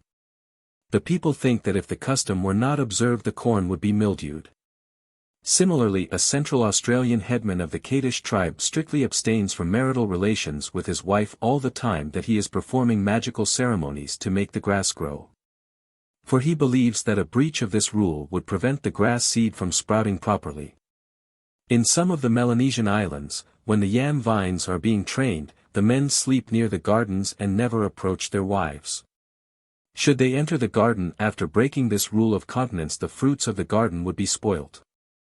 If we ask why it is that similar beliefs should logically lead, among different peoples, to such opposite modes of conduct as strict chastity and more or less open debauchery, the reason, as it presents itself to the primitive mind, is perhaps not very far to seek. If rude man identifies himself, in a manner, with nature, if he fails to distinguish the impulses and processes in himself from the methods which nature adopts to ensure the reproduction of plants and animals, he may leap to one of two conclusions. Either he may infer that by yielding to his appetites he will thereby assist in the multiplication of plants and animals. Or he may imagine that the vigor which he refuses to expend in reproducing his own kind, will form as it were a store of energy whereby other creatures, whether vegetable or animal, will somehow benefit in propagating their species. Thus from the same crude philosophy, the same primitive notions of nature and life, the savage may derive by different channels a rule either of profligacy or of asceticism. To readers bred in religion which is saturated with the ascetic idealism of the East, the explanation which I have given of the rule of continence observed under certain circumstances by rude or savage peoples may seem far-fetched and improbable. They may think that moral purity, which is so intimately associated in their minds with the observance of such a rule, furnishes a sufficient explanation of it. They may hold with Milton that chastity in itself is a noble virtue, and that the restraint which it imposes on one of the strongest impulses of our animal nature marks out those who can submit to it as men raised above the common herd, and therefore worthy to receive the seal of the divine approbation. However natural this mode of thought may seem to us, it is utterly foreign and indeed incomprehensible to the savage. If he resists on occasion the sexual instinct, it is from no high idealism, no ethereal aspiration after moral purity, but for the sake of some ulterior yet perfectly definite and concrete object, to gain which he is prepared to sacrifice the immediate gratification of his senses. That this is or may be so, the examples I have cited are amply sufficient to prove. They show that where the instinct of self-preservation, which manifests itself chiefly in the search for food, conflicts or appears to conflict with the instinct which conduces to the propagation of the species, the former instinct, as the primary and more fundamental, is capable of overmastering the latter. In short, the savage is willing to restrain his sexual propensity for the sake of food. Another object for the sake of which he consents to exercise the same self-restraint is victory in war. Not only the warrior in the field but his friends at home will often bridle their sensual appetites from a belief that by so doing they will the more easily overcome their enemies. The fallacy of such a belief, like the belief that the chastity of the sower conduces to the growth of the seed, is plain enough to us. Yet perhaps the self-restraint which these and the like beliefs, vain and false as they are, have imposed on mankind, has not been without its utility in bracing and strengthening the breed. For strength of character in the race as in the individual consists mainly in the power of sacrificing the present to the future, of disregarding the immediate temptations of ephemeral pleasure for more distant and lasting sources of satisfaction. The more the power is exercised, the higher and stronger becomes the character. Till the height of heroism is reached in men who renounce the pleasures of life and even life itself for the sake of keeping or winning for others, perhaps in distant ages, the blessings of freedom and truth. 12. The Sacred Marriage. 1. Diana as a goddess of fertility.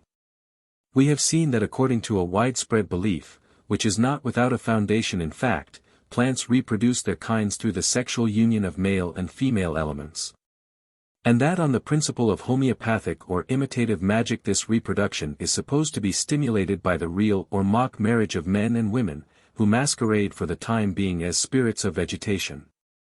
Such magical dramas have played a great part in the popular festivals of Europe, and based as they are on a very crude conception of natural law, it is clear that they must have been handed down from a remote antiquity.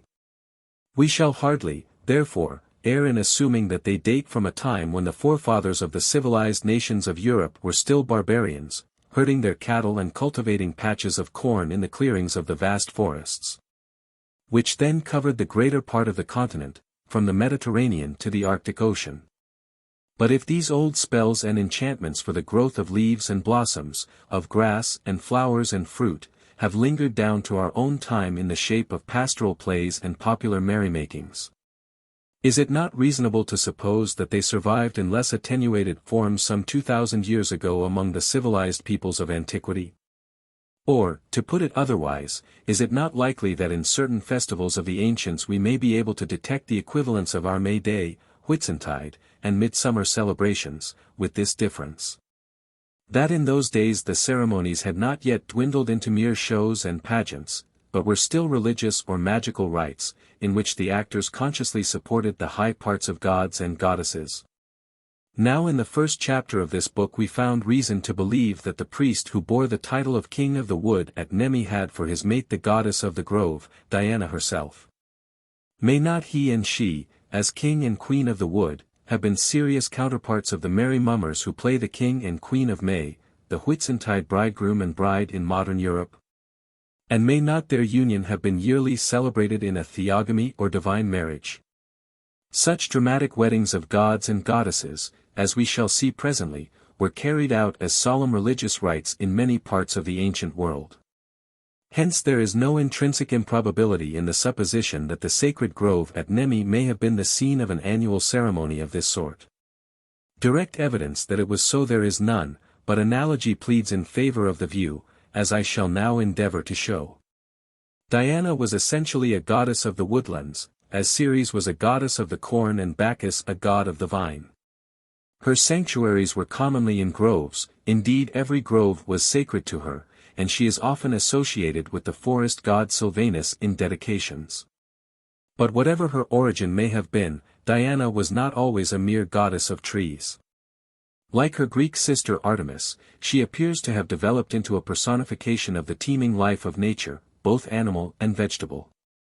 As mistress of the greenwood she would naturally be thought to own the beasts, whether wild or tame, that ranged through it, lurking for their prey in its gloomy depths, munching the fresh leaves and shoots among the boughs. or cropping the herbage in the open glades and dells. Thus she might come to be the patron goddess both of hunters and herdsmen, just as Sylvanus was the god not only of woods, but of cattle. Similarly in Finland the wild beasts of the forest were regarded as the herds of the woodland god Tapio and of his stately and beautiful wife. No man might slay one of these animals without the gracious permission of their divine owners. Hence the hunter prayed to the sylvan deities, and vowed rich offerings to them if they would drive the game across his path. And cattle also seem to have enjoyed the protection of those spirits of the woods, both when they were in their stalls and while they strayed in the forest. Before the Gayos of Sumatra hunt deer, wild goats, or wild pigs with hounds in the woods, they deem it necessary to obtain the leave of the unseen lord of the forest.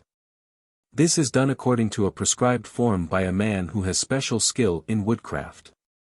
He lays down a quid of betel before a stake which is cut in a particular way to represent the lord of the wood, and having done so he prays to the spirit to signify his consent or refusal.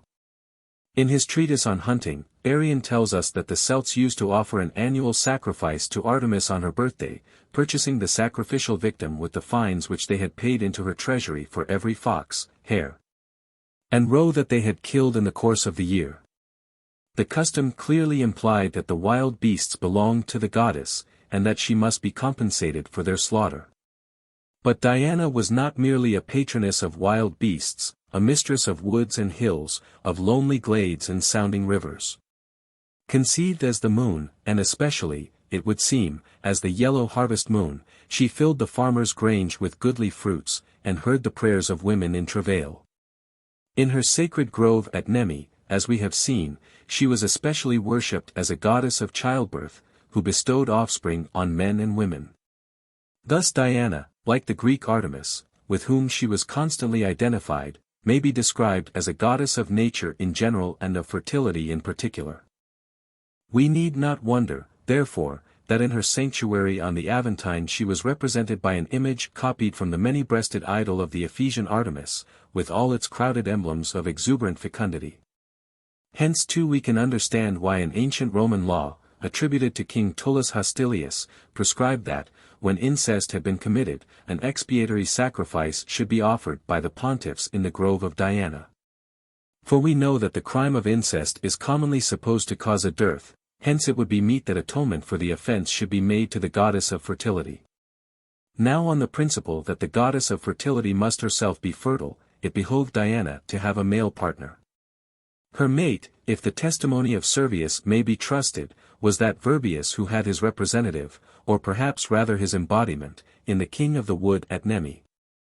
The aim of their union would be to promote the fruitfulness of the earth, of animals, and of mankind. And it might naturally be thought that this object would be more surely attained if the sacred nuptials were celebrated every year, the parts of the divine bride and bridegroom being played either by their images or by living persons. No ancient writer mentions that this was done in the grove at Nemi, but our knowledge of the Orician ritual is so scanty that the want of information on this head can hardly count as a fatal objection to the theory. That theory, in the absence of direct evidence, must necessarily be based on the analogy of similar customs practiced elsewhere. Some modern examples of such customs, more or less degenerate, were described in the last chapter. Here we shall consider their ancient counterparts. 2. The marriage of the gods. At Babylon the imposing sanctuary of Bel rose like a pyramid above the city in a series of 8 towers or stories, planted one on the top of the other. On the highest tower, reached by an ascent which wound about all the rest, there stood a spacious temple, and in the temple a great bed, magnificently draped and cushioned, with a golden table beside it. In the temple no image was to be seen, and no human being passed the night there, save a single woman, whom, according to the Chaldean priests, the god chose from among all the women of Babylon.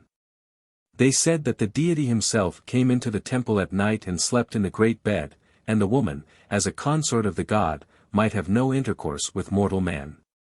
At Thebes in Egypt a woman slept in the temple of Ammon as the consort of the god, and, like the human wife of Bel at Babylon, she was said to have no commerce with a man. In Egyptian texts she is often mentioned as the divine consort, and usually she was no less a personage than the queen of Egypt herself. For, according to the Egyptians, their monarchs were actually begotten by the god Ammon, who assumed for the time being the form of the reigning king, and in that disguise had intercourse with the queen. The divine procreation is carved and painted in great detail on the walls of two of the oldest temples in Egypt, those of Deir el-Bahari and Luxor, and the inscriptions attached to the paintings leave no doubt as to the meaning of the scenes.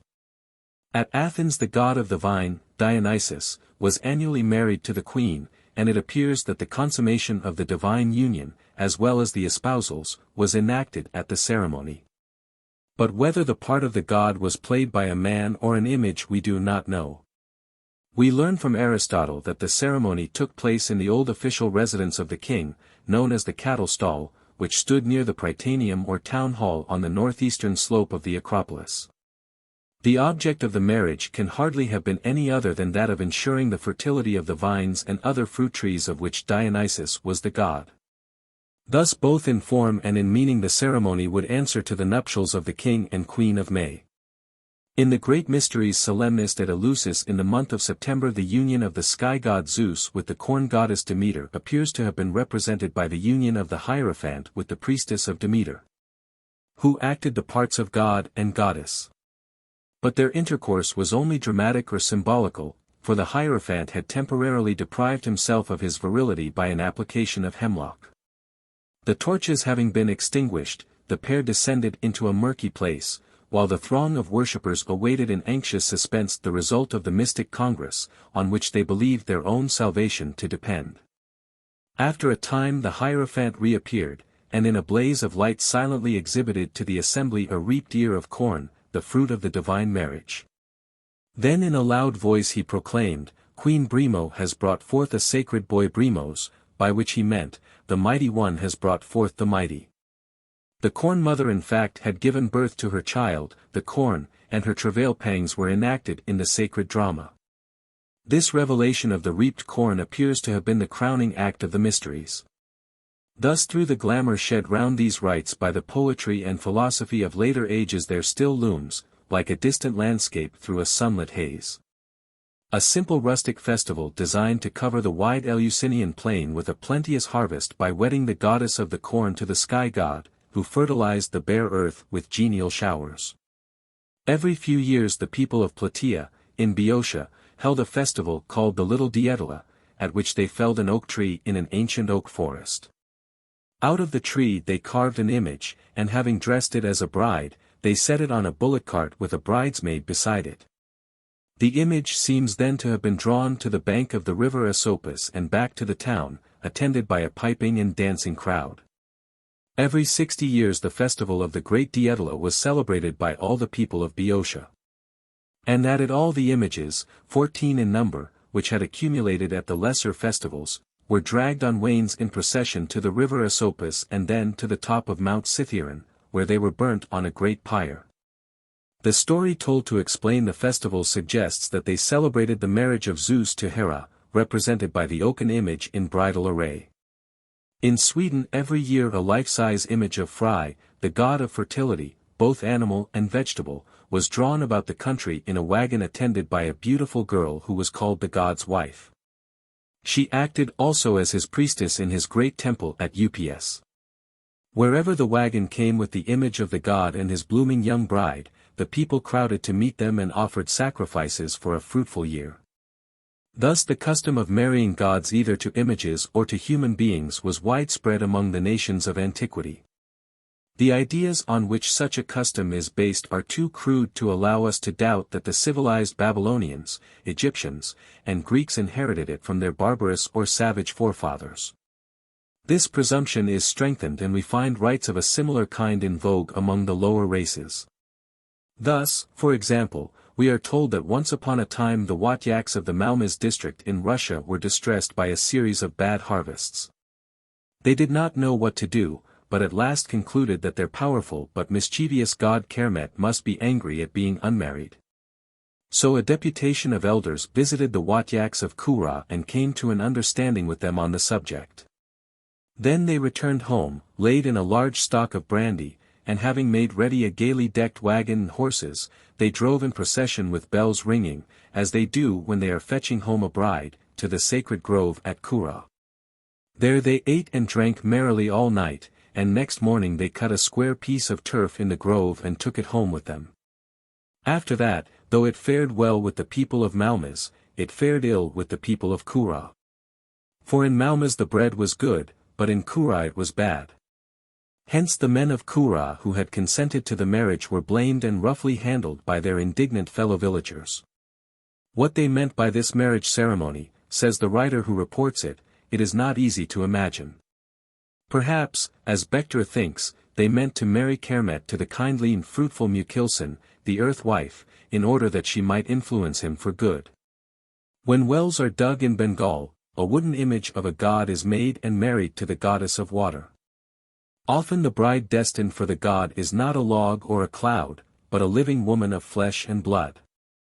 The Indians of a village in Peru have been known to marry a beautiful girl, about 14 years of age, to a stone shaped like a human being, which they regarded as a god, Waka. All the villagers took part in the marriage ceremony, which lasted 3 days, and was attended with much revelry. The girl thereafter remained a virgin and sacrificed to the idol for the people. They showed her the utmost reverence and deemed her divine. Every year about the middle of March, when the season for fishing with the dragnet began, the Algonkins and Hurons married their nets to 2 young girls, aged 6 or 7. At the wedding feast the net was placed between the 2 maidens, and was exhorted to take courage and catch many fish. The reason for choosing the bride so young was to make sure that they were virgins. The origin of the custom is said to have been this. One year, when the fishing season came round, the Algonkins cast their nets as usual, but took nothing.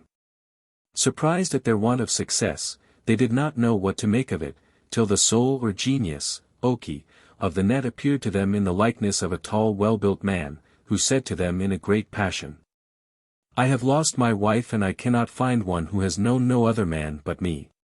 That is why you do not succeed, and why you never will succeed till you give me satisfaction on this head." So the Algonkins held a council and resolved to appease the spirit of the net by marrying him to 2 such very young girls that he could have no ground of complaint on that score for the future. They did so, and the fishing turned out all that could be wished. The thing got wind among their neighbors the Hurons, and they adopted the custom.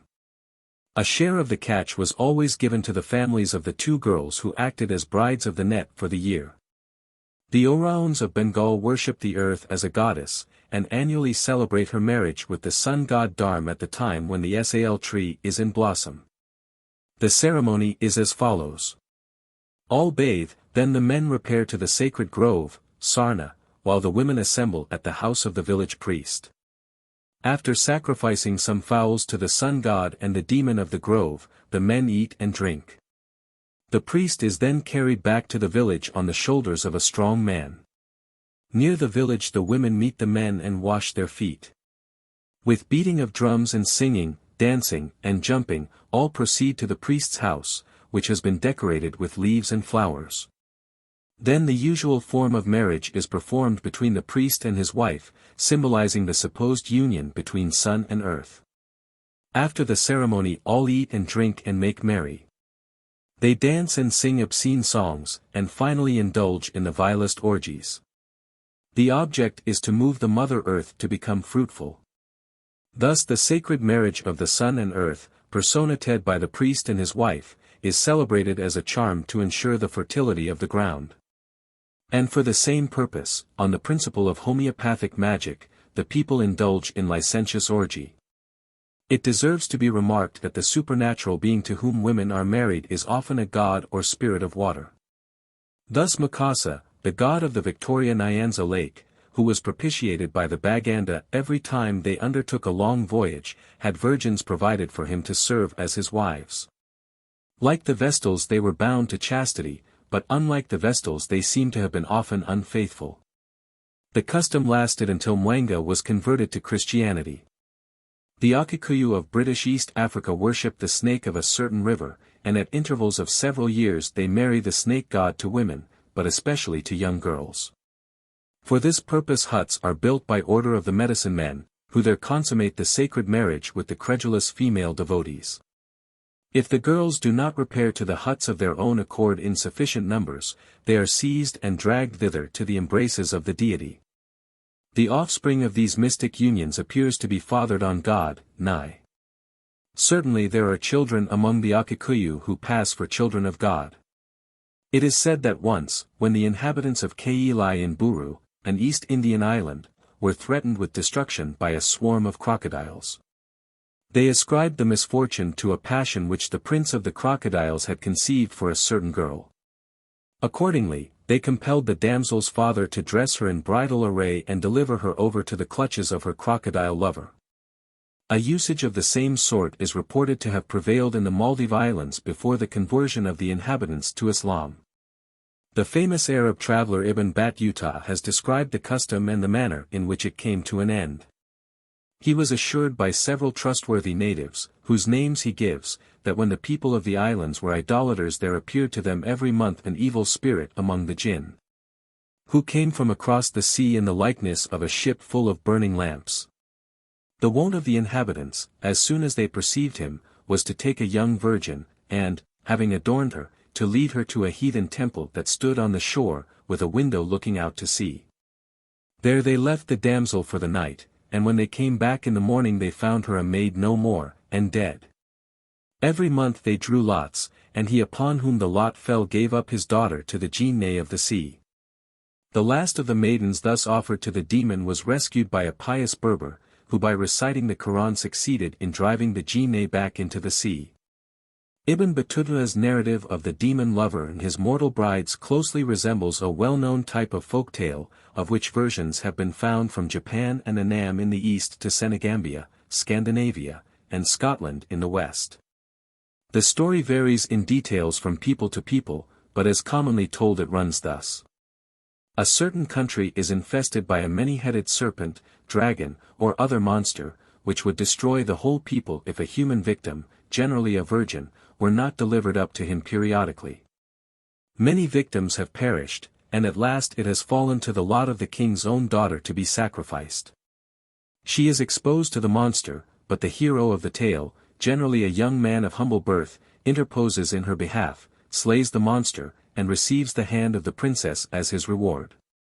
In many of the tales the monster, who is sometimes described as a serpent, inhabits the water of a sea, a lake, or a fountain. In other versions he is a serpent or dragon who takes possession of the springs of water, and only allows the water to flow or the people to make use of it on condition of receiving a human victim. It would probably be a mistake to dismiss all these tales as pure inventions of the storyteller. Rather we may suppose that they reflect a real custom of sacrificing girls or women to be the wives of water spirits, who are very often conceived as great serpents or dragons. 13. The Kings of Rome and Alba. 1. Numa and Egeria. From the foregoing survey of custom and legend we may infer that the sacred marriage of the powers both of vegetation and of water has been celebrated by many peoples for the sake of promoting the fertility of the earth, on which the life of animals and men ultimately depends, and that in such rites the part of the divine bridegroom or bride is often sustained by a man or woman. The evidence may, therefore, lend some countenance to the conjecture that in the sacred grove at Nemi, where the powers of vegetation and of water manifested themselves in the fair forms of shady woods, tumbling cascades, and glassy lake, a marriage like that of our King and Queen of May was annually celebrated between the mortal King of the Wood and the immortal Queen of the Wood, Diana. In this connection an important figure in the grove was the water nymph Egeria, who was worshipped by pregnant women because she, like Diana, could grant them an easy delivery. From this it seems fairly safe to conclude that, like many other springs, the water of Egeria was credited with a power of facilitating conception as well as delivery. The votive offerings found on the spot, which clearly refer to the begetting of children, may possibly have been dedicated to Egeria rather than to Diana. Or perhaps we should rather say that the water nymph Egeria is only another form of the great nature goddess Diana herself, the mistress of sounding rivers as well as of umbrageous woods, who had her home by the lake and her mirror in its calm waters, and whose Greek counterpart Artemis loved to haunt meres and springs. The identification of Egeria with Diana is confirmed by a statement of Plutarch that Egeria was one of the oak nymphs whom the Romans believed to preside over every green oak grove.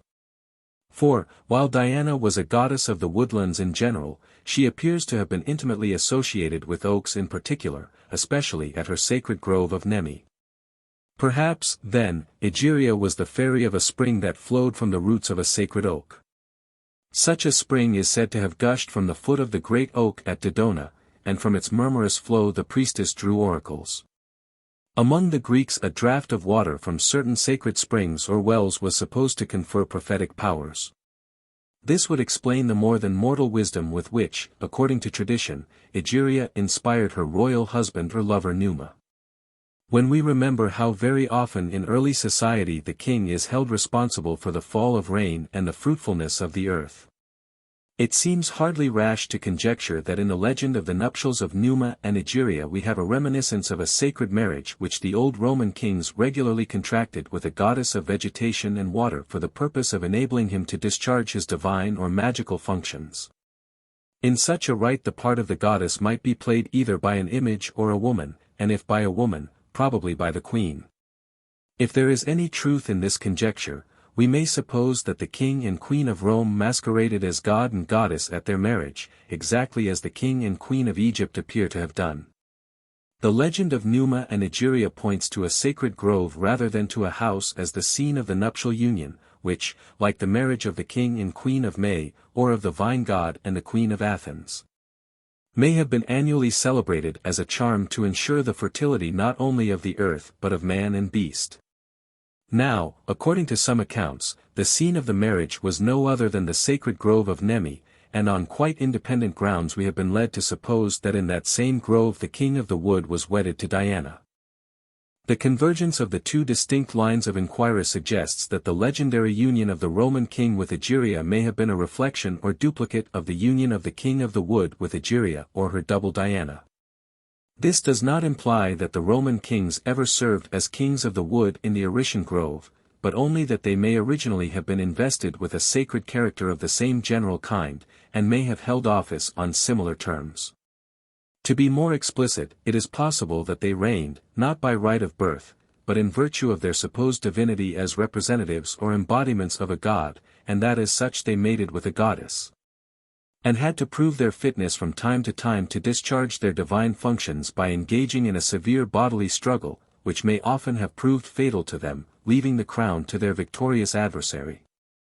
Our knowledge of the Roman kingship is far too scanty to allow us to affirm any one of these propositions with confidence. But at least there are some scattered hints or indications of a similarity in all these respects between the priests of Nemi and the kings of Rome.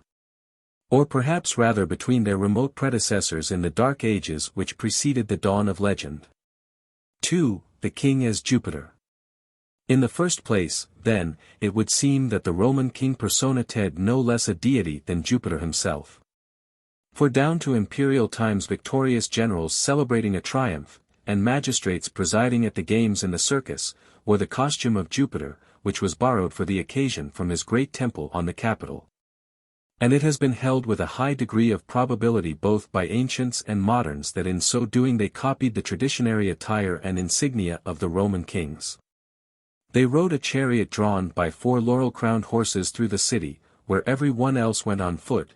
They wore purple robes embroidered or spangled with gold, in the right hand they bore a branch of laurel, and in the left hand an ivory scepter topped with an eagle. A wreath of laurel crowned their brows, their face was reddened with vermilion, and over their head a slave held a heavy crown of massy gold fashioned in the likeness of oak leaves. In this attire the assimilation of the man to the god comes out above all in the eagle-topped scepter, the oaken crown, and the reddened face. For the eagle was the bird of Jove, the oak was his sacred tree, and the face of his image standing in his 4-horse chariot on the Capitol was in like manner regularly dyed red on festivals.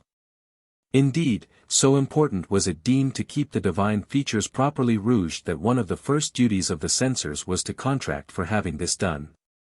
As the triumphal procession always ended in the temple of Jupiter on the Capitol, it was peculiarly appropriate that the head of the victor should be graced by a crown of oak leaves, for not only was every oak consecrated to Jupiter, But the Capitoline temple of the god was said to have been built by Romulus beside a sacred oak, venerated by shepherds, to which the king attached the spoils won by him from the enemy's general in battle. We are expressly told that the oak crown was sacred to Capitoline Jupiter. A passage of Ovid proves that it was regarded as the god's special emblem. According to a tradition which we have no reason to reject, Rome was founded by settlers from Alba Longa, a city situated on the slope of the Alban hills, overlooking the lake and the Campagna.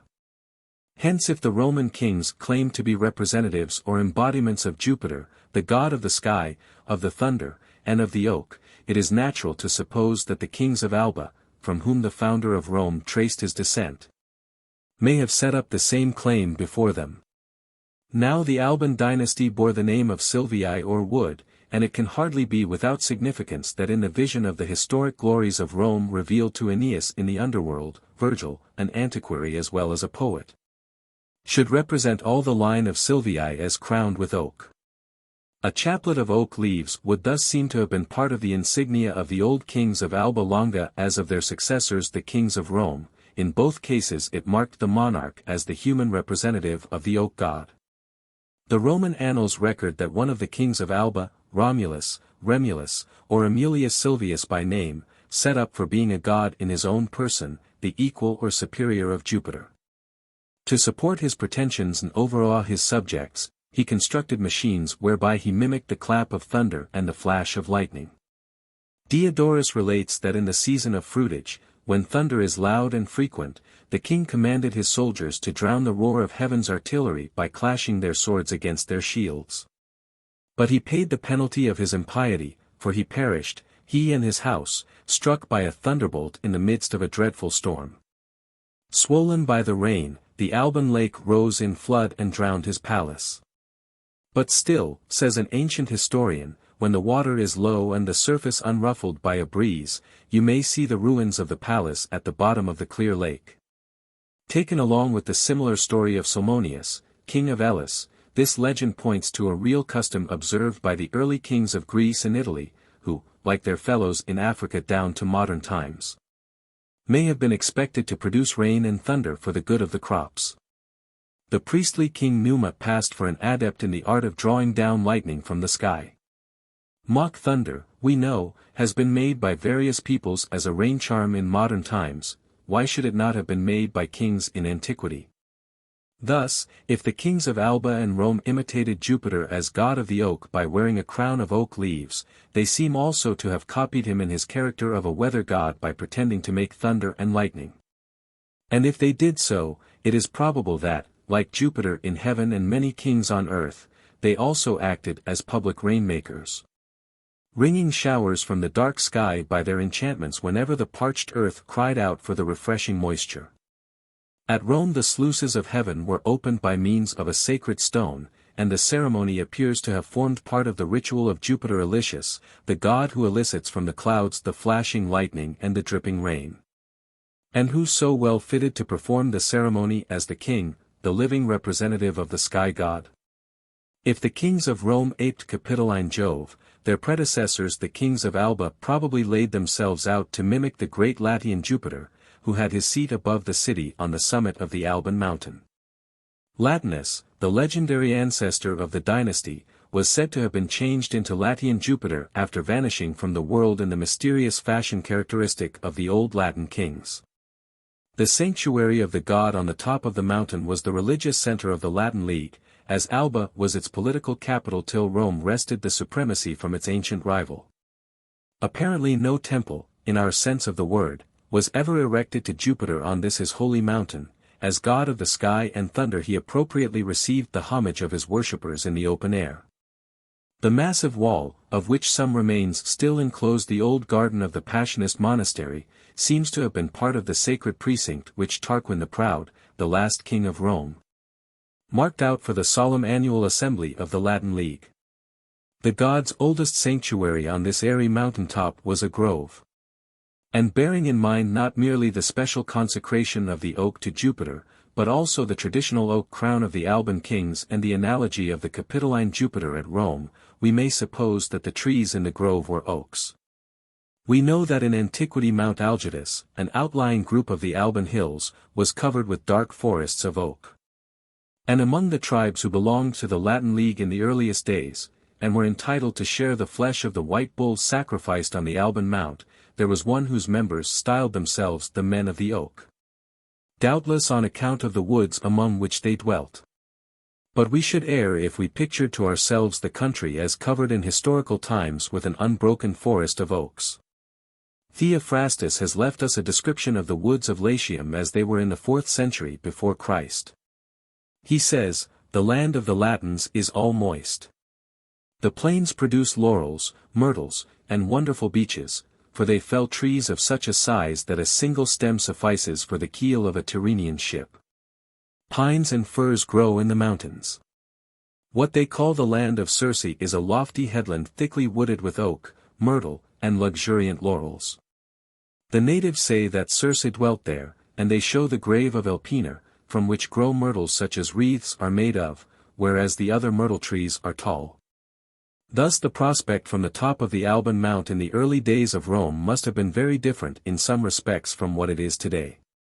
The purple Apennines, indeed, in their eternal calm on the one hand, and the shining Mediterranean in its eternal unrest on the other, no doubt looked then much as they look now, whether bathed in sunshine, or checkered by the fleeting shadows of clouds.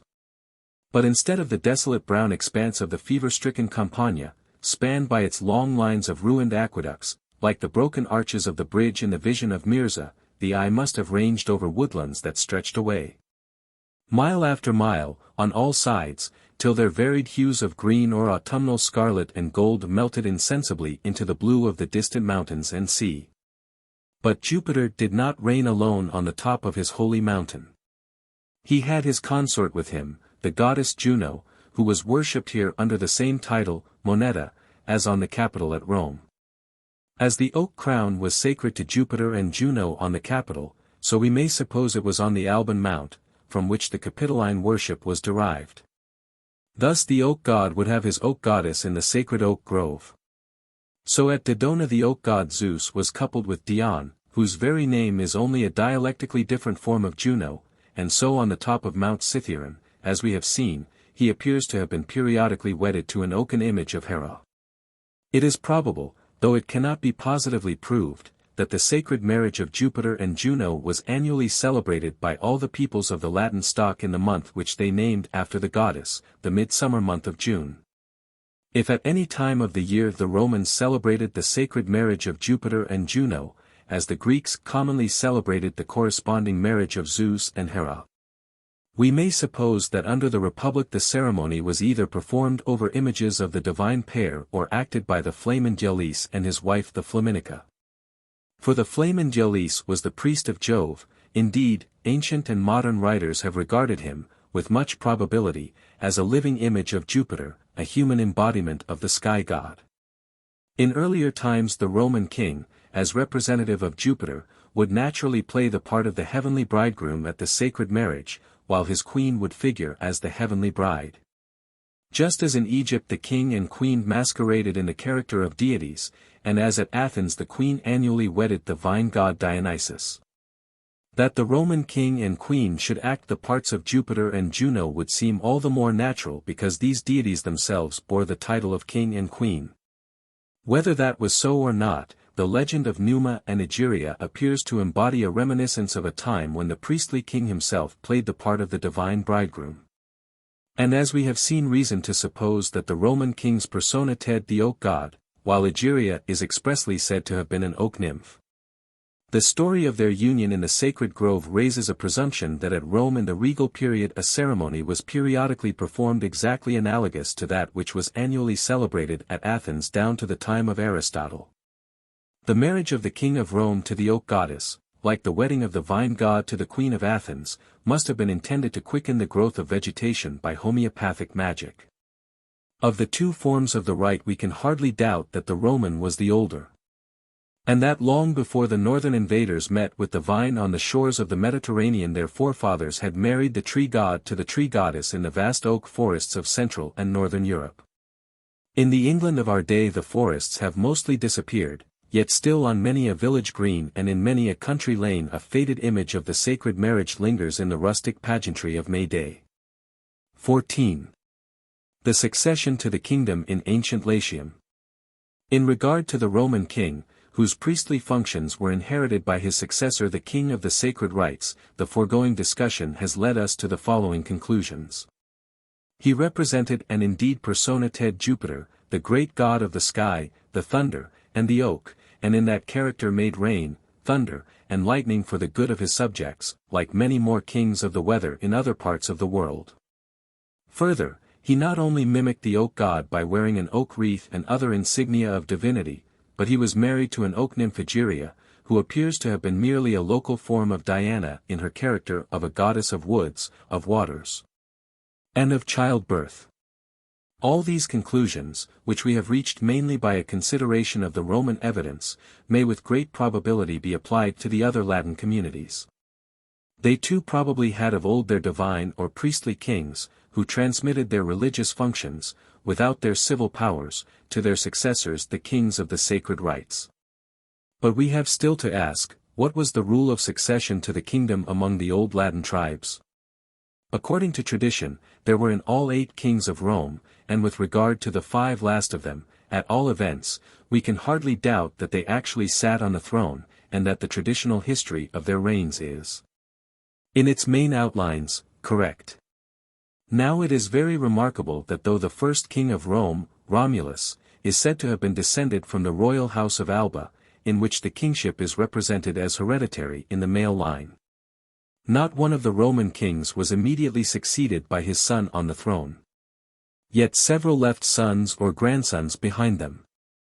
On the other hand, one of them was descended from a former king through his mother, not through his father, and 3 of the kings, namely Tatius, the elder Tarquin, and Servius Tullius, were succeeded by their sons-in-law, who were all either foreigners or of foreign descent.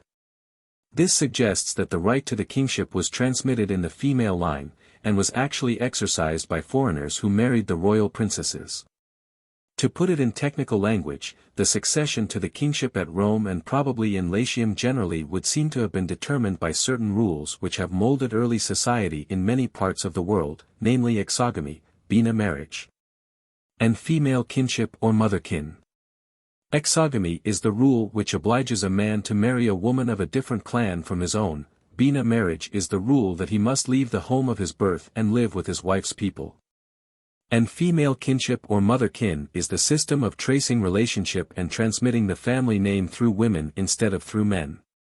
If these principles regulated descent of the kingship among the ancient Latins, the state of things in this respect would be somewhat as follows.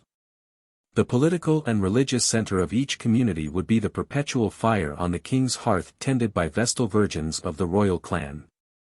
The king would be a man of another clan, perhaps of another town or even of another race, who had married a daughter of his predecessor and received the kingdom with her. The children whom he had by her would inherit their mother's name, not his. The daughters would remain at home, the sons, when they grew up, would go away into the world, marry, and settle in their wives' country, whether as kings or commoners. Of the daughters who stayed at home, some or all would be dedicated as vestal virgins for a longer or shorter time to the service of the fire on the hearth, and one of them would in time become the consort of her father's successor. This hypothesis has the advantage of explaining in a simple and natural way some obscure features in the traditional history of the Latin kingship.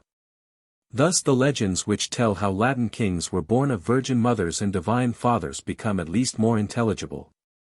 For, stripped of their fabulous element, tales of this sort mean no more than that a woman has been gotten with child by a man unknown. And this uncertainty as to fatherhood is more easily compatible with a system of kinship which ignores paternity than with one which makes it all important. If at the birth of the Latin kings their fathers were really unknown, the fact points either to a general looseness of life in the royal family or to a special relaxation of moral rules on certain occasions, when men and women reverted for a season to the license of an earlier age. Such saturnalias are not uncommon at some stages of social evolution. In our own country traces of them long survived in the practices of May Day and Whitsuntide, if not of Christmas. Children born of more or less promiscuous intercourse which characterizes festivals of this kind would naturally be fathered on the god to whom the particular festival was dedicated. In this connection it may be significant that a festival of jollity and drunkenness was celebrated by the plebeians and slaves at Rome on Midsummer Day, and that the festival was specially associated with the fire-born king Servius Tullius. Being held in honor of Fortuna, the goddess who loved Servius as Egeria loved Numa. The popular merrymakings at this season included foot races and boat races. The Tiber was gay with flower-wreathed boats, in which young folk sat quaffing wine. The festival appears to have been a sort of midsummer Saturnalia answering to the real Saturnalia which fell at midwinter. In modern Europe, as we shall learn later on, the great midsummer festival has been above all a festival of lovers and of fire. One of its principal features is the pairing of sweethearts, who leap over the bonfires hand in hand or throw flowers across the flames to each other. And many omens of love and marriage are drawn from the flowers which bloom at this mystic season. It is the time of the roses and of love. Yet the innocence and beauty of such festivals in modern times ought not to blind us to the likelihood that in earlier days they were marked by coarser features, which were probably of the essence of the rites. Indeed, among the rude Esthonian peasantry these features seem to have lingered down to our own generation, if not to the present day. One other feature in the Roman celebration of midsummer deserves to be specially noticed. The custom of rowing in flower-decked boats on the river on this day proves that it was to some extent a water festival. And water has always, down to modern times, played a conspicuous part in the rites of Midsummer Day, which explains why the Church, in throwing its cloak over the old heathen festival, chose to dedicate it to St. John the Baptist. The hypothesis that the Latin kings may have been begotten at an annual festival of love is necessarily a mere conjecture, though the traditional birth of Numa at the festival of the Perilia, when shepherds leaped across the spring bonfires, as lovers leap across the midsummer fires, may perhaps be thought to lend it a faint color of probability. But it is quite possible that the uncertainty as to their fathers may not have arisen till long after the death of the kings, when their figures began to melt away into the cloudland of fable, assuming fantastic shapes and gorgeous coloring as they passed from earth to heaven. If they were alien immigrants, strangers and pilgrims in the land they ruled over, it would be natural enough that the people should forget their lineage, and forgetting it should provide them with another, which made up in luster what it lacked in truth. The final apotheosis, which represented the kings not merely as sprung from gods but as themselves deities incarnate, would be much facilitated if in their lifetime, as we have seen reason to think, they had actually laid claim to divinity. If among the Latins the women of royal blood always stayed at home and received as their consorts men of another stock, and often of another country, who reigned as kings in virtue of their marriage with a native princess, we can understand not only why foreigners wore the crown at Rome, but also why foreign names occur in the list of the Alban kings. In a state of society where nobility is reckoned only through women, in other words, where descent through the mother is everything, and descent through the father is nothing, no objection will be felt to uniting girls of the highest rank to men of humble birth, even to aliens or slaves, provided that in themselves the men appear to be suitable mates. What really matters is that the royal stock, on which the prosperity and even the existence of the people is supposed to depend, should be perpetuated in a vigorous and efficient form. And for this purpose it is necessary that the women of the royal family should bear children to men who are physically and mentally fit, according to the standard of early society, to discharge the important duty of procreation. Thus the personal qualities of the kings at this stage of social evolution are deemed of vital importance. If they, like their consorts, are of royal and divine descent, so much the better, but it is not essential that they should be so. At Athens, as at Rome, we find traces of succession to the throne by marriage with a royal princess, for two of the most ancient kings of Athens, namely Cecrops and Amphictyon, are said to have married the daughters of their predecessors. This tradition is to a certain extent confirmed by evidence, pointing to the conclusion that at Athens male kinship was preceded by female kinship.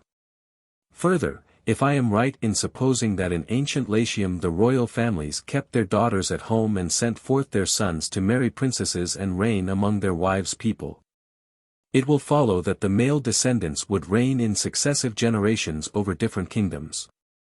Now this seems to have happened both in ancient Greece and in ancient Sweden, from which we may legitimately infer that it was a custom practiced by more than one branch of the Aryan stock in Europe. Many Greek traditions relate how a prince left his native land, and going to a far country married the king's daughter and succeeded to the kingdom. Various reasons are assigned by ancient Greek writers for these migrations of the princes. A common one is that the king's son had been banished for murder. This would explain very well why he fled his own land, but it is no reason at all why he should become king of another. We may suspect that such reasons are afterthoughts devised by writers, who, accustomed to the rule that a son should succeed to his father's property and kingdom, were hard put to it to account for so many traditions of kings' sons who quitted the land of their birth to reign over a foreign kingdom. In Scandinavian tradition we meet with traces of similar customs. For we read of daughters' husbands who received a share of the kingdoms of their royal fathers-in-law, even when these fathers-in-law had sons of their own. In particular, during the 5 generations which preceded Harold the Fair-Haired, male members of the Inglinger family, which is said to have come from Sweden, are reported in the Heimskringla or sagas of the Norwegian kings to have obtained at least 6 provinces in Norway by marriage with the daughters of the local kings.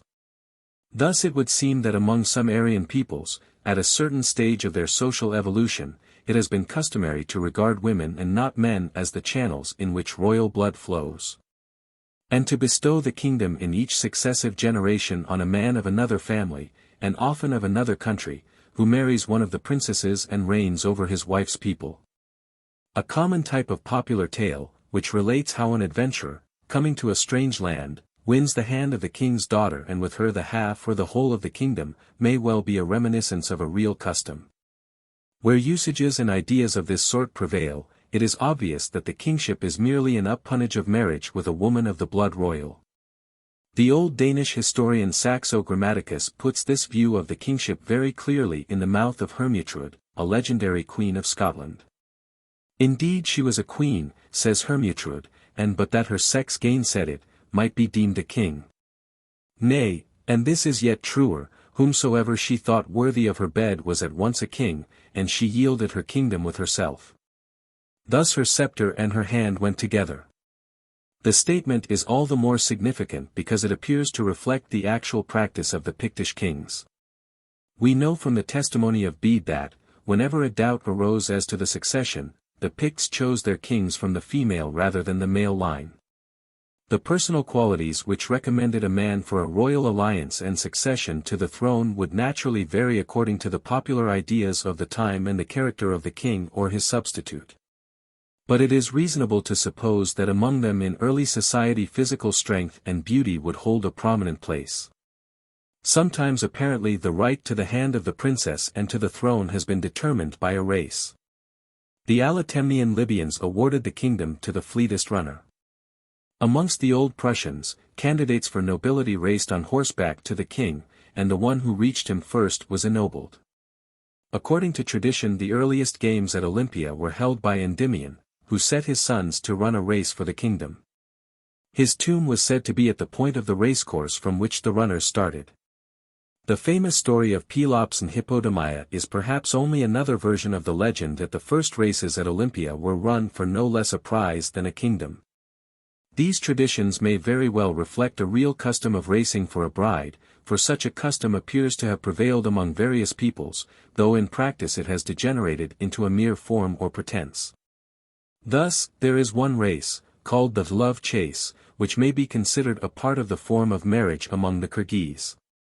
In this the bride, armed with a formidable whip, mounts a fleet horse, and is pursued by all the young men who make any pretensions to her hand. She will be given as a prize to the one who catches her, but she has the right, besides urging on her horse to the utmost, to use her whip, often with no mean force, to keep off those lovers who are unwelcome to her. And she will probably favor the one whom she has already chosen in her heart. The race for the bride is found also among the Koryaks of northeastern Asia. It takes place in a large tent, round which many separate compartments called pologs are arranged in a continuous circle.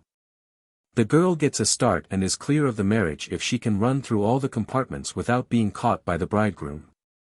The women of the encampment place every obstacle in the man's way, tripping him up, belaboring him with switches, and so forth, so that he has little chance of succeeding unless the girl wishes it and waits for him. Similar customs appear to have been practiced by all the Teutonic peoples, for the German, Anglo-Saxon, and Norse languages possess in common a word for marriage which means simply bride race. Moreover, traces of the custom survived into modern times. Thus it appears that the right to marry a girl, and especially a princess, has often been conferred as a prize in an athletic contest. There would be no reason, therefore, for surprise if the Roman kings, before bestowing their daughters in marriage, should have resorted to this ancient mode of testing the personal qualities of their future sons-in-law and successors. If my theory is correct, the Roman king and queen personated Jupiter and his divine consort, and in the character of these divinities went through the annual ceremony of a sacred marriage for the purpose of causing the crops to grow and men and cattle to be fruitful and multiply. Thus they did what in more northern lands we may suppose the king and queen of May were believed to do in days of old. Now we have seen that the right to play the part of the king of May and to wed the queen of May has sometimes been determined by an athletic contest, particularly by a race. This may have been a relic of an old marriage custom of the sort we have examined, a custom designed to test the fitness of a candidate for matrimony. Such a test might reasonably be applied with peculiar rigor to the king in order to ensure that no personal defect should incapacitate him for the performance of those sacred rites and ceremonies on which, even more than on the dispatch of his civil and military duties, the safety and prosperity of the community were believed to depend. And it would be natural to require of him that from time to time he should submit himself afresh to the same ordeal for the sake of publicly demonstrating that he was still equal to the discharge of his high calling. A relic of that test perhaps survived in the ceremony known as the Flight of the King, Regifugium, which continued to be annually observed at Rome down to imperial times. On the 24th day of February a sacrifice used to be offered in the Comitium, and when it was over the king of the sacred rites fled from the forum. We may conjecture that the Flight of the King was originally a race for an annual kingship, which may have been awarded as a prize to the fleetest runner. At the end of the year the king might run again for a second term of office. And so on, until he was defeated and deposed or perhaps slain. In this way what had once been a race would tend to assume the character of a flight and a pursuit. The king would be given a start. He ran and his competitors ran after him, and if he were overtaken he had to yield the crown and perhaps his life to the lightest of foot among them. In time a man of masterful character might succeed in seating himself permanently on the throne and reducing the annual race or flight to the empty form which it seems always to have been within historical times. The rite was sometimes interpreted as a commemoration of the expulsion of the kings from Rome, but this appears to have been a mere afterthought devised to explain a ceremony of which the old meaning was forgotten. It is far more likely that in acting thus the king of the sacred rites was merely keeping up an ancient custom which in the regal period had been annually observed by his predecessors the kings. What the original intention of the rite may have been must probably always remain more or less a matter of conjecture. The present explanation is suggested with a full sense of the difficulty and obscurity in which the subject is involved. Thus if my theory is correct, the yearly flight of the Roman king was a relic of a time when the kingship was an annual office awarded, along with the hand of a princess, to the victorious athlete or gladiator, who thereafter figured along with his bride as a god and goddess at a sacred marriage designed to ensure the fertility of the earth by homeopathic magic. If I am right in supposing that in very early times the old Latin kings personated a god and were regularly put to death in that character, we can better understand the mysterious or violent ends to which so many of them are said to have come. We have seen that, according to tradition, one of the kings of Alba was killed by a thunderbolt for impiously mimicking the thunder of Jupiter. Romulus is said to have vanished mysteriously like Aeneas, or to have been cut to pieces by the patricians whom he had offended, and the 7th of July, the day on which he perished, was a festival which bore some resemblance to the Saturnalia. For on that day the female slaves were allowed to take certain remarkable liberties. They dressed up as free women in the attire of matrons and maids, and in this guise they went forth from the city, scoffed and jeered at all whom they met, and engaged among themselves in a fight, striking and throwing stones at each other. Another Roman king who perished by violence was Tatius, the Sabine colleague of Romulus. It is said that he was at Lavinium offering a public sacrifice to the ancestral gods, when some men, to whom he had given umbrage, dispatched him with the sacrificial knives and spits which they had snatched from the altar. The occasion and the manner of his death suggest that the slaughter may have been a sacrifice rather than an assassination. Again, Tullus Hostilius, the successor of Numa, was commonly said to have been killed by lightning, but many held that he was murdered at the instigation of Ancus Marcius, who reigned after him.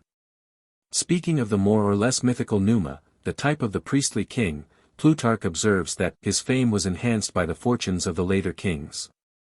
For of the 5 who reigned after him the last was deposed and ended his life in exile, and of the remaining 4 not one died a natural death, for 3 of them were assassinated and Tullus Hostilius was consumed by thunderbolts. These legends of the violent ends of the Roman kings suggest that the contest by which they gained the throne may sometimes have been a mortal combat rather than a race. If that were so, the analogy which we have traced between Rome and Nemi would be still closer. At both places the sacred kings, the living representatives of the Godhead, would thus be liable to suffer deposition and death at the hand of any resolute man who could prove his divine right to the holy office by the strong arm and the sharp sword. It would not be surprising if among the early Latins the claim to the kingdom should often have been settled by single combat. For down to historical times the Umbrians regularly submitted their private disputes to the ordeal of battle, and he who cut his adversary's throat was thought thereby to have proved the justice of his cause beyond the reach of cavil. 15. The worship of the oak.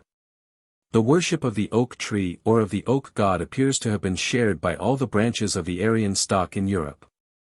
Both Greeks and Italians associated the tree with their highest god, Zeus or Jupiter, the divinity of the sky, the rain, and the thunder. Perhaps the oldest and certainly one of the most famous sanctuaries in Greece was that of Dodona, where Zeus was revered in the oracular oak. The thunderstorms which are said to rage at Dodona more frequently than anywhere else in Europe, would render the spot a fitting home for the god whose voice was heard alike in the rustling of the oak leaves and in the crash of thunder.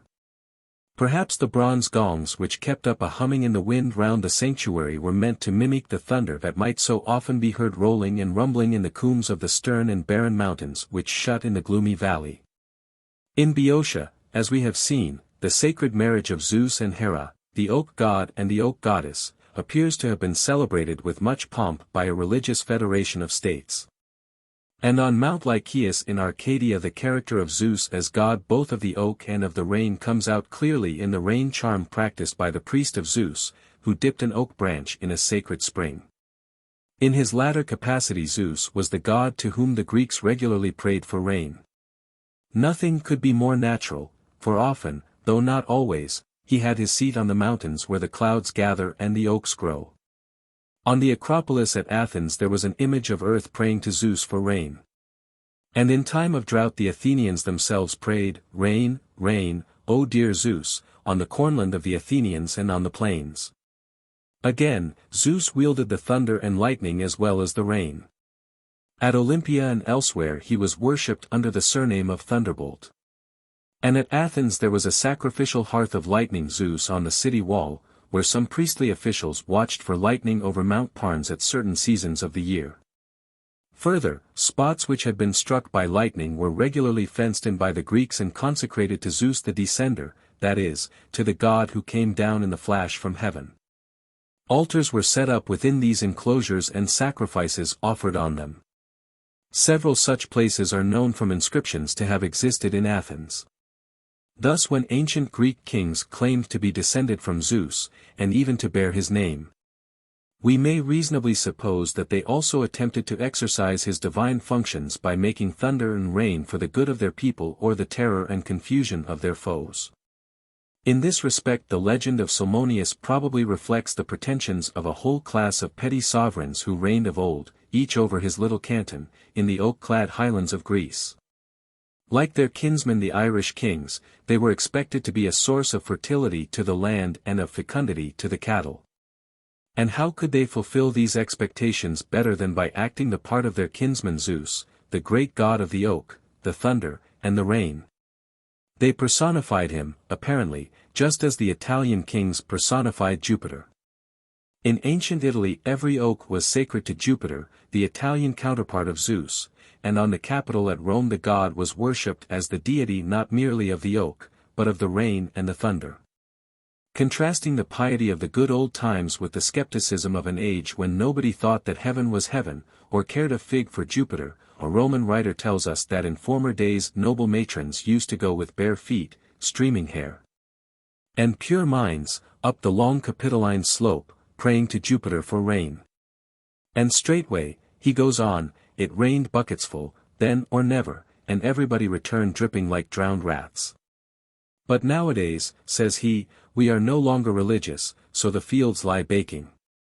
When we pass from southern to central Europe we still meet with the great god of the oak and the thunder among the barbarous Aryans who dwelt in the vast primeval forests. Thus among the Celts of Gaul the Druids esteemed nothing more sacred than the mistletoe and the oak on which it grew. They chose groves of oaks for the scene of their solemn service, and they performed none of their rites without oak leaves. The Celts, says a Greek writer, worship Zeus, and the Celtic image of Zeus is a tall oak. The Celtic conquerors, who settled in Asia in the 3rd century before our era, appear to have carried the worship of the oak with them to their new home. For in the heart of Asia Minor the Galatian Senate met in a place which bore the pure Celtic name of Drinametum, the sacred oak grove, or the temple of the oak. Indeed the very name of Druids is believed by good authorities to mean no more than oak men. In the religion of the ancient Germans the veneration for sacred groves seems to have held the foremost place, and according to Grimm the chief of their holy trees was the oak. It appears to have been especially dedicated to the god of thunder, Donner or Thunner, the equivalent of the Norse Thor.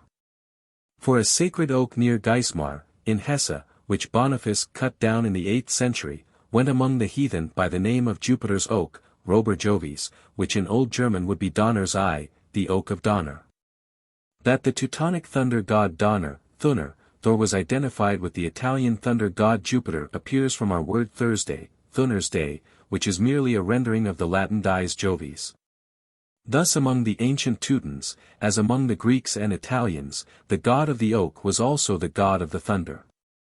Moreover, he was regarded as the great fertilizing power, who sent rain and caused the earth to bear fruit. For Adam of Bremen tells us that Thor presides in the air, he it is who rules thunder and lightning, wind and rains, fine weather and crops. In these respects, therefore, the Teutonic thunder god again resembled his southern counterparts Zeus and Jupiter. Amongst the Slavs also the oak appears to have been the sacred tree of the thunder god Purin, the counterpart of Zeus and Jupiter. It is said that at Novgorod there used to stand an image of Purin in the likeness of a man with a thunderstone in his hand. A fire of oak would burn day and night in his honor. And if ever it went out the attendants paid for their negligence with their lives. Purin seems, like Zeus and Jupiter, to have been the chief god of his people. For Procopius tells us that the Slavs believe that one god, the maker of lightning, is alone lord of all things, and they sacrifice to him oxen and every victim. The chief deity of the Lithuanians was Perkunas or Perkins, the god of thunder and lightning, whose resemblance to Zeus and Jupiter has often been pointed out. Oaks were sacred to him, and when they were cut down by the Christian missionaries, the people loudly complained that their sylvan deities were destroyed. Perpetual fires, kindled with the wood of certain oak trees, were kept up in honor of Perkunas. If such a fire went out, it was lighted again by friction of the sacred wood. Men sacrificed to oak trees for good crops, while women did the same to lime trees, from which we may infer that they regarded oaks as male and lime trees as female. And in time of drought, when they wanted rain, they used to sacrifice a black heifer, a black he-goat, and a black cock to the thunder god in the depths of the woods. On such occasions the people assembled in great numbers from the country round about, ate and drank, and called upon Perkunas. They carried a bowl of beer thrice round the fire, then poured the liquor on the flames, while they prayed to the god to send showers. Thus the chief Lithuanian deity presents a close resemblance to Zeus and Jupiter, since he was the god of the oak, the thunder, and the rain. From the foregoing survey it appears that a god of the oak, the thunder, and the rain was worshipped of old by all the main branches of the Aryan stock in Europe, and was indeed the chief deity of their pantheon. 16. Dianus and Diana. In this chapter 1 proposed to recapitulate the conclusions to which the inquiry has thus far led us, and drawing together the scattered rays of light, to turn them on the dark figure of the priest of Nemi.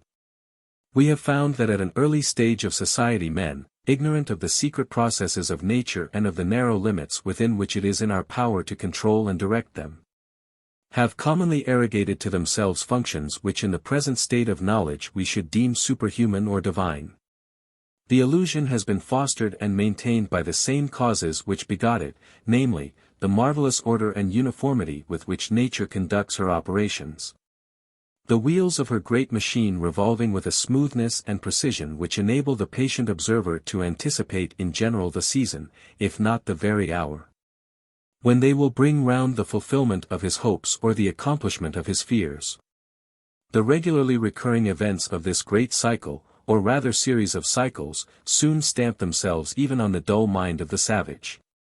He foresees them, and foreseeing them mistakes the desired recurrence for an effect of his own will, and the dreaded recurrence for an effect of the will of his enemies. Thus the springs which set the vast machine in motion, though they lie far beyond our ken, shrouded in a mystery which we can never hope to penetrate, appear to ignorant man to lie within his reach. He fancies he can touch them and so work by magic art all manner of good to himself and evil to his foes. In time the fallacy of this belief becomes apparent to him. He discovers that there are things he cannot do, pleasures which he is unable of himself to procure, pains which even the most potent magician is powerless to avoid. The unattainable good, the inevitable ill, are now ascribed by him to the action of invisible powers, whose favor is joy and life, whose anger is misery and death. Thus magic tends to be displaced by religion, and the sorcerer by the priest.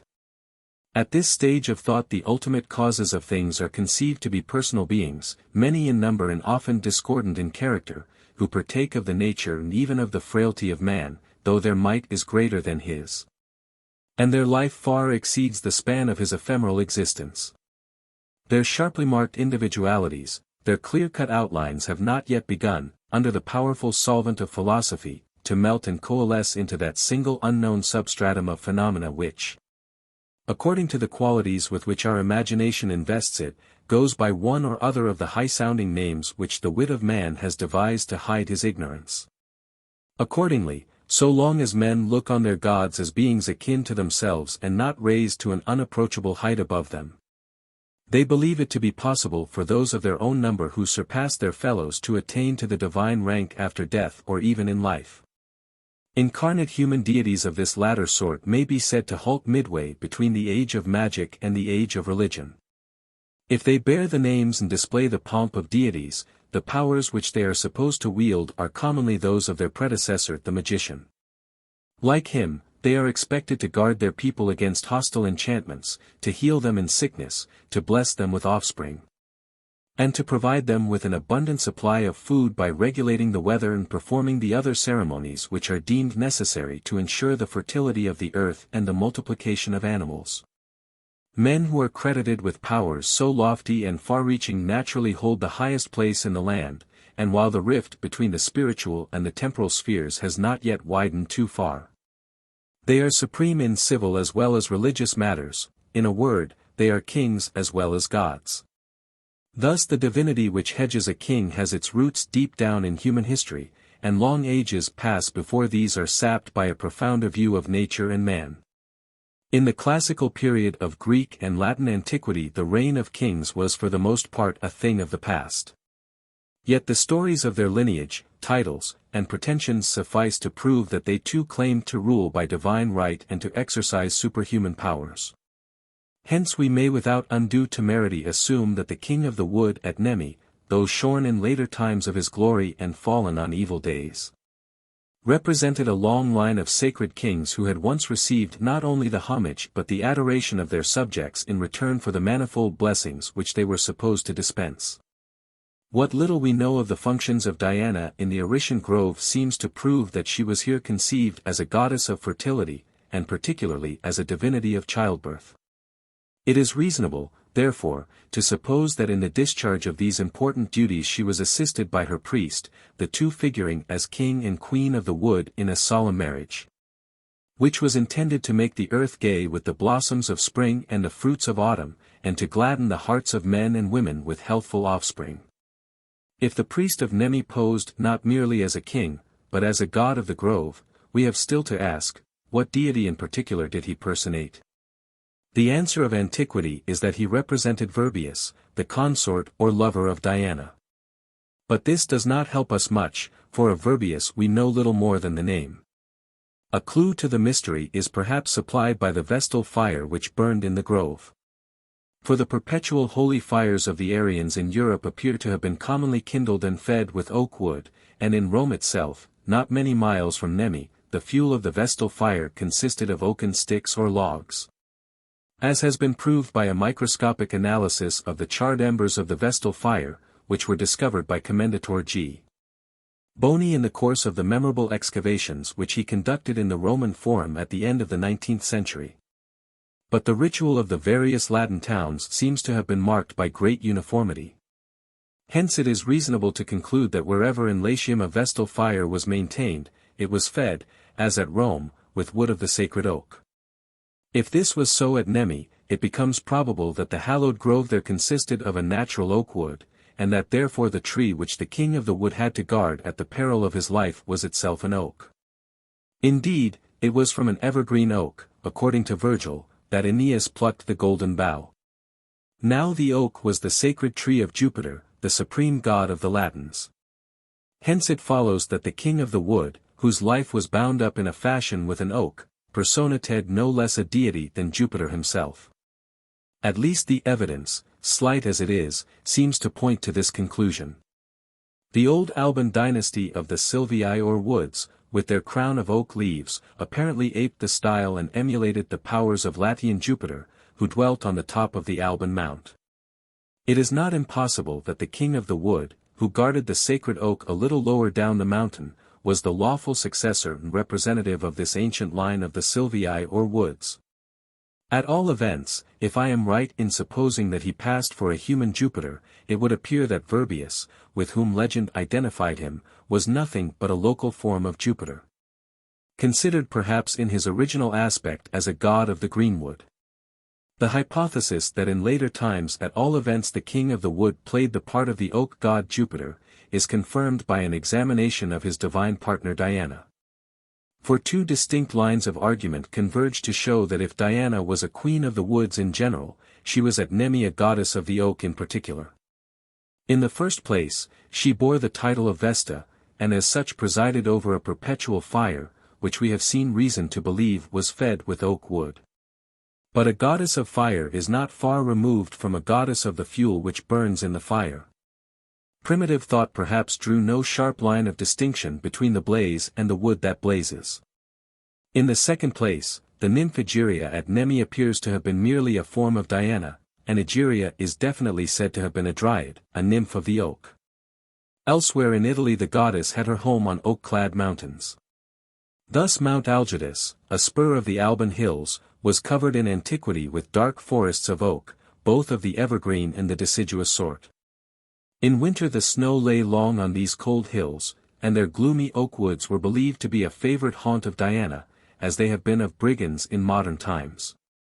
Again, Mount Tifata, the long abrupt ridge of the Apennines which looks down on the Campanian plain behind Capua, was wooded of old with evergreen oaks, among which Diana had a temple. Here Sulla thanked the goddess for his victory over the Marians in the plain below, attesting his gratitude by inscriptions which were long afterwards to be seen in the temple. On the whole, then, we conclude that at Nemi the king of the wood personated the oak god Jupiter and mated with the oak goddess Diana in the sacred grove. An echo of their mystic union has come down to us in the legend of the loves of Numa and Egeria, who according to some had their trysting place in these holy woods. To this theory it may naturally be objected that the divine consort of Jupiter was not Diana but Juno, and that if Diana had a mate at all he might be expected to bear the name not of Jupiter, but of Dianus or Janus. The latter of these forms being merely a corruption of the former. All this is true, but the objection may be parried by observing that the two pairs of deities, Jupiter and Juno on the one side, and Dianus and Diana, or Janus and Jana, on the other side, are merely duplicates of each other. Their names and their functions being in substance and origin identical.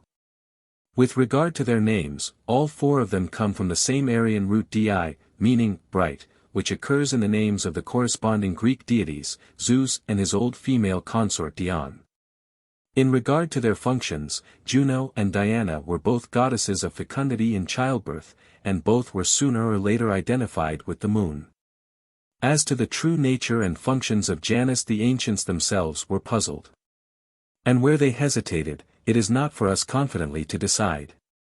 But the view mentioned by Varro that Janus was the god of the sky is supported not only by the etymological identity of his name with that of the sky god Jupiter, but also by the relation in which he appears to have stood to Jupiter's two mates, Juno and Juturna.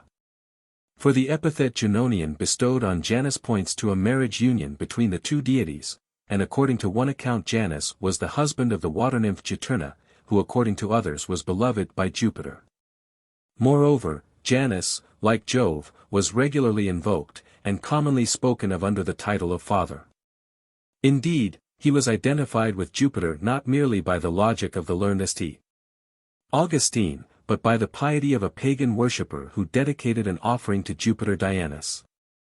A trace of his relation to the oak may be found in the oakwoods of the Janiculum, the hill on the right bank of the Tiber, where Janus is said to have reigned as a king in the remotest ages of Italian history.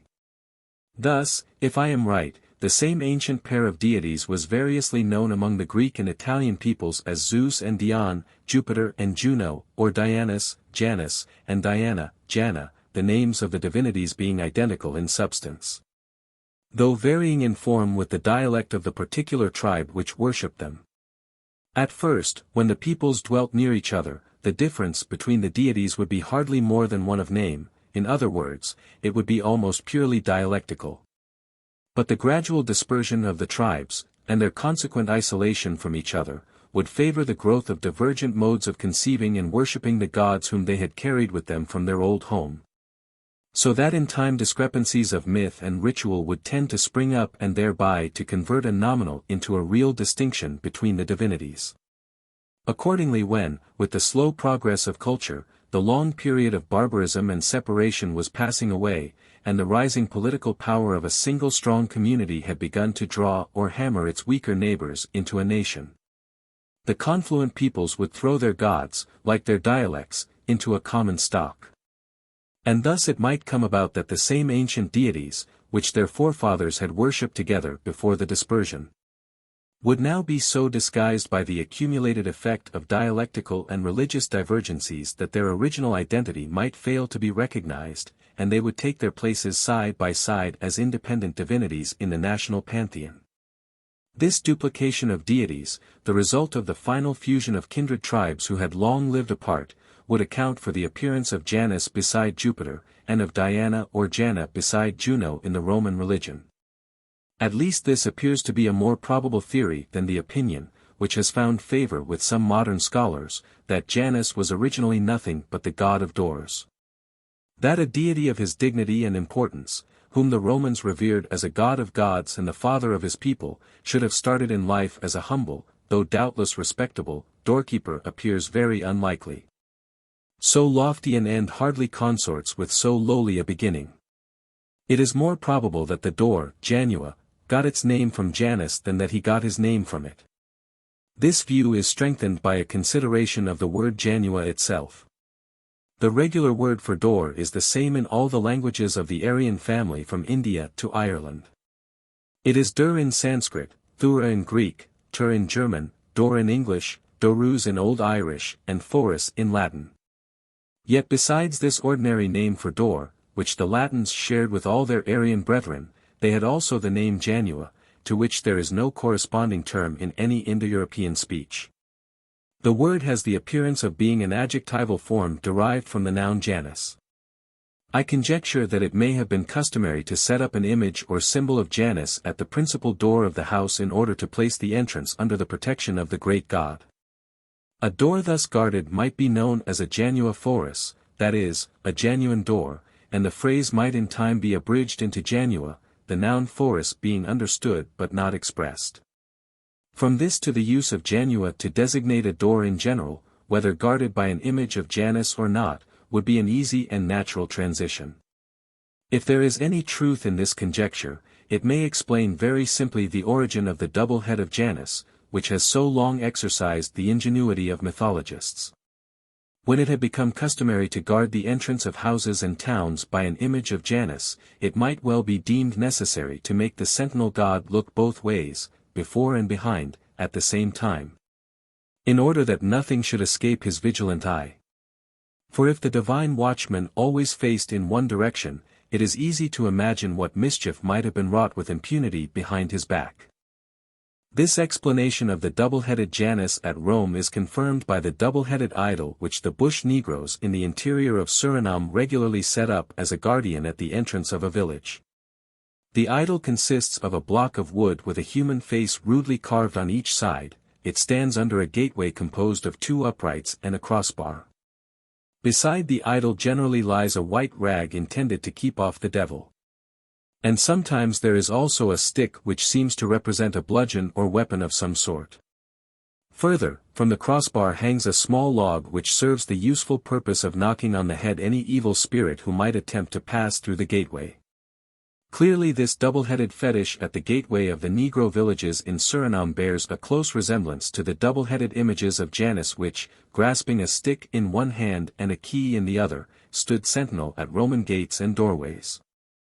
And we can hardly doubt that in both cases the heads facing 2 ways are to be similarly explained as expressive of the vigilance of the guardian god, who kept his eye on spiritual foes behind and before, and stood ready to bludgeon them on the spot. We may, therefore, dispense with the tedious and unsatisfactory explanations which, if we may trust Ovid, the wily Janus himself fobbed off an anxious Roman inquirer. To apply these conclusions to the priest of Nemi, we may suppose that as the mate of Diana he represented originally Dianus or Janus rather than Jupiter, but that the difference between these deities was of old merely superficial, going little deeper than the names, and leaving practically unaffected the essential functions of the god as a power of the sky, the thunder, and the oak. It was fitting, therefore, that his human representative at Nemi should dwell, as we have seen reason to believe he did, in an oak grove. His title of King of the Wood clearly indicates the sylvan character of the deity whom he served. And since he could only be assailed by him who had plucked the bough of a certain tree in the grove, his own life might be said to be bound up with that of the sacred tree. Thus he not only served but embodied the great Aryan god of the oak. And as an oak god he would mate with the oak goddess, whether she went by the name of Egeria or Diana. Their union, however consummated, would be deemed essential to the fertility of the earth and the fecundity of man and beast. Further, as the oak god was also a god of the sky, the thunder, and the rain, so his human representative would be required, like many other divine kings, to cause the clouds to gather, the thunder to peal, and the rain to descend in due season, that the fields and orchards might bear fruit and the pastures be covered with luxuriant herbage. The reputed possessor of powers so exalted must have been a very important personage. And the remains of buildings and of votive offerings which have been found on the site of the sanctuary combine with the testimony of classical writers to prove that in later times it was one of the greatest and most popular shrines in Italy. Even in the old days, when the Champagne country around was still parcelled out among the petty tribes who composed the Latin League, the sacred grove is known to have been an object of their common reverence and care. And just as the kings of Cambodia used to send offerings to the mystic kings of fire and water far in the dim depths of the tropical forest, so, we may well believe, from all sides of the broad Latian plain the eyes and footsteps of Italian pilgrims turned to the quarter where, standing sharply out against the faint blue line of the Apennines or the deeper blue of the distant sea, the Alban mountain rose before them, the home of the mysterious priest of Nemi, the king of the wood. There, among the green woods and beside the still waters of the lonely hills, the ancient Aryan worship of the god of the oak, the thunder, and the dripping sky lingered in its early, almost druidical form. Long after a great political and intellectual revolution had shifted the capital of Latin religion from the forest to the city, from Nemi to Rome. 17. The burden of royalty. 1. Royal and priestly taboos. At a certain stage of early society, the king or priest is often thought to be endowed with supernatural powers or to be an incarnation of a deity. And consistently with this belief, the course of nature is supposed to be more or less under his control, and he is held responsible for bad weather, failure of the crops, and similar calamities. To some extent it appears to be assumed that the king's power over nature, like that over his subjects and slaves, is exerted through definite acts of will. And therefore if drought, famine, pestilence, or storms arise, the people attribute the misfortune to the negligence or guilt of their king, and punish him accordingly with stripes and bonds, or, if he remains obdurate, with deposition and death. Sometimes, however, the course of nature, while regarded as dependent on the king, is supposed to be partly independent of his will. His person is considered, if we may express it so, as the dynamical center of the universe, from which lines of force radiate to all quarters of the heaven. So that any motion of his, the turning of his head, the lifting of his hand, instantaneously affects and may seriously disturb some part of nature. He is the point of support on which hangs the balance of the world, and the slightest irregularity on his part may overthrow the delicate equipoise. The greatest care must, therefore, be taken both by and of him. And his whole life, down to its minutest details, must be so regulated that no act of his, voluntary or involuntary, may disarrange or upset the established order of nature. Of this class of monarchs the Mikado or Dairi, the spiritual emperor of Japan, is or rather used to be a typical example. He is an incarnation of the sun goddess, the deity who rules the universe, gods and men included. Once a year all the gods wait upon him and spend a month at his court. During that month, the name of which means, without gods, no one frequents the temples, for they are believed to be deserted.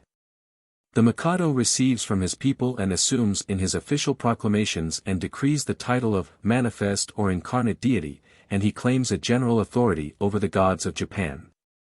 For example, in an official decree of the year 646 the emperor is described as the incarnate god who governs the universe.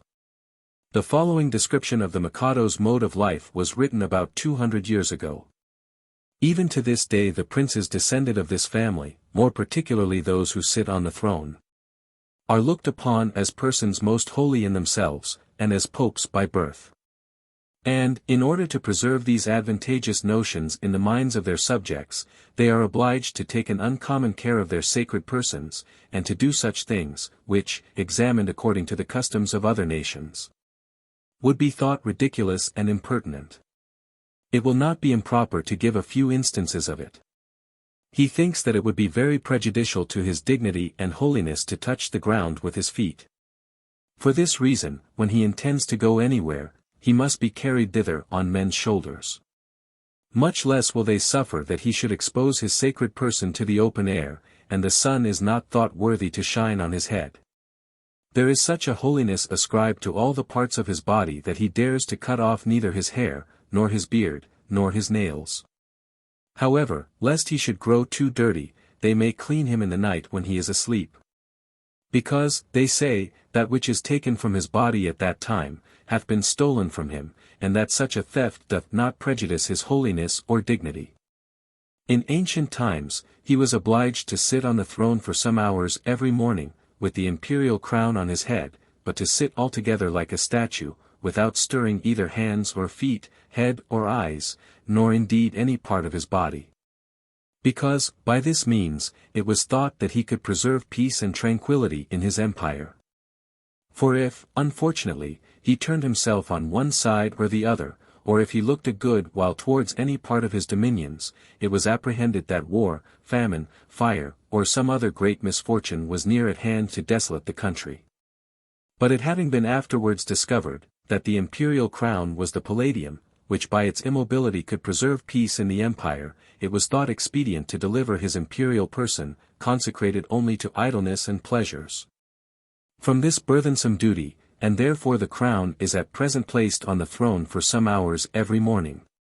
His victuals must be dressed every time in new pots, and served at table in new dishes, both are very clean and neat, but made only of common clay, that without any considerable expense they may be laid aside, or broke, after they have served once. They are generally broke, for fear they should come into the hands of laymen, for they believe religiously, that if any layman should presume to eat his food out of these sacred dishes, it would swell and inflame his mouth and throat. The like ill effect is dreaded from the dairy's sacred habits, for they believe that if a layman should wear them, without the emperor's express leave or command, they would occasion swellings and pains in all parts of his body. To the same effect an earlier account of the Mikado says, it was considered as a shameful degradation for him even to touch the ground with his foot.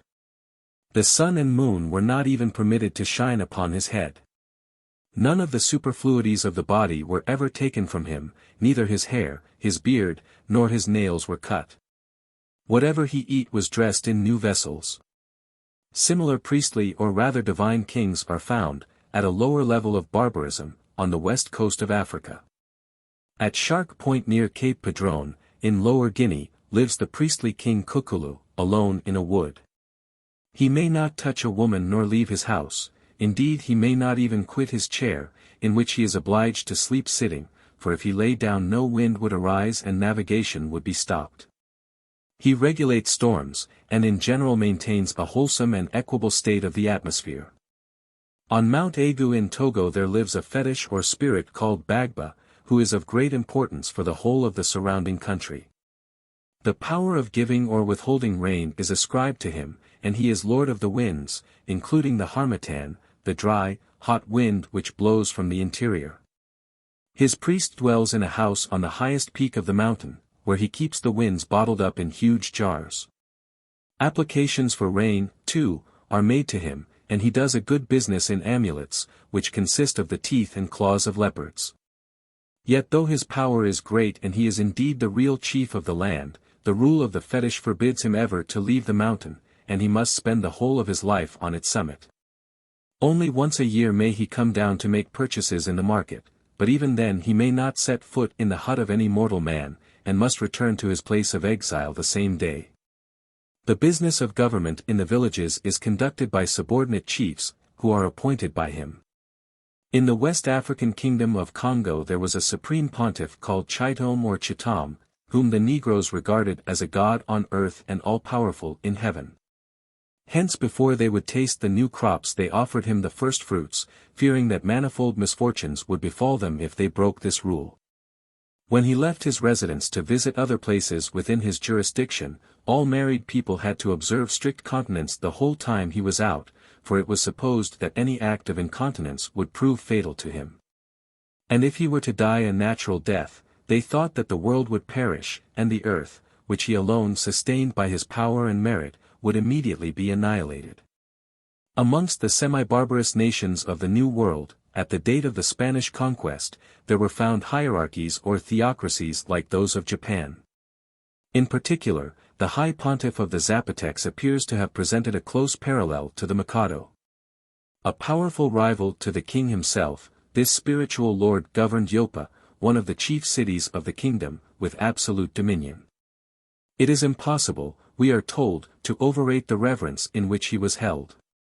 He was looked on as a god whom the earth was not worthy to hold nor the sun to shine upon.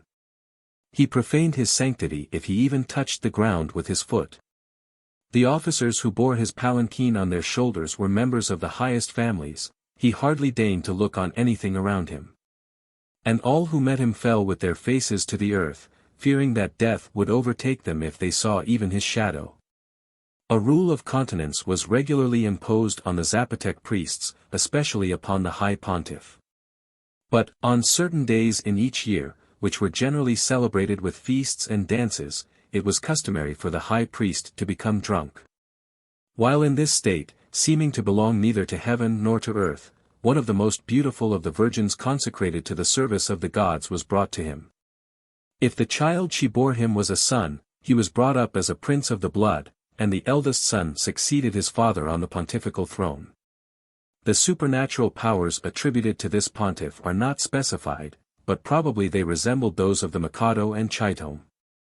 Wherever, as in Japan and West Africa, it is supposed that the order of nature, and even the existence of the world, is bound up with the life of the king or priest. It is clear that he must be regarded by his subjects as a source both of infinite blessing and of infinite danger.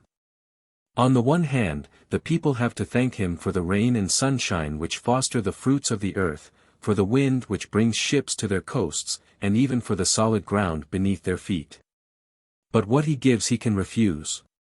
And so close is the dependence of nature on his person, so delicate the balance of the system of forces whereof he is the center, that the least irregularity on his part may set up a tremor which shall shake the earth to its foundations. And if nature may be disturbed by the slightest involuntary act of the king, it is easy to conceive the convulsion which his death might provoke. The natural death of the Chitome, as we have seen, was thought to entail the destruction of all things. Clearly, therefore, out of a regard for their own safety, which might be imperiled by any rash act of the king, and still more by his death, the people will exact of their king or priest a strict conformity to those rules, the observance of which is deemed necessary for his own preservation, and consequently for the preservation of his people and the world. The idea that early kingdoms are despotisms in which the people exist only for the sovereign, is wholly inapplicable to the monarchies we are considering. On the contrary, the sovereign in them exists only for his subjects.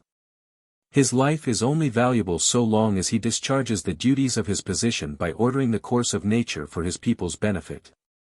So soon as he fails to do so, the care, the devotion, the religious homage which they had hitherto lavished on him cease and are changed into hatred and contempt, he is dismissed ignominiously, and may be thankful if he escapes with his life. Worshipped as a god one day, he is killed as a criminal the next. But in this changed behavior of the people there is nothing capricious or inconsistent. On the contrary, their conduct is entirely of a piece. If their king is their God, he is or should be also their preserver, and if he will not preserve them, he must make room for another who will. So long, however, as he answers their expectations, there is no limit to the care which they take of him, and which they compel him to take of himself. A king of this sort lives hedged in by a ceremonious etiquette, a network of prohibitions and observances, of which the intention is not to contribute to his dignity, much less to his comfort, but to restrain him from conduct which, by disturbing the harmony of nature, might involve himself, his people, and the universe in one common catastrophe.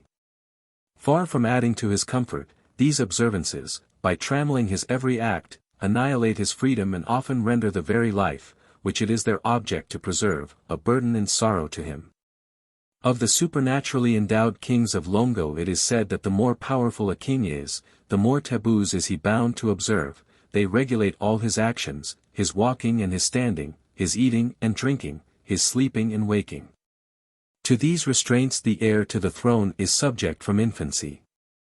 But as he advances in life the number of abstinences and ceremonies which he must observe increases, until at the moment that he ascends the throne he is lost in the ocean of rites and taboos. In the crater of an extinct volcano, enclosed on all sides by grassy slopes, lie the scattered huts and yam fields of Riaba, the capital of the native king of Fernando Po. This mysterious being lives in the lowest depths of the crater, surrounded by a harem of 40 women, and covered, it is said, with old silver coins. Naked savage as he is, he yet exercises far more influence in the island than the Spanish governor at Santa Isabel. In him the conservative spirit of the Bubis or aboriginal inhabitants of the island is, as it were, incorporate. He has never seen a white man and, according to the firm conviction of all the Bubis, the sight of a pale face would cause his instant death. He cannot bear to look upon the sea. Indeed it is said that he may never see it even in the distance, and that therefore he wears away his life with shackles on his legs in the dim twilight of his hut. Certain it is that he has never set foot on the beach. With the exception of his musket and knife, he uses nothing that comes from the whites. European cloth never touches his person, and he scorns tobacco, rum, and even salt. Among the U-speaking peoples of the Slave Coast, the king is at the same time high priest. In this quality he was, particularly in former times, unapproachable by his subjects. Only by night was he allowed to quit his dwelling in order to bathe and so forth. None but his representative, the so-called visible king, with 3 chosen elders might converse with him, and even they had to sit on an ox hide with their backs turned to him. He might not see any European nor any horse, nor might he look upon the sea, for which reason he was not allowed to quit his capital even for a few moments. These rules have been disregarded in recent times. The king of Dahomey himself is subject to the prohibition of beholding the sea, and so are the kings of Longo and Great Ardra in Guinea. The sea is the fetish of the Ios, to the northwest of Dahomey, and they and their king are threatened with death by their priests if ever they dare to look on it. It is believed that the king of Caire in Senegal would infallibly die within the year if he were to cross a river or an arm of the sea. In Mashonaland down to recent times the chiefs would not cross certain rivers, particularly the Rurikwi and the Nyadiri, and the custom was still strictly observed by at least one chief within recent years. On no account will the chief cross the river. If it is absolutely necessary for him to do so, he is blindfolded and carried across with shouting and singing. Should he walk across, he will go blind or die and certainly lose the chieftainship. So among the Mahafalis and Sakalavas in the south of Madagascar some kings are forbidden to sail on the sea or to cross certain rivers. Among the Sakalavas the chief is regarded as a sacred being, but he is held in leash by a crowd of restrictions, which regulate his behavior like that of the Emperor of China. He can undertake nothing whatever unless the sorcerers have declared the omens favorable, he may not eat warm food, on certain days he may not quit his hut, and so on. Among some of the hill tribes of Assam both the headman and his wife have to observe many taboos in respect of food, thus they may not eat buffalo, pork, dog, fowl, or tomatoes. The headman must be chaste, the husband of one wife, and he must separate himself from her on the eve of a general or public observance of taboo. In one group of tribes the headman is forbidden to eat in a strange village, and under no provocation whatever may he utter a word of abuse. Apparently the people imagine that the violation of any of these taboos by a headman would bring down misfortune on the whole village. The ancient kings of Ireland, as well as the kings of the 4 provinces of Leinster, Munster, Connaught, and Ulster, were subject to certain quaint prohibitions or taboos, on the due observance of which the prosperity of the people of the country, as well as their own, was supposed to depend. Thus, for example, the sun might not rise on the King of Ireland in his bed at Tara, the old capital of Erin. He was forbidden to alight on Wednesday at Math Bray, to traverse Math Quillen after sunset, to incite his horse at Fancomer, to go in a ship upon the water the Monday after Beltane, May Day, and to leave the track of his army upon Adh Main the Tuesday after All Hallows. The King of Leinster might not go round Tuath Lagian left-hand-wise on Wednesday, nor sleep between the Hare, daughter, and the Dublin with his head inclining to one side, nor encamp for 9 days on the plains of Quallen. Nor travel the road of Dublin on Monday, nor ride a dirty black-heeled horse across Math Maestian. The King of Munster was prohibited from enjoying the feast of Loch Line from one Monday to another, from banqueting by night in the beginning of harvest before Gaim at Lytricha, from encamping for 9 days upon the Suir, and from holding a border meeting at Gabron. The King of Connaught might not conclude a treaty respecting his ancient palace of Cruachan after making peace on All Hallows Day, nor go in a speckled garment on a grey speckled steed to the heath of Dalchase, nor repair to an assembly of women at Seaguys, nor sit in autumn on the sepulchral mounds of the wife of Maine, nor contend in running with the rider of a grey one-eyed horse at Adh Galta between 2 posts. The King of Ulster was forbidden to attend the horse fair at Rathline among the youths of Dal Araid, to listen to the fluttering of the flocks of birds of Lynn Saleach after sunset, to celebrate the feast of the bull of Dermike Dare, to go into Math Coba in the month of March, and to drink of the water of Bo Neamhid between 2 darknesses. If the kings of Ireland strictly observed these and many other customs, which were enjoined by immemorial usage, it was believed that they would never meet with mischance or misfortune, and would live for 90 years without experiencing the decay of old age. That no epidemic or mortality would occur during their reigns, and that the seasons would be favorable and the earth yield its fruit in abundance. Whereas, if they set the ancient usages at naught, the country would be visited with plague, famine, and bad weather. The kings of Egypt were worshipped as gods, and the routine of their daily life was regulated in every detail by precise and unvarying rules. The life of the kings of Egypt, says Diodorus, was not like that of other monarchs who are irresponsible and may do just what they choose. On the contrary, everything was fixed for them by law, not only their official duties, but even the details of their daily life. The hours both of day and night were arranged at which the king had to do, not what he pleased, but what was prescribed for him. For not only were the times appointed at which he should transact public business or sit in judgment, but the very hours for his walking and bathing and sleeping with his wife, and, in short, performing every act of life were all settled. Custom enjoined a simple diet. The only flesh he might eat was veal and goose, and he might only drink a prescribed quantity of wine. However, there is reason to think that these rules were observed, not by the ancient pharaohs, but by the priestly kings who reigned at Thebes and Ethiopia at the close of the 20th dynasty. Of the taboos imposed on priests we may see a striking example in the rules of life prescribed for the Flamen at Rome, who has been interpreted as a living image of Jupiter, or a human embodiment of the sky spirit. They were such as the following: the Flamen might not ride or even touch a horse, nor see an army under arms, nor wear a ring which was not broken, nor have a knot on any part of his garments. No fire except a sacred fire might be taken out of his house. He might not touch wheaten flour or leavened bread, he might not touch or even name a goat, a dog, raw meat, beans, and ivy, he might not walk under a vine. The feet of his bed had to be daubed with mud, his hair could be cut only by a free man and with a bronze knife, and his hair and nails when cut had to be buried under a lucky tree. He might not touch a dead body nor enter a place where one was burned, he might not see work being done on holy days, he might not be uncovered in the open air. If a man in bonds were taken into his house, the captive had to be unbound and the cords had to be drawn up through a hole in the roof and so let down into the street. His wife, the Flaminica, had to observe nearly the same rules, and others of her own besides. She might not ascend more than 3 steps of the kind of staircase called Greek, at a certain festival she might not comb her hair. The leather of her shoes might not be made from a beast that had died a natural death, but only from one that had been slain or sacrificed. If she heard thunder she was tabooed till she had offered an expiatory sacrifice.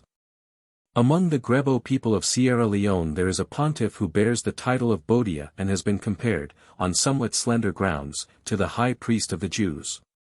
He is appointed in accordance with the behest of an oracle.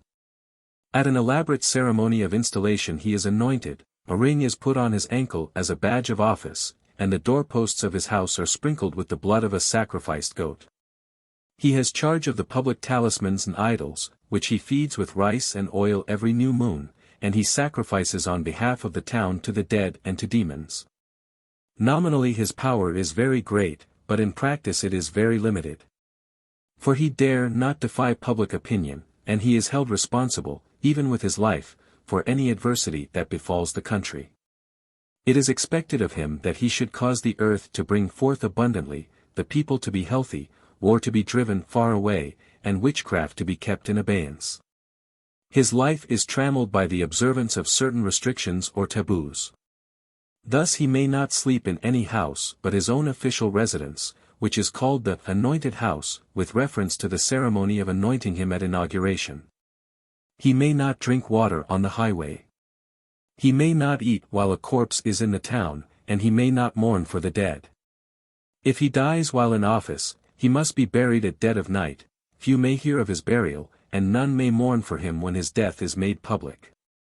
Should he have fallen a victim to the poison ordeal by drinking a decoction of sassy wood, as it is called, he must be buried under a running stream of water. Among the Todas of southern India the holy milkman, who acts as priest of the sacred dairy, is subject to a variety of irksome and burdensome restrictions during the whole time of his incumbency, which may last many years. Thus he must live at the sacred dairy and may never visit his home or any ordinary village. He must be celibate. If he is married he must leave his wife. On no account may any ordinary person touch the holy milkman or the holy dairy. Such a touch would so defile his holiness that he would forfeit his office. It is only on 2 days a week, namely Mondays and Thursdays, that a mere layman may even approach the milkman. On other days if he has any business with him, he must stand at a distance, some say 1/4 of a mile, and shout his message across the intervening space. Further, the holy milkman never cuts his hair or pares his nails so long as he holds office. He never crosses a river by a bridge, but wades through a ford and only certain fords. If a death occurs in his clan, he may not attend any of the funeral ceremonies, unless he first resigns his office and descends from the exalted rank of milkman to that of a mere common mortal. Indeed it appears that in old days he had to resign the seals, or rather the pails, of office whenever any member of his clan departed this life. However, these heavy restraints are laid in their entirety only on milkmen of the very highest class. 2. Divorce of the spiritual from the temporal power. The burdensome observances attached to the royal or priestly office produced their natural effect. Either men refused to accept the office, which hence tended to fall into abeyance. Or accepting it, they sank under its weight into spiritless creatures, cloistered recluses, from whose nerveless fingers the reins of government slipped into the firmer grasp of men who were often content to wield the reality of sovereignty without its name. In some countries this rift in the supreme power deepened into a total and permanent separation of the spiritual and temporal powers, the old royal house retaining their purely religious functions, while the civil government passed into the hands of a younger and more vigorous race. To take examples. In a previous part of this work we saw that in Cambodia it is often necessary to force the kingships of fire and water upon the reluctant successors. And that in Savage Island the monarchy actually came to an end because at last no one could be induced to accept the dangerous distinction. In some parts of West Africa, when the king dies, a family council is secretly held to determine his successor. He on whom the choice falls is suddenly seized, bound, and thrown into the fetish house, where he is kept in durance till he consents to accept the crown. Sometimes the heir finds means of evading the honor which it is sought to thrust upon him. A ferocious chief has been known to go about constantly armed, resolute to resist by force any attempt to set him on the throne. The savage Tims of Sierra Leone, who elect their king, reserve to themselves the right of beating him on the eve of his coronation. And they avail themselves of this constitutional privilege with such hearty goodwill that sometimes the unhappy monarch does not long survive his elevation to the throne. Hence when the leading chiefs have a spite at a man and wish to rid themselves of him, they elect him king. Formerly, before a man was proclaimed king of Sierra Leone, it used to be the custom to load him with chains and thrash him. Then the fetters were knocked off, the kingly robe was placed on him, and he received in his hands the symbol of royal dignity, which was nothing but the axe of the executioner. It is not therefore surprising to read that in Sierra Leone, where such customs have prevailed, except among the Mandingos and Susis, few kings are natives of the countries they govern. So different are their ideas from ours, that very few are solicitous of the honor, and competition is very seldom heard of. The Mikados of Japan seem early to have resorted to the expedient of transferring the honors and burdens of supreme power to their infant children. And the rise of the tycoons, long the temporal sovereigns of the country, is traced to the abdication of a certain Mikado in favor of his 3-year-old son. The sovereignty having been wrested by a usurper from the infant prince, the cause of the Mikado was championed by Yoritomo, a man of spirit and conduct, who overthrew the usurper and restored to the Mikado the shadow, while he retained for himself the substance, of power. He bequeathed to his descendants the dignity he had won, and thus became the founder of the line of tycoons. Down to the latter half of the 16th century the tycoons were active and efficient rulers. But the same fate overtook them which had befallen the Mikados. Enmeshed in the same inextricable web of custom and law, they degenerated into mere puppets, hardly stirring from their palaces and occupied in a perpetual round of empty ceremonies. while the real business of government was managed by the Council of State. In Tonquin the monarchy ran a similar course. Living like his predecessors in effeminacy and sloth, the king was driven from the throne by an ambitious adventurer named Mac, who from a fisherman had risen to be Grand Mandarin. But the king's brother Trang put down the usurper and restored the king, retaining, however, for himself and his descendants the dignity of general of all the forces. Thenceforward the kings, though invested with the title and pomp of sovereignty, ceased to govern. While they lived secluded in their palaces, all real political power was wielded by the hereditary generals. In Mangaya, a Polynesian island, religious and civil authority were lodged in separate hands, spiritual functions being discharged by a line of hereditary kings. While the temporal government was entrusted from time to time to a victorious war chief, whose investiture, however, had to be completed by the king. Similarly in Tonga, besides the civil king whose right to the throne was partly hereditary and partly derived from his warlike reputation and the number of his fighting men, there was a great divine chief who ranked above the king and the other chiefs in virtue of his supposed descent from one of the chief gods. Once a year the first fruits of the ground were offered to him at a solemn ceremony, and it was believed that if these offerings were not made the vengeance of the gods would fall in a signal manner on the people. Peculiar forms of speech, such as were applied to no one else, were used in speaking of him, and everything that he chanced to touch became sacred or tabooed. When he and the king met, the monarch had to sit down on the ground in token of respect until his holiness had passed by. Yet though he enjoyed the highest veneration by reason of his divine origin, this sacred personage possessed no political authority, and if he ventured to meddle with affairs of state it was at the risk of receiving a rebuff from the king, to whom the real power belonged, and who finally succeeded in ridding himself of his spiritual rival. In some parts of Western Africa 2 kings reign side by side, a fetish or religious king and a civil king, but the fetish king is really supreme. He controls the weather and so forth, and can put a stop to everything. When he lays his red staff on the ground, no one may pass that way. This division of power between a sacred and a secular ruler is to be met with wherever the true Negro culture has been left unmolested, but where the Negro form of society has been disturbed, as in Dahomey and Ashanti. There is a tendency to consolidate the 2 powers in a single king. In some parts of the East Indian island of Timor we meet with a partition of power like that which is represented by the civil king and the fetish king of Western Africa. Some of the Timorese tribes recognize 2 rajas, the ordinary or civil raja, who governs the people, and the fetish or taboo raja, who is charged with the control of everything that concerns the earth and its products. This latter ruler has the right of declaring anything taboo, his permission must be obtained before new land may be brought under cultivation, and he must perform certain necessary ceremonies when the work is being carried out. If drought or blight threatens the crops, his help is invoked to save them. Though he ranks below the civil raja, he exercises a momentous influence on the course of events, for his secular colleague is bound to consult him in all important matters. In some of the neighboring islands, such as Roti and Eastern Flores, a spiritual ruler of the same sort is recognized under various native names, which all mean, Lord of the Ground. Similarly in the Mikio district of British New Guinea there is a double chieftainship. The people are divided into 2 groups according to families, and each of the groups has its chief. One of the 2 is the war chief, the other is the taboo chief. The office of the latter is hereditary. His duty is to impose a taboo on any of the crops, such as the coconuts and areca nuts, whenever he thinks it desirable to prohibit their use. In his office we may perhaps detect the beginning of a priestly dynasty, but as yet his functions appear to be more magical than religious, being concerned with the control of the harvests rather than with the propitiation of higher powers.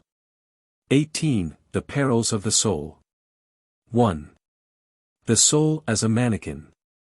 The foregoing examples have taught us that the office of a sacred king or priest is often hedged in by a series of burdensome restrictions or taboos, of which a principal purpose appears to be to preserve the life of the divine man for the good of his people. But if the object of the taboos is to save his life, the question arises, how is their observance supposed to effect this end? To understand this we must know the nature of the danger which threatens the king's life, and which it is the intention of these curious restrictions to guard against. We must, therefore, ask, what does early man understand by death? To what causes does he attribute it? And how does he think it may be guarded against? As the savage commonly explains the processes of inanimate nature by supposing that they are produced by living beings working in or behind the phenomena, so he explains the phenomena of life itself. If an animal lives and moves, it can only be, he thinks, because there is a little animal inside which moves it. If a man lives and moves, it can only be because he has a little man or animal inside who moves him. The animal inside the animal, the man inside the man, is the soul. And as the activity of an animal or man is explained by the presence of the soul, so the repose of sleep or death is explained by its absence. Sleep or trance being the temporary, death being the permanent absence of the soul. Hence if death be the permanent absence of the soul, the way to guard against it is either to prevent the soul from leaving the body, or, if it does depart, to ensure that it shall return. The precautions adopted by savages to secure one or other of these ends take the form of certain prohibitions or taboos, which are nothing but rules intended to ensure either the continued presence or the return of the soul.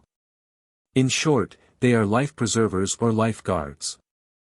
These general statements will now be illustrated by examples. Addressing some Australian blacks, a European missionary said, "I am not one, as you think, but two." Upon this they laughed. "You may laugh as much as you like," continued the missionary, "I tell you that I am two in one. This great body that you see is one, within that there is another little one which is not visible.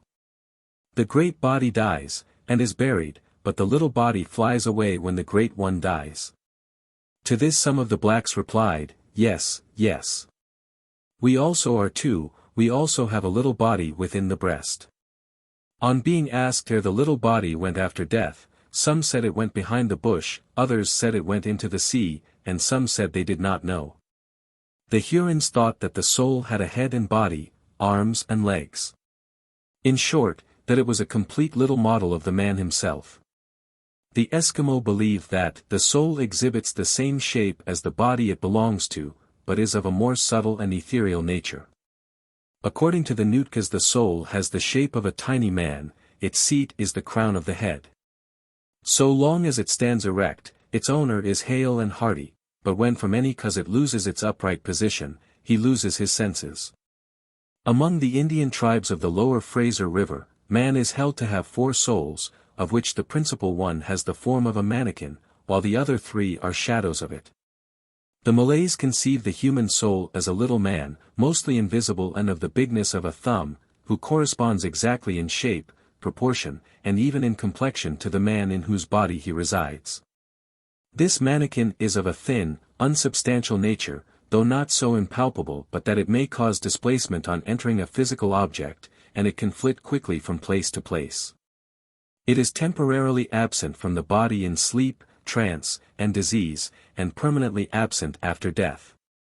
So exact is the resemblance of the mannequin to the man, in other words, of the soul to the body, that, as there are fat bodies and thin bodies, so there are fat souls and thin souls. As there are heavy bodies and light bodies, long bodies and short bodies, so there are heavy souls and light souls, long souls and short souls. The people of Nias think that every man, before he is born, is asked how long or how heavy a soul he would like, and a soul of the desired weight or length is measured out to him. The heaviest soul ever given out weighs about 10 grams. The length of a man's life is proportioned to the length of his soul. Children who die young had short souls. The Fijian conception of the soul as a tiny human being comes clearly out in the customs observed at the death of a chief among the Nakilo tribe. When a chief dies, certain men, who are the hereditary undertakers, call him, as he lies, oiled and ornamented, on fine mats, saying, "Rise, sir, the chief, and let us be going. The day has come over the land." Then they conduct him to the river side, where the ghostly ferryman comes to ferry Nakilo ghosts across the stream. As they thus attend the chief on his last journey, they hold their great fans close to the ground to shelter him, because, as one of them explained to a missionary, his soul is only a little child. People in the Punjab who tattoo themselves believe that at death the soul, the little entire man or woman, inside the mortal frame, will go to heaven blazoned with the same tattoo patterns which adorned the body in life. Sometimes, however, as we shall see, the human soul is conceived not in human but in animal form. 2. Absence and recall of the soul. The soul is commonly supposed to escape by the natural openings of the body, especially the mouth and nostrils. Hence in Celebes they sometimes fasten fish hooks to a sick man's nose, navel, and feet, so that if his soul should try to escape it may be hooked and held fast. A Turk on the Baram River, in Borneo, refused to part with some hook-like stones, because they, as it were, hooked his soul to his body, and so prevented the spiritual portion of him from becoming detached from the material. When a Dayak sorcerer or medicine man is initiated, his fingers are supposed to be furnished with fish hooks, with which he will thereafter clutch the human soul in the act of flying away, and restore it to the body of the sufferer. But hooks, it is plain, may be used to catch the souls of enemies as well as of friends. Acting on this principle, headhunters in Borneo hang wooden hooks beside the skulls of their slain enemies in the belief that this helps them on their forays to hook in fresh heads. One of the implements of a Haida medicine man is a hollow bone, in which he bottles up departing souls, and so restores them to their owners. When anyone yawns in their presence, the Hindus always snap their thumbs, believing that this will hinder the soul from issuing through the open mouth. The Marquesans used to hold the mouth and nose of a dying man, in order to keep him in life by preventing his soul from escaping. The same custom is reported of the New Caledonians. And with the like intention the Bagobos of the Philippine Islands put rings of brass wire on the wrists or ankles of their sick. On the other hand, the Itonomas of South America seal up the eyes, nose, and mouth of a dying person, in case his ghost should get out and carry off others. And for a similar reason the people of Nias, who fear the spirits of the recently deceased and identify them with the breath, seek to confine the vagrant soul in its earthly tabernacle by bunging up the nose or tying up the jaws of the corpse. Before leaving a corpse, the Waikalbura of Australia used to place hot coals in its ears in order to keep the ghost in the body, until they had got such a good start that he could not overtake them. In southern Celebes, to hinder the escape of a woman's soul in childbed, the nurse ties a band as tightly as possible round the body of the expectant mother. The Minangkabaurs of Sumatra observe a similar custom. A skein of thread or a string is sometimes fastened round the wrist or loins of a woman in childbed, so that when her soul seeks to depart in her hour of travail it may find the egress barred. And lest the soul of a babe should escape and be lost as soon as it is born, the Alfers of Celebes, when a birth is about to take place, are careful to close every opening in the house, even the keyhole.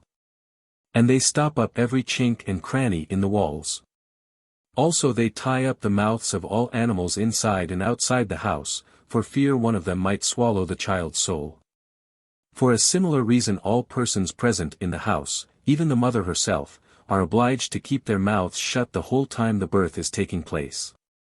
When the question was put, why they did not hold their noses also, lest the child's soul should get into one of them, the answer was that breath being exhaled as well as inhaled through the nostrils, the soul would be expelled before it could have time to settle down. Popular expressions in the language of civilized peoples, such as to have one's heart in one's mouth, or the soul on the lips or in the nose, show how natural is the idea that the life or soul may escape by the mouth or nostrils. Often the soul is conceived as a bird ready to take flight. This conception has probably left traces in most languages, and it lingers as a metaphor in poetry. The Malays carry out the conception of the bird soul in a number of odd ways.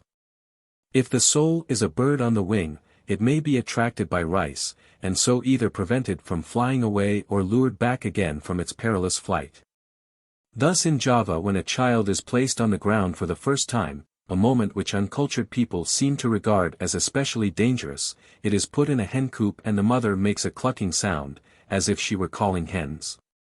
And in Sintang, a district of Borneo, when a person, whether man, woman, or child, has fallen out of a house or off a tree, and has been brought home, his wife or other kinswoman goes as speedily as possible to the spot where the accident happened.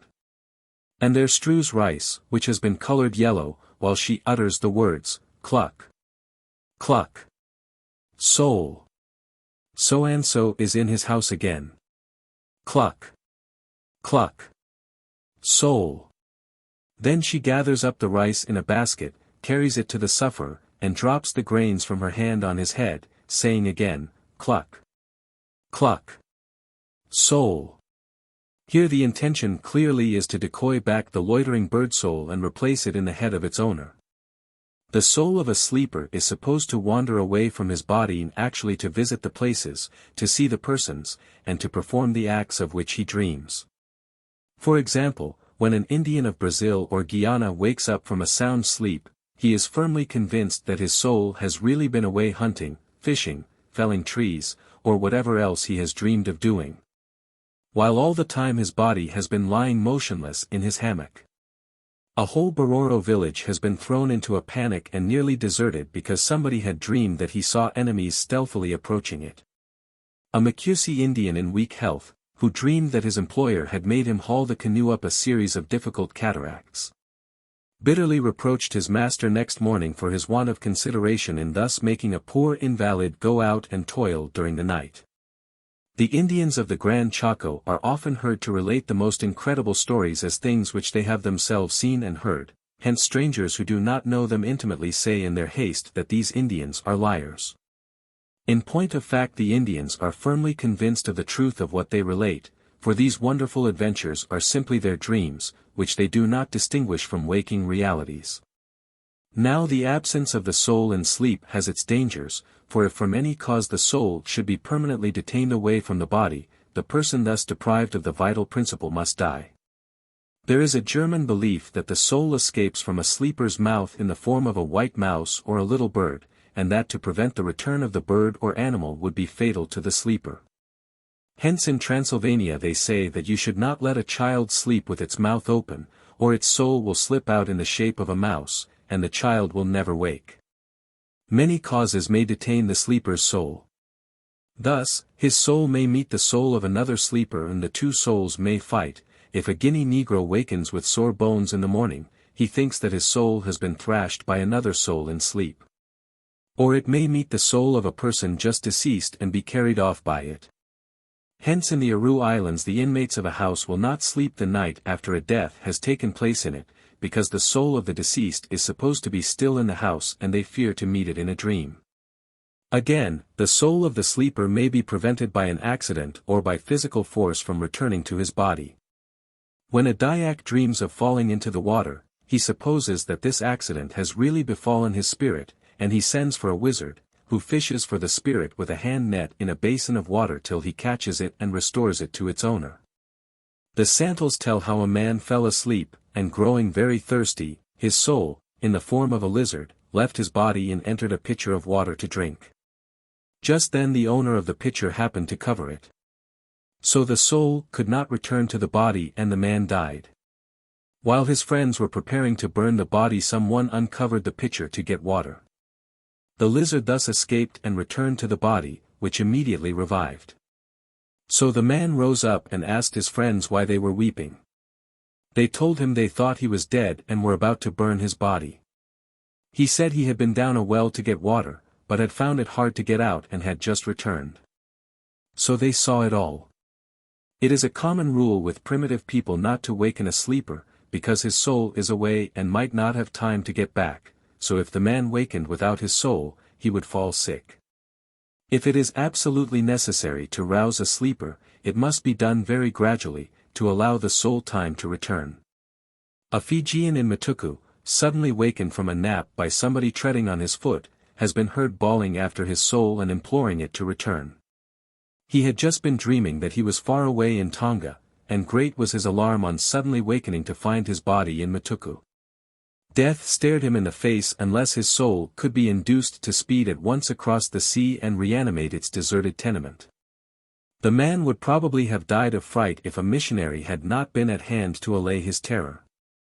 Still more dangerous is it in the opinion of primitive man to move a sleeper or alter his appearance, for if this were done the soul on its return might not be able to find or recognize its body, and so the person would die. The Menankabauers deem it highly improper to blacken or dirty the face of a sleeper, lest the absent soul should shrink from re-entering a body thus disfigured. Patani Malays fancy that if a person's face be painted while he sleeps, the soul which has gone out of him will not recognize him, and he will sleep on till his face is washed. In Bombay it is thought equivalent to murder to change the aspect of a sleeper, as by painting his face in fantastic colors or giving mustaches to a sleeping woman. For when the soul returns it will not know its own body, and the person will die. But in order that a man's soul should quit his body, it is not necessary that he should be asleep. It may quit him in his waking hours, and then sickness, insanity, or death will be the result. Thus a man of the Wurundjeri tribe in Australia lay at his last gasp because his spirit had departed from him. A medicine man went in pursuit and caught the spirit by the middle just as it was about to plunge into the sunset glow, which is the light cast by the souls of the dead as they pass in and out of the underworld, where the sun goes to rest. Having captured the vagrant spirit, the doctor brought it back under his opossum rug, laid himself down on the dying man, and put the soul back into him, so that after a time he revived. The Karens of Burma are perpetually anxious about their souls, lest these should go roving from their bodies, leaving the owners to die. When a man has reason to fear that his soul is about to take this fatal step, a ceremony is performed to retain or recall it, in which the whole family must take part. A meal is prepared consisting of a cock and hen, a special kind of rice, and a bunch of bananas. Then the head of the family takes the bowl which is used to skim rice, and knocking with it thrice on the top of the house ladder says, "Puru. Come back, soul, do not tarry outside. If it rains, you will be wet. If the sun shines, you will be hot. The gnats will sting you, the leeches will bite you, the tigers will devour you, the thunder will crush you. Puru. Come back, soul. Here it will be well with you. You shall want for nothing. Come and eat under shelter from the wind and the storm." After that the family partakes of the meal, and the ceremony ends with everybody tying their right wrist with a string which has been charmed by a sorcerer. Similarly the Lolos of southwestern China believe that the soul leaves the body in chronic illness. In that case they read a sort of elaborate litany, calling on the soul by name and beseeching it to return from the hills, the valleys, the rivers, the forests, the fields, or from wherever it may be straying. At the same time cups of water, wine, and rice are set at the door for the refreshment of the weary wandering spirit. When the ceremony is over, they tie a red cord round the arm of the sick man to tether the soul, and this cord is worn by him until it decays and drops off. Some of the Congo tribes believe that when a man is ill, his soul has left his body and is wandering at large. The aid of the sorcerer is then called in to capture the vagrant spirit and restore it to the invalid. Generally the physician declares that he has successfully chased the soul into the branch of a tree. The whole town thereupon turns out and accompanies the doctor to the tree, where the strongest men are deputed to break off the branch in which the soul of the sick man is supposed to be lodged. This they do and carry the branch back to the town, insinuating by their gestures that the burden is heavy and hard to bear. When the branch has been brought to the sick man's hut, he is placed in an upright position by its side, and the sorcerer performs the enchantments by which the soul is believed to be restored to its owner. Pining, sickness, great fright, and death are ascribed by the Bataks of Sumatra to the absence of the soul from the body. At first they try to beckon the wanderer back, and to lure him, like a fowl, by strewing rice.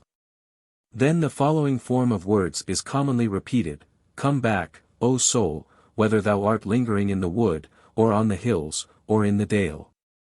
See, I call thee with a toemba bras, with an egg of the fowl Raja Moelija, with the 11 healing leaves.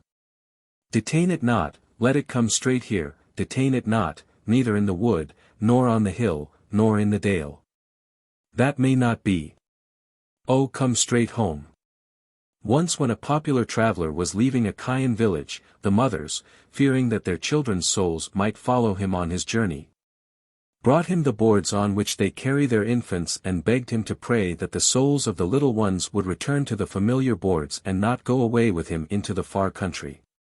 To each board was fastened a looped string for the purpose of tethering the vagrant spirits, and through the loop each baby was made to pass a chubby finger to make sure that its tiny soul would not wander away.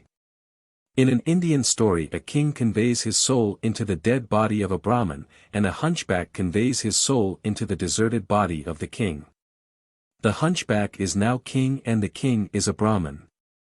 However, the hunchback is induced to show his skill by transferring his soul to the dead body of a parrot, and the king seizes the opportunity to regain possession of his own body. A tale of the same type, with variations of detail, reappears among the Malays. A king has incautiously transferred his soul to an ape, upon which the vizier adroitly inserts his own soul into the king's body and so takes possession of the queen and the kingdom. While the true king languishes at court in the outward semblance of an ape. But one day the false king, who played for high stakes, was watching a combat of rams, and it happened that the animal on which he had laid his money fell down dead. All efforts to restore animation proved unavailing till the false king, with the instinct of a true sportsman, transferred his own soul to the body of the deceased ram, and thus renewed the fray. The real king in the body of the ape saw his chance, and with great presence of mind darted back into his own body, which the vizier had rashly vacated. So he came to his own again, and the usurper in the ram's body met with the fate he richly deserved. Similarly the Greeks told how the soul of Hermotimus of Clazomenae used to quit his body and roam far and wide, bringing back intelligence of what he had seen on his rambles to his friends at home. Until one day, when his spirit was abroad, his enemies contrived to seize his deserted body and committed it to the flames. The departure of the soul is not always voluntary. It may be extracted from the body against its will by ghosts, demons, or sorcerers. Hence, when a funeral is passing the house, the Karens tie their children with a special kind of string to a particular part of the house, lest the souls of the children should leave their bodies and go into the corpse which is passing. The children are kept tied in this way until the corpse is out of sight. And after the corpse has been laid in the grave, but before the earth has been shoveled in, the mourners and friends range themselves round the grave, each with a bamboo split lengthwise in one hand and a little stick in the other. Each man thrusts his bamboo into the grave, and drawing the stick along the groove of the bamboo points out to his soul that in this way it may easily climb up out of the tomb. While the earth is being shoveled in, the bamboos are kept out of the way, lest the souls should be in them, and so should be inadvertently buried with the earth as it is being thrown into the grave. And when the people leave the spot they carry away the bamboos, begging their souls to come with them. Further, on returning from the grave each Karen provides himself with 3 little hooks made of branches of trees, and calling his spirit to follow him, at short intervals, as he returns, he makes a motion as if hooking it. And then thrusts the hook into the ground. This is done to prevent the soul of the living from staying behind with the soul of the dead. When the Karabataks have buried somebody and are filling in the grave, a sorceress runs about beating the air with a stick.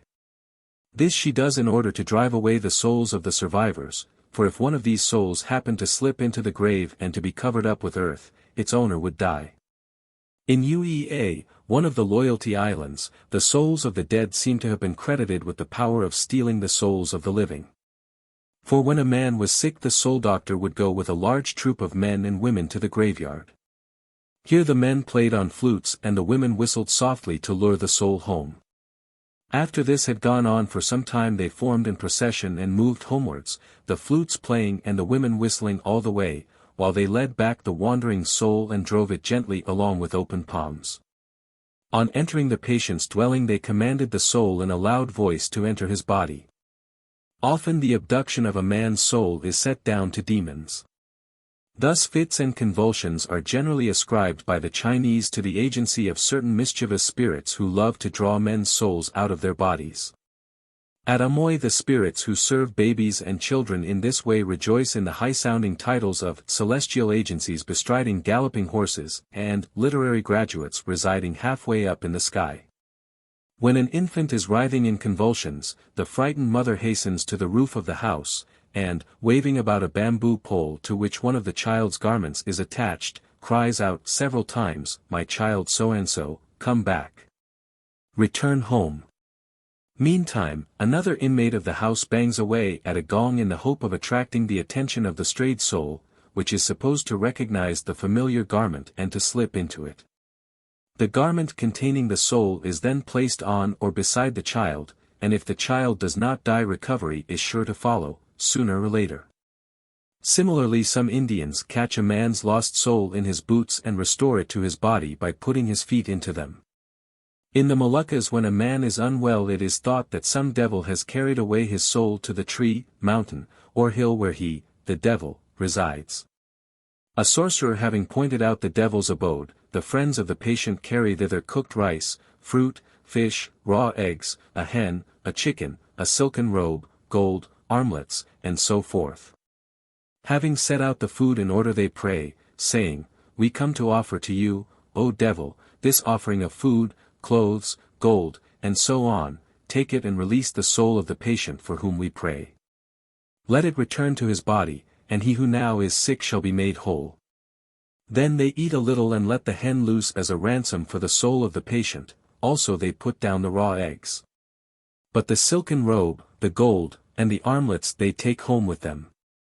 As soon as they are come to the house, they place a flat bowl containing the offerings which have been brought back at the sick man's head, and say to him, "Now is your soul released, and you shall fare well and live to gray hairs on the earth." Demons are especially feared by persons who have just entered a new house. Hence at a housewarming among the Alfers of Minahassa in Celebes, the priest performs a ceremony for the purpose of restoring their souls to the inmates. He hangs up a bag at the place of sacrifice and then goes through a list of the gods.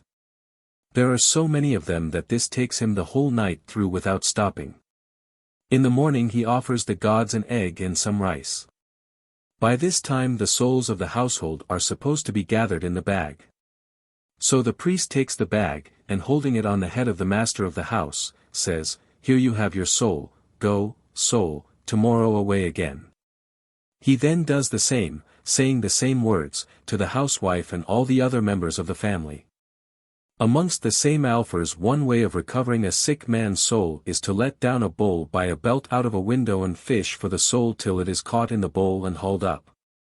And among the same people, when a priest is bringing back a sick man's soul which he has caught in a cloth, he is preceded by a girl holding the large leaf of a certain palm over his head as an umbrella to keep him and the soul from getting wet, in case it should rain.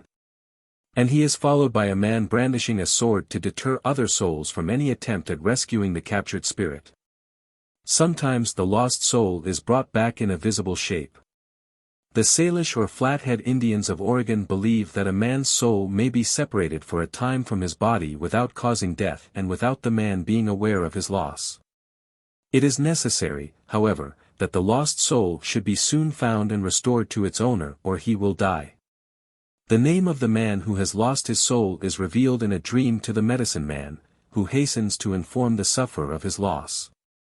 Generally a number of men have sustained a like loss at the same time. All their names are revealed to the medicine man, and all employ him to recover their souls. The whole night long these soulless men go about the village from lodge to lodge, dancing and singing. Towards daybreak they go into a separate lodge, which is closed up so as to be totally dark. A small hole is then made in the roof, through which the medicine man, with a bunch of feathers, brushes in the souls, in the shape of bits of bone and the like, which he receives on a piece of matting. A fire is next kindled, by the light of which the medicine man sorts out the souls. First he puts aside the souls of dead people, of which there are usually several. For if he were to give the soul of a dead person to a living man, the man would die instantly.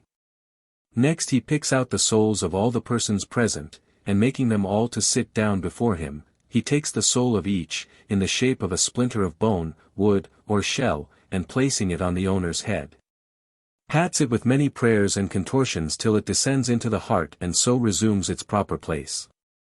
Again, souls may be extracted from their bodies or detained on their wanderings not only by ghosts and demons but also by men, especially by sorcerers. In Fiji, if a criminal refused to confess, the chief sent for a scarf with which to catch away the soul of the rogue. At the sight or even at the mention of the scarf the culprit generally made a clean breast. For if he did not, the scarf would be waved over his head till his soul was caught in it, when it would be carefully folded up and nailed to the end of a chief's canoe, and for want of his soul the criminal would pine and die. The sorcerers of Danger Island used to set snares for souls. The snares were made of stout sinnet, about 15 to 30 feet long, with loops on either side of different sizes, to suit the different sizes of souls. For fat souls there were large loops, for thin souls there were small ones. When a man was sick against whom the sorcerers had a grudge, they set up these soul snares near his house and watched for the flight of his soul. If in the shape of a bird or an insect it was caught in the snare, the man would infallibly die. In some parts of West Africa, indeed, wizards are continually setting traps to catch souls that wander from their bodies in sleep. And when they have caught one, they tie it up over the fire, and as it shrivels in the heat the owner sickens. This is done, not out of any grudge towards the sufferer, but purely as a matter of business. The wizard does not care whose soul he has captured, and will readily restore it to its owner, if only he is paid for doing so. Some sorcerers keep regular asylums for strayed souls, and anybody who has lost or mislaid his own soul can always have another one from the asylum on payment of the usual fee.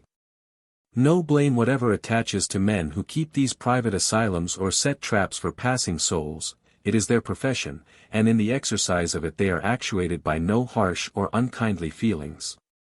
But there are also wretches who from pure spite or for the sake of lucre set and bait traps with the deliberate purpose of catching the soul of a particular man. And in the bottom of the pot, hidden by the bait, are knives and sharp hooks which tear and rend the poor soul, either killing it outright or mauling it so as to impair the health of its owner when it succeeds in escaping and returning to him.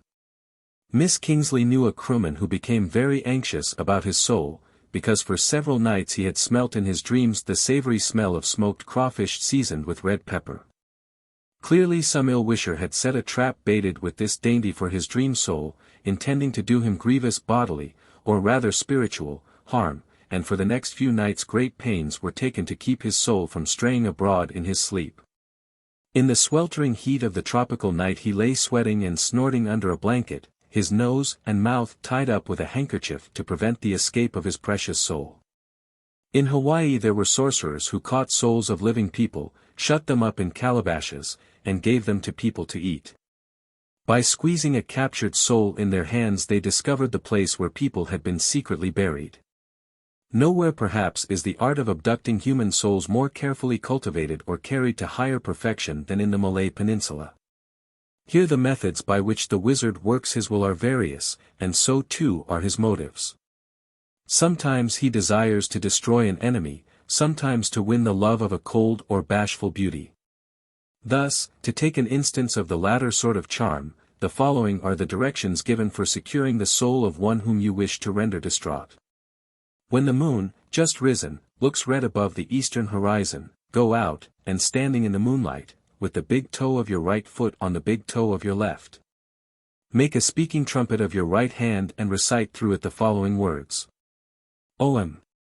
I loose my shaft, I loose it and the moon clouds over. I loose it, and the sun is extinguished. I loose it, and the stars burn dim. But it is not the sun, moon, and stars that I shoot at. It is the stalk of the heart of that child of the congregation. So and so. Cluck. Cluck. Soul of so and so, come and walk with me. Come and sit with me. Come and sleep and share my pillow. Cluck. Cluck. Soul. Repeat this thrice and after every repetition blow through your hollow fist. Or you may catch the soul in your turban, thus. Go out on the night of the full moon and the 2 succeeding nights. Sit down on an anthill facing the moon, burn incense, and recite the following incantation. I bring you a betel leaf to chew. Dab the lime onto it, Prince Ferocious. For somebody, Prince Distraction's daughter, to chew. Somebody at sunrise be distraught for love of me. Somebody at sunset be distraught for love of me. As you remember your parents, remember me. As you remember your house and house ladder, remember me. When thunder rumbles, remember me. When wind whistles, remember me. When the heavens rain, remember me. When cocks crow, remember me. When the dial bird tells its tales, remember me. When you look up at the sun, remember me. When you look up at the moon, remember me. For in that selfsame moon I am there. Cluck. Cluck. Soul of somebody, come hither to me. I do not mean to let you have my soul. Let your soul come hither to mine. Now wave the end of your turban towards the moon 7 times each night. Go home and put it under your pillow, and if you want to wear it in the daytime, burn incense and say, it is not a turban that I carry in my girdle, but the soul of somebody. The Indians of the Nass River, in British Columbia, are impressed with a belief that a physician may swallow his patient's soul by mistake. A doctor who is believed to have done so is made by the other members of the faculty to stand over the patient, while one of them thrusts his fingers down the doctor's throat, another kneads him in the stomach with his knuckles, and a third slaps him on the back. If the soul is not in him after all, and if the same process has been repeated upon all the medical men without success, it is concluded that the soul must be in the head doctor's box. A party of doctors, therefore, waits upon him at his house and requests him to produce his box. When he has done so and arranged its contents on a new mat, they take the votary of Aesculapius and hold him up by the heels with his head in a hole in the floor. In this position they wash his head, and any water remaining from the ablution is taken and poured upon the sick man's head. No doubt the lost soul is in the water. 3. The soul as a shadow and a reflection. But the spiritual dangers I have enumerated are not the only ones which beset the savage. Often he regards his shadow or reflection as his soul, or at all events as a vital part of himself, and as such it is necessarily a source of danger to him. For if it is trampled upon, struck, or stabbed, he will feel the injury as if it were done to his person, and if it is detached from him entirely, as he believes that it may be, he will die. In the island of Wetar there are magicians who can make a man ill by stabbing his shadow with a pike or hacking it with a sword. After Sankara had destroyed the Buddhists in India, it is said that he journeyed to Nepal, where he had some difference of opinion with the Grand Lama. To prove his supernatural powers, he soared into the air. But as he mounted up, the Grand Lama, perceiving his shadow swaying and wavering on the ground, struck his knife into it and down fell Sankara and broke his neck. In the Banks Islands there are some stones of a remarkably long shape which go by the name of eating ghosts, because certain powerful and dangerous ghosts are believed to lodge in them. If a man's shadow falls on one of these stones, the ghost will draw his soul out from him, so that he will die. Such stones, therefore, are set in a house to guard it. And a messenger sent to a house by the absent owner will call out the name of the sender, lest the watchful ghost in the stone should fancy that he came with evil intent and should do him a mischief. At a funeral in China, when the lid is about to be placed on the coffin, most of the bystanders, with the exception of the nearest kin, retire a few steps or even retreat to another room. For a person's health is believed to be endangered by allowing his shadow to be enclosed in a coffin. And when the coffin is about to be lowered into the grave, most of the spectators recoil to a little distance lest their shadows should fall into the grave and harm should thus be done to their persons.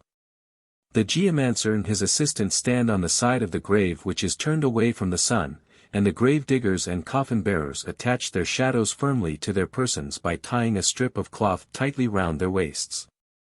Nor is it human beings alone who are thus liable to be injured by means of their shadows. Animals are to some extent in the same predicament. A small snail, which frequents the neighborhood of the limestone hills in Perak, is believed to suck the blood of cattle through their shadows, hence the beasts grow lean and sometimes die from loss of blood. The ancients supposed that in Arabia, if a hyena trod on a man's shadow, it deprived him of the power of speech and motion. And that if a dog, standing on a roof in the moonlight, cast a shadow on the ground and a hyena trod on it, the dog would fall down as if dragged with a rope. Clearly in these cases the shadow, if not equivalent to the soul, is at least regarded as a living part of the man or the animal, so that injury done to the shadow is felt by the person or animal as if it were done to his body. Conversely, if the shadow is a vital part of a man or an animal, it may under certain circumstances be as hazardous to be touched by it as it would be to come into contact with the person or animal. Hence the savage makes it a rule to shun the shadow of certain persons whom for various reasons he regards as sources of dangerous influence. Amongst the dangerous classes he commonly ranks mourners and women in general, but especially his mother-in-law. The Shuswap Indians think that the shadow of a mourner falling upon a person would make him sick. Amongst the Kurnai of Victoria, novices at initiation were cautioned not to let a woman's shadow fall across them, as this would make them thin, lazy, and stupid. An Australian native is said to have once nearly died of fright because the shadow of his mother-in-law fell on his legs as he lay asleep under a tree. The awe and dread with which the untutored savage contemplates his mother-in-law are amongst the most familiar facts of anthropology. In the Yuin tribes of New South Wales, the rule which forbade a man to hold any communication with his wife's mother was very strict. He might not look at her or even in her direction. It was a ground of divorce if his shadow happened to fall on his mother-in-law. In that case he had to leave his wife, and she returned to her parents. In New Britain, the native imagination fails to conceive the extent and nature of the calamities which would result from a man's accidentally speaking to his wife's mother. Suicide of one or both would probably be the only course open to them. The most solemn form of oath a New Briton can take is, "Sir, if I am not telling the truth, I hope I may shake hands with my mother-in-law." Where the shadow is regarded as so intimately bound up with the life of the man that its loss entails debility or death, it is natural to expect that its diminution should be regarded with solicitude and apprehension, as betokening a corresponding decrease in the vital energy of its owner. In Amboina and Ulysses, two islands near the equator, where necessarily there is little or no shadow cast at noon, the people make it a rule not to go out of the house at midday, because they fancy that by doing so a man may lose the shadow of his soul. The Mangyans tell of a mighty warrior, Tukaitawa, whose strength waxed and waned with the length of his shadow. In the morning, when his shadow fell longest, his strength was greatest. But as the shadow shortened towards noon, his strength ebbed with it, till exactly at noon it reached its lowest point. Then, as the shadow stretched out in the afternoon, his strength returned. A certain hero discovered the secret of Tukaitawa's strength and slew him at noon.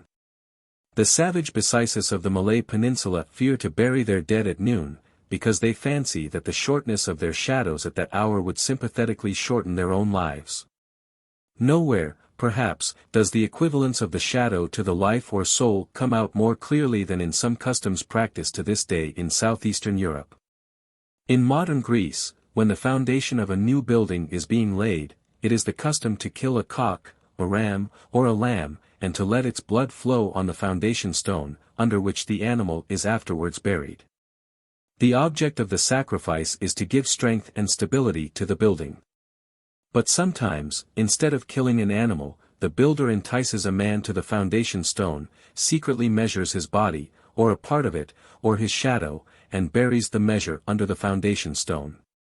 Or he lays the foundation stone upon the man's shadow. It is believed that the man will die within the year. The Romanians of Transylvania think that he whose shadow is thus immured will die within 40 days. So persons passing by a building which is in course of erection may hear a warning cry, "Beware lest they take thy shadow." Not long ago there were still shadow traders whose business it was to provide architects with the shadows necessary for securing their walls. In these cases the measure of the shadow is looked on as equivalent to the shadow itself, and to bury it is to bury the life or soul of the man, who, deprived of it, must die. Thus the custom is a substitute for the old practice of immuring a living person in the walls, or crushing him under the foundation stone of a new building, in order to give strength and durability to the structure. Or more definitely in order that the angry ghost may haunt the place and guard it against the intrusion of enemies. As some peoples believe a man's soul to be in his shadow, so other, or the same, peoples believe it to be in his reflection in water or a mirror. Thus, the Andamanese do not regard their shadows but their reflections, in any mirror, as their souls. When the Motomoto of New Guinea first saw their likenesses in a looking-glass, they thought that their reflections were their souls. In New Caledonia the old men are of opinion that a person's reflection in water or a mirror is his soul. But the younger men, taught by the Catholic priests, maintain that it is a reflection and nothing more, just like the reflection of palm trees in the water. The reflection soul, being external to the man, is exposed to much the same dangers as the shadow soul. The Zulus will not look into a dark pool because they think there is a beast in it which will take away their reflections, so that they die. The Basutos say that crocodiles have the power of thus killing a man by dragging his reflection under water. When one of them dies suddenly and from no apparent cause, his relatives will allege that a crocodile must have taken his shadow some time when he crossed a stream. In Saddle Island, Melanesia, there is a pool, into which if anyone looks he dies. The malignant spirit takes hold upon his life by means of his reflection on the water. We can now understand why it was a maxim both in ancient India and ancient Greece not to look at one's reflection in water, and why the Greeks regarded it as an omen of death if a man dreamed of seeing himself so reflected. They feared that the water spirits would drag the person's reflection or soul under water, leaving him soulless to perish. This was probably the origin of the classical story of the beautiful Narcissus, who languished and died through seeing his reflection in the water. Further, we can now explain the widespread custom of covering up mirrors or turning them to the wall after a death has taken place in the house. It is feared that the soul, projected out of the person in the shape of his reflection in the mirror, may be carried off by the ghost of the departed, which is commonly supposed to linger about the house till the burial. The custom is thus exactly parallel to the Aru custom of not sleeping in a house after a death for fear that the soul, projected out of the body in a dream, may meet the ghost and be carried off by it. The reason why sick people should not see themselves in a mirror, and why the mirror in a sick room is therefore covered up, is also plain. In time of sickness, when the soul might take flight so easily, it is particularly dangerous to project it out of the body by means of the reflection in a mirror. The rule is therefore precisely parallel to the rule observed by some peoples of not allowing sick people to sleep, for in sleep the soul is projected out of the body, and there is always a risk that it may not return. As with shadows and reflections, so with portraits, they are often believed to contain the soul of the person portrayed. People who hold this belief are naturally loath to have their likenesses taken. For if the portrait is the soul, or at least a vital part of the person portrayed, whoever possesses the portrait will be able to exercise a fatal influence over the original of it. Thus the Eskimo of Bering Strait believe that persons dealing in witchcraft have the power of stealing a person's shade, so that without it he will pine away and die. Once at a village on the lower Yukon River an explorer had set up his camera to get a picture of the people as they were moving about among their houses. While he was focusing the instrument, the headman of the village came up and insisted on peeping under the cloth.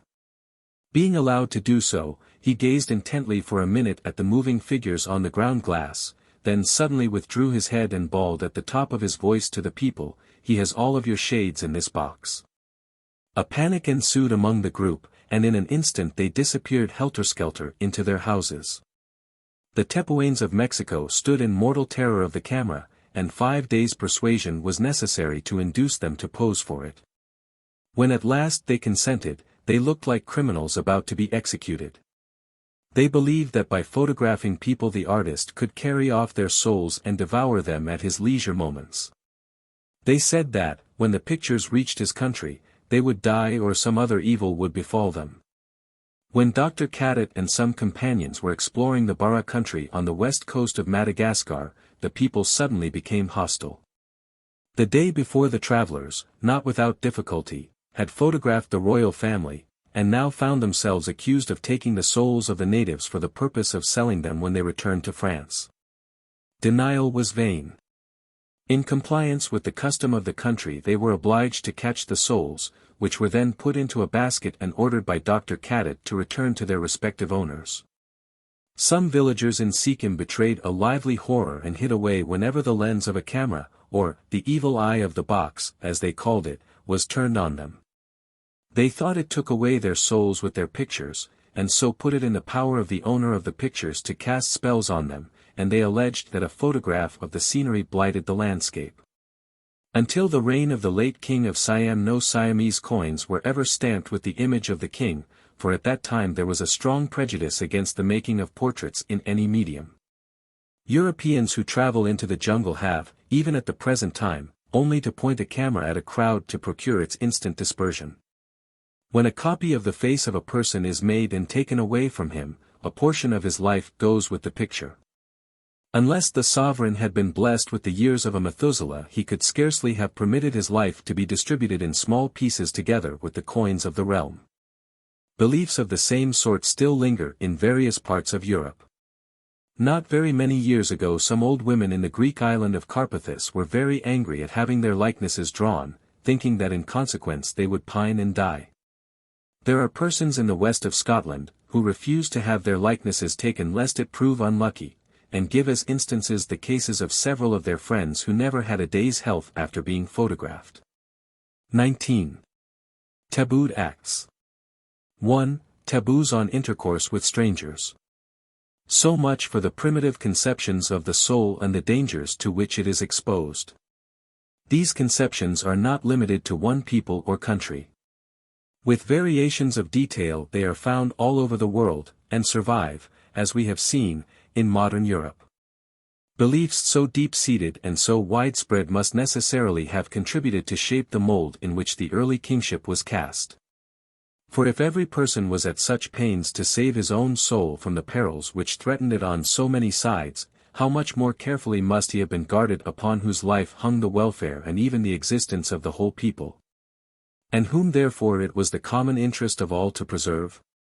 Therefore we should expect to find the king's life protected by a system of precautions or safeguards still more numerous and minute than those which in primitive society every man adopts for the safety of his own soul. Now in point of fact the life of the early kings is regulated, as we have seen and shall see more fully presently, by a very exact code of rules. May we not then conjecture that these rules are in fact the very safeguards which we should expect to find adopted for the protection of the king's life? An examination of the rules themselves confirms this conjecture. For from this it appears that some of the rules observed by the kings are identical with those observed by private persons out of regard for the safety of their souls. And even of those which seem peculiar to the king, many, if not all, are most readily explained on the hypothesis that they are nothing but safeguards or lifeguards of the king. I will now enumerate some of these royal rules or taboos, offering on each of them such comments and explanations as may serve to set the original intention of the rule in its proper light. As the object of the royal taboos is to isolate the king from all sources of danger, their general effect is to compel him to live in a state of seclusion, more or less complete, according to the number and stringency of the rules he observes. Now of all sources of danger none are more dreaded by the savage than magic and witchcraft, and he suspects all strangers of practicing these black arts. To guard against the baneful influence exerted voluntarily or involuntarily by strangers is therefore an elementary dictate of savage prudence. Hence before strangers are allowed to enter a district, or at least before they are permitted to mingle freely with the inhabitants, certain ceremonies are often performed by the natives of the country for the purpose of disarming the strangers of their magical powers, of counteracting the baneful influence which is believed to emanate from them, or of disinfecting, so to speak, the tainted atmosphere by which they are supposed to be surrounded. Thus, when the ambassadors sent by Justin II, Emperor of the East, to conclude a peace with the Turks had reached their destination, they were received by shamans, who subjected them to a ceremonial purification for the purpose of exorcising all harmful influence. Having deposited the goods brought by the ambassadors in an open place, these wizards carried burning branches of incense round them, while they rang a bell and beat on a tambourine, snorting and falling into a state of frenzy in their efforts to dispel the powers of evil. Afterwards they purified the ambassadors themselves by leading them through the flames. In the island of Nanumea, South Pacific, strangers from ships or from other islands were not allowed to communicate with the people until they all, or a few as representatives of the rest, had been taken to each of the 4 temples in the island. And prayers offered that the god would avert any disease or treachery which these strangers might have brought with them. Meat offerings were also laid upon the altars, accompanied by songs and dances in honor of the god. While these ceremonies were going on, all the people except the priests and their attendants kept out of sight. Amongst the Otidanams of Borneo it is the custom that strangers entering the territory should pay to the natives a certain sum, which is spent in the sacrifice of buffaloes or pigs to the spirits of the land and water. In order to reconcile them to the presence of the strangers, and to induce them not to withdraw their favor from the people of the country, but to bless the rice harvest, and so forth. The men of a certain district in Borneo, fearing to look upon a European traveler lest he should make them ill, warned their wives and children not to go near him. Those who could not restrain their curiosity killed fowls to appease the evil spirits and smeared themselves with the blood. More dreaded, says a traveler in central Borneo, than the evil spirits of the neighborhood are the evil spirits from a distance which accompany travelers. When a company from the Middle Mahakam River visited me among the Blue Ukians in the year 1897, no woman showed herself outside her house without a burning bundle of plahiding bark, the stinking smoke of which drives away evil spirits. When Crevaux was traveling in South America he entered a village of the Apalai Indians. A few moments after his arrival some of the Indians brought him a number of large black ants, of a species whose bite is painful, fastened on palm leaves. Then all the people of the village, without distinction of age or sex, presented themselves to him, and he had to sting them all with the ants on their faces, thighs, and other parts of their bodies. Sometimes, when he applied the ants too tenderly, they called out, "More! More!" and were not satisfied till their skin was thickly studded with tiny swellings like what might have been produced by whipping them with nettles. The object of this ceremony is made plain by the custom observed in Amboina and Uliase of sprinkling sick people with pungent spices, such as ginger and cloves, chewed fine, in order by the prickling sensation to drive away the demon of disease which may be clinging to their persons. In Java a popular cure for gout or rheumatism is to rub Spanish pepper into the nails of the fingers and toes of the sufferer. The pungency of the pepper is supposed to be too much for the gout or rheumatism, who accordingly departs in haste. So on the slave coast the mother of a sick child sometimes believes that an evil spirit has taken possession of the child's body, and in order to drive him out, she makes small cuts in the body of the little sufferer and inserts green peppers or spices in the wounds, believing that she will thereby hurt the evil spirit and force him to be gone. The poor child naturally screams with pain, but the mother hardens her heart in the belief that the demon is suffering equally. It is probable that the same dread of strangers, rather than any desire to do them honor, is the motive of certain ceremonies which are sometimes observed at their reception, but of which the intention is not directly stated.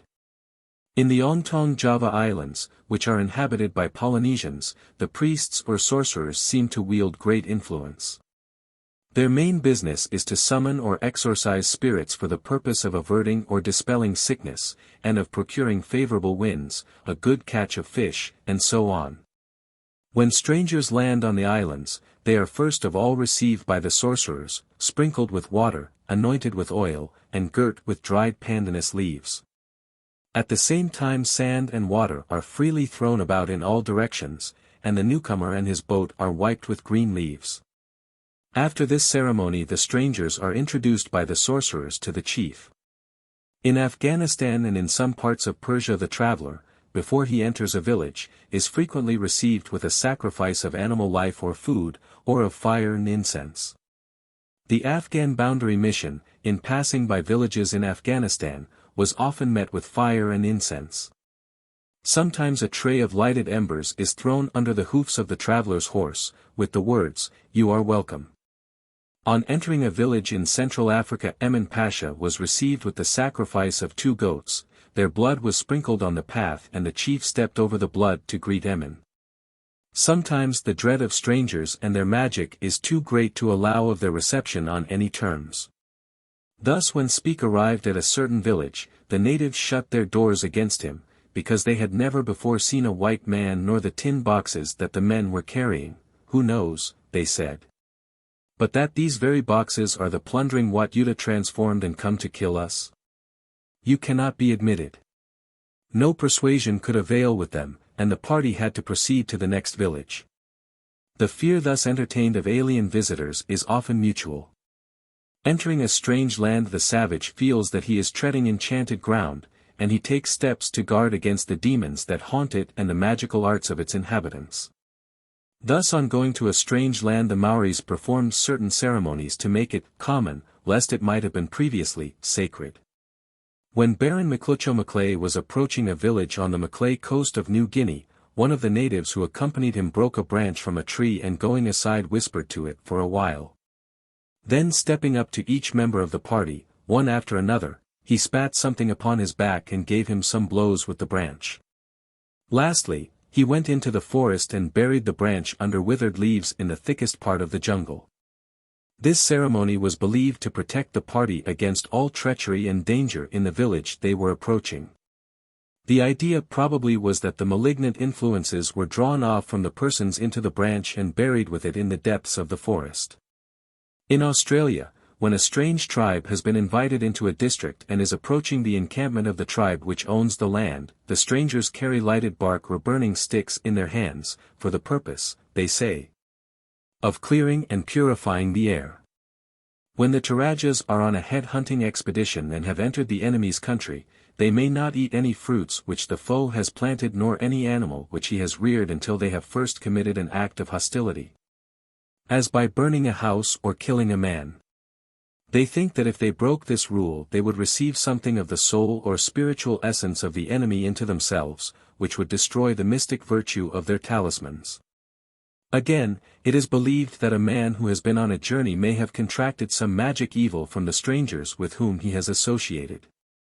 Hence, on returning home, before he is readmitted to the society of his tribe and friends, he has to undergo certain purificatory ceremonies. Thus the Bechuanas cleanse or purify themselves after journeys by shaving their heads, etc., lest they should have contracted from strangers some evil by witchcraft or sorcery. In some parts of Western Africa, when a man returns home after a long absence, before he is allowed to visit his wife, he must wash his person with a particular fluid, and receive from the sorcerer a certain mark on his forehead, in order to counteract any magic spell which a stranger woman may have cast on him in his absence, and which might be communicated through him to the women of his village. 2 Hindu ambassadors, who had been sent to England by a native prince and had returned to India, were considered to have so polluted themselves by contact with strangers that nothing but being born again could restore them to purity. For the purpose of regeneration it is directed to make an image of pure gold of the female power of nature, in the shape either of a woman or of a cow. In this statue the person to be regenerated is enclosed, and dragged through the usual channel. As a statue of pure gold and of proper dimensions would be too expensive, it is sufficient to make an image of the sacred yoni, through which the person to be regenerated is to pass. Such an image of pure gold was made at the prince's command, and his ambassadors were born again by being dragged through it. When precautions like these are taken on behalf of the people in general against the malignant influence supposed to be exercised by strangers, it is no wonder that special measures are adopted to protect the king from the same insidious danger. In the Middle Ages the envoys who visited a Tartar Khan were obliged to pass between 2 fires before they were admitted to his presence, and the gifts they brought were also carried between the fires. The reason assigned for the custom was that the fire purged away any magic influence which the strangers might mean to exercise over the Khan. When subject chiefs come with their retinues to visit Kalamba, the most powerful chief of the Bashalange in the Congo basin, for the first time or after being rebellious, they have to bathe, men and women together, in 2 brooks on 2 successive days, passing the nights under the open sky in the marketplace. After the second bath they proceed, entirely naked, to the house of Kalamba, who makes a long white mark on the breast and forehead of each of them. Then they return to the marketplace and dress, after which they undergo the pepper ordeal. Pepper is dropped into the eyes of each of them, and while this is being done the sufferer has to make a confession of all his sins, to answer all questions that may be put to him, and to take certain vows. This ends the ceremony, and the strangers are now free to take up their quarters in the town for as long as they choose to remain. 2. Taboos on eating and drinking. In the opinion of savages, the acts of eating and drinking are attended with special danger, for at these times the soul may escape from the mouth, or be extracted by the magic arts of an enemy present. Among the U-speaking peoples of the Slave Coast, the common belief seems to be that the indwelling spirit leaves the body and returns to it through the mouth.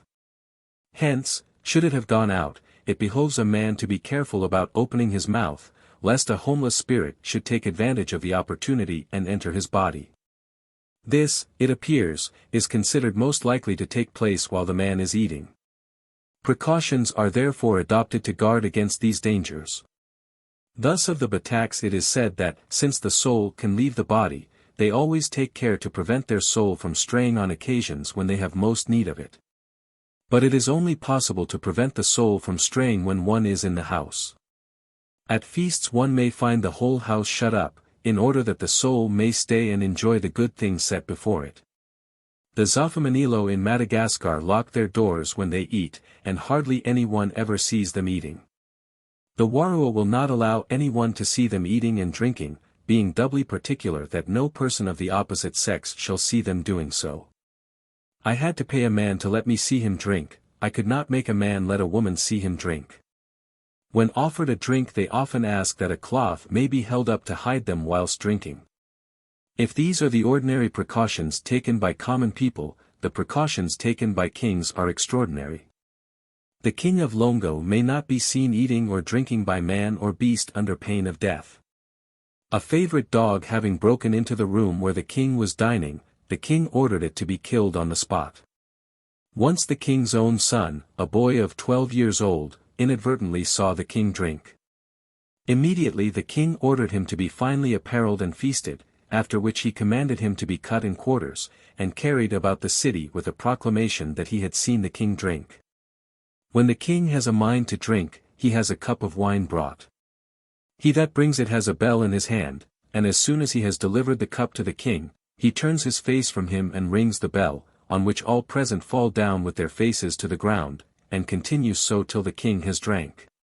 His eating is much in the same style, for which he has a house on purpose, where his victuals are set upon a bensa or table, which he goes to, and shuts the door. When he has done, he knocks and comes out. So that none ever see the king eat or drink. For it is believed that if any one should, the king shall immediately die. The remnants of his food are buried, doubtless to prevent them from falling into the hands of sorcerers, who by means of these fragments might cast a fatal spell over the monarch. The rules observed by the neighboring king of Kakongo were similar. It was thought that the king would die if any of his subjects were to see him drink. It is a capital offense to see the king of Dahomey at his meals. When he drinks in public, as he does on extraordinary occasions, he hides himself behind a curtain, or handkerchiefs are held up round his head, and all the people throw themselves with their faces to the earth. When the king of Bunyoro in Central Africa went to drink milk in the dairy, every man must leave the royal enclosure and all the women had to cover their heads till the king returned. No one might see him drink. One wife accompanied him to the dairy and handed him the milk pot, but she turned away her face while he drained it. 3. Taboos on showing the face. In some of the preceding cases the intention of eating and drinking in strict seclusion may perhaps be to hinder evil influences from entering the body rather than to prevent the escape of the soul. This certainly is the motive of some drinking customs observed by natives of the Congo region. Thus we are told of these people that, there is hardly a native who would dare to swallow a liquid without first conjuring the spirits. One of them rings a bell all the time he is drinking, another crouches down and places his left hand on the earth, another veils his head, another puts a stalk of grass or a leaf in his hair, or marks his forehead with a line of clay. This fetish custom assumes very varied forms. To explain them, the black is satisfied to say that they are an energetic mode of conjuring spirits. In this part of the world a chief will commonly ring a bell at each draught of beer which he swallows. And at the same moment a lad stationed in front of him brandishes a spear, to keep at bay the spirits which might try to sneak into the old chief's body by the same road as the beer. The same motive of warding off evil spirits probably explains the custom observed by some African sultans of veiling their faces. The Sultan of Darfur wraps up his face with a piece of white muslin, which goes round his head several times, covering his mouth and nose first, and then his forehead, so that only his eyes are visible. The same custom of veiling the face as a mark of sovereignty is said to be observed in other parts of Central Africa. The Sultan of Wadai always speaks from behind a curtain, no one sees his face except his intimates and a few favored persons. 4. Taboos on quitting the house. By an extension of the like precaution, kings are sometimes forbidden ever to leave their palaces, or, if they are allowed to do so, their subjects are forbidden to see them abroad. The fetish king of Benin, who was worshipped as a deity by his subjects, might not quit his palace. After his coronation, the king of Longo is confined to his palace, which he may not leave. The king of Onitsha does not step out of his house into the town unless a human sacrifice is made to propitiate the gods. On this account he never goes out beyond the precincts of his premises. Indeed, we are told that he may not quit his palace under pain of death or of giving up one or more slaves to be executed in his presence. As the wealth of the country is measured in slaves, the king takes good care not to infringe the law. Yet once a year at the Feast of Yams the king is allowed, and even required by custom, to dance before his people outside the high mud wall of the palace. In dancing he carries a great weight, generally a sack of earth, on his back to prove that he is still able to support the burden and cares of state. Were he unable to discharge this duty, he would be immediately deposed and perhaps stoned. The kings of Ethiopia were worshipped as gods, but were mostly kept shut up in their palaces. On the mountainous coast of Pontus there dwelt in antiquity a rude and warlike people named the Mosini or Mosinoisai, through whose rugged country the 10,000 marched on their famous retreat from Asia to Europe. These barbarians kept their king in close custody at the top of a high tower, from which after his election he was never more allowed to descend. Here he dispensed justice to his people. But if he offended them, they punished him by stopping his rations for a whole day, or even starving him to death. The kings of Sabia or Sheba, the spice country of Arabia, were not allowed to go out of their palaces. If they did so, the mob stoned them to death. But at the top of the palace there was a window with a chain attached to it. If any man deemed he had suffered wrong, he pulled the chain, and the king perceived him and called him in and gave judgment. 5. Taboos on leaving food over.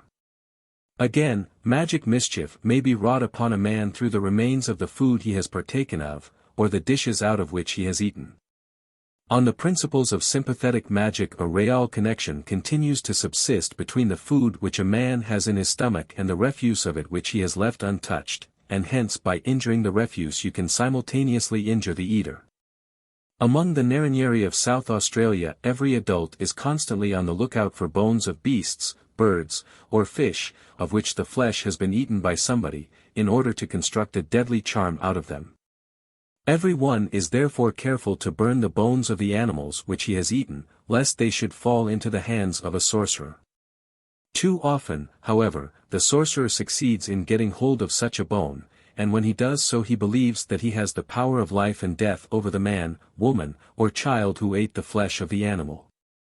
To put the charm in operation he makes a paste of red ochre and fish oil, inserts in it the eye of a cod and a small piece of the flesh of a corpse, and having rolled the compound into a ball sticks it on the top of the bone. After being left for some time in the bosom of a dead body, in order that it may derive a deadly potency by contact with corruption, the magical implement is set up in the ground near the fire, and as the ball melts, so the person against whom the charm is directed wastes with disease. If the ball is melted quite away, the victim will die. When the bewitched man learns of the spell that is being cast upon him, he endeavors to buy the bone from the sorcerer, and if he obtains it he breaks the charm by throwing the bone into a river or lake. In Tana, one of the New Hebrides, people bury or throw into the sea the leavings of their food, lest these should fall into the hands of the disease-makers. For if a disease-maker finds the remnants of a meal, say the skin of a banana, he picks it up and burns it slowly in the fire. As it burns, the person who ate the banana falls ill and sends to the disease-maker, offering him presents if he will stop burning the banana skin. In New Guinea the natives take the utmost care to destroy or conceal the husks and other remains of their food, lest these should be found by their enemies and used by them for the injury or destruction of the eaters. Hence they burn their leavings, throw them into the sea, or otherwise put them out of harm's way. From a like fear, no doubt, of sorcery, no one may touch the food which the king of Longo leaves upon his plate. It is buried in a hole in the ground. And no one may drink out of the king's vessel. In antiquity the Romans used immediately to break the shells of eggs and of snails which they had eaten, in order to prevent enemies from making magic with them. The common practice, still observed among us, of breaking egg shells after the eggs have been eaten may very well have originated in the same superstition. The superstitious fear of the magic that may be wrought on a man through the leavings of his food has had the beneficial effect of inducing many savages to destroy refuse which, if left to rot, might through its corruption have proved a real, not a merely imaginary, source of disease and death. Nor is it only the sanitary condition of a tribe which has benefited by this superstition. Curiously enough the same baseless dread, the same false notion of causation, has indirectly strengthened the moral bonds of hospitality, honor, and good faith among men who entertain it. For it is obvious that no one who intends to harm a man by working magic on the refuse of his food will himself partake of that food, because if he did so he would, on the principles of sympathetic magic, suffer equally with his enemy from any injury done to the refuse. This is the idea which in primitive society lends sanctity to the bond produced by eating together, by participation in the same food two men give, as it were, hostages for their good behavior. Each guarantees the other that he will devise no mischief against him, since, being physically united with him by the common food in their stomachs, any harm he might do to his fellow would recoil on his own head with precisely the same force with which it fell on the head of his victim. In strict logic, however, the sympathetic bond lasts only so long as the food is in the stomach of each of the parties. Hence the covenant formed by eating together is less solemn and durable than the covenant formed by transfusing the blood of the covenanting parties into each other's veins, for this transfusion seems to knit them together for life. XX. Tabooed persons. 1. Chiefs and kings tabooed. We have seen that the Mikado's food was cooked every day in new pots and served up in new dishes. Both pots and dishes were of common clay, in order that they might be broken or laid aside after they had been once used. They were generally broken, for it was believed that if any one else ate his food out of these sacred dishes, his mouth and throat would become swollen and inflamed. The same ill effect was thought to be experienced by any one who should wear the Mikado's clothes without his leave. He would have swellings and pains all over his body. In Fiji there is a special name, kanalama, for the disease supposed to be caused by eating out of a chief's dishes or wearing his clothes. The throat and body swell, and the impious person dies. I had a fine mat given to me by a man who durst not use it because Thakambau's eldest son had sat upon it. There was always a family or clan of commoners who were exempt from this danger. I was talking about this once to Thakambau. "Oh yes," said he. "Here, so and so. Come and scratch my back." The man scratched. He was one of those who could do it with impunity. The name of the men thus highly privileged was Na Nduka Ni, or the dirt of the chief.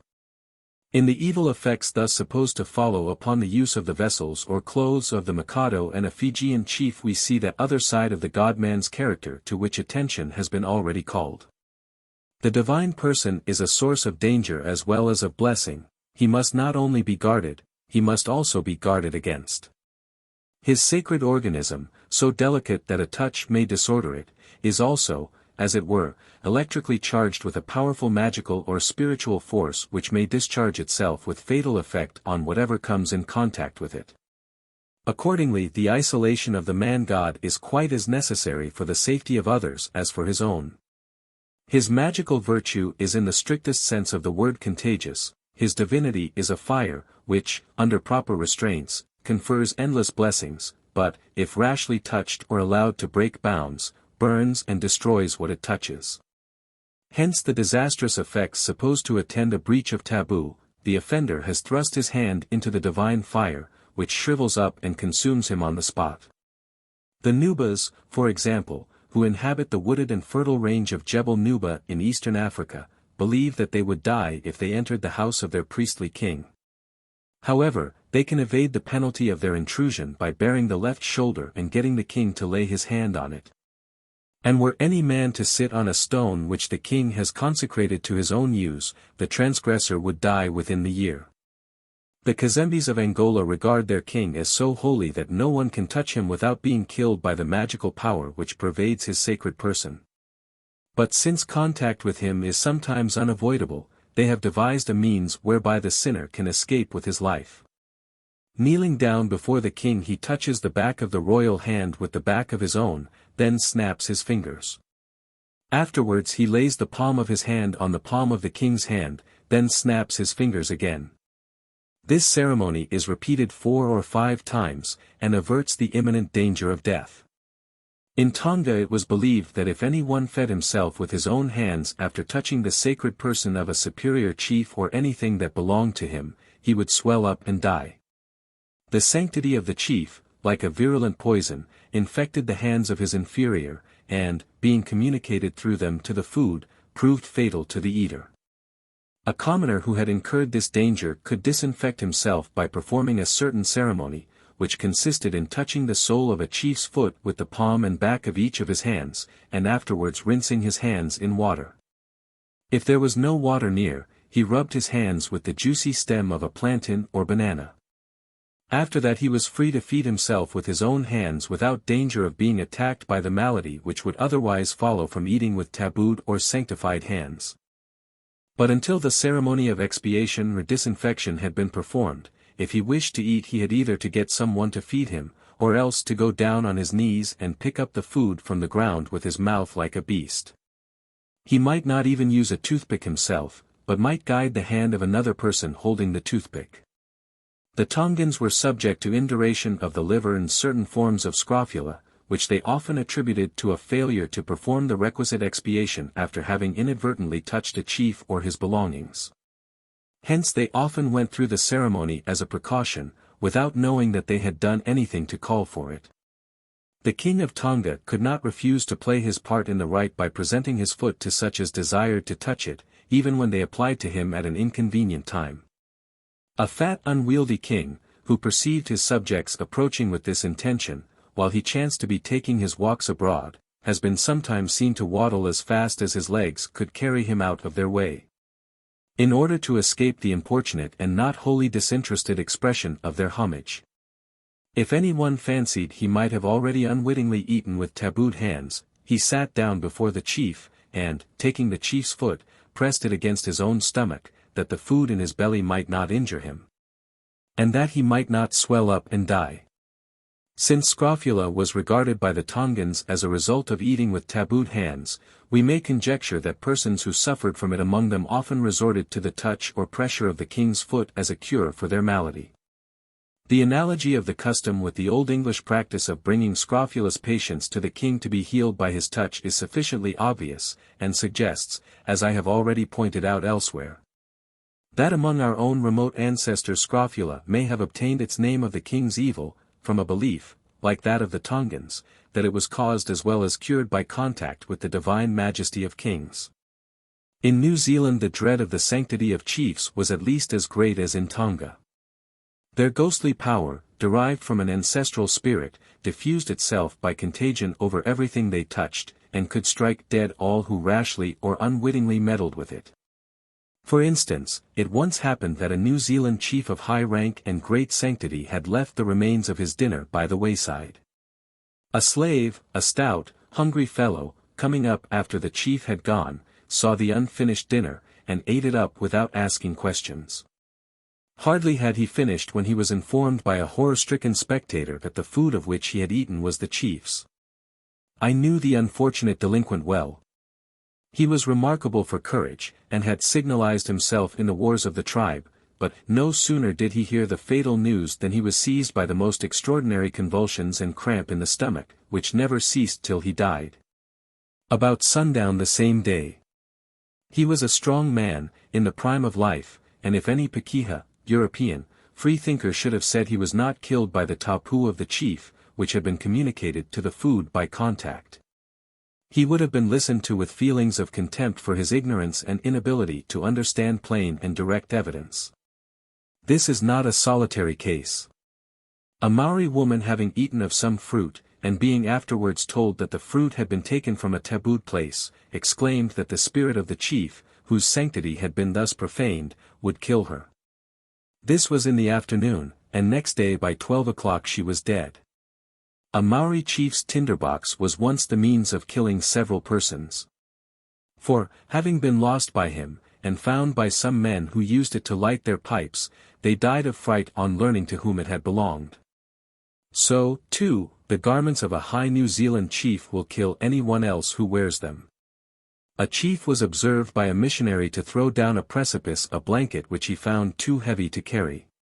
Being asked by the missionary why he did not leave it on a tree for the use of a future traveler, the chief replied that it was the fear of its being taken by another which caused him to throw it where he did, for if it were worn, his tapu, that is, his spiritual power communicated by contact to the blanket and through the blanket to the man, would kill the person. For a similar reason a Maori chief would not blow a fire with his mouth. For his sacred breath would communicate its sanctity to the fire, which would pass it on to the pot on the fire, which would pass it on to the meat in the pot, which would pass it on to the man who ate the meat, which was in the pot, which stood on the fire, which was breathed on by the chief. So that the eater, infected by the chief's breath conveyed through these intermediaries, would surely die. Thus in the Polynesian race, to which the Maoris belong, superstition erected round the persons of sacred chiefs a real, though at the same time purely imaginary barrier to transgress, which actually entailed the death of the transgressor whenever he became aware of what he had done. This fatal power of the imagination working through superstitious terrors is by no means confined to one race, it appears to be common among savages.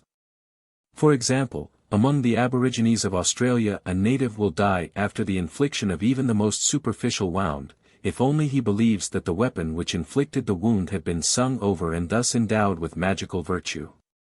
He simply lies down, refuses food, and pines away. Similarly among some of the Indian tribes of Brazil, if the medicine man predicted the death of any one who had offended him, the wretch took to his hammock instantly in such full expectation of dying, that he would neither eat nor drink. And the prediction was a sentence which faith effectually executed. 2. Mourners tabooed. Thus regarding his sacred chiefs and kings as charged with a mysterious spiritual force which so to say explodes at contact, the savage naturally ranks them among the dangerous classes of society, and imposes upon them the same sort of restraints that he lays on manslayers, menstruous women, and other persons whom he looks upon with a certain fear and horror. For example, sacred kings and priests in Polynesia were not allowed to touch food with their hands, and had therefore to be fed by others. And as we have just seen, their vessels, garments, and other property might not be used by others on pain of disease and death. Now precisely the same observances are exacted by some savages from girls at their first menstruation, women after childbirth, homicides, mourners, and all persons who have come into contact with the dead. Thus, for example, to begin with the last class of persons, among the Maoris anyone who had handled a corpse, helped to convey it to the grave, or touched a dead man's bones, was cut off from all intercourse and almost all communication with mankind. He could not enter any house, or come into contact with any person or thing, without utterly bedeviling them. He might not even touch food with his hands, which had become so frightfully tabooed or unclean as to be quite useless. Food would be set for him on the ground, and he would then sit or kneel down, and, with his hands carefully held behind his back, would gnaw at it as best he could. In some cases he would be fed by another person, who with outstretched arm contrived to do it without touching the tabooed man. But the feeder was himself subjected to many severe restrictions, little less onerous than those which were imposed upon the other. In almost every populous village there lived a degraded wretch, the lowest of the low, who earned a sorry pittance by thus waiting upon the defiled. Clad in rags, daubed from head to foot with red ochre and stinking shark oil, always solitary and silent, generally old, haggard, and wizened, often half-crazed. He might be seen sitting motionless all day apart from the common path or thoroughfare of the village, gazing with lackluster eyes on the busy doings in which he might never take a part. Twice a day a dole of food would be thrown on the ground before him to munch as well as he could without the use of his hands. And at night, huddling his greasy tatters about him, he would crawl into some miserable lair of leaves and refuse, where, dirty, cold, and hungry, he passed, in broken ghost-haunted slumbers, a wretched night as a prelude to another wretched day. Such was the only human being deemed fit to associate at arm's length with one who had paid the last offices of respect and friendship to the dead. And when, the dismal term of his seclusion being over, the mourner was about to mix with his fellows once more, all the dishes he had used in his seclusion were diligently smashed, and all the garments he had worn were carefully thrown away, lest they should spread the contagion of his defilement among others, just as the vessels and clothes of sacred kings and chiefs are destroyed or cast away for a similar reason. So complete in these respects is the analogy which the savage traces between the spiritual influences that emanate from divinities and from the dead, between the odor of sanctity and the stench of corruption. The rule which forbids persons who have been in contact with the dead to touch food with their hands would seem to have been universal in Polynesia. Thus in Samoa, those who attended the deceased were most careful not to handle food, and for days were fed by others as if they were helpless infants. Baldness and the loss of teeth were supposed to be the punishment inflicted by the household god if they violated the rule. Again, in Tonga, no person can touch a dead chief without being tabooed for 10 lunar months, except chiefs, who are only tabooed for 3, 4, or 5 months, according to the superiority of the dead chief. Except again it be the body of Tuatonga, the great divine chief, and then even the greatest chief would be tabooed 10 months. During the time a man is tabooed he must not feed himself with his own hands, but must be fed by somebody else. He must not even use a toothpick himself, but must guide another person's hand holding the toothpick. If he is hungry and there is no one to feed him, he must go down upon his hands and knees, and pick up his victuals with his mouth, and if he infringes upon any of these rules, it is firmly expected that he will swell up and die. Among the Shuswap of British Columbia, widows and widowers in mourning are secluded and forbidden to touch their own head or body. The cups and cooking vessels which they use may be used by no one else. They must build a sweat house beside a creek, sweat there all night and bathe regularly, after which they must rub their bodies with branches of spruce. The branches may not be used more than once, and when they have served their purpose they are stuck into the ground all round the hut. No hunter would come near such mourners, for their presence is unlucky. If their shadow were to fall on any one, he would be taken ill at once. They employ thorn bushes for bed and pillow, in order to keep away the ghost of the deceased, and thorn bushes are also laid all around their beds. This last precaution shows clearly what the spiritual danger is which leads to the exclusion of such persons from ordinary society. It is simply a fear of the ghost who is supposed to be hovering near them. In the Mikio district of British New Guinea, a widower loses all his civil rights and becomes a social outcast, an object of fear and horror, shunned by all. He may not cultivate a garden, nor show himself in public, nor traverse the village, nor walk on the roads and paths. Like a wild beast he must skulk in the long grass and the bushes. And if he sees or hears any one coming, especially a woman, he must hide behind a tree or a thicket. If he wishes to fish or hunt, he must do it alone and at night. If he would consult any one, even the missionary, he does so by stealth and at night. He seems to have lost his voice and speaks only in whispers.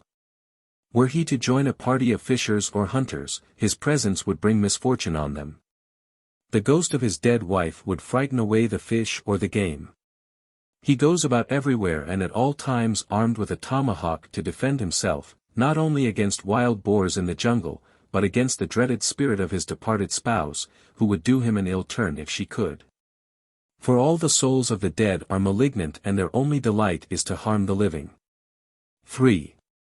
Women tabooed at menstruation and childbirth. In general, we may say that the prohibition to use the vessels, garments, and so forth of certain persons, and the effects supposed to follow an infraction of the rule, are exactly the same whether the persons to whom the things belong are sacred or what we might call unclean and polluted.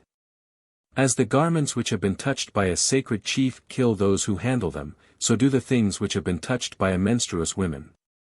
An Australian blackfellow, who discovered that his wife had lain on his blanket at her menstrual period, killed her and died of terror himself within a fortnight. Hence Australian women at these times are forbidden under pain of death to touch anything that men use, or even to walk on a path that any man frequents. They are also secluded at childbirth, and all vessels used by them during their seclusion are burned.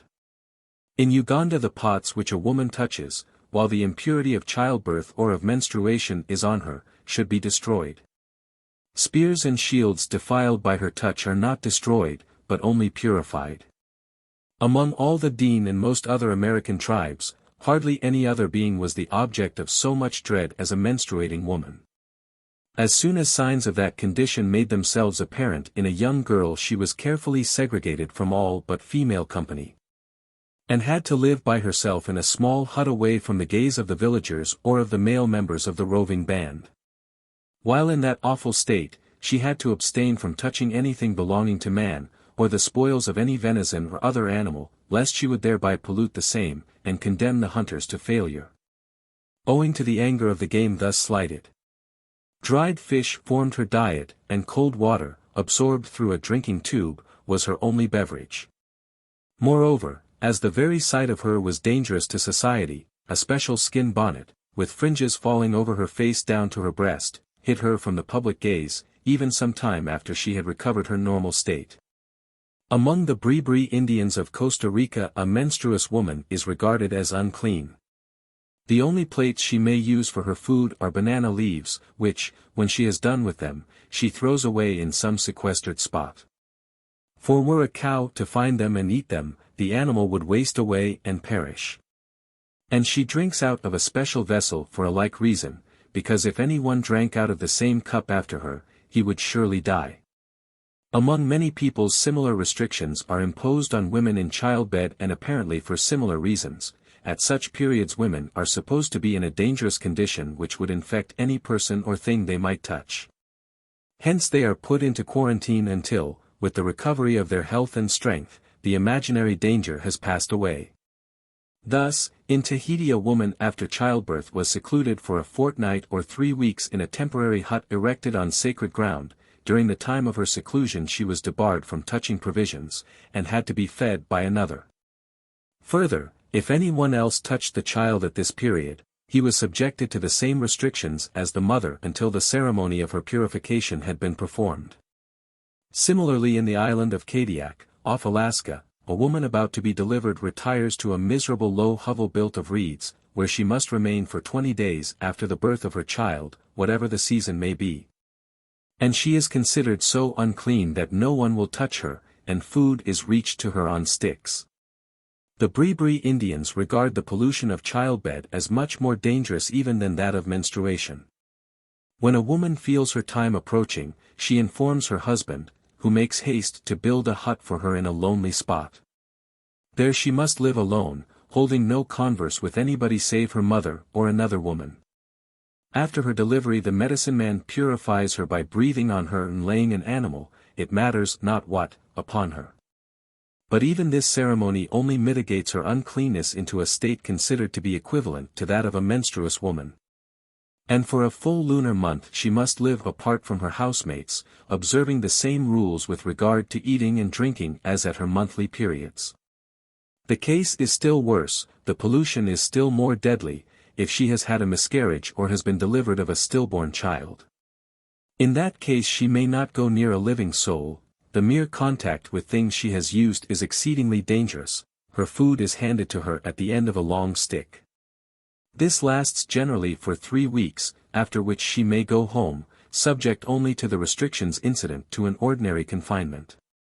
Some Bantu tribes entertain even more exaggerated notions of the virulent infection spread by a woman who has had a miscarriage and has concealed it. An experienced observer of these people tells us that the blood of childbirth appears to the eyes of the South Africans to be tainted with a pollution still more dangerous than that of the menstrual fluid. The husband is excluded from the hut for 8 days of the lying-in period, chiefly from fear that he might be contaminated by this secretion. He dare not take his child in his arms for the 3 first months after the birth. But the secretion of childbed is particularly terrible when it is the product of a miscarriage, especially a concealed miscarriage. In this case it is not merely the man who is threatened or killed, it is the whole country, it is the sky itself which suffers. By a curious association of ideas a physiological fact causes cosmic troubles. As for the disastrous effect which a miscarriage may have on the whole country, I will quote the words of a medicine man and rainmaker of the Bapedi tribe: when a woman has had a miscarriage, when she has allowed her blood to flow, and has hidden the child, it is enough to cause the burning winds to blow and to parch the country with heat. The rain no longer falls, for the country is no longer in order. When the rain approaches the place where the blood is, it will not dare to approach. It will fear and remain at a distance. That woman has committed a great fault. She has spoiled the country of the chief, for she has hidden blood which had not yet been well congealed to fashion a man. That blood is taboo. It should never drip on the road. The chief will assemble his men and say to them, "Are you in order in your villages?" Some one will answer, "Such and such a woman was pregnant and we have not yet seen the child which she has given birth to." Then they go and arrest the woman. They say to her, "Show us where you have hidden it."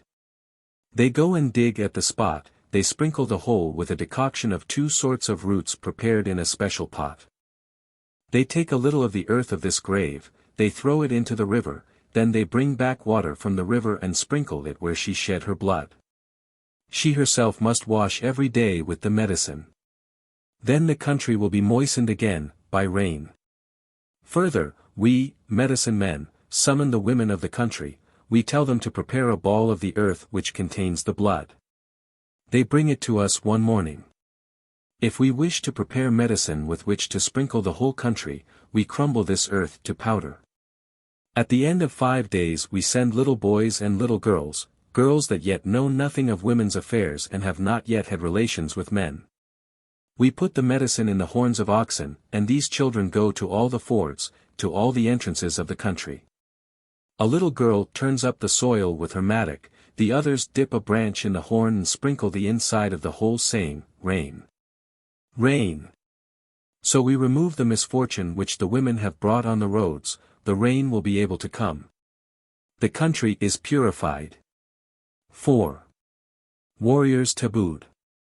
Once more, warriors are conceived by the savage to move, so to say, in an atmosphere of spiritual danger which constrains them to practice a variety of superstitious observances quite different in their nature from those rational precautions which, as a matter of course, they adopt against foes of flesh and blood. The general effect of these observances is to place the warrior, both before and after victory, in the same state of seclusion or spiritual quarantine in which, for his own safety, primitive man puts his human gods and other dangerous characters. Thus when the Maoris went out on the war-path they were sacred or taboo in the highest degree, and they and their friends at home had to observe strictly many curious customs over and above the numerous taboos of ordinary life. They became, in the irreverent language of Europeans who knew them in the old fighting days, tabooed an inch thick, and as for the leader of the expedition, he was quite unapproachable.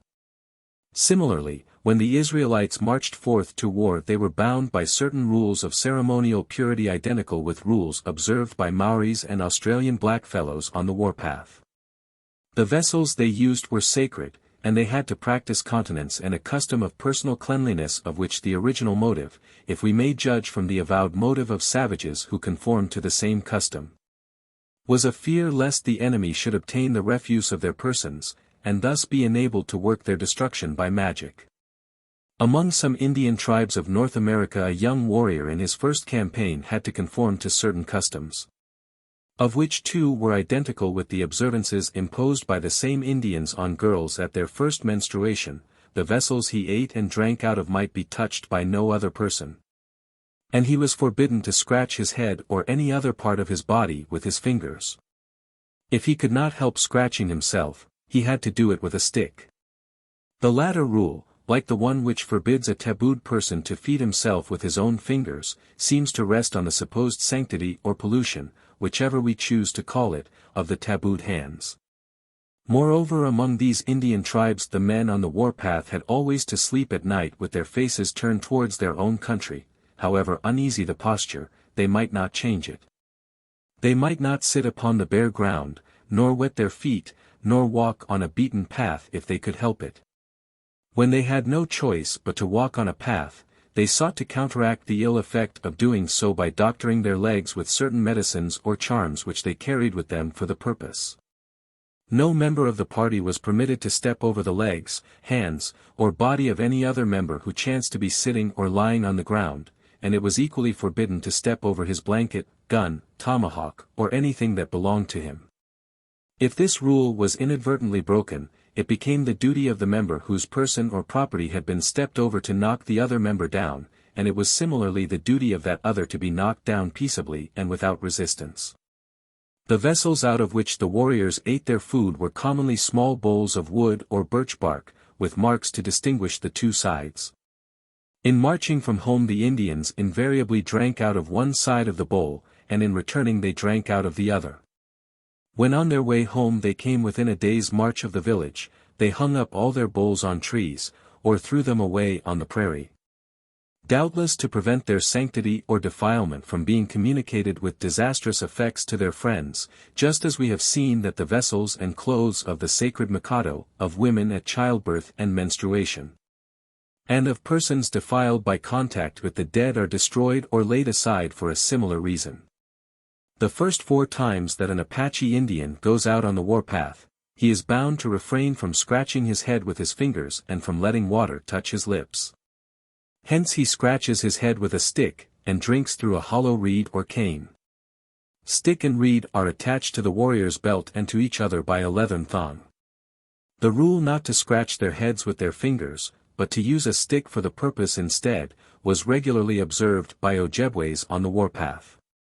With regard to the Creek Indians and kindred tribes we are told they will not cohabit with women while they are out at war.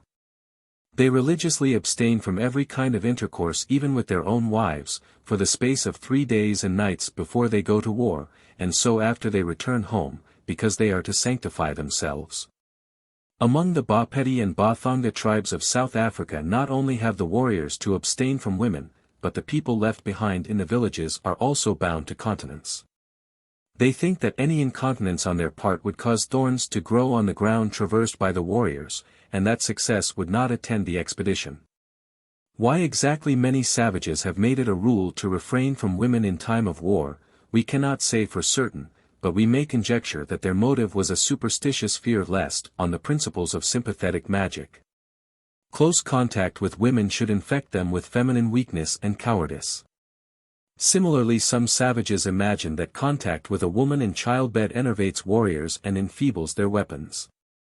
Indeed, the Kayans of central Borneo go so far as to hold that to touch a loom or women's clothes would so weaken a man that he would have no success in hunting, fishing, and war.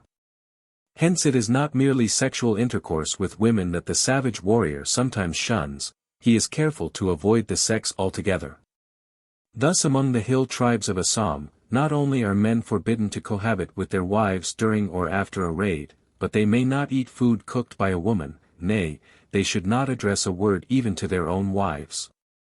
Once a woman, who unwittingly broke the rule by speaking to her husband while he was under the war taboo, sickened and died when she learned the awful crime she had committed. 5. Manslayers tabooed. If the reader still doubts whether the rules of conduct which we have just been considering are based on superstitious fears or dictated by a rational prudence, his doubts will probably be dissipated when he learns that rules of the same sort are often imposed even more stringently on warriors after the victory has been won and when all fear of the living corporeal foe is at an end. In such cases, one motive for the inconvenient restrictions laid on the victors in their hour of triumph is probably a dread of the angry ghosts of the slain. And that the fear of the vengeful ghosts does influence the behavior of the slayers is often expressly affirmed. The general effect of the taboos laid on sacred chiefs, mourners, women at childbirth, men on the warpath, and so on, is to seclude or isolate the tabooed persons from ordinary society, this effect being attained by a variety of rules, which oblige the men or women to live in separate huts or in the open air, to shun the commerce of the sexes, to avoid the use of vessels employed by others, and so forth. Now the same effect is produced by similar means in the case of victorious warriors, particularly such as have actually shed the blood of their enemies. In the island of Timor, when a warlike expedition has returned in triumph bringing the heads of the vanquished foe, the leader of the expedition is forbidden by religion and custom to return at once to his own house. A special hut is prepared for him, in which he has to reside for 2 months, undergoing bodily and spiritual purification. During this time he may not go to his wife nor feed himself, the food must be put into his mouth by another person. That these observances are dictated by fear of the ghosts of the slain seems certain. For from another account of the ceremonies performed on the return of a successful head hunter in the same island we learn that sacrifices are offered on this occasion to appease the soul of the man whose head has been taken. The people think that some misfortune would befall the victor were such offerings omitted. Moreover, a part of the ceremony consists of a dance accompanied by a song, in which the death of the slain man is lamented and his forgiveness is entreated. Be not angry, they say, because your head is here with us. Had we been less lucky, our heads might now have been exposed in your village. We have offered the sacrifice to appease you. Your spirit may now rest and leave us at peace.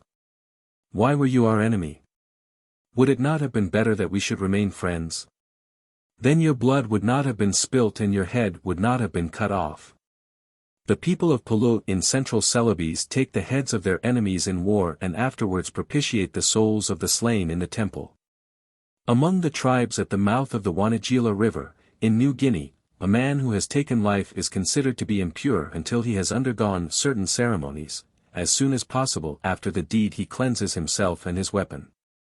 This satisfactorily accomplished, he repairs to his village and seats himself on the logs of sacrificial staging. No one approaches him or takes any notice whatever of him.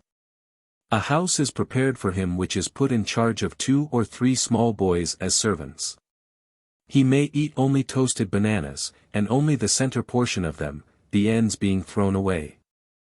On the 3rd day of his seclusion a small feast is prepared by his friends, who also fashion some new perennial bands for him. This is called Ivi Poro. The next day the man dons all his best ornaments and badges for taking life, and sallies forth fully armed and parades the village.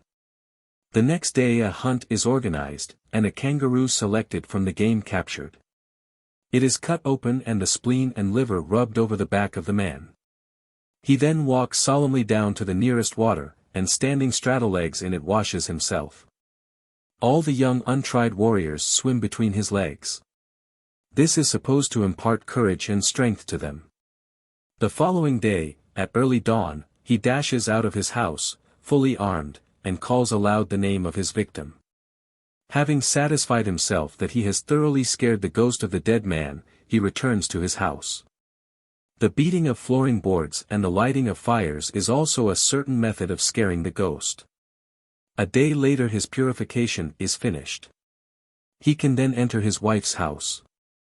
In Windesi, Dutch New Guinea, when a party of headhunters has been successful, and they are nearing home, they announce their approach and success by blowing on trident shells. Their canoes are also decked with branches. The faces of the men who have taken a head are blackened with charcoal. If several have taken part in killing the same victim, his head is divided among them. They always time their arrival so as to reach home in the early morning. They come rowing to the village with a great noise, and the women stand ready to dance in the verandas of the houses. The canoes row past the room shram or house where the young men live. And as they pass, the murderers throw as many pointed sticks or bamboos at the wall or the roof as there were enemies killed. The day is spent very quietly. Now and then they drum or blow on the conch. At other times they beat the walls of the houses with loud shouts to drive away the ghosts of the slain. So the Yabim of New Guinea believe that the spirit of a murdered man pursues his murderer and seeks to do him a mischief. Hence they drive away the spirit with shouts and the beating of drums. When the Fijians had buried a man alive, as they often did, they used at nightfall to make a great uproar by means of bamboos, trumpet shells, and so forth, for the purpose of frightening away his ghost, lest he should attempt to return to his old home. And to render his house unattractive to him they dismantled it and clothed it with everything that to their ideas seemed most repulsive. On the evening of the day on which they had tortured a prisoner to death, the American Indians were wont to run through the village with hideous yells, beating with sticks on the furniture, the walls, and the roofs of the huts to prevent the angry ghost of their victim from settling there and taking vengeance for the torments that his body had endured at their hands. Once, says a traveler, on approaching in the night a village of Ottawas, I found all the inhabitants in confusion. They were all busily engaged in raising noises of the loudest and most inharmonious kind. Upon inquiry, I found that a battle had been lately fought between the Ottawas and the Kickapoos, and that the object of all this noise was to prevent the ghosts of the departed combatants from entering the village. Among the Basutos, ablution is specially performed on return from battle. It is absolutely necessary that the warriors should rid themselves, as soon as possible, of the blood they have shed, or the shades of their victims would pursue them incessantly, and disturb their slumbers. They go in a procession, and in full armor, to the nearest stream. At the moment they enter the water a diviner, placed higher up, throws some purifying substances into the current. This is, however, not strictly necessary. The javelins and battle-axes also undergo the process of washing. Among the Badeshu of East Africa a man who has killed another may not return to his own house on the same day, though he may enter the village and spend the night in a friend's house. He kills a sheep and smears his chest, his right arm, and his head with the contents of the animal's stomach. His children are brought to him and he smears them in like manner. Then he smears each side of the doorway with the tripe and entrails, and finally throws the rest of the stomach on the roof of his house. For a whole day he may not touch food with his hands, but picks it up with 2 sticks and so conveys it to his mouth. His wife is not under any such restrictions. She may even go to mourn for the man whom her husband has killed, if she wishes to do so. Among the Angoni, to the north of the Zambesi, warriors who have slain foes on an expedition smear their bodies and faces with ashes, hang garments of their victims on their persons, and tie bark ropes round their necks, so that the ends hang down over their shoulders or breasts. This costume they wear for 3 days after their return, and rising at break of day they run through the village uttering frightful yells to drive away the ghosts of the slain, which, if they were not thus banished from the houses, might bring sickness and misfortune on the inmates. In some of these accounts nothing is said of an enforced seclusion, at least after the ceremonial cleansing. But some South African tribes certainly require the slayer of a very gallant foe in war to keep apart from his wife and family for 10 days after he has washed his body in running water. He also receives from the tribal doctor a medicine which he chews with his food. When a Nandi of East Africa has killed a member of another tribe, he paints one side of his body, spear, and sword red, and the other side white. For 4 days after the slaughter he is considered unclean and may not go home. He has to build a small shelter by a river and live there. He may not associate with his wife or sweetheart, and he may eat nothing but porridge, beef, and goat's flesh. At the end of the 4th day he must purify himself by taking a strong purge made from the bark of the sejetet tree and by drinking goat's milk mixed with blood. Among the Bantu tribes of Kavirondo, when a man has killed an enemy in warfare he shaves his head on his return home, and his friends rub a medicine, which generally consists of goat's dung, over his body to prevent the spirit of the slain man from troubling him. Exactly the same custom is practiced for the same reason by the Wagiae of East Africa. With the Jaluo of Kavirondo the custom is somewhat different. 3 days after his return from the fight the warrior shaves his head. But before he may enter his village he has to hang a live fowl, head uppermost, round his neck, then the bird is decapitated and its head left hanging round his neck. Soon after his return a feast is made for the slain man, in order that his ghost may not haunt his slayer. In the Palau Islands, when the men return from a warlike expedition in which they have taken a life, the young warriors who have been out fighting for the first time, and all who handled the slain, are shut up in the large council house and become tabooed. They may not quit the edifice, nor bathe, nor touch a woman, nor eat fish. Their food is limited to coconuts and syrup. They rub themselves with charmed leaves and chew charmed betel. After 3 days they go together to bathe as near as possible to the spot where the man was killed. Among the Natchez Indians of North America, young braves who had taken their first scalps were obliged to observe certain rules of abstinence for 6 months. They might not sleep with their wives nor eat flesh. Their only food was fish and hasty pudding. If they broke these rules, they believed that the soul of the man they had killed would work their death by magic, that they would gain no more successes over the enemy, and that the least wound inflicted on them would prove mortal. When a Choctaw had killed an enemy and taken his scalp, he went into mourning for a month, during which he might not comb his hair. And if his head itched he might not scratch it except with a little stick which he wore fastened to his wrist for the purpose. This ceremonial mourning for the enemies they had slain was not uncommon among the North American Indians. Thus we see that warriors who have taken the life of a foe in battle are temporarily cut off from free intercourse with their fellows, and especially with their wives, and must undergo certain rites of purification before they are readmitted to society. Now if the purpose of their seclusion and of the expiatory rites which they have to perform is, as we have been led to believe, no other than to shake off, frighten, or appease the angry spirit of the slain man, we may safely conjecture that the similar purification of homicides and murderers, who have imbrued their hands in the blood of a fellow tribesman, had at first the same significance, and that the idea of a moral or spiritual regeneration symbolized by the washing, the fasting, and so on, was merely a later interpretation put upon the old custom by men who had outgrown the primitive modes of thought in which the custom originated. The conjecture will be confirmed if we can show that savages have actually imposed certain restrictions on the murderer of a fellow tribesman from a definite fear that he is haunted by the ghost of his victim. This we can do with regard to the Omahas of North America. Among these Indians the kinsmen of a murdered man had the right to put the murderer to death, but sometimes they waived their right in consideration of presents which they consented to accept. When the life of the murderer was spared, he had to observe certain stringent rules for a period which varied from 2 to 4 years. He must walk barefoot, and he might eat no warm food, nor raise his voice, nor look around. He was compelled to pull his robe about him and to have it tied at the neck even in hot weather. He might not let it hang loose or fly open. He might not move his hands about, but had to keep them close to his body. He might not comb his hair, and it might not be blown about by the wind. When the tribe went out hunting, he was obliged to pitch his tent about a quarter of a mile from the rest of the people, lest the ghost of his victim should raise a high wind, which might cause damage. Only one of his kindred was allowed to remain with him at his tent. No one wished to eat with him, for they said, if we eat with him whom Wakanda hates, Wakanda will hate us. Sometimes he wandered at night crying and lamenting his offense. At the end of his long isolation the kinsman of the murdered man heard his crying and said, "It is enough. Begone, and walk among the crowd.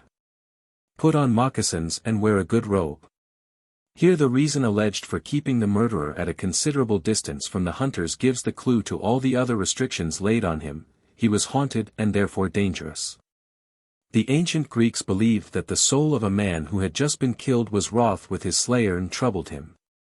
Wherefore it was needful even for the involuntary homicide to depart from his country for a year until the anger of the dead man had cooled down, nor might the slayer return until sacrifice had been offered and ceremonies of purification performed. If his victim chanced to be a foreigner, the homicide had to shun the native country of the dead man as well as his own. The legend of the matricide Orestes, how he roamed from place to place pursued by the furies of his murdered mother, and none would sit at meat with him, or take him in, till he had been purified, reflects faithfully the real Greek dread of such as were still haunted by an angry ghost. 6. Hunters and fishers tabooed. In savage society the hunter and the fisherman have often to observe rules of abstinence and to submit to ceremonies of purification of the same sort as those which are obligatory on the warrior and the manslayer.